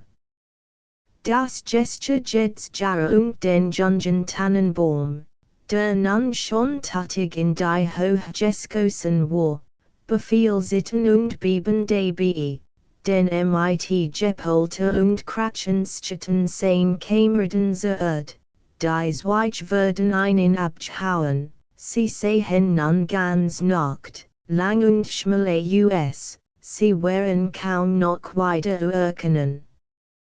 Dann aber werden sie aufweichen Gelett und verzogen sie zum Wald hinaus. Wohin sollten sie? Was stand in Bever? Als im Frühjahr die Schwalbung der Storch kämen, fragt sie der Baum, wisst ihr nicht, wohin sie geführt werden? Seid ihr ihnen nicht begegnet? Die Schwalbe wusst nichts, doch der Storch sah sie nachdenkliche US, nickt mit dem Kopf und sagt, ich glaub fast, mir begegneten auf meiner Rückreise von Ägypten weil neues Schiff. Auf denselben standen praktisch Mastbaum, ich darf wohl behaupten, dass sie es wären. Sie vibrieteten tannengerich. Ich kann vielmals grüßen, sie überregen als, where ich doch auch groß genug, über das Meer hinzufliegen.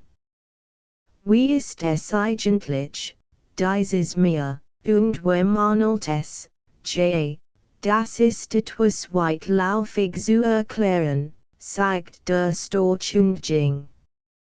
Früh deine Jugend, sagten die Sonnenstrahlen, früh deines Wachstums, des jungen Lebens, welches dich voll, und der Wind kast den Baum, und der Tau weint Tränen überein, allein der Tannenbaum verstand es nicht. In der Weihnachtszeit werden ganz jung Baum gefällt, Baum, die nicht einmal so groß wären, noch im gleichen Alter standen wie unser Tannenborchen, das weder noch Rast hat, sondern nur immer Witter wollt. Dies jungen Baum, und es wären gerade die allerkünsten, behielten immer ihre Zweig, sie würden aufweichen Gelett und verzogen sie ausdem Wald. Wohin bringt man sie, fragt der Tannenbaum. Sie sind nicht größer als the war sogar eine dB, der noch weit kleiner als sie. Weshalb behalten sie all ihre Zweig? Wo fahren sie hin? Das wissen wir, zwitscherten die Spellinge. Unten in der Stadt haben wir zu den Fenstern hineingestört. Oh, sie gelangen zur größten Pracht und Herrlichkeit, die sich denken lässt. Wir haben gesehen, dass sie mitten in die Wurmstube hineingepflanzt und mit den herrlichsten Sachen, mit vergoldeten Apfel, Honigkuchen, Spielgundweilen hundertlichen ausgeschmückt werden, und dann, fragt der Tannenbaum und Bett in allen Zweigen. Und dann? Was geschieht dann, mehr haben wir nicht gesehen, es war unwirklich, aber mir dieses Los zu fallen wird, diesen strahlenden Weg zu gehen, jubelt das Borchen. Das ist noch besser, als über das Meer zu fahren. Oh, wie mit diesen Sut versillet. Oh, where ich erst auf dem Wagen. where ich erst in der Womanstube mit all ihrer Pracht und Herrlichkeit. Und dann kommt noch etwas Besseres, noch Skoniers, weshalb wird man mich sonst so ausmachen. Da muss noch etwas Großes, noch etwas Herrlicheres kommen, Frau dich meine, sagt die Luft und sagt der Sonnenschein, Frau dich deine frisken Gejangen draußen im Freien, aber das Borschen freut sich gar nicht. Es wachs und wachs, Winter und so stand es dunkelgrande. Die Leute, welche es sehen, sagten, das ist ein hübscher Baum, unser Weihnachtszeit wird uns von allen gefolgt. Die Axt hebt durch das Mark, der Baum fiel mit einem Seufzer zu Boden. Fällt einen Schmerz, eine Ohnmacht, vermöchten gar kein Glück mehr zu denken. War betrübt, von der Heimat zu schieden, von dem Fleck, auf dem emporgeschossen war. Wisst dass nie mehr die lieben, alten Kameraden, die kleinen Bast und Blumen wiedersehen wird. Der Baum kam erst wieder zu sich, als im Hof, mit den anderen Baumen abgeladen, einen Mann sagen hat, der ist praktig. Wir brauchen keinen anderen, nun kamens wir die im Wollen stiert und trugen den Tannenbaum in einen großen, praktischen Saal. Wird in ein großes, mit Sand gefülltes Gefäß gestellt, doch konnte niemand merken, dass es ein Gefäß war, denn es wird ringsherum mit grünem Sedug behangen und stand auf einem großen bunten Teppich.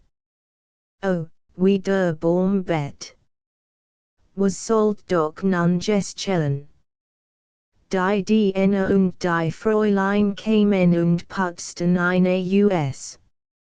Über die Zweig hängten sie klein, US buntem Paper ausgeschnitten Netz, mit Zuckerwerk gefüllt. Vergoldet Apfel und Walnuss hingen wie festwachsen herab, und über 100 rot, blau und weiß Leichtechen werden an den Zweigen befestigt.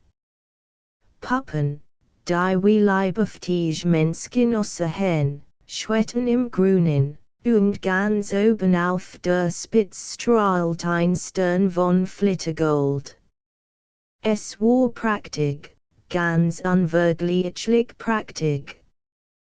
Heut Abend sagten all, heut Abend wird der strahlen, oh, dacht der Baum, wär es doch erst Abend. Werden doch nur die Lichter bald angezündet. Und was mag dann geschehen? Obwohl die Baume USDEM World kommen und mit uns kauen. Ob die Spelingen die Fenster Scheiben fliegen. Ob ich hier festwachsen und Winter und so immer geschmückt das stehen wird, nun werden die Lichter angezündet. Welcher Glanz! Welch Pracht! Der Baumbett in allen Zweigen dabei, so dass ein Gnädel an einem der Lichter Führer finden. Es singt ordentlich. Gott bewahre uns, schrien die Fräulein und losten es schnell aus. Nun dürft der Baum nicht einmal beben. Oh, das war ein Graus. War so besorgt, etwas von all seinem Stiert zu verleihen, war von all dem Glanz wie betot.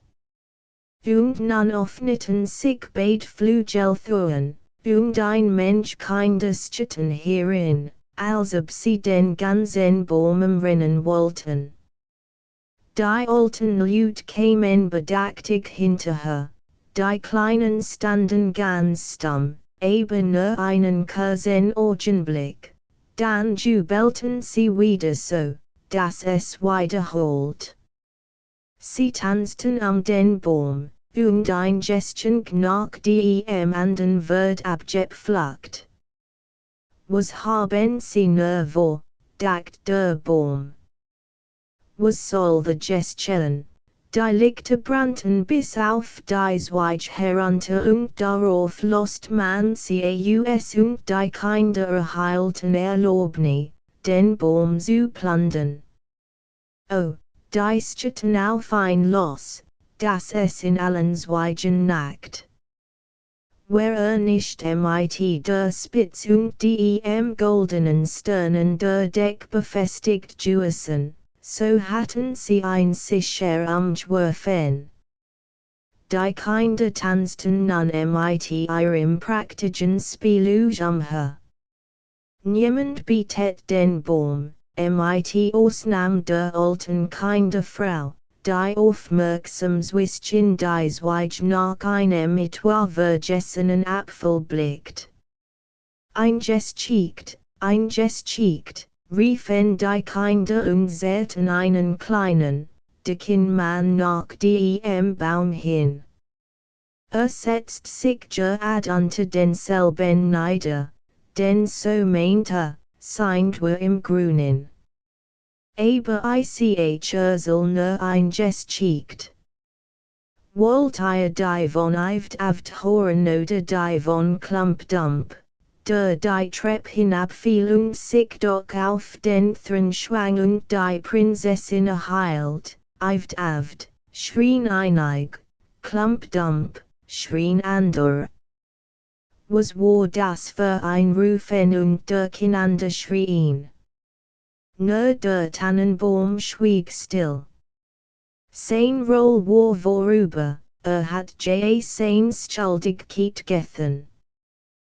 Der Mann urselt von Klumpdump, der die Treppe hinabfiel und sich doch auf den Thron schwang und die Prinzessin erhielt. Und die Kinder klappten in die Hände und riefen, Ursel, Ursel, sie wollten auch noch die Gestchikt von Ived Horen, mussten sich aber mit Klumpdump begnügen. Der Tannenbaum stand ganz still und gedankenvoll, nie hatten die Vögel draußen im Wald deutlichchen urselt. Klumpdump fiel die Treppe hinab und bekam doch die Prinzessin. So geht es in der Welt zu, dacht der Tannenbaum und hielt es verworret, weil der Ursula ein so netter Mann war.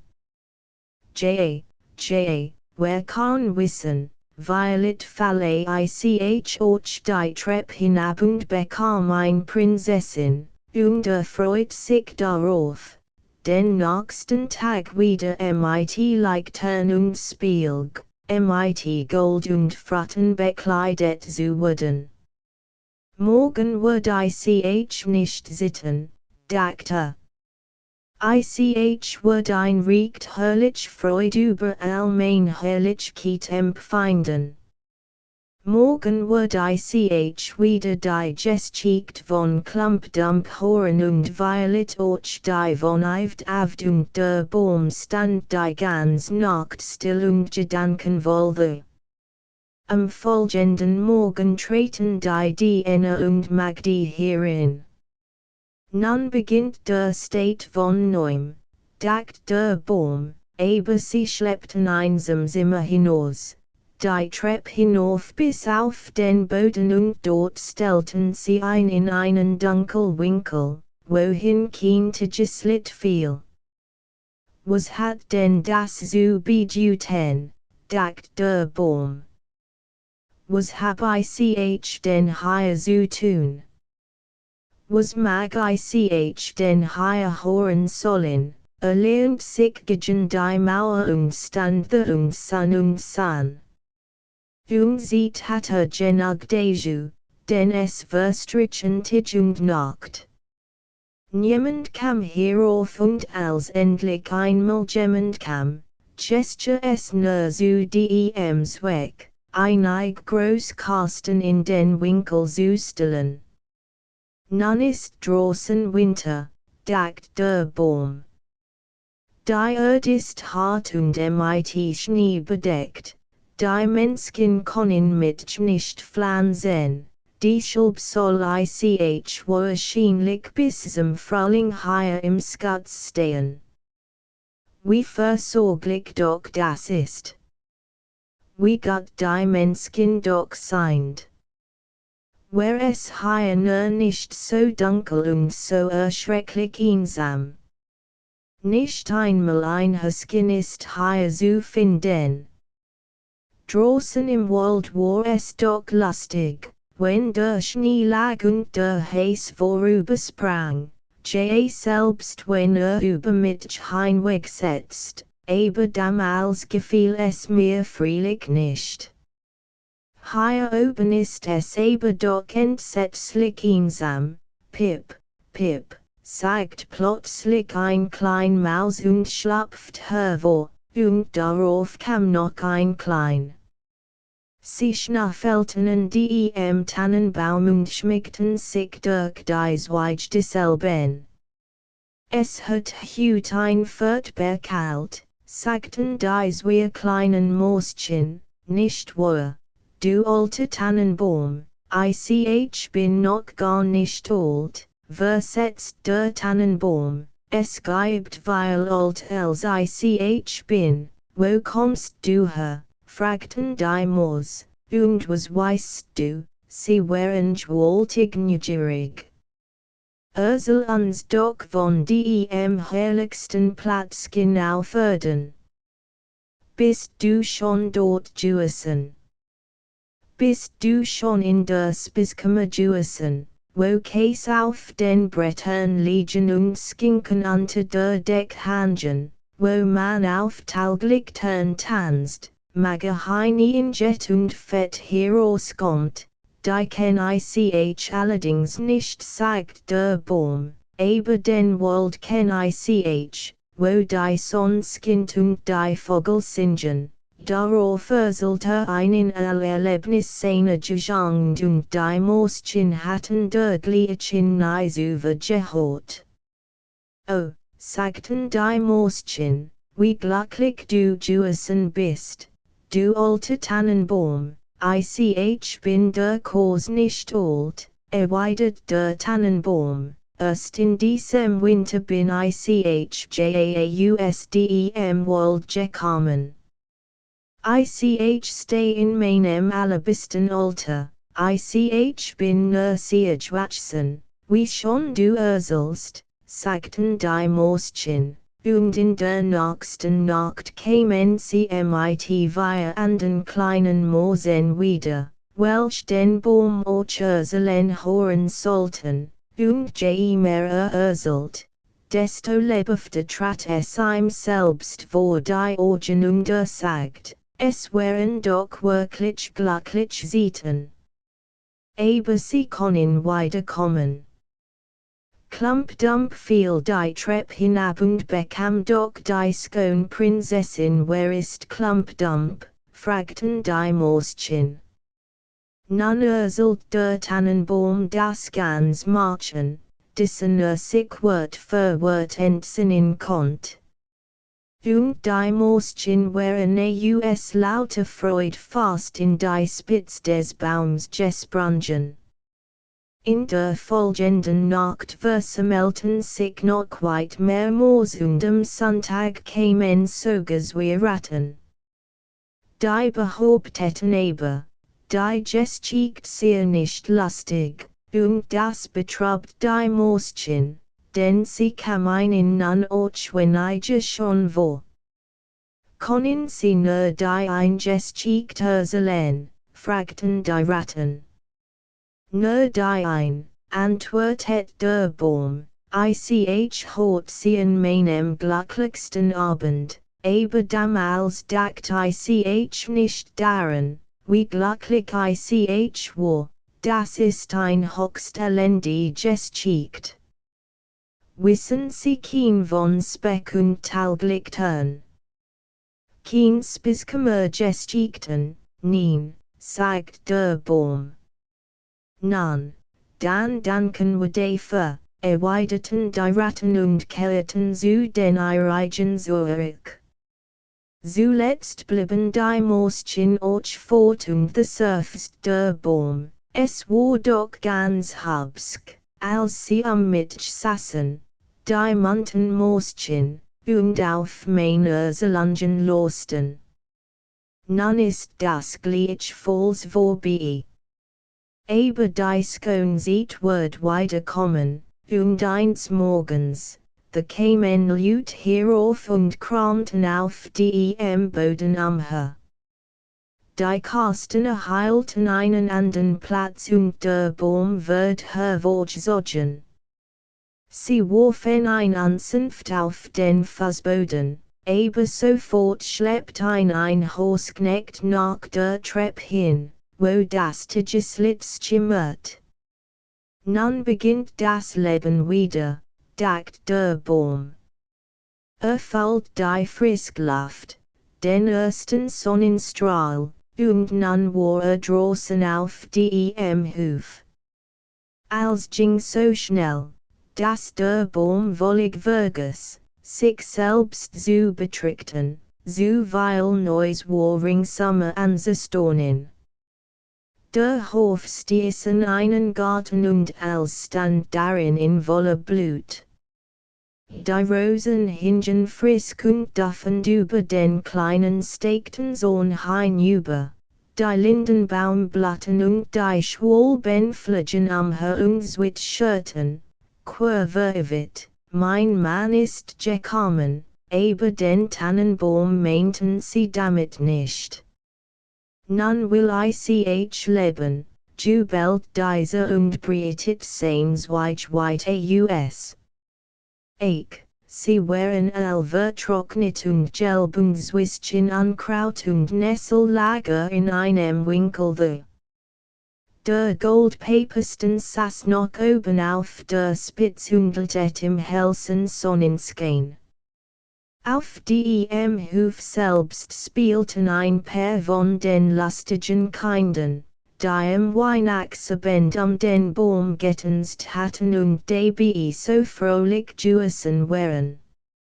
Eins der Kleinsten lief hin und riss den Goldsten ab.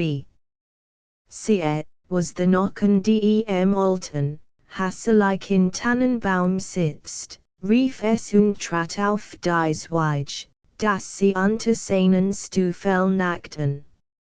Und der Baum betrachtet all die Blumenpracht und Frisk im Garten, betrachtet dann sich selbst und wünscht, dass in seinem feinsten Winkel auf dem Boden geblieben wär. Gedacht seiner frisken Jugend im Wald, des lustigen Weihnachtsabends und der kleinen Maus, die so fröhlich der Geschichte von Klumpdump zugelost hatten. Vorbei, surfst der am Baum. Hat ich mit doch gefreut als ich es noch konnt. Vorbei, der Hausknecht kam und hieb den Baum in klein Stück, ein ganzes Band lag da, lodert es auf unter dem großen Brauchsel. Surfst tu jeder surfset wie ein kleiner Skuss. Diesel bliefen die Kinder, welch draußen spielten, herbei, setzten sich vor das Feuer, schauten hinein und riefen, Piff, Paff, aber bei jedemmal, der ein tiefer Surfer war, gedacht der Baum eins Sommertages im Wald, eine Winternacht draußen, wenn die Sterne glanzten. Gedacht des Weihnachtsabends und des Klumpdump, des einzigen Märchens, welch gehört hat und zu erzählen wusst, und dann war der Baum verbrannt. Die Kinder spielten im Hof und der Kleinst hat auf der Brust den goldsten, den der Bäumen seinem glücklichsten Abend getragen hat. Nun war diese vorüber und mit diesem Ort der Baum nebst seine geschicht. Vorbei, und so geht es mit allen Geschichten. Das Haus. In einem Settengaschen stand ein altes Haus, es war fast 300 Jahre alt. Dies konnt man in dem Boken lesen, wo die Jahreszahl von Tulpen und Hopfenranken amsklungen ingeschnitten war. The standen auch in altertümlicher Schreibart ganz vers und über jedem Fenster war in den Boken ein fratzenhaftes Gesicht ingeschnitten und im ganzen Gebäude wachert der Fiu-Abgimper. Das ein Stockwerk trat weit über das andere heraus und dit unter dem Dach lief ein Blön, dem die einen Drachenkopf als Zierat trug. Das Regenwasser sollte dem Rachen seinen Ausgang nehmen, fand aber seinen Weg durch den Bach, denn es war ein Loch in der Rhin.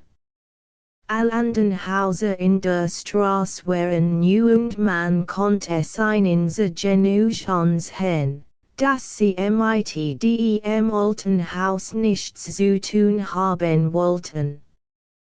Gegenüber in der Straße standen gleichfalls neu und hübsche Häuser und im Fenster eins derselben saß ein kleiner mit frisken Rittenwangen, mit hellen, strahlenden Augen, welchem dies alt Haus noch am besten gefiel, sowohl im Sonnenskin wie im Mondenskin. Und blickte zu der Mauer hinüber, von der Kalk abgefallen war, dann konnte der sitzen und sich mit seiner Regionenbildungskraft die seltsamsten Bilder entwerfen, wie die Straße früher musst ausgesehen haben mit ihren Treppen, Erkern und Spitzengiebel. Vermerkt im Geist Soldaten mit Hellebarden zu sehen und Dachrinnen, die in der Gestalt von Drachen und Lindwürmern ausliefen. Das Haus bewohnt ein alter Mann. Ging noch immer in den altmodischen Jahren, trug einen Rock mit großen Messingknöpfen und ein Peruk, der man es ansehen konnte, dass es ein echt Peruk war. Jeden Morgen kam ein alter Mann zu ihm, aufzuräumen und ganz zu besorgen, sonst war der alte Mann in den Jahren ganz allein in dem alten Haus. Bisweilen trat in das Fenster und blickt hinaus, und der Kleine nickt ihm zu und der alte Mann nickt wieder. Auf dies Weise würden sie erst miteinander bekannt und dann Freunde, obgleich sie nie miteinander gesprochen hatten, aber das war auch gleichgültig. Der Kleine hat seine Eltern oft sehen. Dem alten Mann da drüben geht es sehr gut, aber lädt so erschrecklich einsam. Am nächsten Sonntag wickelt der Kleine etwas in ein Stück Paper, that es in ein kleines Pappschüchtelchen, ging hinunter vor die Tür, und als der alte Mann, welcher die ganz besorgt, in das alte Haus wollte, sagte zu ihm, ho, willst du dies deinem Herrn von mir bringen? Ich besitz wir in Soldaten, dies ist der ein, soll ein haben, weil ich weiß, dass so ganz allein ist. Das Gesicht des alten Manns wurde mit einem ganz hitter, nickt und trug den Soldaten zu dem alten Mann hinauf, welche den Vorgang vom Fenster ausmit angesehen hat. Bald darauf gesture von dort die Amfrage, ob der Kleine nicht drüben einen Besuch abstatten wohl. Dejur heilte auch von seinen Eltern die Erlaubnis so kam in das Althaus. Die Messingknopfen die im Treppengeländer glanzten weit starker als sonst, man hat vermuten können, dass sie zu Ehren des Besuches geputzt worden wären, und es schien, als ob die ausgeschnitzten Trompeter, denen der Thor wären Trompeter anspracht, in ihre US-Hols geschnitzten Trompeten, Tratteratra. Der Kleine bist du, blitzen. Der ganz Hausflur war mit alten Portraits behang. Dann kam ein Trepp, die aufwärts und auf einen baufälligen alten Pfad, der ganz mit Gran bewachsen, wie ein Garten aussah. Hier standen altmodische Blumentopf, die Gesichter mit Eselsohren darstellten, die Blumen waren sich ebenwollig selbst überlassen und wuchsen wild auf. Von hier trat man in ein Zimmer, dessen Wand mit Schwinsleder bekleidet waren. Die darauf gedruckten, goldenen Blumen schwörten einen gar frühjünglichen Anblick. Vergoldung verjet, aber Schwinsleder bestet, sagten die Wand. Darauf gelangt der Kleine in das Zimmer, in welchem der Altmann saß. Besten Dank für den Soldaten, mein kleiner Freund, sagt der Altherr, und Dank, dass du zu mir herüberkommst. Nun saß ich der Bürstein wenn ich in die mit alten Möbel überfüllten Zimmer Mitten in der Wand hing das Porträt einer jungen, lebensfrohen Frau, aber in altvaterisch getrickt, mit gepudertem Haar und Stieflein im Rock. Sie schaut mit gar sanften Augen auf den Nebenherrn der den alten Mann sogleich fragt, wo hast du dies herbekommen, vom Trottele drüben, sagt der Altmann. Dort hangen noch viele Bilder, niemand kennt sie oder kümmert sich sie, denn die Personen, welche sie vorstellen, sind sämtlich längst begraben, aber in Jungentigen habe ich dies gekannt. Und nun ist auch sie gestorben und weilt schon seit einem halben Jahrhundert nicht mehr auf Erden. Meine Eltern sagten, du seist ganz allein begann der Kleine wieder. O sagt der Gress, die alten Gedanken und als, was sie in meiner Seele wachrufen, kommen und besuchen mich, und nun kommst du auch. Mir geht es ganz gut, darauf nahm vom Brett ein Bilderbuch. Was war darin als zu sehen? Lang Positionen, die seltsamsten Kuschen, wie sie heutigen Tags langst von unseren Straßen verschwunden sind, und sonst noch die wunderbarsten Dinge. Oh, was war das für ein Bilderbuch? Der Altmann ging in das Nebenzimmer, inschmeckt's, Apfel und Nuss zu holen, für einen kleinen Neben war es da oben in dem alten Haus gar nicht so übel. Ich kann es nicht ausschalten, begann plötzlich der Soldat, welcher auf der Kommode stand, zu sprechen, hier ist es so einsam und traurig, nein. Wenn man in ein Familienleben gewöhnt ist, kann man sich und die unheimlich still in diesem Haus hier gar nicht gewöhnen. Ich kann es nicht ausschalten, du brauchst doch nicht zu klagen, sagt der Kleinub, mir kommt es hier sehr hübsch vor, zumal the die alten Gedanken und als, was sie in des alten Manns Ziel wachrufen, zu Besuch kommen, die sie und kenn ich eben nicht, sagt der Zinnsoldat, ich kann es nicht ausschalten, du musst, erwidert der Kleinub. Der old man jetzt wieder mit dem hittesten Gesicht, dem herrlichsten Inschmückten, mit Abfellungnissen, und darum dacht der Kleinub nicht lange an den Zinnsoldaten. Glücklich und vergnügt kam der Klein wieder nach Haus. Und watchen verstrichen seitdem und nach dem alten Haus und von dem alten Haus nicht man sich gegenseitig freundlich zu, und dann kam der Kleinub wieder hinüber. Die ausgeschnitzten Trompete bliesen, tratteratra. Der Kleinub ist the, und auch sonst war es genauso wie beim ersten Mal. Denn the drüben verstrich ein Tag wie der andere. Ich kann es nicht ausschalten, sagt the wieder der Zinnsoldat, ich hab's injuint. Hier ist es so trubselig.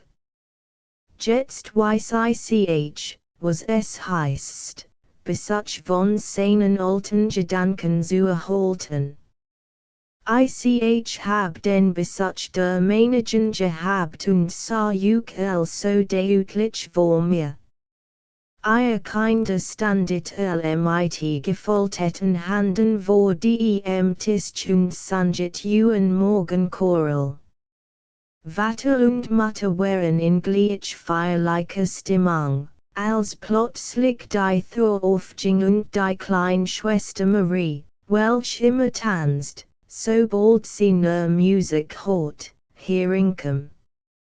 So stand sie denn erst auf dem einen Bähnchen und neigt den Kopf ganz vornüber, und dann auf dem anderen und neigt den Kopf wieder ganz vornüber. Ihr standet samtlich sehr ernsthaft, obgleich das Juk sauer genug wird, ich eben must innerlich so lachen, dass ich vom Tisch fiel und mir ein Buhlschlag, mit der ich noch einhörte, denn es war nicht recht von mir, zu lachen. Soll mir, aber des Sonntags noch sing. Soll mir etwas von der kleinen Marie. Und wie befindet sich mein Kamerad, der andere Zinnsoldat? Der ist für glücklich. Ich kann es nicht ausschalten, du bist verschenkt, war die Antwort, du musst bleiben. Kannst du das nicht begreifen? Der old man kam mit einem Kasten, worin weil zu sehen war, Horstchene US Kredgebetet und Balsambutchen und Oldkarten, so groß und so vergoldet, wie man sie heutigen Tags nie mehr erblickt. Der Inhalt großer Kasten wird besichtigt, und auch das Klavier geöffnet, heiser klangen die Ton, die der old man herverlockt, dann summt leis ein Lied vor sich hin. Das konnt sie singen, sagt und dabei nickt ihrem Portrait zu, welch Sir Bedem Troddler gekauft hat und heraufleten dabei die Augen des alten Manns. Ich will in den Krieg. Ich will in den Krieg, rief der Zinnsoldat, so laut konnt, und stützt sich gerad auf den Fußboden hinab. Wo war geblieben? Der old man satt, der Kleinub satt, fort war und fort blieb. Der Soldat wurde kein Ritz gefallen und lag nun im offenen Grab. Der Tag verging und der Kleine kam nach Haus, und Watchen auf Watchen verstrichen. Die Fenster waren fest zugefahren. Der Kleine musste lang sitzen und auf dies Scheiben horchen, ein Guckloch nach dem alten Haus hinüber zu erhalten. Dort war der Schnee in Schnorkel ingedrungen, die ganz Treppe war verschneet, als ob niemand dort zu Haus war. Es war dort auch niemand zu Haus, der alte Mann war tot. Am Abend hielt ein Wagen vor der Tür und auf demselben wurde in seinem Ingensarg nach dem Lande hinausgefahren, dort in seinem Begräbnis zu ruhen.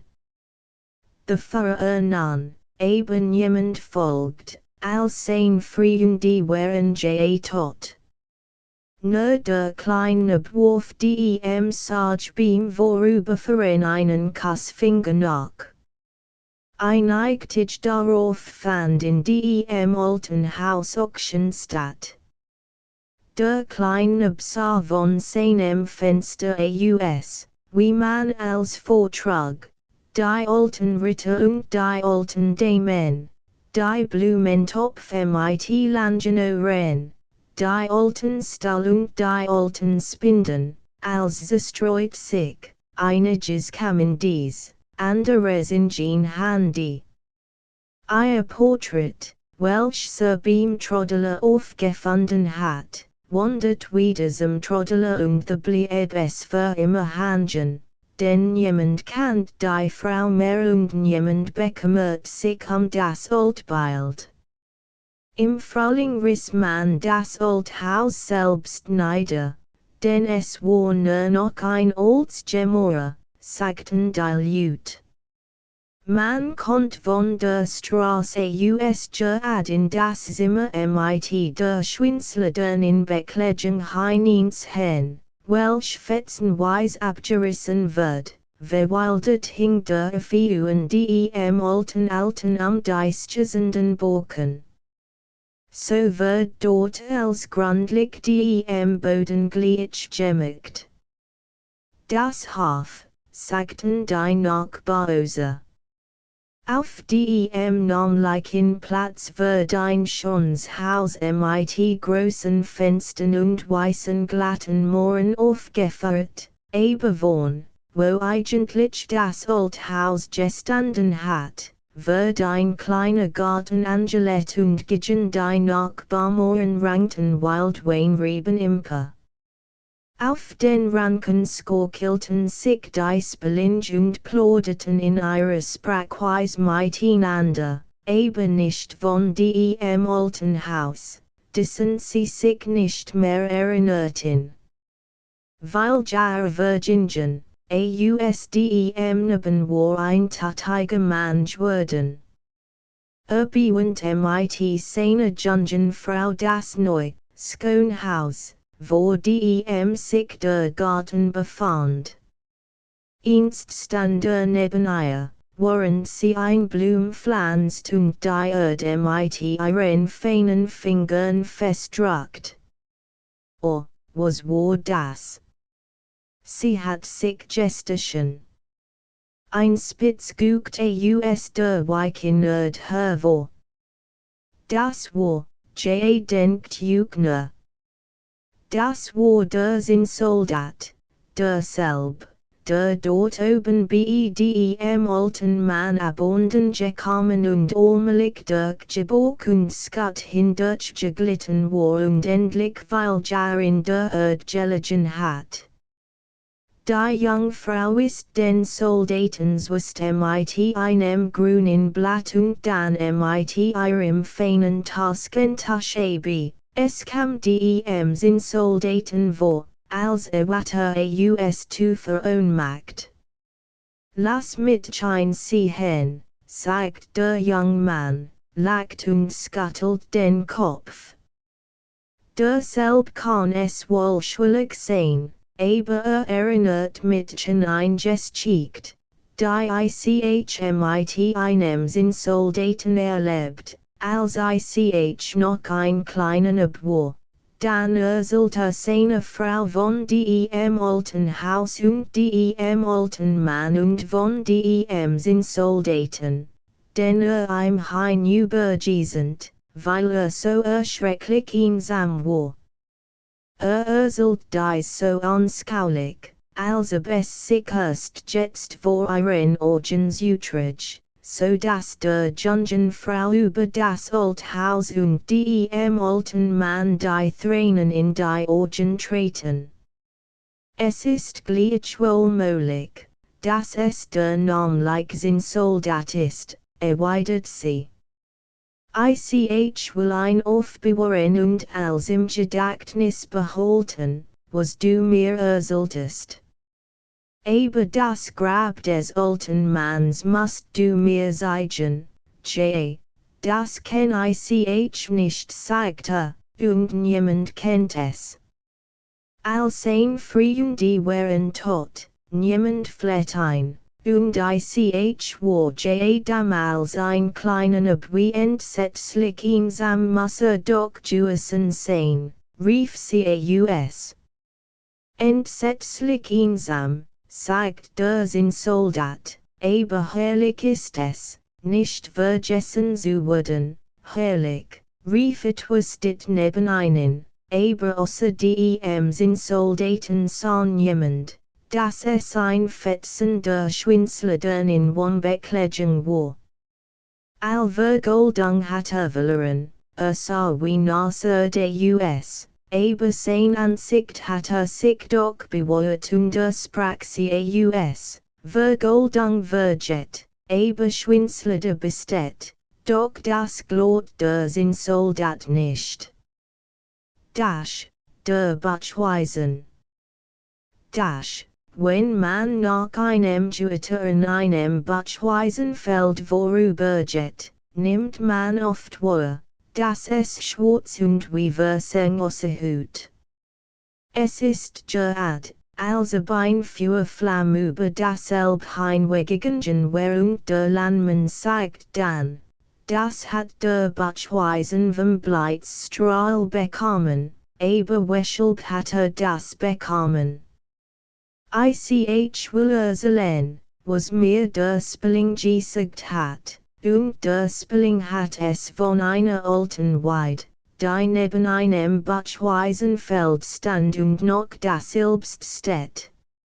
Es ist ein gewürdig, Hochweide, sie neigt sich vornüber und dies Weide hangen auf die Erde hinunter, wie wenn sie Gruns, langs vorstelten. Auf allen Feldern ringsum Wachsken, Roggen, Gust und Hafer. Oh, der kostlich Hafer.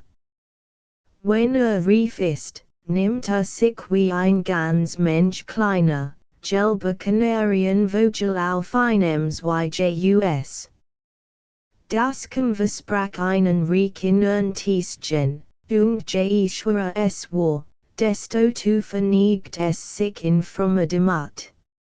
Aber the war auch ein Bachweisenfeld und dies lag der alten Weidger gegenüber. Dem Bachweisen fiel es nicht ein, sich wie das Anderken zu niegen, trug den Kopf hoch und stand still und stiff. Ich bin wohl so reich, wie die sagte, und bin über dies White Hubska. Kennst du jemand, der sich Praktiker ausnimmt als ich und die Managen, du Altweid, und die Weid nicht mit dem Kopf, als wollt sie sagen, freilich kenn ich Welsh, plötzlich zog sich ein entsetzliches Unwetter zusammen. Feldblumen folteten ihre Blätter oder niegten ihre feinen Kopf hernieder, während der Sturm über sie dahinfuhr. Nur der Bachweisen brüstet sich in seinem Stolz. Nicht den Haupt wie wir, sagten die Blumen. Das hab ich gar nicht nötig, versetzt der Bachweisen. Nicht den Hauptwiwu, rief Dasken. Jetzt kommt das Gemengel geflogen. Hat Flügel, die von den Wocken bis zur herunterreichen. Schlagt dich, du ein am Naden fliehen kannst, ich will mit Chebe nicht niegen, sagt der Bachweisen. Schließ den Blüten und nicht den Blätter, ermahnt euch die Altweid. Siehe nicht in den Blitz, wenn die Wock britt. Selbst die Menschen dürfen das nicht, denn in dem Blitz kann man bis in Gottes Himmel hineinschauen, doch vermag dieser Anblick sogar die Menschen zu blenden. Was wird nicht erstens, den Schwachsen der Erd, Chestchellen, wagten wir es, die wir doch weit geringer sind, weit geringer, entgegnet der Bachweisen. Nun will ich erst gerad in Gottes Himmel sehen, that es in seinem Übermütungsstils. Es war, als wenn die ganze Welt in Flammen stande, so blitzt es. Als sich das Unwetter verzogen hat, standen die Blumen und Dasken in der stillen, reinen Luft vom Regen erfrischt aber der Bachweisen war vom Blitzkohlskurs gebrannt, war nun ein Totes, nutzloses Schwachs. Der Altweidenbaum bewegt sein Zweig und Wassertropfen traufelten von seinen Blättern, gerad wie Tränen, und die Spellinge fragten, weshalb weinst du? Hier ist es wunderbar Quicken. Siehe, wie die Sonnenlicht und die Wocken eilen. Weshalb weinst du also, du Altweid, und die Weid erzählt von dem Stils und dem Übermütung von der Straf des Bachweisens. Denn die Straf folgt immer. Die Spellinge haben mir die Geschichte erzählt, als ich eins abends ein Märchen bat. Die Rittenskuh. Einst let ein kleines Mädchen, welch gar fein und niedlich war, doch seine großen Armut wiegen im Som stets barfuß und im Winter mit großen Holzschuhen gehen musst, woven der Span seine Faschen ganz rot und wund wird. Die Altmutterschusterin, welch mitten im Dorf wohnt, not für die Klein, welch Karen hieß, aus alten Rittentouchlappen ein Persketchen, welch das Kind im Begrabnisstage seine Mutter erheilt und sie zum ersten Mal trug. Zum Trauen wären sie freilich nicht recht geähnet, aber sie hat kein Anden. Und darum zog sie dieselben über ihre nackten Faschen und schritt so hinter dem Armleichen sag her. The kam auf einmal ein großer altmodischer Wagen angefahren, in welchem ein Altfrau saß. Sie betrachtet das kleine Mädchen und fühlt Mitleid mit demselben. Deshalb sagt sie zu dem Geistlichen, Hort, würdiger Herr, chet mir das klein Mädchen, dann will ich getrulich für dasselbe sorgen. Karen bildet sich ein, sie hat das als nur den Rittenskuhen zu würdigen, aber die Altfrau sagt, sie wären abscheulich und ließ sie verbrennen. Karen selbst wird rein und kleidsam angezogen. Sie muss den Unterricht besuchen und nähen lernen, und die Leute sagten, sie wär niedlich, aber der Spiegel sagt, du bist mehr als niedlich, du bist schon, the Reist einmal die Königin durch das Land und hat ihre kleine Tochter, die eine Prinzessin war, bei sich. Die Leute strömten vor das Schloss und auch Karen fand sich ein. Die kleine Prinzessin stand weiß gekleidet an einer Balkontür und ließ sich beobachten. Schlepp oder Goldkron hat sie nicht, aber herrlich rot Saphirenschuhe, die freilich weit zierlicher waren als die, welche Mutterschuster in der kleinen Karen genäht hat. Was Contestskoniers in der Welt geben als Rotschuhe. Jetzt war Karen so alt, dass sie ihm gesegnet werden sollt, sie erhielt neue Kleider und neue Schuhe sollt sie auch haben. Der Bistskommissar in der Stadt nahm zu ihrem kleinen Fassmaß. Mitten unter den Schuhen, im großen Glasschrank, standen ein paar Rot, genau wie sie die Prinzessin getragen hat. Wie schon wären die. Das Kommissar sagt euch, sie wären für ein Grafenkind gebetet, hatten eben nicht gepasst. Das ist wohl Glanzelder, fragt die alt, kurzsichtige Frau, sie glanzen so schon, sie glanzen, sagt Karen, und sie passten und werden gekauft. Aber die alte Frau, welche so schlicht sah, wusste nicht, dass sie rot wären, denn nie wird sie sonst Karen erlaubt haben, mit ihren Schuhen so in Segnung zu gehen, aber so that sie es. Allmensken sehen ihr nach den Fassen, und als sie über die Kirchschwelle zur hinein trat, kam es ihr vor, als ob selbst die alten Bilder in der Kirche die Augen auf ihren Schuhe hefteten, und nur an dies dacht sie auch, als ihr der Prediger die Hand auf das Haupt legt und von der Heiligen Taufe redet, vom Bunde mit Gott und dass sie sich nun wie eine erwachsene Christin aufführen sollt. Die Orgel spielt so feierlich.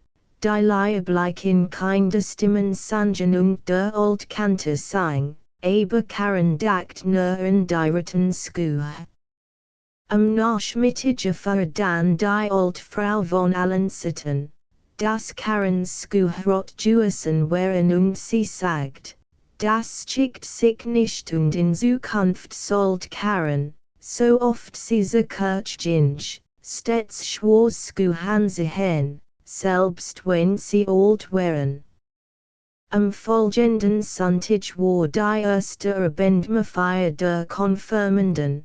Karen sah erst die schwarzen Schuhe, dann die roten, und dann noch einmal die roten und zog sie.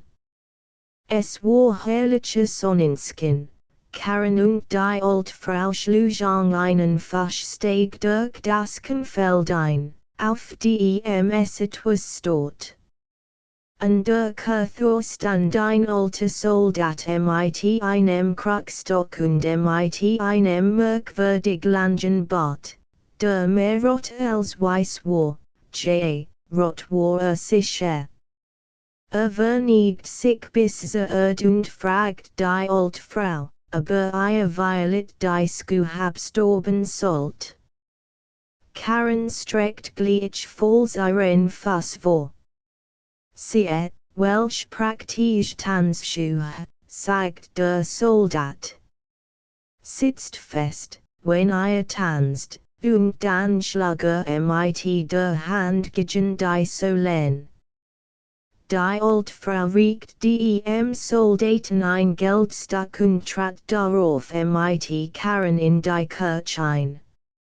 Allmensken drinnen sehen nach Karens roten Schuhen und Bilder sehen nach ihnen, und als Karen vor dem Altar niederkniet und den goldenen Kelch an die Lippen setzt, dacht sie nur an die roten Schuhe. Es war, als ob sie vor ihr im Kelch schwammen, sie vergaß das Leid mit zu singen, sie vergaß ihr Vater zu bieten. Utverließen jetzt die Kirche und die Altfrau stieg in ihren Wagen. Schon erhob Karen den Fuss, hinter ihr einzusteigen, als der Soldat, welcher dit dabei stand, sagt, sie welch praktisch Tanzschuhe. Karen konnte sich nicht enthalten, einig Tanzschritt zu tun, so sie aber begann, tanzten die Beine unaufhaltsam fort. Es war, als hatten die Schuhe Macht über sie erhalten. Sie tanzt die Kirche nicht, denn sie vermögt nicht inzuhalten. Der Kusche musste hinterherlaufen und sie griffen, erhob sie in den Wagen, aber auch jetzt setzten die Fuss ihren Tanz rastlos fort, so dass sie die Altgutfrau empfindlich trat. Erst als sie die Schuhe auszog, erhielten die Beine Ruhe. Daheim wurden die Schuhe in einen Schrank gestellt, aber Karen wird nicht müde, sie immer wieder zu betrachten. Nun erkrankt die Altfrau lebensgefährlich und Karen, die ihr am nächsten stand, sollte sie warten und pflegen. Aber in der Stadt war ein großer Ball, zu dem Karen eingeladen war. Sie sah die Altfrauen, die doch rettungslos verloren war, sie sah die Rittenschuhen, und es kam ihr vor, als ob kein Sunday dabei war. Sie zog die Rittenschuhen, und das konnte sie auch wohl, aber dann ging sie auf den Ball und begann zu tanzen. Das war gewiss nicht recht von ihr. Als sie eben nach rechts tanzen wollte, tanzten die Schuhe nach links, und als sie den Saal hinauf wollte, tanzten die Schuhe den Saal hinunter, die Treppe hinab, durch die Straße zum Stadttor hinaus. Tanzen that sie und tanzen musste sie, gerade hinaus in den finsteren Wald. Dort es zwischt in den Baumen und sie glot, es war der Mond, denn es war ein Gesicht, aber es war der Soldat mit dem Rittenbart, saß und nickt und sagt, sie welch praktisch Tanzschuhe. Der erschrak sie und wollte die Rittenschuhe werfen, aber sie hingen fest, wie anschwatzen. Tanzen musste sie über Felder und Wiesen, in Regen und Sonnenskin, bei Tag und bei Nacht, aber nachts war es am entsetzlichsten. Sie tanzt auf den einsamen Kirchhof hinauf, aber die Toten, die dort ruhten, tanzten nicht, sie hatten viel Besseres zu tun, als zu tanzen. Sie wollte sich auf das Grab des Armen setzen, wo das bittere Wurmkraut blüht, aber für sie war wieder noch Rast, und als sie auf die offene Kirche tanzt, erblickt sie neben derselben einen Engel in langen weißen Kleidern, mit Flügel, welch von den Skulpten bis auf die Erde hinabreckten. Sein Antlitz war streng und ernst und in der Hand hielt ein breites Tanzschwert. Tanzen sollst du, sagte, tanzen mit deinen Rittenschuhen, bis du bleich und kalt wirst.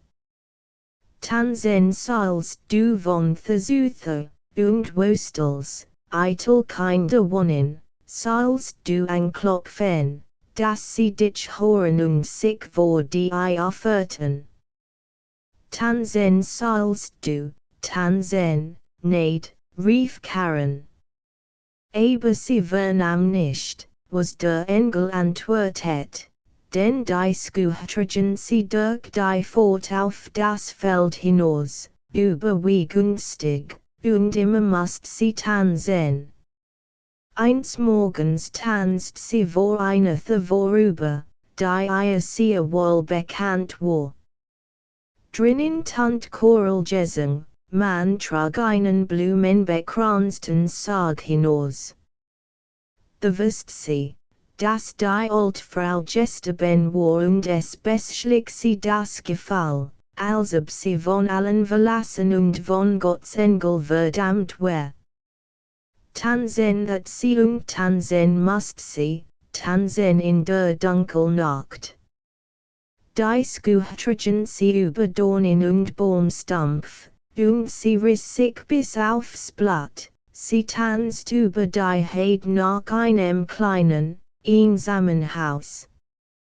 Hier wohnt, wie sie wusst, der Scharfrichter, und sie klopft mit den Fingern an die Scheiben und sagt, kommt heraus. Kommt heraus. Ich kann nicht hineinkommen, denn ich muss tanzen, ich bin der Scharfrichter, entgegnet es von drinnen, ho. Das mein Axt klört schlagt mir mein Fass mit den Ritten Skuhenabi, bat Karen. Der Scharfrichter kam aus dem Haus heraus und schlug ihr die Fass mit den Ritten Skuhenabi, aber die Skuhe tanzten mit den kleinen Fassen über das Feld hin in den tiefen Wald hinein. Verfertigt erste Fass und Kraken, leiht sie einste Beleid, welches die Armen sunder zu singen pflegen, und sie schritt weiter über die Heide.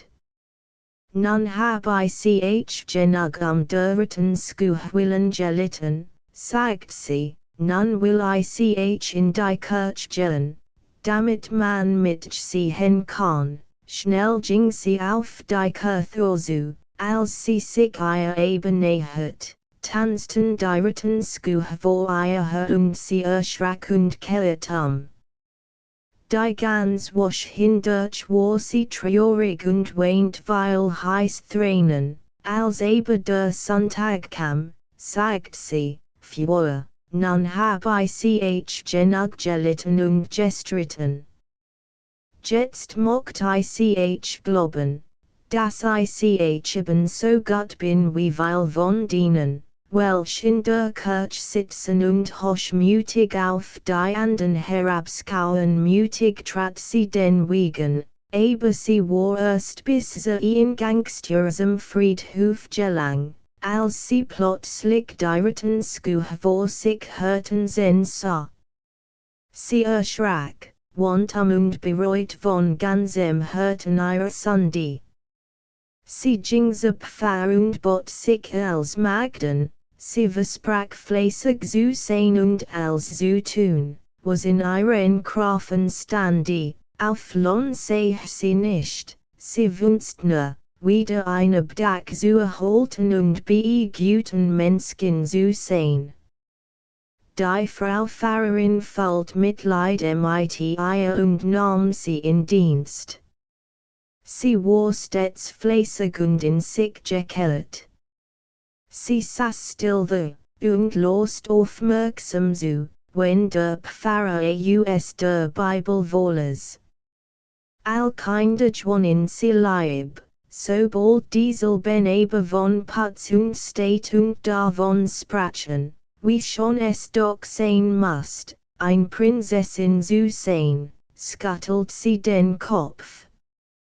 Am folgenden Sonntag gingen zur Kirche und fragten sie, ob sie begleiten wollt, aber traurig und mit Tränen in den Augen sah sie auf ihre Kraken, und nun gingen die anderen hin, Gottes Wort zu hören, sie aber ging allein in ihr kleines Kämmerlein, welches nur so groß war, einem Bett und einem Stellplatz zu schwören.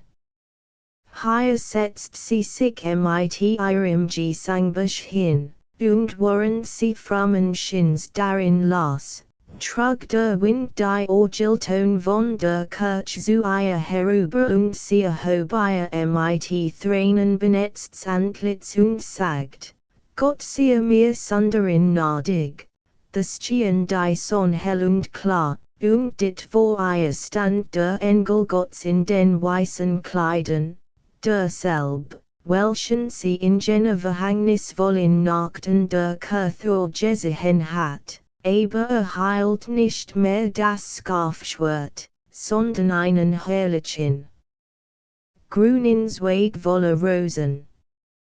Überart mit demselben die Deck, welch sich höher und höher dehnt und dort, wo sie beart war, einen goldenen Stern hervollten ließ, und überart die Wand und sie erweiterten sich allmählich, bis sie die Orgel erblickt, welch gespielt wird, und die alten Bilder der frühen Pfarrer sah.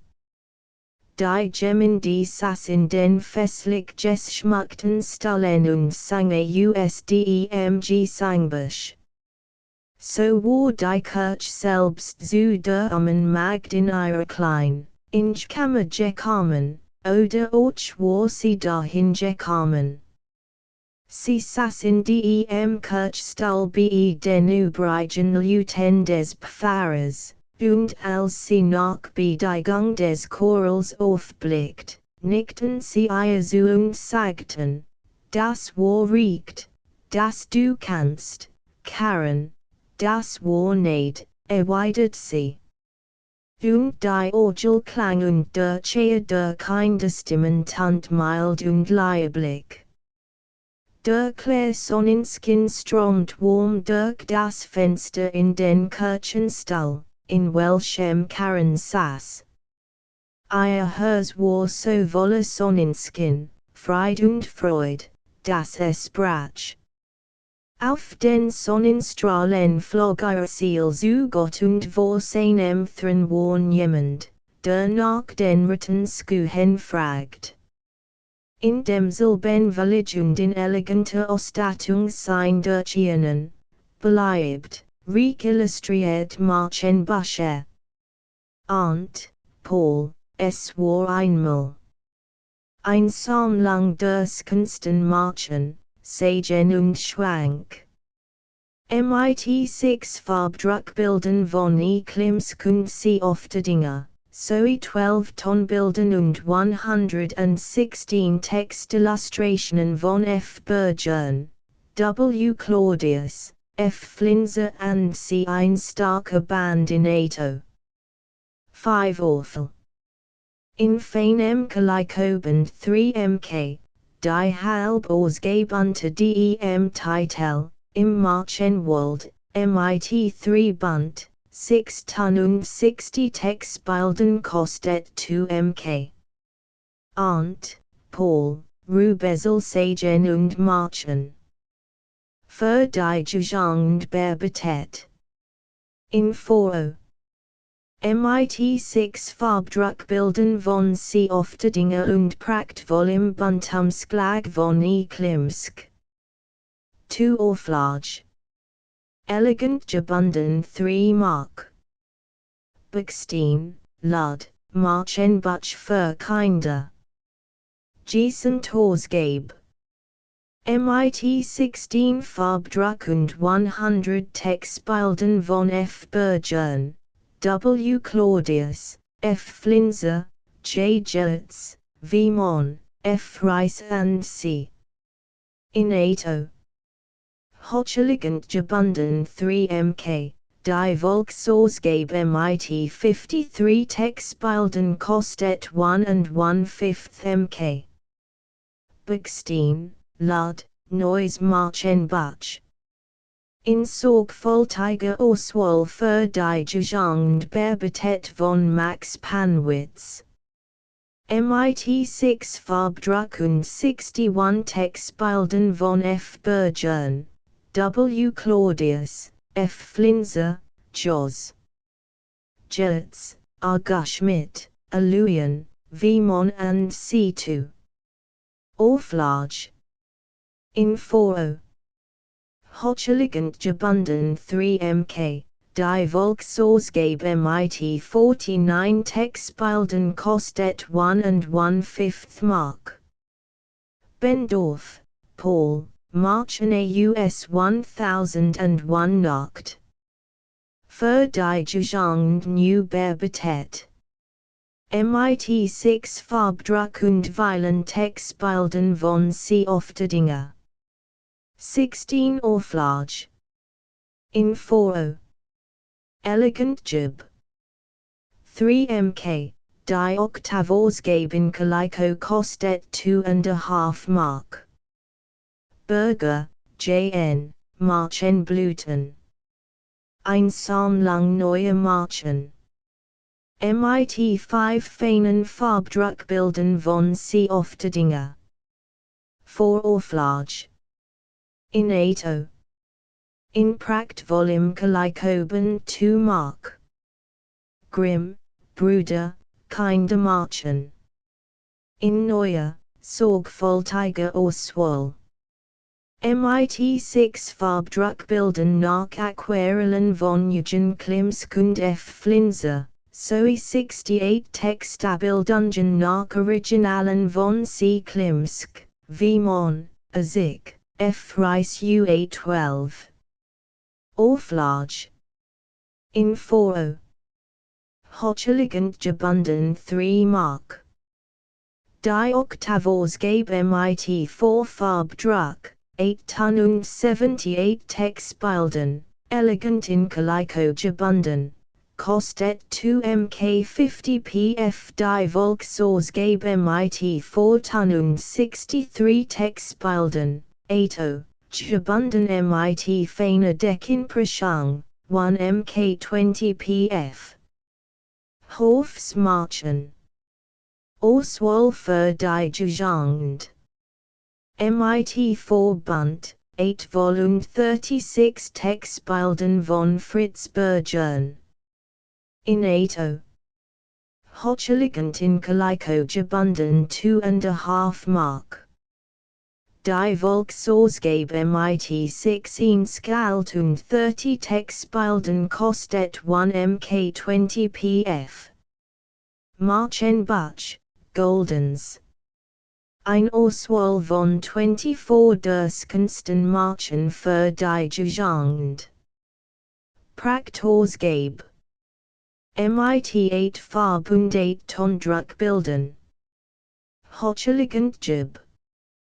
MK 1.80. Twin-like Ausgabe. MIT 8 Farbdruckbilden. Elegant gebunden. MK 1.20. Volksausgabe. 12 Märchen mit 4 Farbdruckbilden. Elegant gebunden MK 80. Märchenbuch, Neues. Ein Auswahl von 30 durchschnittlichen Märchen für die Liebjugend. MIT 8 feinen Farbdruckbilden von sie Oftedinger und Ätschelütemann. 19 Auflage. Ein starker Quartband. Elegant gebunden. 3 Mark. Mark Andersen, N. Märchengras. Neumärchen für die Jugend. MIT 3 Farbdruckbilden von C. Liebig. In 8. Elegant in Kaliko gebunden 1,5 Mark. Dash, in demselben Verlag und in eleganter Ausstattung sein Durchschienen, bleibt illustriert Jugendschriften Ferneben Barfuß, e.v., der Diamanten Scots. Eine lange USDEM Malaysian Archipel für die Reife Jugend. MIT 4 feinen Farbdruckbilden von Fritz Bergern. 2 Orfel. Ein starker Oktavband, gebunden in ganz Kaliko mit Rika Deckenpressung. Press 3 Mark. Cooper's Lederstrump Versalungen. Für die Jugend Herausgabe von Oskar Hocker. MIT 5 Farbdruckbilden von Professor C. Oftedinger, sowie 25 Textillustrationen von W. Zweigel. 9 Orfel. Ein starker Oktavband, gebunden in ganz Kaliko MIT Rika Dekin Prashang. Press 3 mk Full, unter Wildverschlagen. Lange USD ut Chafrika. Für die Jugend Bearbeitet. MIT 3 Farbdruckbilden von W. Zweigel. 3 Orfel. 8 Jib. In ganz Kaliko MIT Rika Dekin Prashang. 1½ mk Mariot Panwitz, Sigismund Rustig. Ein Robinsonad. Nach Mariot für die Jugend Bearbeitet von Max Panwitz. Ein starker Quartband. Eleg. MIT Feinem Buntumsklagbund. 3 mk Moritz, p. der Waldläufer. Nach Ferries Roman für die Jugend Bearbeitet. MIT 5 feinen Farbdruckbilden nach Aquarellen von Fritz Bergern und 30 Textabildungen von W. Zweigel. 5 Orfel. Ein starker Oktavband, gebunden in ganz Kaliko MIT Rika Dekin Prashang. Press 3 Mark. Ortelb, H. Wolfson, der Zuhauptling. Eine lange USDEM Wilden Western Nordamerikas. Für die Revier Jugend Bearbeitet. MIT 3 feinen Farbdruckbilden von W. Zweigel. 3 Orfel. 8 Gebunden in ganz Kaliko MIT Rika Dekin Prashang. 3 Mark. Pageken, Father J., Jim der Trapper. Eine lange USDEM Wilden Western Nordamerikas. Für die Jugend Bearbeitet. MIT 4 feinen Farbdruckbilden von Fritz Bergern. 3 Orfel. Ein starker Oktavband in ganz Kaliko MIT Rika Dekin Prashang. 3 Mark. Pageken, Father J., im Wilden Westen und 3 andere Erlungene US Nord und Südamerika. Für die Jugend Bearbeitet. MIT 4 feinen Farbdruckbilden von Fritz Bergern. 3 Orfel. Ein starker Oktavband in ganz Kaliko MIT Rika Dekin Prashang. Press 3 Mark. Die Volksausgabe MIT 2 Farbdruckbilden kostet 1½ Mark. Pageken, Father J., Das Vermächtnis des Invaliden. Eine lange US den Nordstaaten Amerikas. Für die Revier Jugend Bearbeitet. MIT 8 Tonbilden nach Zeichnungen von Fritz Bergern und G. Koch. Ein starker Großoktavband in ganz Kaliko MIT Rika Dekin Prashang. Press 5 Mark. Pageken, Father J., Mittelhaus das Pulvergesicht. Eine lange US den Nordstaaten Amerikas. Für die Jugend herausgegeben. MIT 8 Tonbilden nach Zeichnungen von J. Gertz. Ein starker Großoktavband in ganz Kaliko MIT Rika Dekin Prashang. Press 5 Mark. Pageken, Father J., Die Mestis und 3 andere Erlungene US Nord und Südamerika. Für die Jugend herausgegeben. MIT 4 Farbdruckbilden von Richter. Ein starker Oktavband, gebunden in ganz Kaliko MIT Rika Dekin Prashang. Press 3 Mark. Pageken, Father J. Andrew Brown, Der Rotspion. Eine lange USDEM Wilden Western Nordamerikas. Für die Refergejangt Bearbeitet. MIT 4 Farbdruckbilden von Fritz Bergern. Tuorfel. Ein starker Oktavband, gebunden in ganz Kaliko MIT Rika Dekin Prashang. Press 3 Mark. Pageken, Father J. Martin Forster. Erlebnis 1 im Wilden Westen. MIT 4 Feinen Farbdruckbild. Von Richter. Ein stark Oktavband, in ganz Kaliko MIT Rika Dekin Prashang. Press 3 MK Pageken, Father J. Bill der Eisenkopf. Eine lange US der Wildnis Nordamerikas.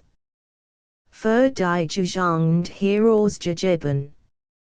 MIT 6 Tonbilden von J. Jertz. Ein starker Großoktavband, Jib. In ganz Kaliko MIT Rika Dekin Prashang. Press 5 MK Peltz, E. Afrikanische Strumpf. Lange US den Amartelas. MIT 5 Farbund 4 Tonbild. Ein starker Oktavband, gebunden in ganz Kaliko MIT Rika Dekin Prashang. 3 Mark. Stein, Adalbert, Aufgefahrvolle Preisen jagd. Eine lang für die Gejangt. Nach dem Englischen des Kapitän Mariot bearbeitet. MIT 4 Farbdruckbilden von Fritz Bergern. 3 Orfel. Ein starker Oktavband. Elegant gebunden in ganz Kaliko MIT Rika Dekin Prashang. Press 3 MK Wildenstein, K. Dolph der Burenheld. Gefahren und Erlebnis 1 Jungen Deutschen im Jüngsten Burenkrieg. MIT 4 Feinen Farbdruckbilden von B. Friedrich. 4 Auflage. Ein starker Oktavband, gebunden in ganz Kaliko MIT Rika Dekin Prashang. 3 Mark. Dash, a Bildungen Bild, allein, /picture alone sit /page Umschlagsbild, Dormlisten 3 die Storch 8 der Fliegen die Koffer 11 der Schneemann 15 Buntbild Tafel 2 Es ist ein Unterschied 19 die 18 das Fueg 21 2. Bild 23 3. Bild 24 das Haslik Entlane 28 2. Bild 30 Buntbild Tafel 3 die Stopfnadel, E31 5 in der Skat 37 das Marchen vom Sandman 39 2. Bild 43 die Theken, I45 die Blumen der kleinen Ida 49 T46 das klein Mädchen mit den Schwefelholzen 51 die wilden Schwein 57 Buntbild Tafel for die glückliche Familie. D61 der Engel 64 der Standhaftsinn Soldat 65 des Kaisers Nachtigall 73 D68 Buntbild Tafel 5 die Schneekönigin, Buntbild Tafel 1 E74 die Nachbarskinder. 76 der Blumengarten der Zauberin. 79 Fliedermutterchen 95 B 91 Der Tannenbaum 97 Das Althaus 105 I 103 Der Buchweisen 107 Die Rittenskue 109. ***** End of the Project Gutenberg ebook Märchen für Kinder ***** Updated editions will replace the previous one, the old editions will be renamed. Creating the works from print editions not protected by U.S. copyright law means that no one owns a United States copyright in these works. So the Foundation, and you, can copy and distribute it in the United States without permission and without paying copyright royalties. Special rules, set forth in the general terms of use part of this license, apply to copying and distributing Project Gutenberg trademark symbol electronic works to protect the Project Gutenberg trademark symbol concept and trademark. Project Gutenberg is a registered trademark, and may not be used if you charge for an ebook, except by following the terms of the trademark license, including paying royalties for use of the Project Gutenberg trademark. If you do not charge anything for copies of this ebook, complying with the trademark license is very easy. You may use this ebook for nearly any purpose such as creation of derivative works, reports, performances and research. Project Gutenberg ebooks may be modified and printed and given away. You may do practically anything in the United States with ebooks not protected by U.S. copyright law. Redistribution is subject to the trademark license, especially commercial redistribution. Start. Full license. The full Project Gutenberg license. Please read this before you distribute or use this work to protect the Project Gutenberg trademark symbol mission of promoting the free distribution of electronic works, by using or distributing this work, or any other work associated in any way with the phrase Project Gutenberg.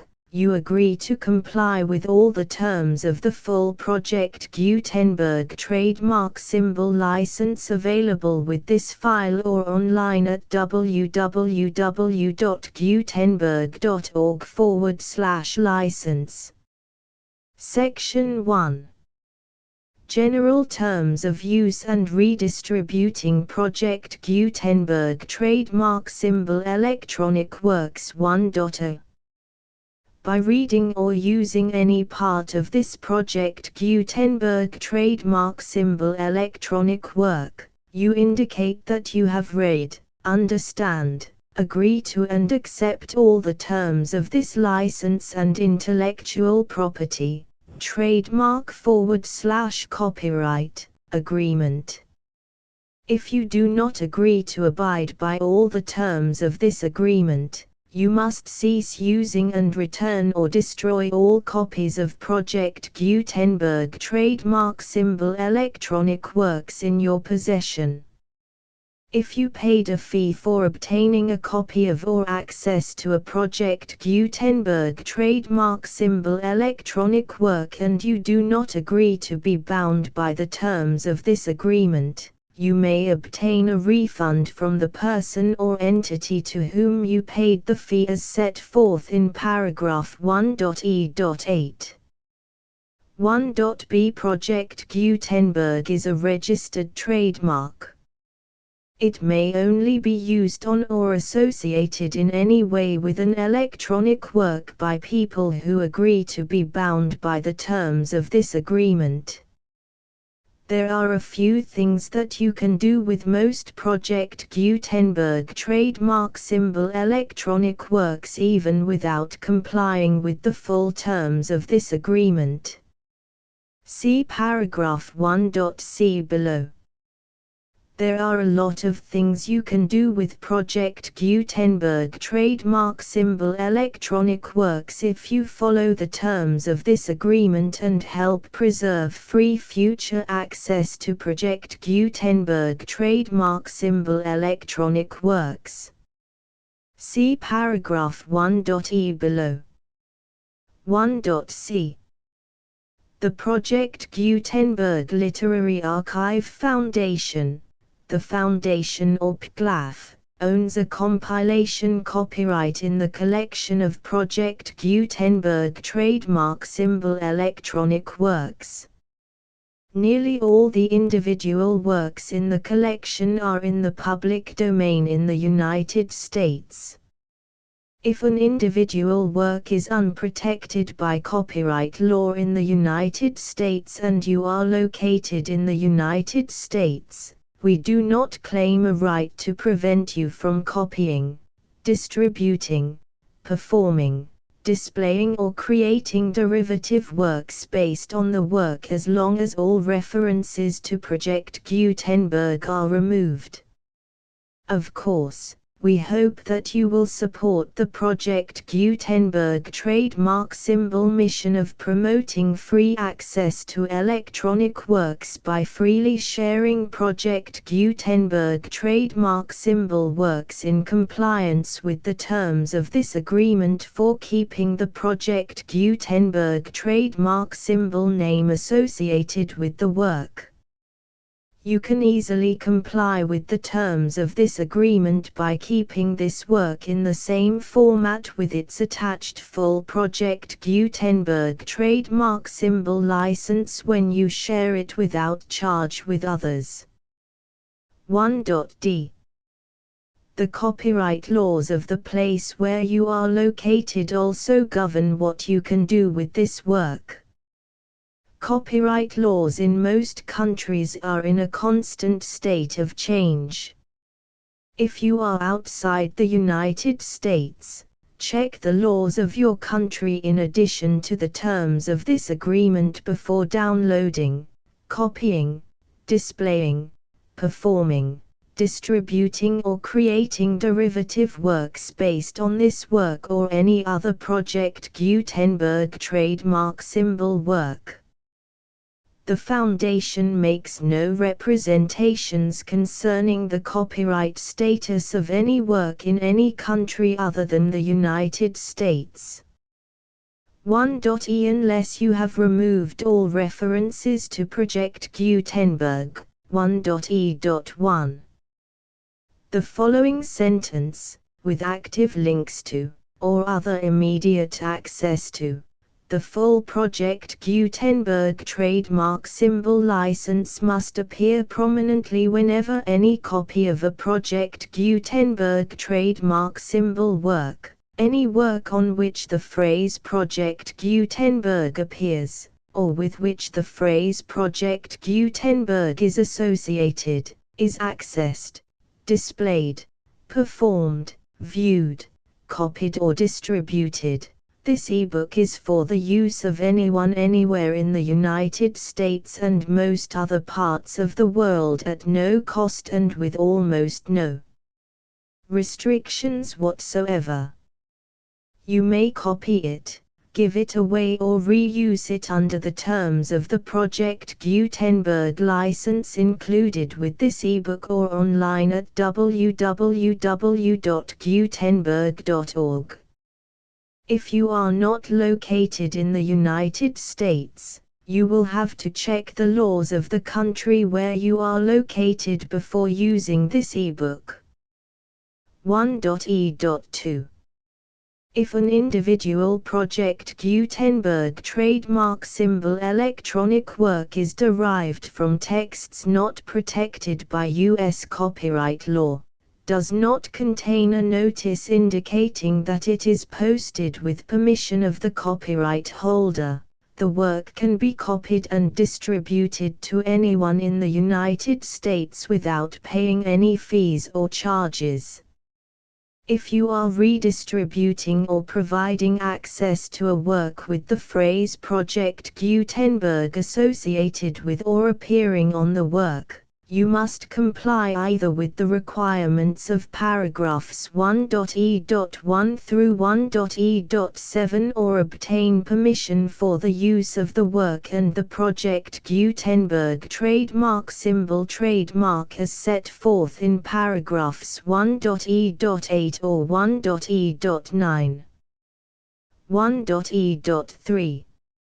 If an individual Project Gutenberg trademark symbol electronic work is posted with the permission of the copyright holder, your use and distribution must comply with both paragraphs 1.e.1 through 1.e.7 and any additional terms imposed by the copyright holder.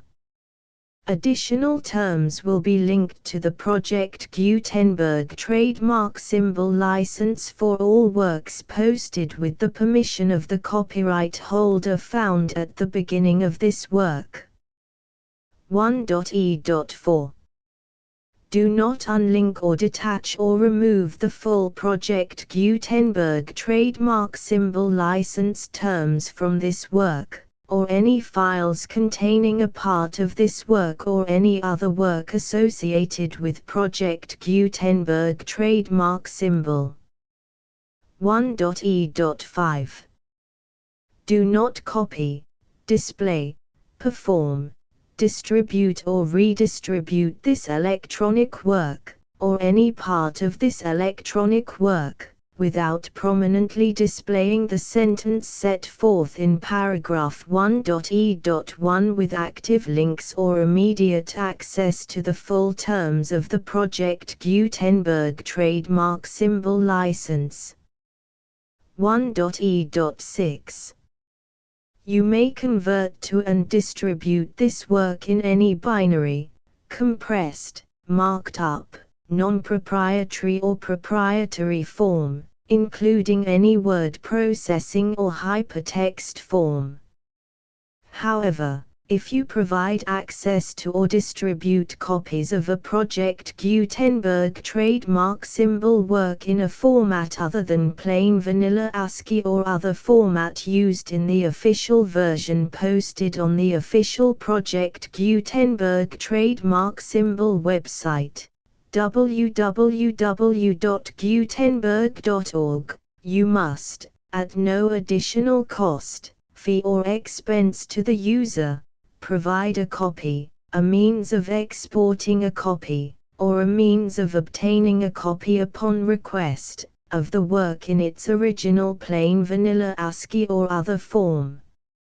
Any alternate format must include the full Project Gutenberg trademark symbol license as specified in paragraph 1.e.1.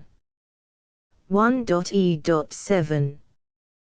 Do not charge a fee for access to, viewing, displaying, performing, copying or distributing any Project Gutenberg trademark symbol works unless you comply with paragraph 1.e.8 or 1.e.9.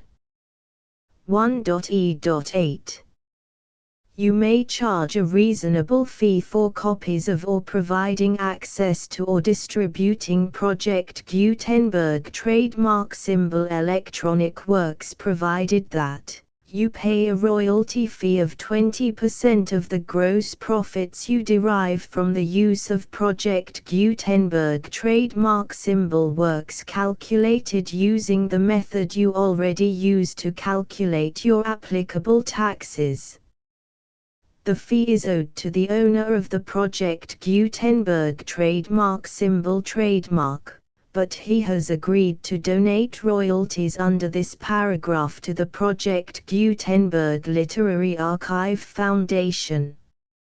Royalty payments must be paid within 60 days following each date on which you prepare, or are legally required to prepare, your periodic tax returns.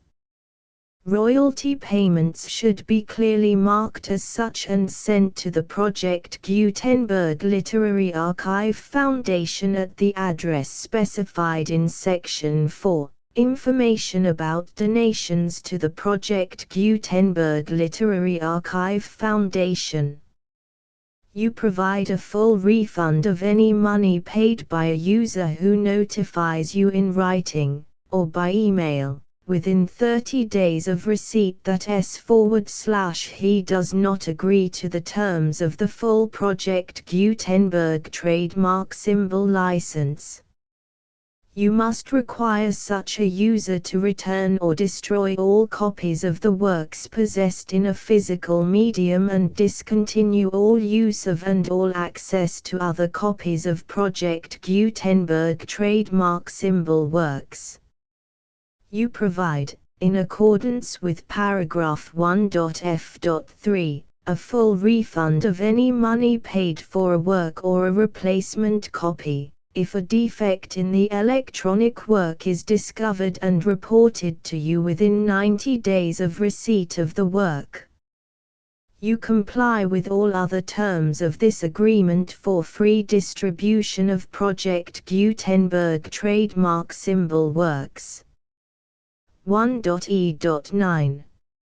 If you wish to charge a fee or distribute a Project Gutenberg trademark symbol electronic work or group of works on different terms than are set forth in this agreement, you must obtain permission in writing from the Project Gutenberg Literary Archive Foundation, the manager of the Project Gutenberg trademark symbol trademark. Contact the Foundation as set forth in Section 3 below. 1.f1.f.1. Project Gutenberg volunteers and employees expend considerable effort to identify, do copyright research on, transcribe and proofread works not protected by U.S. copyright law in creating the Project Gutenberg trademark symbol collection. Despite these efforts, Project Gutenberg trademark symbol electronic works, and the medium on which they may be stored, may contain defects such as, but not limited to, incomplete, inaccurate or corrupt data, transcription errors, a copyright or other intellectual property infringement, a defective or damaged disk or other medium, a computer virus, or computer codes that damage or cannot be read by your equipment. 1.f.2.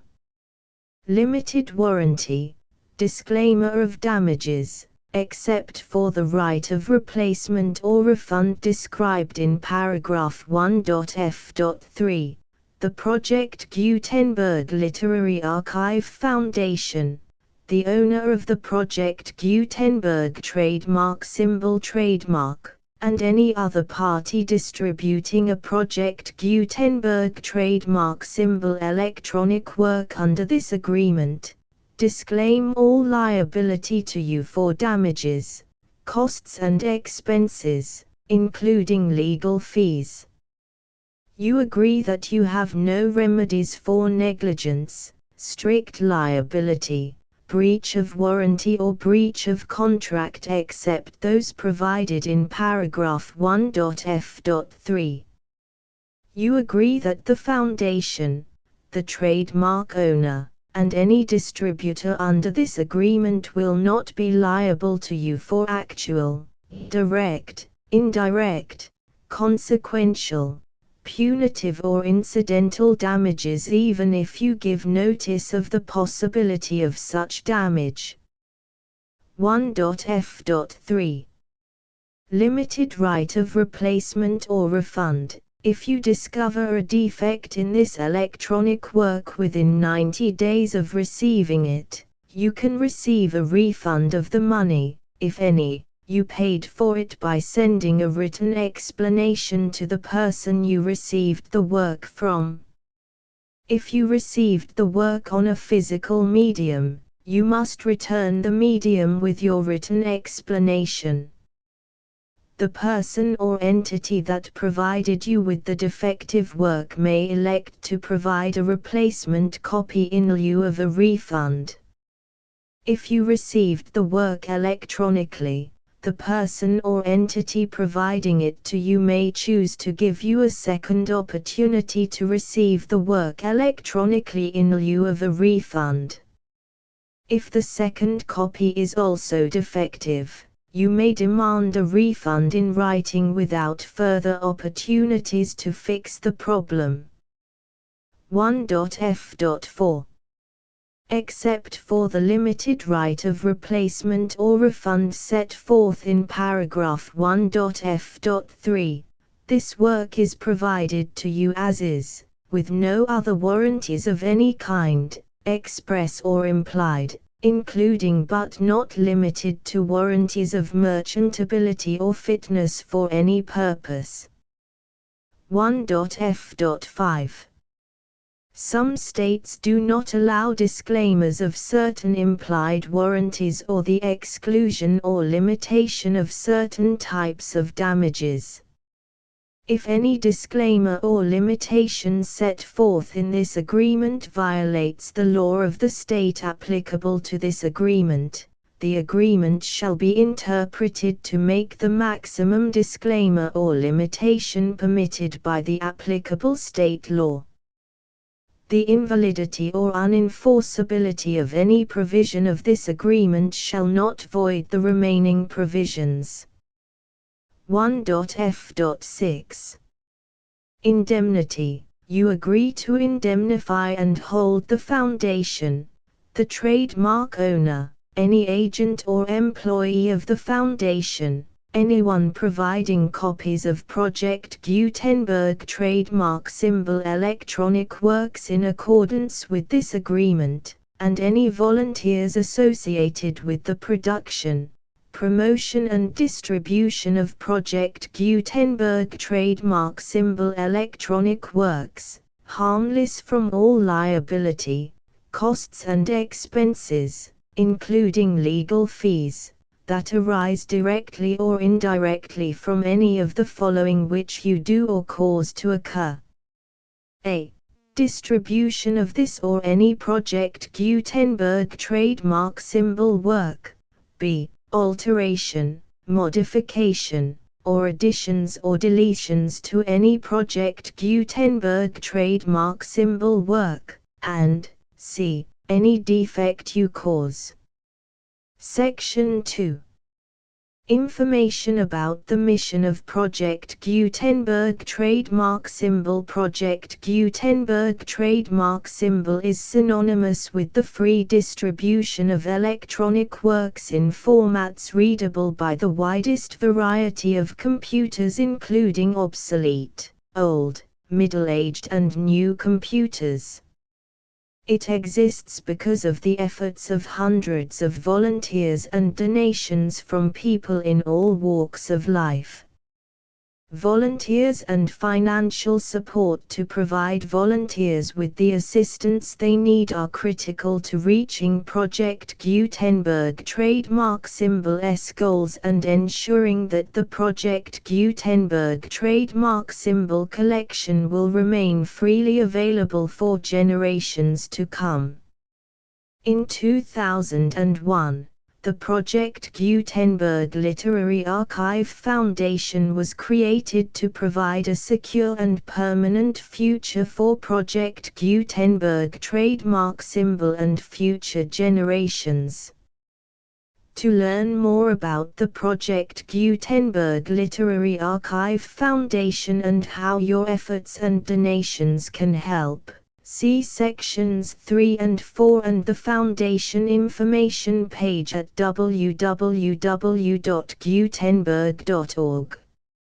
Section 3.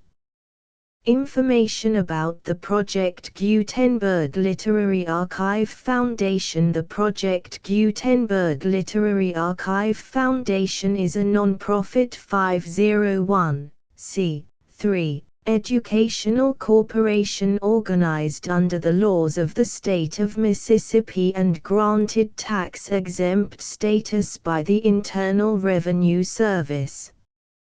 The foundation's IN or Federal Tax Identification Number is 64-6221541. Contributions to the Project Gutenberg Literary Archive Foundation are tax-deductible to the full extent permitted by U.S. federal laws and your state's laws. The Foundation's business office is located at 809 North 1500 West, Salt Lake City, UT 84116. 801-596-1887. Email contact links and up-to-date contact information can be found at the Foundation's website and official page at www.gutenberg.org/contact section 4. Information about donations to the Project Gutenberg Literary Archive Foundation. Project Gutenberg trademark symbol depends upon and cannot survive without widespread public support and donations to carry out its mission of increasing the number of public domain and licensed works that can be freely distributed in machine-readable form accessible by the widest array of equipment including outdated equipment. Many small donations, $1 to $5,000, are particularly important to maintaining tax-exempt status with the IRS. The Foundation is committed to complying with the laws regulating charities and charitable donations in all 50 states of the United States. Compliance requirements are not uniform and it takes a considerable effort, much paperwork and many fees to meet and keep up with these requirements. We do not solicit donations in locations where we have not received written confirmation of compliance. To send donations or determine the status of compliance for any particular state, visit www.gutenberg.org/donate. While we cannot and do not solicit contributions from states where we have not met the solicitation requirements, we know of no prohibition against accepting unsolicited donations from donors in such states who approach us with offers to donate. International donations are gratefully accepted, but we cannot make any statements concerning tax treatment of donations received from outside the United States. U.S. laws alone swamp our small staff. Please check the Project Gutenberg web pages for current donation methods and addresses. Donations are accepted in a number of other ways including checks, online payments and credit card donations. To donate, please visit www.gutenberg.org/donate. Section 5. General information about Project Gutenberg trademark symbol electronic works. Professor Michael S. Hart was the originator of the Project Gutenberg trademark symbol concept of a library of electronic works that could be freely shared with anyone. For 40 years, he produced and distributed Project Gutenberg trademark symbol ebooks with only a loose network of volunteer support. Project Gutenberg trademark symbol ebooks are often created from several printed editions, all of which are confirmed as not protected by copyright in the US unless a copyright notice is included. Thus, we do not necessarily keep ebooks in compliance with any particular paper edition. Most people start at our website, which has the main PG search facility, www.gutenberg.org. This website includes information about Project Gutenberg trademark symbol, including how to make donations to the Project Gutenberg Literary Archive Foundation, how to help produce our new ebooks, and how to subscribe to our email newsletter to hear about new ebooks.